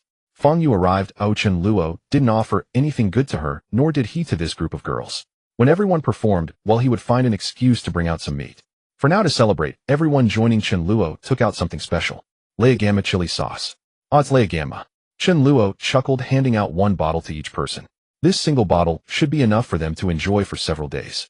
In the afternoon, he would have Mayu bring some steamed buns, as eating just rice wasn't sustainable. Feng Yu and the others were also very happy. With a group of girls joining, everything felt different. Yang Xian occasionally stole glances. I feel like I'm not far from finding someone. I also think so. There are only 7 men and over 20 girls. The balance is heavily skewed towards women. I want to eat this Leogama. They'll save it to impress the girls. Jiang Feng shamelessly approached Chen Luo saying, Chen Gu bro, I want to join you. Can you take me in? Chen Luo looked at him with a smile. In a sense, Jiang Feng had done him a favor in his past life and his abilities were decent. Chen Luo had a slight understanding of his character. He wasn't Mu Tiange, so why not take him in? Chen Luo had lunch with the others, enjoying rice and shredded potatoes. After days of feasting on meat, a simple vegetarian meal was a welcome change. Only the rice, a true carnivore, feasted on the chicken breast specially cooked for it by Mayu. It was its favorite, and no one should suffer, especially not the rice. Though the meal was simple, no one complained. It was better than usual, and having food was enough. After finishing, Chen Luo instructed Xu Yun. Register all your names and abilities, and note the day you awakened after the transformation. I want to see. Chen Luo will only assess your abilities, not your looks or age. Chen Luo provided paper and pen, and soon Xu Yun handed him the registered information. Currently, there were still 20 people in Xu Yun's group, excluding the 3 who had died with Mu Tiange. First, examining the abilities, there were 6 in the flesh system, 4 in the fire system, 2 in the lightning system, 4 in the ice system, 2 in the earth system, 1 in the nature system, and 1 in the light system. Chen Luo was somewhat surprised. There was 1 in the light system. Such abilities were rare, not comparable to the space system, but still only 1 could emerge among 500 or 600. Given the low number of survivors, this ratio was already quite low. The light system could not only heal, but also provide buffs. Furthermore, some light system users were not weak in combat. Meili was an extreme case. She seemed to have a strong comprehension of the supportive light system spells, but she was basically ineffective in combat. This light user was named Wang Ling, the girl Jiang Feng coveted, who awakened on the 3rd day. Not bad, I suppose. The one with the best talent was Xu Yun, who awakened on the 1st day around dusk at 5 o'clock. Those who could awaken on the 1st day were all good seeds, possessing royal-level potential, with those like the Law Master being the best of the best. Everyone said it was a dog, yet no one was better than a dog. The other girls had mediocre qualifications with some awakening on the 13th day, how such individuals would have little merit in the future unless they found a strong backing and would only be doing logistics. The treatment for logistics workers was predictable. Aside from Ma Yu, the exclusive one, only frontline fighters would enjoy good benefits. To be cruel, such individuals were mere cannon fodder. Chen Luo contemplated that in 2 or 3 days level 1 zombies would start to appear in greater numbers, so he needed to train these girls in the next couple of days. He also wanted to scavenge some supplies and reward everyone if they found good items. At 2:30 in the afternoon, Chen Luo gathered everyone, including Ma Yu. Since Ma Yu had not experienced much combat, Chen Luo did not expect her to be very capable, just wanting her to adapt to the battlefield. Ma Yu was indeed lucky. Although her cooking skills were good, she could not be said to be the best in the country, just fortunate to meet Chen Luo at the right time. What troubled Chen Luo was whether to send someone to guard the home. There wasn't much worth keeping, so losing it wouldn't be a loss. However, some supplies that Chen Luo had to present on the surface were valuable, and having someone break in was always unsettling. In his own bedroom, a private space, who could feel comfortable with someone else entering. Once more nearby bases were established, there would be too many thieves. After thinking, Chen Luo decided to keep Feng Yu and Su Lan, the 2 men behind. Chen Luo instructed, with fewer people, warn them. If they don't listen, beat them up. If there are many, act as if you didn't see anything, and I'll handle it when I return. The 2 nodded. Everyone started off divided into 3 vehicles. The first was Chen Luo's heavy truck driven by Yang Xian, used for carrying supplies and clearing the way. The second was a bus the company transport for Mu Tiange, and the others used to transport the girls. Originally there were 2 buses, but one had exploded due to gas and could no longer be used. The third was the black Audi driven by Chen Luo with Mi Ling in the passenger seat, and Mi Li, Ma Yu, and Rice in the back, while Su Dezhu sat in the heavy truck. Hey, he wouldn't even sit on the bus. In the heavy truck's driver's cabin, 4 big men were boasting. Suddenly Jiang Feng said, "Look at that zombie. Even after becoming one, it still looks delicate. It must have been a great beauty in life." Yang Xian, the driver, exaggeratedly replied, "You can tell that. Should we knock it out and bring it back?" Su Dezhu chimed in jokingly, "Brother Feng has said that with the lights off, all looks the same." With a loud crash, the heavy truck knocked aside a white van blocking the road, allowing passage. This time the destination was a nearby clothing wholesale market. The girls had little in the way of change of clothes, with Su Dezhu still wearing Chen Luo's. While clothing was far less important than food, it was still best to have some. This also allowed everyone to experience combat, sharpen their cooperation, and for Chen Luo to observe any shortcomings. With the heavy truck paving the way, the journey was not too difficult. Chen Luo glanced at the zombies in the clothing wholesale market, estimating there were about 300 to 400 along with those nearby. He decided to let them act on their own, first exhausting themselves before he and the lawmaster would intervene. Chen Luo shouted, "Get into formation." The formation was of shield mages, though there were only 2 priests. Jiang Feng controlled the number of zombies. If there are more than 30 at once, you need to lead some away. The flesh system acted as the shield. Whenever zombies got close, they would clear them out, ensuring that the elemental system users could maintain their output safely. Mature mages would kite on their own, but he could not expect that from them at present. The main force was clearing out the zombies one by one, while Jiang Feng was responsible for drawing away the incoming zombies. Otherwise, the sheer number would overwhelm the main force. Facing the zombies, everyone remained calm. However, Chen Luo shook his head. The hit rate of their spells was not high, and with so many zombies they could hit a few. Chen Luo clearly saw an ice arrow that was aimed at a young zombie, but instead struck an older woman. Several spells overlapped on one zombie, causing the damage to overflow. Upon awakening, depending on individual circumstances, they could use spells 2 or 3 times to severely injure zombies, but could not kill them outright. When reaching the peak of level 1, they could release 6 or 7 spells. The casting time of spells was also slower. Once they were proficient, casting one in 1 or 2 seconds was totally achievable, unlike the current 5 to 6 seconds. But there were talented individuals like Mi Ling whose fireballs were fast and accurate, and she could continuously unleash flames to roast the zombies. If her level were a bit higher, she would likely quickly comprehend area spells. Without Xu Yun and the others daring to come here would probably lead to a total wipeout. Chen Luo and the lawmaster did not engage, merely standing by to assist anyone in danger, but their help was not needed. Jiang Feng exerted himself significantly. Without him, they would have faced over 100 rushing zombies. With the zombies mostly cleared, everyone began to select suitable clothing, loading it onto the heavy truck. Regardless of gender, everyone had to work. If this were before the apocalypse, men would work while women chatted. Seeing no one was paying attention, Chen Luo stealthily stuffed some black silk into his space. If you want to keep something a secret, you must not do it yourself. Can a thief avoid being caught? Chen Luo thought no one saw him, unaware that he was caught in the act by Mi Ling, who was also getting dressed. Mi Ling unconsciously caught a glimpse out of the corner of her eye. "What is that? Mi Ling, you wear that?" I didn't expect you to have such a preference. How terrifying. No, he can't be that perverted, can he? Who is it for? Meili.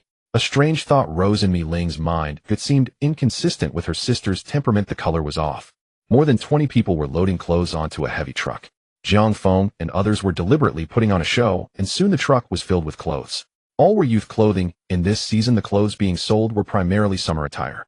Shirts, shorts, denim t-shirts, and everything in between. Everyone wiped the sweat from their brows. A girl looked at Mi Ling with envy. Mi Ling, you are truly born beautiful. Even after such a long time, your skin is still so fair, and your complexion is excellent. Although Xu Yun and the others were a group of beauties after days of anxiety, poor eating, and lack of sleep, each looked somewhat haggard, and their complexions were not good. Beauty 20.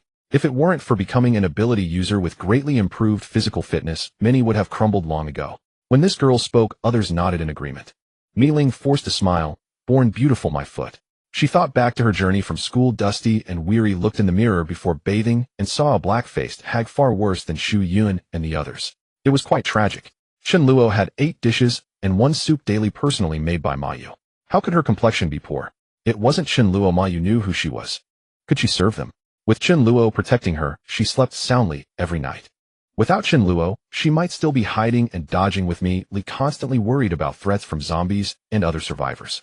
Eating would definitely not be good, and sleep would not be peaceful. Oh, like when she returned home, always on guard at night and often having nightmares. That feeling was truly exhausting. At least Xu Yun had over 20 people gathered together providing some mutual support. Without Chen Luo, her complexion and spirit would definitely not be better than Xu Yun's group. There was a small supermarket in the market. It wasn't big, but had not been searched by people due to the many zombies present. A girl excitedly rushed and ready to clear out this supermarket. In summer, the supermarket was filled with water. The weather was hot, and everyone had done quite a bit of work, making them very thirsty. A girl was about to open a bottle of mineral water to take a big gulp, but Xu Yun stopped her and turned to Chen Luo. Captain, can we have a bottle of water first? Chen Luo smiled and said 2 bottles for each person. With Chen Luo's consent, everyone couldn't help but open their mineral water.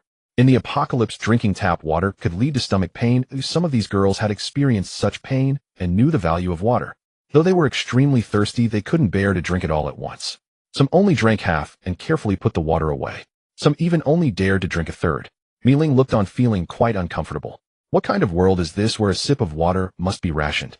It was as if her journey home had been the same, only to change completely after returning. Mi Ling sighed and exchanged a glance with Mi Li.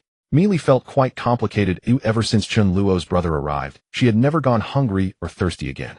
Her thoughts were similar to Mi Ling's at this moment. Mi Li thought about confronting Chen Luo tonight.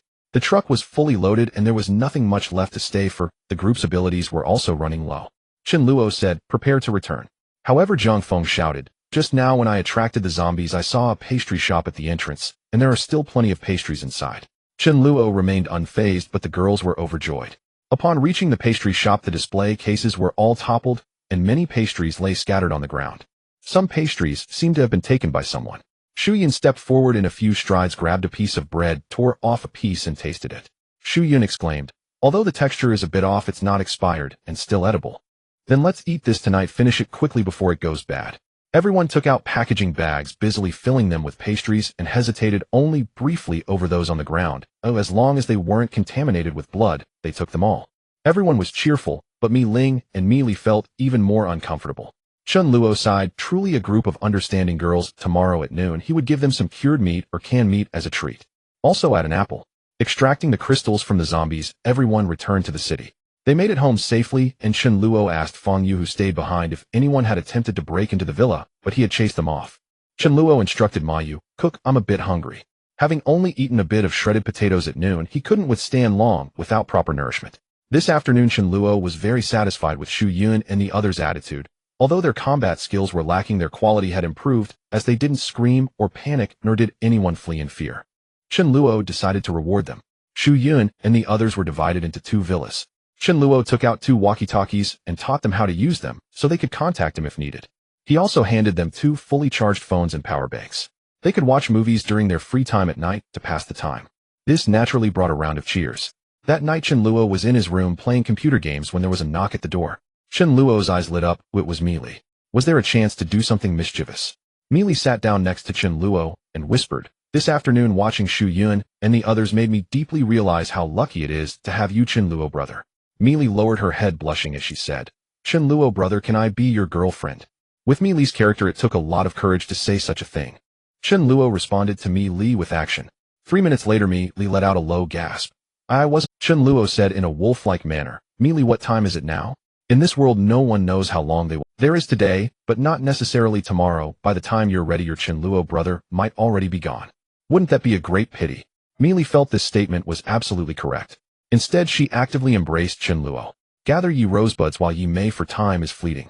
Chen Luo hadn't expected such happiness to come so suddenly. He thought he would have to wait a while. Somehow Chen Luo felt a pair of eyes watching him. Chen Luo broke out in a cold sweat. Mi Fan was right there. Chen Luo quickly threw Mi Fan, who was curiously watching him from the side, out of the room. Mi Fan. The rice was being clutched in Chen Luo's hand, while he opened the door with the other hand and tossed it onto the ground from a height of over a meter. It could be said that it was somewhat rough. Ahem, this also proves Chen Luo's impatience. This height posed no issue for a cat, but the rice felt quite wronged. Oh, Chen Luo, you weren't like this before. With a sudden noise, the door was immediately locked, and the rice could no longer enter. The Law King, lying on the ground, seemed to mock, suggesting to just obediently sleep outside with me. At that moment, Mi Ling opened the door. Her room lacked a bathroom, and she thought of the independent bathroom on the 3rd floor. Upon seeing the rice, Mi Ling taunted, "Isn't this Chen Luo's little cat? Why aren't you sleeping with him?" and instead ended up in the living room. The rice huffed. Chen Luo is bullying Mi Li in the room. I saw Mi Li looking quite miserable. He must be afraid I would help Mi Li, and thus advised me to leave. The rice also wanted a safe face. Upon hearing the rice's words, Mi Ling was taken aback. Bullying? How did that happen? Mi Ling was not as naive as the rice. Mi Ling's expression constantly changed, and she instinctively wanted to rush into the room to help Mi Li. The Law King stopped her. Without the owner's consent, no one could enter. You need to follow the procedure. First, knock on the door. Otherwise, don't blame me for being unfriendly. Just as Mi Ling was about to knock, she suddenly hesitated. If Mi Li willingly went in, what could be done? Mi Ling clenched her fists, furious. Mi Li had just turned 18. If it were someone else, one slap from Mi Ling could take them out. But that person is Chen Luo. Mi Ling sighed softly, feeling that her own cabbage was being pushed by a pig. Forget it, wasn't this bound to happen sooner or later? Mi Ling returned to her room in a complicated mood, while the rice wanted to follow. The rice was accustomed to having company while sleeping. Now it could only pamper Mi Ling. But Mi Ling slammed the door shut. The rice's big blue eyes glimmered with tears. Boo-hoo, no one. Mi Ling was inexplicably irritable, tossing and turning, almost unable to sleep the entire night. The next morning at 7 o'clock at the dining table, there was millet porridge and shao mai for breakfast. Chen Luo said, "Sister, you please fry 2 sunny-side-up eggs later." Ma Yu nodded, somewhat puzzled, and asked, "Where's Mi Li?" "Still sleeping. She usually doesn't sleep in."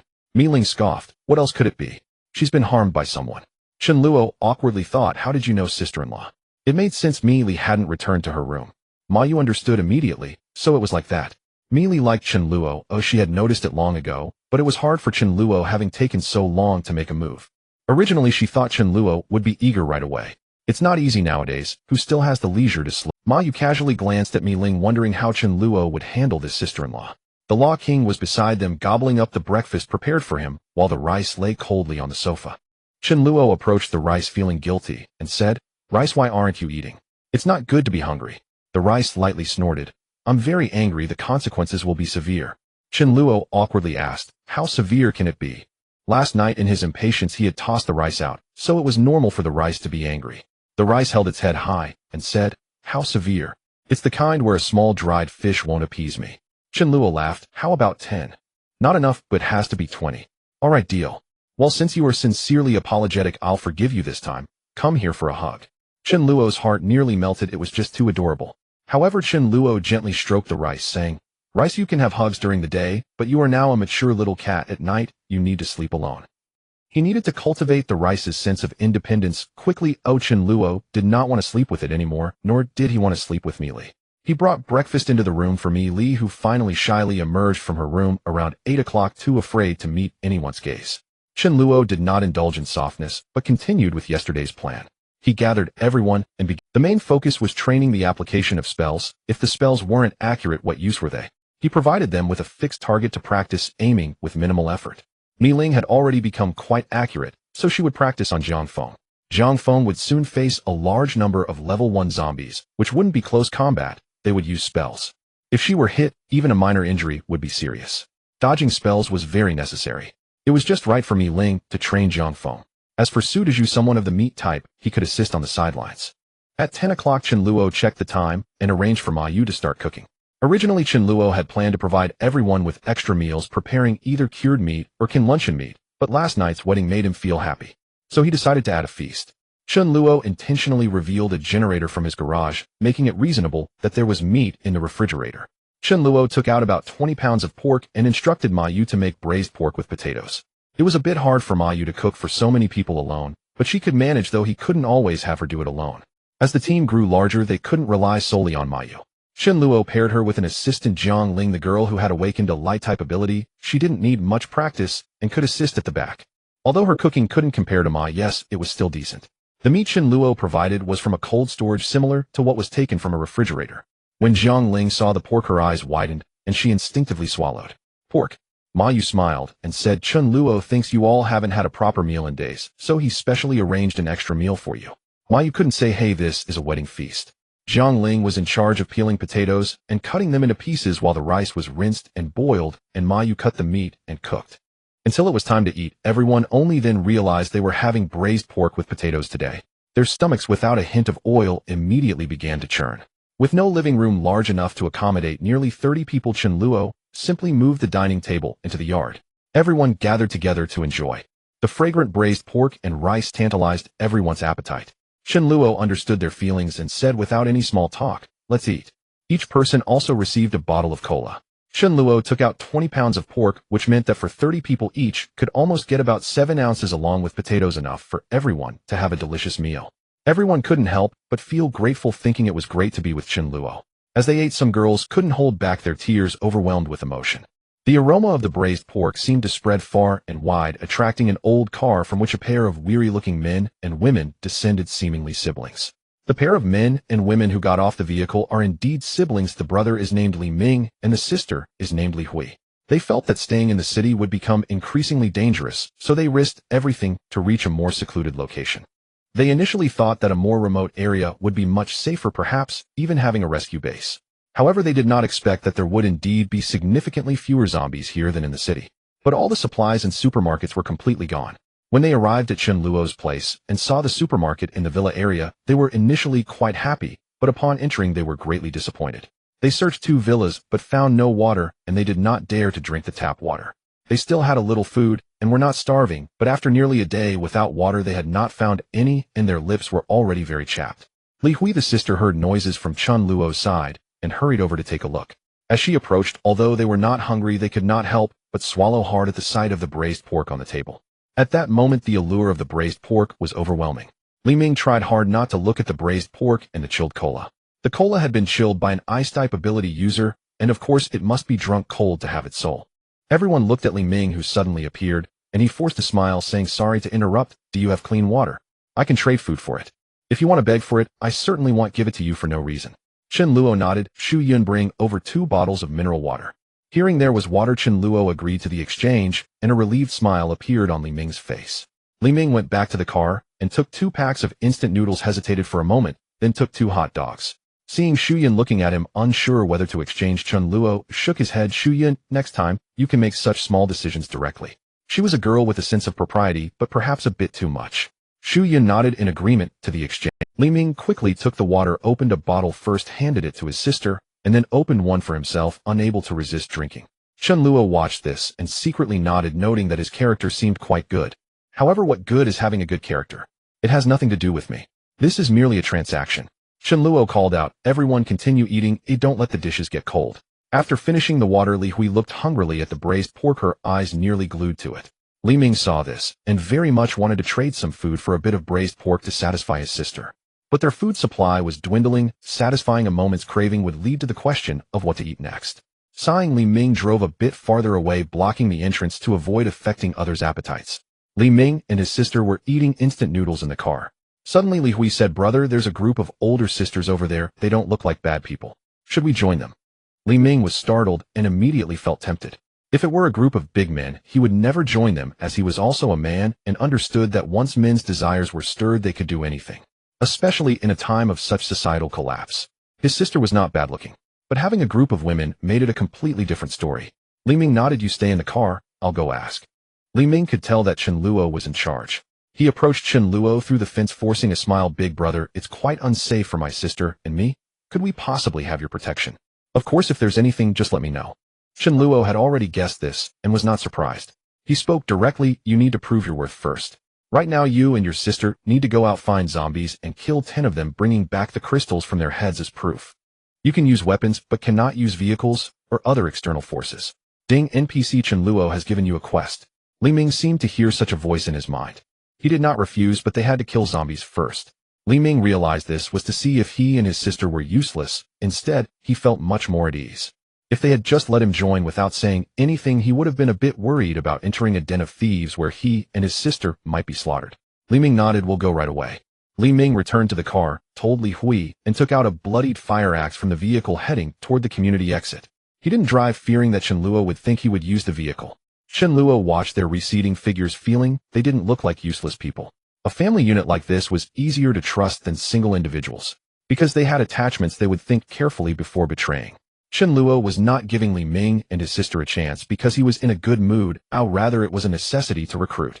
If he encountered good candidates, why not accept them? Currently, Chen Luo had 30 people. Was that too many? Not at all, it was quite few. In the apocalypse, people would die, and the mortality rate was still very high.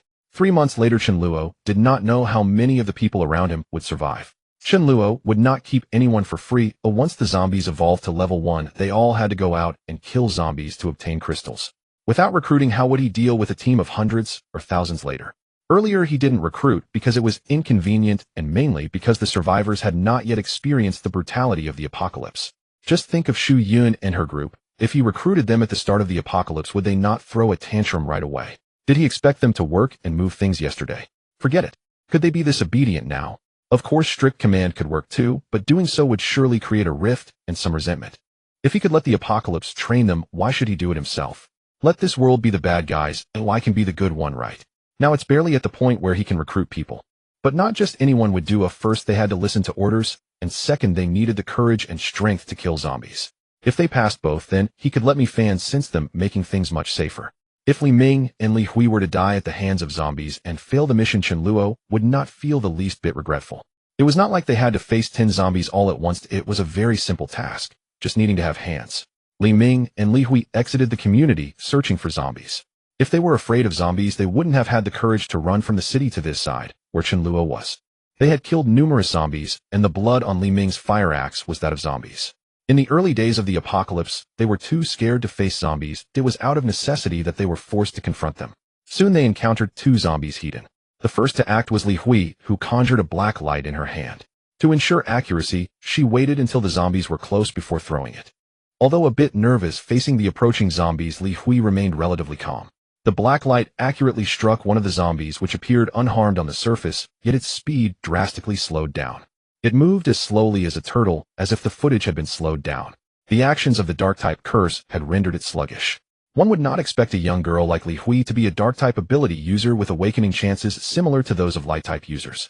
The originally coordinated zombies became separated, allowing them to deal with only one zombie at a time. Li Ming skillfully swung the fire axe at the zombie's head using the back of the axe instead of the blade, wary of it getting stuck. Li Ming was a physical-type ability user with considerable strength, and with 2 swings, he brought the zombie down. Dealing with the remaining zombie was even easier. It took 3 seconds for it to swipe and strike, and that was only if it managed to land a hit. If Li Hui released the slow action twice, they could kill the zombie more safely. It wasn't that she couldn't, but that it was unnecessary. When encountering a lone zombie, Li Hui refrained from acting, leaving the task to Li Ming. If it were a group of zombies, 4 or 5 of them, they would usually choose to avoid them. However, to quickly complete Chen Luo's task, Li Hui continuously released the slow action. Li Hui sighed, saying, "Brother, it seems the existence of crystals is not a secret at all. I thought we were the only ones who knew about it." Li Ming smiled and replied, "There are plenty of smart people. That person asked us to kill 10, let's kill 20 to prove ourselves." Soon the 2 had exceeded Chen Luo's task. However, Chen Luo encountered a bit of trouble. Wang Guofu was a resident in the villa area of Chen Luo's neighborhood. Before the apocalypse, he was in the real estate business, which was quite substantial, otherwise he wouldn't be able to afford a villa here. He had a telescope at home and would occasionally use it to observe the entrance of the community for any rescue teams. Due to the angle, he couldn't see what was happening at Chen Luo's place. Today, however, he felt inspired to climb onto the roof to see further. Unintentionally, he spotted what was happening at Chen Luo's. A group of girls and a few guys Wang Guofu recognized one of the men who had almost entered his house a couple of days ago, but retreated upon seeing someone inside. Wang Guofu's telescope was top-notch, worth 100,000 with exceptional clarity. He spotted the braised pork on the table and immediately swallowed hard. Accustomed to feasting on fine delicacies, he had been stuck eating junk food, while trapped in the community, which he tolerated due to the lack of options. However, seeing the braised pork was unbearable. His mind was consumed with one thought: he had to eat meat. Wang Guofu returned to his house, opened the safe, thought for a moment, took out 100,000 yuan, and grabbed 2 gold bars. Is there anything that money can't accomplish? Spending 10,000 yuan for a bowl of braised pork seems reasonable, right? Wang Guofu paused his actions, contemplating, and tucked a dark object under his waistband. A handgun. His background wasn't clean. Having started in the gray area, he had a bit of a fondness for firearms, and kept one for self-defense. Wang Guofu muttered to himself, I am definitely going to have that braised pork. Ah, how the mighty have fallen. I, Wang Guofu, am actually begging for a bowl of braised pork. At the very least, I need 2 bowls. Soon he arrived near Chen Luo, smiling broadly as he said, hello, everyone, since we are neighbors, and in difficult times, could you please spare me a bowl of meat? I'm absolutely starving. Wang Guofu's peripheral vision caught sight of something on the ground, and he froze momentarily. A black dog was eating meat. It was only eating meat, not touching any vegetables. Wang Guofu cursed silently. What kind of days are these, giving meat to a dog? Killing the dog and eating the meat would be better. At the same time, he felt reassured. If a dog could eat meat, it meant there was plenty of meat for these people. If a dog has meat to eat, what about me? Can humans be worse off than dogs? A group of young people, young girls, surely they would be easy to talk to.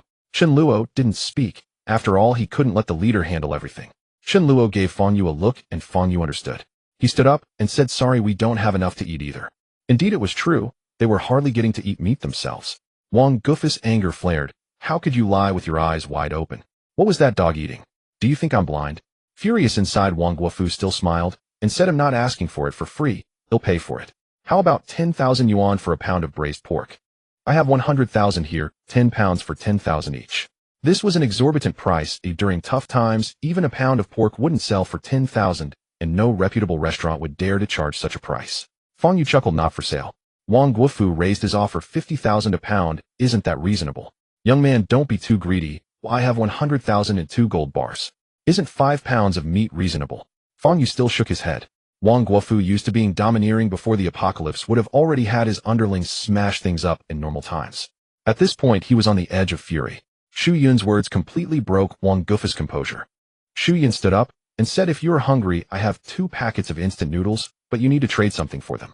If you don't have anything, you can kill zombies and exchange the crystals from their heads. Chen Luo didn't plan to trade the secret of the crystals with those who were ignorant of it, because they were all poor and had never absorbed crystals, making them weak. What could they offer? Wang Guofu was completely enraged. You all eat meat while I eat instant noodles. And you're asking for something in return. Just because a tiger doesn't show its might, you think I have no temper. Wang Guofu drew the handgun from his waist, pointing it at everyone, roaring, everyone get down, cover your heads. Damn it, showing me no respect. Wang Guofu wielded the handgun, pointing it at each person present. Except for Chen Luo, every other face displayed some panic. The power of the firearm left a deep impression in everyone's hearts. Even after becoming ability users, they would instinctively feel fear. Chen Luo, however, looked down on it. With such a small handgun, once the bullets were spent, it couldn't kill me. No matter where it hit, it couldn't cause severe injury. Could a small handgun match the spells of ability users? Even a first-level spell would only cause minor injuries to a 4th-level ability user like Chen Luo, not to mention a handgun. Otherwise, why didn't Mu Tiange and his group manage to take down that 5th-level fire-type zombie in one go? At best, it would cause light injuries. Chen Luo was slightly inferior, but not by much. Wang Guofu shouted, this is too much. You feed the dog meat, but don't share any with me. Although there was a subconscious fear among the crowd, they remained calm. Chen Luo was about to take action when Fang Yu unexpectedly stepped in front of him, using his body to shield Chen Luo. Yang Xian and Su Lan quickly protected the seated Chen Luo, and Mi Li when they saw Fang Yu's movement. This was a great opportunity to show loyalty. Thanks to the opportunity provided by my good friend. Fang Yu and his companions were professionals from a security company before the apocalypse, and having served in the military, they recognized that Wang Guofu's gun was real, albeit with only 6 bullets. With so many superpowered individuals on their side, 1 bullet could easily take down Wang Guofu, and it would be remarkable if he could fire even 1. Chen Luo smiled. Though it wasn't necessary, he appreciated the attitude. Fang Yu said solemnly, brother, that gun of yours can kill at most 1 person. With so many of us here, if you dare to act, you will undoubtedly die. Take my advice and put down the gun. I can pretend nothing happened. Chen Luo glanced at him, While he could pretend nothing happened, the others present could not. Wang Guofu sneered. Indeed, I can't kill so many, but whoever dares to move I will shoot. Whoever has the guts can trade their life with me. When Wang Guofu was still a small-time thug, he had experienced such situations many times. As long as one was ruthless, what was the use of numbers? He pointed at me, Li, and said, yes, you. Bring me 2 bowls of braised pork, and if you refuse, I will kill you. I'm pulling out a gun and taking a hostage just for a bowl of meat. Chen Luo stood up ready to end this farce. However, the Law King acted first, as Wang Guofu had just insulted it. The Law King was quite displeased. Was it I who didn't give you food? Am I just lying around taking the hit? Did I provoke you? The Law King trotted over to Wang Guofu, who immediately became alert. Wang Guofu was momentarily taken aback because he saw the Law King's face full of flattery. Though it was strange for a dog to have such a sycophantic expression, the Law King thought everyone seems to be quite fearful of that gun, so I should be a bit more stable. The Law King lay on the ground rolling around and exposing its belly, getting closer to Wang Guofu. Wang Guofu laughed heartily. This dog looks good, but is useless. The first to betray, when it sees a person, what use is it to raise it? This dog is not even worthy of eating shit. The crowd was somewhat incredulous. The Law King had been quite aloof in front of them. Fang Yu and the others also knew the Law King's capabilities. What was going on here? Only Chen Luo twitched his lips. Law King, have you gone too far in pretending? Who would have such a strong sense of vigilance towards a dog? Just a silly dog. Wang Guofu, lowering his guard, shouted, hurry up, or don't blame me for shooting. Woof! The Law King suddenly let out a thunderous roar, its voice much louder than usual. This sudden shout made Wang Guofu's heart tremble, and his hand holding the gun shook. Looking at the Law King, he was horrified to see a blue spherical lightning bolt coming towards him. In the next second, Wang Guofu was blasted away by the force of the lightning, the explosion killing him on the spot. The crowd stared in shock. That was too much like a dog. Feigning weakness and then launching a surprise attack. While they were not surprised by such tactics from humans, this was a dog. Who taught it? Chen Luo shouted in his heart, it really wasn't me. The Law King was a dog in its previous life, otherwise it wouldn't be so hard to deal with. The Law King could also play dead, having deceived countless superpowered individuals. The Law King looked disdainfully at Wang Guofu's corpse, thinking, let's see if you dare to look down on dogs again. As for the admiring looks from the crowd, the Law King was indifferent. Don't admire me, well, I'm just a dog. Chen Luo said, what a buzzkill, don't mind him, keep eating. Law King, pick up that gun. The crowd had already killed quite a few zombies, so seeing a corpse didn't frighten them anymore. The Law King brought the gun to Chen Luo, who then handed it to Li. Although it wasn't very useful, it was better to have something for self-defense at a critical moment. At that moment, siblings Li Ming and Li Hui also returned. Li Ming handed 20 crystals to Chen Luo, who was somewhat surprised. I said just 10 in total would be fine, you've got guts. Alright, you passed the test, and can join us. Fang Yu, explain our rules to them. By the way, what abilities do you have, and when did you awaken? My physical strength has increased. Oh, I guess I'm a warrior. My sister is a sorceress. I awakened on the 3rd day, and my sister on the 2nd. Chen Luo inquired further, his eyes lighting up. Unexpectedly, Li Hui was of the dark type, with quite a good talent. If their levels increased, it would indeed be helpful for him. Fang Yu pulled the two aside and explained to them the rules Chen Luo had established with Shu Yun and others. The earlier parts were fine, but when it came to the latter, Chen Luo's face darkened. There was no need to mention the 3rd rule. After all, the girl was only 16 or 17. Hearing this, Li Ming's expression was strange, but he could accept it and agreed. Chen Luo asked Wang Ling to make a separate serving of potato braised pork for the Li siblings to win their favor. Today was a great day. Everyone should have a share. Training continued in the afternoon. Although occasionally they could see survivors entering the community, no one requested to join. In the evening, Li Ming moved into the villa with Fang Yu and the others, while his sister Li Hui stayed with Shu Yun and the others. Li Ming, still unfamiliar, felt that if Chen Luo truly had ill intentions, they would not be able to resist, so he agreed to be separated from his sister. As a new member, Li Hui received goodwill from everyone. Strangers were treated coldly, while those on the inside were welcomed with smiles. There was no entertainment that evening. Everyone took out a phone, set it up in the center, and gathered around to watch a movie. Li Hui, being younger, was surrounded by everyone. Everyone was chatting and laughing. Compared to the usual lonely and boring life in the darkness with her brother, this was much better. She could feel the care from everyone. Li Hui thought joining here seems like the right choice. In Chen Luo's room, he calculated the time. Li should have absorbed the crystals by now. It was a time of fiery enthusiasm. How could one bear to separate? But a big light bulb was lingering in the room. Chen Luo was persuading Mi Fan gently, but Mi Fan said, I've been good lying quietly. Chen Luo glared at him. Fine, if you don't leave I will. Mi Fan couldn't understand why she was unwanted at night. Chen Luo entered Mi Li's room, of course, indulging in sweet moments. Mi Li shyly said, no teasing, it still hurts. Chen Luo responded with an oath, thinking there would be plenty of opportunities in the future. There was no need to rush. As he was about to hold Meili to sleep, Chen Luo suddenly thought of something. Why don't you try using a healing spell on yourself? Meili. Today there were 2 updates. I will adjust and write more. Starting tomorrow, I will release 3 chapters together. 1 chapter at a time is really not interesting. The old book is finished. I haven't taken a day off. Today I will reduce 1 chapter. Morning. Chen Luo's meal was simple and unpretentious. After all, it was not 8 dishes and a soup. Xu Yun and the others were having rice porridge. Why not eat all that rice? Rice porridge can satisfy hunger and thirst, tastes good, and is good for the stomach. As much as you can drink. How many bowls can you handle? After the meal, Chen Luo gathered everyone together. Yesterday, everyone practiced all day. Today, we will conduct a real combat drill. Today's target is the Yulin community to the south to gather some supplies. Practicing is ultimately different from actual combat. Practice involves stationary targets. Do zombies just stand still? Moreover, the tension from a zombie charging can impact performance. No matter how accurate one is during practice, what good does it do to be flustered in real combat? A girl familiar with the situation over there remarked, I know about that place. There are quite a few people there. A large number of people means there will be many zombies. Chen Luo waved his hand saying, it's fine, I'm here. Hearing this, everyone felt much more at ease. The scene when Chen Luo single-handedly slayed a level 5 zombie was truly shocking. Otherwise, even though Mu Tiange was dead, they wouldn't have to listen to a young man in his 20s, right? They were all white-collar workers, who among them was not older than Chen Luo. Earning others' sincere respect was not an easy task. The 2 assigned to guard the home were Feng Yu and Su Lan. This time they used a heavy truck and a bus sufficient to transport everyone, with Chen Luo sitting on the bus. The Yulin community was about 2 kilometers away, requiring them to pass through a bustling street. Initially, when encountering zombies, they ran them over with the vehicle. However, upon reaching the busy street, the vehicles could not move. The heavy truck could not crash through as dozens of cars blocked the road.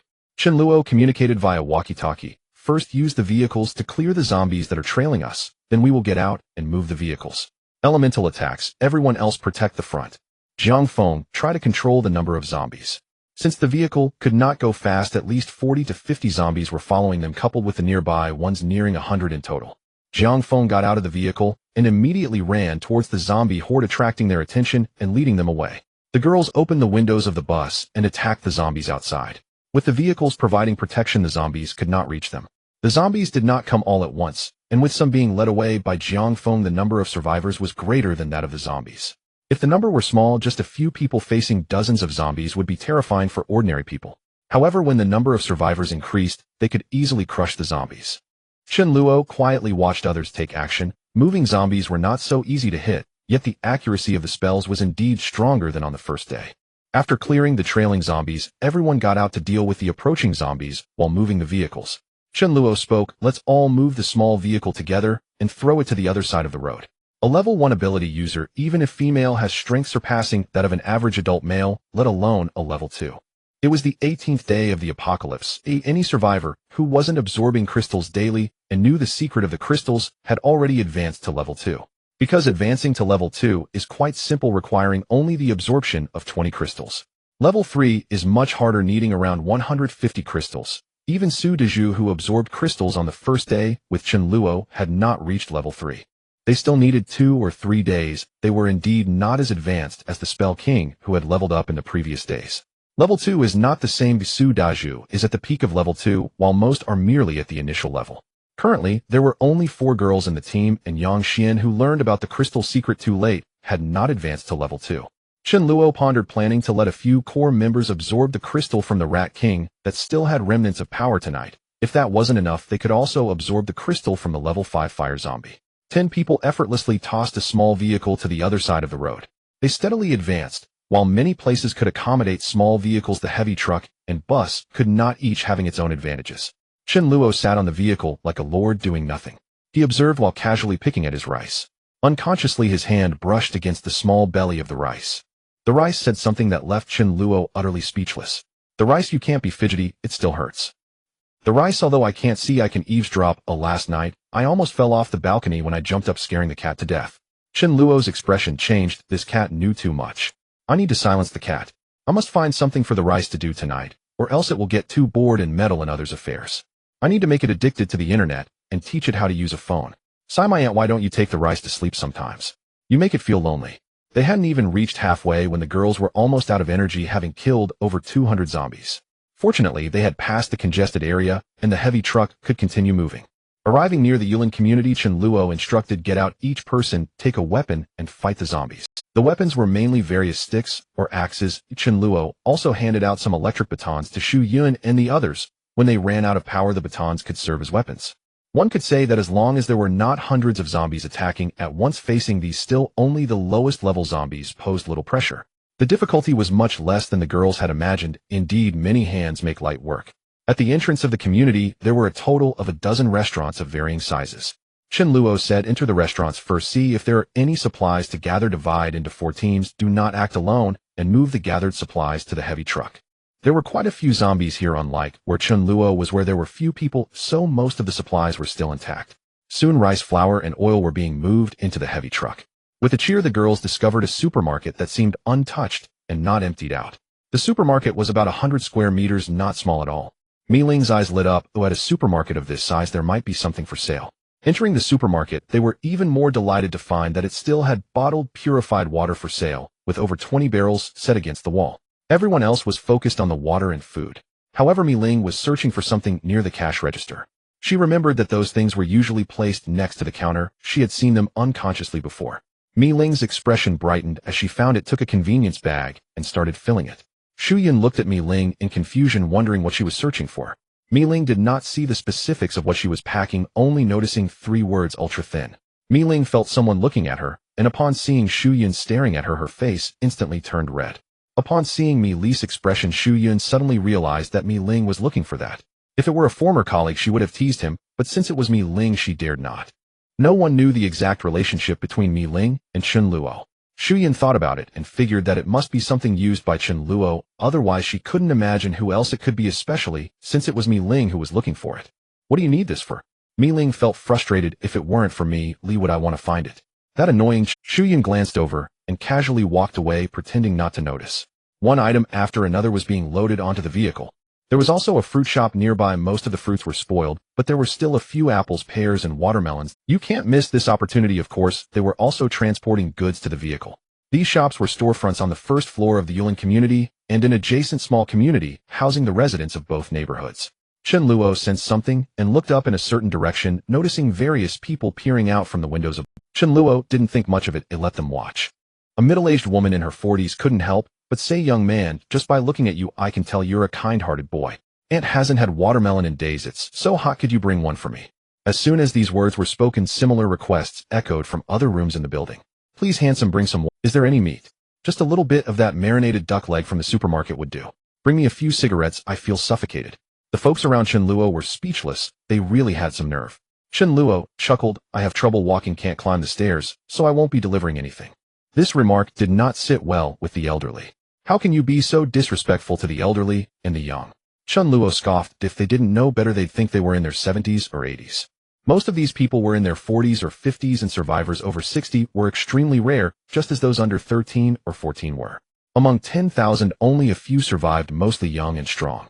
Chen Luo couldn't be bothered with them and signaled for everyone to continue. The residents of the community were getting restless. An elderly woman rushed out of her room, shouting, everyone come out quickly. Don't sleep anymore, someone is going to take our supplies. Whose stuff is it if it's not ours? After all these days, the survivors in the community had almost gathered together, most of them crowding into this building facing the street. Gathering courage was one thing, in case a rescue team arrived, they would also be the first to know. Old Zhang, Old Li, everyone hurry downstairs, grab your weapons, and assemble. It was still early, not even 9 o'clock, and most survivors' biological clocks had gone awry. With no entertainment, sleeping was the best way to pass the time and conserve energy. Everyone quickly relayed the message and soon gathered on the first floor, where surprisingly, there were no zombies. It seemed someone had cleared them out. What's going on? Why are we all gathered? Someone has gone outside the community and taken all the supplies from our supermarket and restaurant. What will we do if they take them away and we run out of food? Someone hesitated and said, aren't there quite a few zombies outside? Did they manage to kill all the zombies? What if they turn on us? An elderly woman sneered, I saw them. They used a big truck to crash through. Most of their members are just a bunch of young girls, and there are far fewer of them than us. A big truck. An old man exclaimed, with that big truck, we could crush zombies too, right? We must seize that vehicle. We absolutely cannot let them take our supplies. Let's go, hurry up, and don't let them escape. Should we call Chen Guang and his group too? Forget it, those little brats have turned against us and shown no respect for their elders. 70 or 80 people wielding sticks, feather dusters, rolling pins, small stools, and other ridiculous weapons rushed towards the entrance of the community. Most of these people's ages were above a certain threshold, with few young people about 20. The exit of this community had a black hollow iron gate that blocked the entrance to zombies. Originally, these elderly men and women were afraid to leave the community. What if they got bitten by a zombie? But since the zombies had been cleared out by Chen Luo, they found the courage to step outside. As soon as they stepped out, this group spoke aggressively. Quickly put everything down. What you're doing is stealing. Do you know that? Young people should learn some respect. How were your elders supposed to teach you? The crowd looked at the elderly men and women wielding weapons and appeared confused, immediately going on guard. Chen Luo quickly understood the situation and let out a cold laugh. Oh, a bunch of shameless old bastards. They were too scared to deal with zombies, but were bold against humans. Chen Luo stepped forward and coldly said, "Is this yours?" A middle-aged man in his 40s snorted, "Hey, it really is ours. This supermarket is run by my brother. He died, so it's mine now." The elderly men and women began to scold Chen Luo and his group for being so unscrupulous. Among the few young people, most were males, all eyes sparkling as they looked at the women present. They had been surrounded by a group of elderly women every day. Oh, how could they resist the beauty of the women before them? Some couldn't help but whisper and point. "We are taking this truck. You should go back where you came from. Old Zhang, aren't you the driver? Drive this heavy truck into the community." As they spoke, someone was already preparing to climb onto the truck bed to collect supplies. The first ones to get it would keep it for themselves without sharing. Chen Luo coldly said, "Get lost, don't seek death." Indeed, someone was undeterred, or they simply didn't believe Chen Luo would dare to act, having never seen survivors turn on each other in the relatively enclosed community. An old man, seemingly in his 50s, stepped forward and disdainfully said, "What's the matter? Do you want to hit someone? Come on, hit me. If you dare to hit, it'll just lie down and not get up. Unless you have 100,000 or 80,000, don't even think about leaving." Saying this, the old man even leaned his face towards Chen Luo. "Hit me, aren't you scared?" "Cut. I've never seen such a request before." The old man's face was right in front of Chen Luo's hand. Was Chen Luo really going to indulge him? "This is what you asked for." Chen Luo swung his hand, and the old man immediately flew 4 or 5 meters away, collapsing on the ground without a sound. An elderly woman stepped forward to check on him. "Oldly, how are you? Wake up." Chen Luo overheard someone whispering, "Oldly often staged accidents. This act is really convincing." Chen Luo sighed, feeling quite speechless. "Have you all aged so much that your vision has deteriorated? Can't you see half of his face is crooked?" If they aren't given a harsh lesson, they won't back down. Only about a dozen people were causing the most ruckus. The others were merely following along, drawn by the spectacle. Chen Luo shouted, "What are you all standing there for? Can't you see someone is robbing our supplies? What's with all this respect for the elderly and loving the young?" The crowd responded, finally taking action against the zombies, though it was their first time dealing with survivors. The crowd, armed with their weapons, moved forward. An elderly woman screamed, "What are you planning to do?" "They'll tell you I can perform magic." A flicker of flame indeed appeared in her palm. "I can perform magic too, and I've learned Tai Chi." Like, Chen Luo sneered. Oh, without demonstrating a harsh lesson, this group wouldn't disperse. A spatial sphere exploded on his face, and blood mist sprayed everywhere. He then turned to a young man who was about to enter the truck and fired again. "Old Ma, how are you? Someone ambushed us. No morals in combat." 2 people died, a significant shock for this group. 2 young troublemakers hid in the shadows, attempting to ambush Chen Luo with spells. But they were ineffective. They didn't even touch Chen Luo. He began to fight back, and this rabble quickly fled, crying and screaming. The spellcaster took down several who had just attempted to attack Chen Luo, leaving none behind. Except for the leader, Chen Luo didn't wipe them all out. Chen Luo shook his head, wondering why he even bothered. In the apocalypse, such scum only wasted food. What else could they do? They feared the strong, but bullied the weak. With so many people, if they dared to fight the zombies, they wouldn't need to hoard supplies themselves. The crowd continued to gather supplies with mixed feelings, having just killed someone. What Chen Luo didn't expect was that a group came out from the community. This group was clearly different from the previous rabble. You could sometimes sense whether they had killed zombies or experienced bloody battles. There were more than 20 people in this group, mostly young, with 2 or 3 older individuals. They were the exact opposite of the previous group. The young folks were bold and eager to fight, capable of adapting. Chen Luo watched the newcomers, and the person at the front seemed somewhat familiar. He remembered that in his past life, when he was still weak, he had hung out with this person. After all, it wasn't far from Chen Luo's home. This person seemed to be named Chen Guang. They didn't have much of a relationship, as survivors generally kept their guard up around each other. Chen Luo recalled that Chen Guang was indeed bold and willing to fight. He had a decent impression of him. Chen Guang's group walked straight over, first glancing in surprise at the bodies on the ground. Chen Guang approached, pulling a pack of cigarettes from his pocket, and said with a smile, "Hey buddy, want to smoke?" Chen Luo shook his head indifferently. "Sorry, I don't smoke. Chen Guang lit one for himself, pointing at the corpses on the ground, and saying, "These old geezers were really infuriating, always berating us for being disrespectful to our elders. They just want to enjoy the benefits without taking any risks, as if we should be the ones to support them in danger. We couldn't stand it anymore, so we brought out those who dared to fight and cut ties with them. Considering we were neighbors, we didn't hold it against them, but I didn't expect them to die at your hands." Among the survivors, there were those willing to fight and kill, as well as those who were timid and avoided trouble. Smart people would separate themselves from the timid to avoid being dragged down. The timid either had to change or would slowly await their demise. Chen Guang's group, though not as numerous as the previous batch, had a completely different level of combat capability. Chen Luo's expression turned cold. "What do you want to avenge them?" Chen Guang immediately waved his hand, chuckling awkwardly. "Hey buddy, don't get it wrong. We came over this time to make friends. Having more friends can help us look out for each other. Secondly, we'd like to ask for your help with something." Chen Guang extended his hand, saying, "My name is Chen Guang." Even though Chen Luo could easily overpower Chen Guang's group, their strength was completely unmatched. There was no need to act aloof. Without conflict, respect must be given where it's due. You won't even shake hands. Isn't that looking down on people? Chen Luo wasn't afraid of trouble, but he wouldn't actively seek it either. Moreover, he was considering recruiting some manpower. If this group was decent, why not take them in? Chen Luo also extended his hand. "Chen Luo." Chen Guang smiled. "Oh, a fellow clan member." Chen Luo asked, "What do you need help with?" Chen Guang replied, "Our community has a large population, nearly 1,000 homes, and quite a bit of supplies. However, there are still significant supplies that haven't been collected. But in the past 2 days, we've encountered a problem. There's a zombie dog that used to be a husky. It can use electricity, runs very fast, and most importantly, has developed some intelligence. When we had fewer people, it would attack us, but when we have more, it doesn't show itself, making it quite troublesome. One of our companions was killed by it. Without eliminating it, no one can feel secure. In the last couple of days, we found its hiding spot, but we don't have enough people to block it. Since you have a decent number, we'd like to ask for your help to kill it. What's the reward?" Chen Luo countered. Chen Guang was taken aback, then smiled. "How about 300 jin of rice and 5 barrels of water?" Chen Luo chuckled lightly, bringing the rice over before agreeing. He certainly wasn't looking down on such supplies. However, he also needed to enter this community to gather supplies. Without eliminating this zombie dog, his people wouldn't be safe. Moreover, if this zombie dog had developed some intelligence and Chen Guang's group couldn't handle it, it must be at least level 2 or 3. Level 4 was impossible. If it were level 4, Chen Guang's group would have been wiped out already. Zombies or other undead creatures can evolve by devouring humans, increasing their speed. Chen Luo estimated that it was most likely at level 2. A level 2 zombie dog would be hard to catch, especially with its electric abilities. Chen Guang's group would indeed have a tough time with it. A level 2 crystal was already quite valuable. Chen Luo had obtained level 4 and 5 crystals before, but had never gotten level 2, which would also help accelerate the upgrades of Mi Li and the others.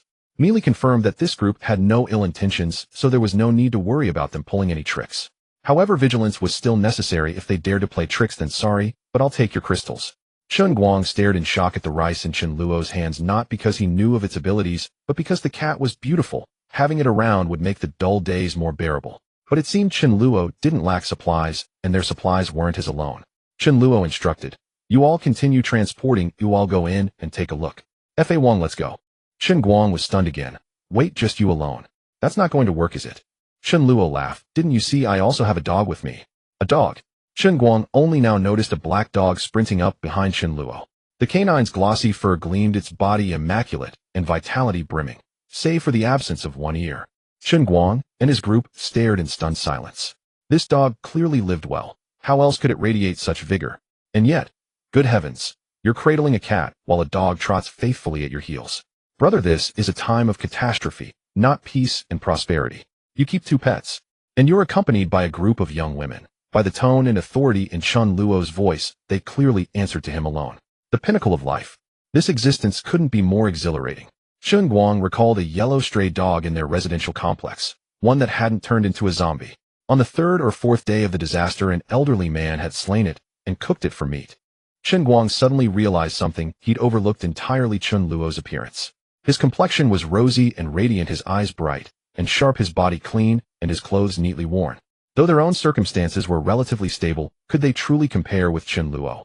Chen Guang understood. This man must be living exceptionally well. Only sustained comfort and security could produce such a vibrant aura. And in such extraordinary times, thriving meant formidable strength. Chen Luo turned and handed the rice bowl to Mi Li, who accepted it without resistance. I reserve my charm and playfulness for the right moments, thank you very much. Mealy asked, Brother Chen Luo, may I accompany you? He smiled gently and waved her off. Wait for me. I'll return shortly. Chen Guang muttered a curse under his breath. May she truly be your younger sister. Otherwise, how could anyone bear such unfairness? It's maddening. Cat, dog, and a devoted circle of women. What's next? 4-course meals at every meal. Chen Guang led Chen Luo into the residential complex, introducing it with quiet pride. After many days of relentless effort, we've eradicated nearly all the zombies roaming the compound. Originally, we planned to clear the outside streets only after securing the interior, but you arrived sooner than expected. Zombies inside the residential buildings remain unaccounted for. Chen Luo smiled faintly and commended them. Truly courageous of you. Wang snorted disdainfully. So impressive, and yet you still need a dog's help. Calling upon His Holiness Wang is hardly unreasonable. Chen Guang guided Chen Luo to a vast open garden, halting over 100 meters from its perimeter. That zombie hound usually lairs here. The terrain offers escape routes in all 4 directions. We lack manpower, only 5 or 6 of us, and cannot simultaneously blockade every path. A forced confrontation would inevitably cost lives. Chen Luo nodded. You cannot catch it, but Wang certainly can. This creature is likely a level 2 zombie hound, not a mutant. It hasn't evolved to level 3 through consumption alone, or otherwise it would be a sovereign-tier beast. Chen Guang asked, Chen Luo, do you have a strategy for dealing with this zombie hound? Since Chen Luo had come alone, Chen Guang assumed he possessed some specialized method tailored to the beast. What strategy? Simply, dog versus dog. Chen Luo gestured to Wang, signaling him to enter the garden. Even if the zombie hound were level 3, Wang would face no real danger. Chen Guang's group stood dumbfounded. Wait, your plan is to send a dog. Do you hold a grudge against your own pet? If we as humans failed to subdue it, how could one dog possibly succeed? Are we truly inferior to a dog? Chen Guang urged, it's too dangerous. This is one of the rare dogs that survived the outbreak, unturned alive. Let's not risk its life. Chen Luo replied with a serene smile, it's fine. Chen Guang ceased his objections. Chen Luo bore no trace of recklessness, and hubris, if present, was his own to bear. Wang strode into the garden, turning left, glancing right, but saw no sign of the zombie hound. Tricking a dog. I was even curious to see if it was handsome. Then, something shifted. Wait, there's a scent, distinctly canine. Chen Luo and the others advanced. Chen Guang observed, it seems absent for now. We'll withdraw and wait. The garden is its territory, it will return. Chen Luo glanced at Wang, who responded with a subtle, deliberate nod. Chen Guang's group gasped softly, huh? A dog nodded. Remarkably intelligent. Wang began meticulously tracking the scent, sniffing intently as he moved forward. The group quickly grasped his intent, to leverage a dog's extraordinary olfactory sense to locate the zombie hound. Having a dog truly is invaluable. Soon Wang ascended to the 8th floor of one residential unit. Before drawing near, Chen Luo caught the unmistakable tang of blood. Room 802. The security door bore a jagged hole large enough for a dog to slip through. From within came low guttural whines and snarls, the zombie hound's warning growl sensing intruders. Chen Luo stepped forward, gripped the reinforced door, and wrenched it clean off its hinges. Chen Guang and the others exchanged silent, awestruck glances. Was the door already compromised? Woof, woof, woof. A hoarse-piercing bark echoed, unnatural, distorted from any healthy dog's cry. Wang bristled with indignation. Who do you think you are barking at me? A sudden realization flickered across Wang's expression, and just as swiftly he retreated, unobtrusively melting into the background. He lolled his tongue and grinned, foolishly feigning simple-mindedness. My sole duty is to locate this zombie hound, not to fight it. Yes, I am supremely confident I could dispatch it effortlessly, but what if I sustain injury? A mature dog knows when to temper its brilliance. Never rush into tasks unfit for a dog. Survival lies in discretion, not glory. Chen Luo cast a knowing glance at Wang, truly intuitive and masterfully discreet. Yet, he added quietly, if you refuse to strike the final blow, does the crystal belong to us? Who delivers the killing blow claims the spoils. That is the unspoken law. To seize it without earning it would be disgraceful, and Chen Luo had not sunk so low as to covet a mere level 2 crystal at the cost of honor. Sending Wang into battle served 2 purposes. First, Chen Luo's presence guaranteed safety. Second, he intended to demonstrate the formidable capability of his own faction. Chen Guang's group prepared cautiously to enter the apartment. The zombie hound was unlike any ordinary zombie they'd encountered. At Chen Luo's silent signal, Wang lunged inside. He'd hoped to glimpse the hound's appearance, but the hound cared nothing for aesthetics. It opened its maw and gathered crackling lightning, aiming straight for Wang. Wang darted left then right, blurring with frantic high-speed evasion. The zombie hound faltered, bewildered. How can I aim when you move so fast? Chen Guang's group recoiled instinctively, their pupils contracting in shock. Damn, it's this fast. With a sharp crack, the lightning bolt struck the wall, instead blasting a smoking crater, missing Fawang entirely. Seizing the split-second lull before the hound's next attack, Fawang abandoned evasion and closed the distance in a flash. His tail blazed with swirling azure light, lightning energy coalescing along its length. Thunderous tail sweep. Chen Luo smiled faintly. Oh, you've mastered a new technique. Mid to latter stage elemental adepts wield far more than ranged attacks. They learned to channel raw elemental force directly into their bodies. The zombie hound had no time to evade. The thunderous tail sweep struck with brutal speed and precision, hurling it hard against the wall. Fawang's tail remained locked onto its flank, unleashing a continuous torrent of searing lightning. The zombie hound convulsed violently, unable to rise. The battle has ended. The entire fight lasted no more than 10 seconds.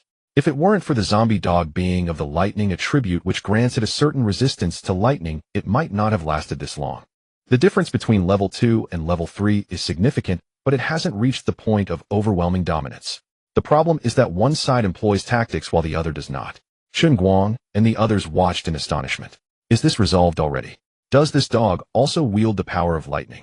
It seems to be overpowering this zombie dog. My goodness, this dog can even maneuver. The companion killed by the zombie dog ranked among the top 5 in strength among them. It was precisely due to his arrogance that he strayed from the group and fell victim to the zombie dog. Originally, Chen Guang wanted to ask if rice was for sale to buy it as a companion, but now he has thrown the rice to the octopus nation. What good is beauty? Can it be eaten? It would be better to buy this exceptionally strong dog. But after some thought, he decided against it. Only someone with a twisted mind would sell such a miraculous dog. Chen Luo stepped forward to extract the crystal from the zombie dog. Chen Guang in shock asked, "What is this?" It seems they still do not know the secret of the crystal. Chen Luo briefly explained the secret of the crystal. Chen Guang and the others were exceptionally excited, realizing that there was such a method to enhance their own strength. At this moment, they were eager to find some zombies to experiment with. Chen Guang solemnly thanked him, saying, "Chen Luo, thank you. This information is worth its weight in gold." Chen Luo smiled lightly, saying, "All right, the cooperation has ended. It's time to deliver the promised supplies to us." Chen Guang nodded. "Okay, we'll go back to get them right now." Chen Luo was the first to go downstairs. Chen Guang and the others whispered to each other. Chen Guang, this person is quite impressive.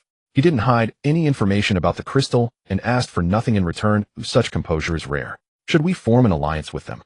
I feel that although our strength is decent, we can't compare to them. Exactly, those girls are truly eye-catching. Perhaps they could solve our single problem. Wouldn't that be delightful? Chen Guang was not the leader of this group. Why should he assume that role? No one would comply. Chen Guang was merely the representative sent by this group for communication. A group merely unites to survive, and it is not easy to establish a leader in the early stages. Chen Guang nodded. He'll find an opportunity to ask later. When Chen Luo returned outside the community, everyone had already finished moving. The space in the truck's compartment was filled to about 1/3. Is this enough? It must be filled to the brim. Chen Luo signaled Yang Xian to drive the truck into the community parking on a road next to a building on the outer side. For people in a group, search house by house. Chen Luo sat on the bus as Chen Guang and the others arrived. They also brought some supplies. This is the reward for Chen Luo's help. However, it is not the agreed-upon amount. It is far more than what was promised. There is probably 1,000 pounds of rice, 10 buckets of water, and even some sausages, about 10 pounds in total. Chen Guang boarded the bus with a smile, saying brightly, "Although you didn't ask for a fee for the crystal information, we can't not give anything. This information is truly valuable. The extra supplies are a token of appreciation, so please don't think it's too little." Chen Luo nodded with a smile, saying, "You are being polite. We are all survivors helping each other out." Chen Guang's smile faded a bit as he said, "Chen Luo, this world has suddenly become so dangerous that even with so many people on my side, we must think carefully before going outside. More people means more strength. Should we consider uniting? I'm not boasting, though everyone on our side has killed at least 10 zombies each. We are bold and fearless. We don't want cowards with us. Unite. Know what I desire is to dominate. My territory can only be ruled by me, and there can only be one voice. I am stronger than you. I have more resources, broader experience, and more methods to survive. If we are to unite, you must listen to me. Though this is somewhat tyrannical, don't ask for reasons. Oh, I am simply this way." Chen Luo contemplated. Chen Guang's intention was merely mutual assistance, akin to sharing a life together. It would not be like Xu Yun and the others who would obey his commands. This is unacceptable. Oh, I would rather do without. To make them obedient, the best method currently is to display absolute strength, to overpower them, making them realize the disparity between both sides. Chen Luo did not directly say that they must obey him. Instead, he began to clarify the facts. Chen Luo analyzed. You underestimated that zombie dog. Just because you have numbers, it didn't engage you directly. If it truly fought, at least one or two of you would end up dead. Have you considered the possibility that this zombie dog can harness lightning powers? Is it possible that other zombies might evolve to wield various magical abilities? Zombies can also evolve. This is not hard to understand, right? When that time comes, will zombies still be easy to kill? You can hide in the community, and if you gather a bit more, it would be enough for you to eat and drink for half a year. However, while zombies may not find you, what about other survivors? If the resources in the community are depleted by you, what will happen when they come searching for you in desperation? Don't think that only a couple of survivors will come. They will at least outnumber you. How will you resist then? Will you relinquish your resources or fight to the death? Shun Guang's current situation was not bad, but in his past life, didn't he end up in a desperate situation mingling with Chen Luo? Yes, during his previous life, when Chen Luo was weak, he too fell into misfortune. Chen Guang's teammates either perished or had their resources stolen. Is the first collected resource truly yours? Only by holding on to it can it be considered yours. Chen Guang was drenched in cold sweat from Chen Luo's words. Is this world truly so terrifying? Will zombies continue to evolve? Chen Luo was also right. If the resources are completely gathered by oneself, others can only take from you. Chen Guang barely calmed himself, saying, in that case, shouldn't we unite even more? Chen Luo chuckled softly and shook his head, saying, but why should I choose to unite with you? This is merely the situation you will face. While I am different, whoever dares come I will kill. To say this without looking down on you, all of you combined, I alone can easily annihilate you. Strong people do not ally with weak ones, only the weak rely on the strong. An alliance is possible, but you must listen to me. My head is a bit sore. I will write 2 chapters first, and then write one in the afternoon to publish around 5 or 6. Otherwise it will be too late to post 3 chapters together.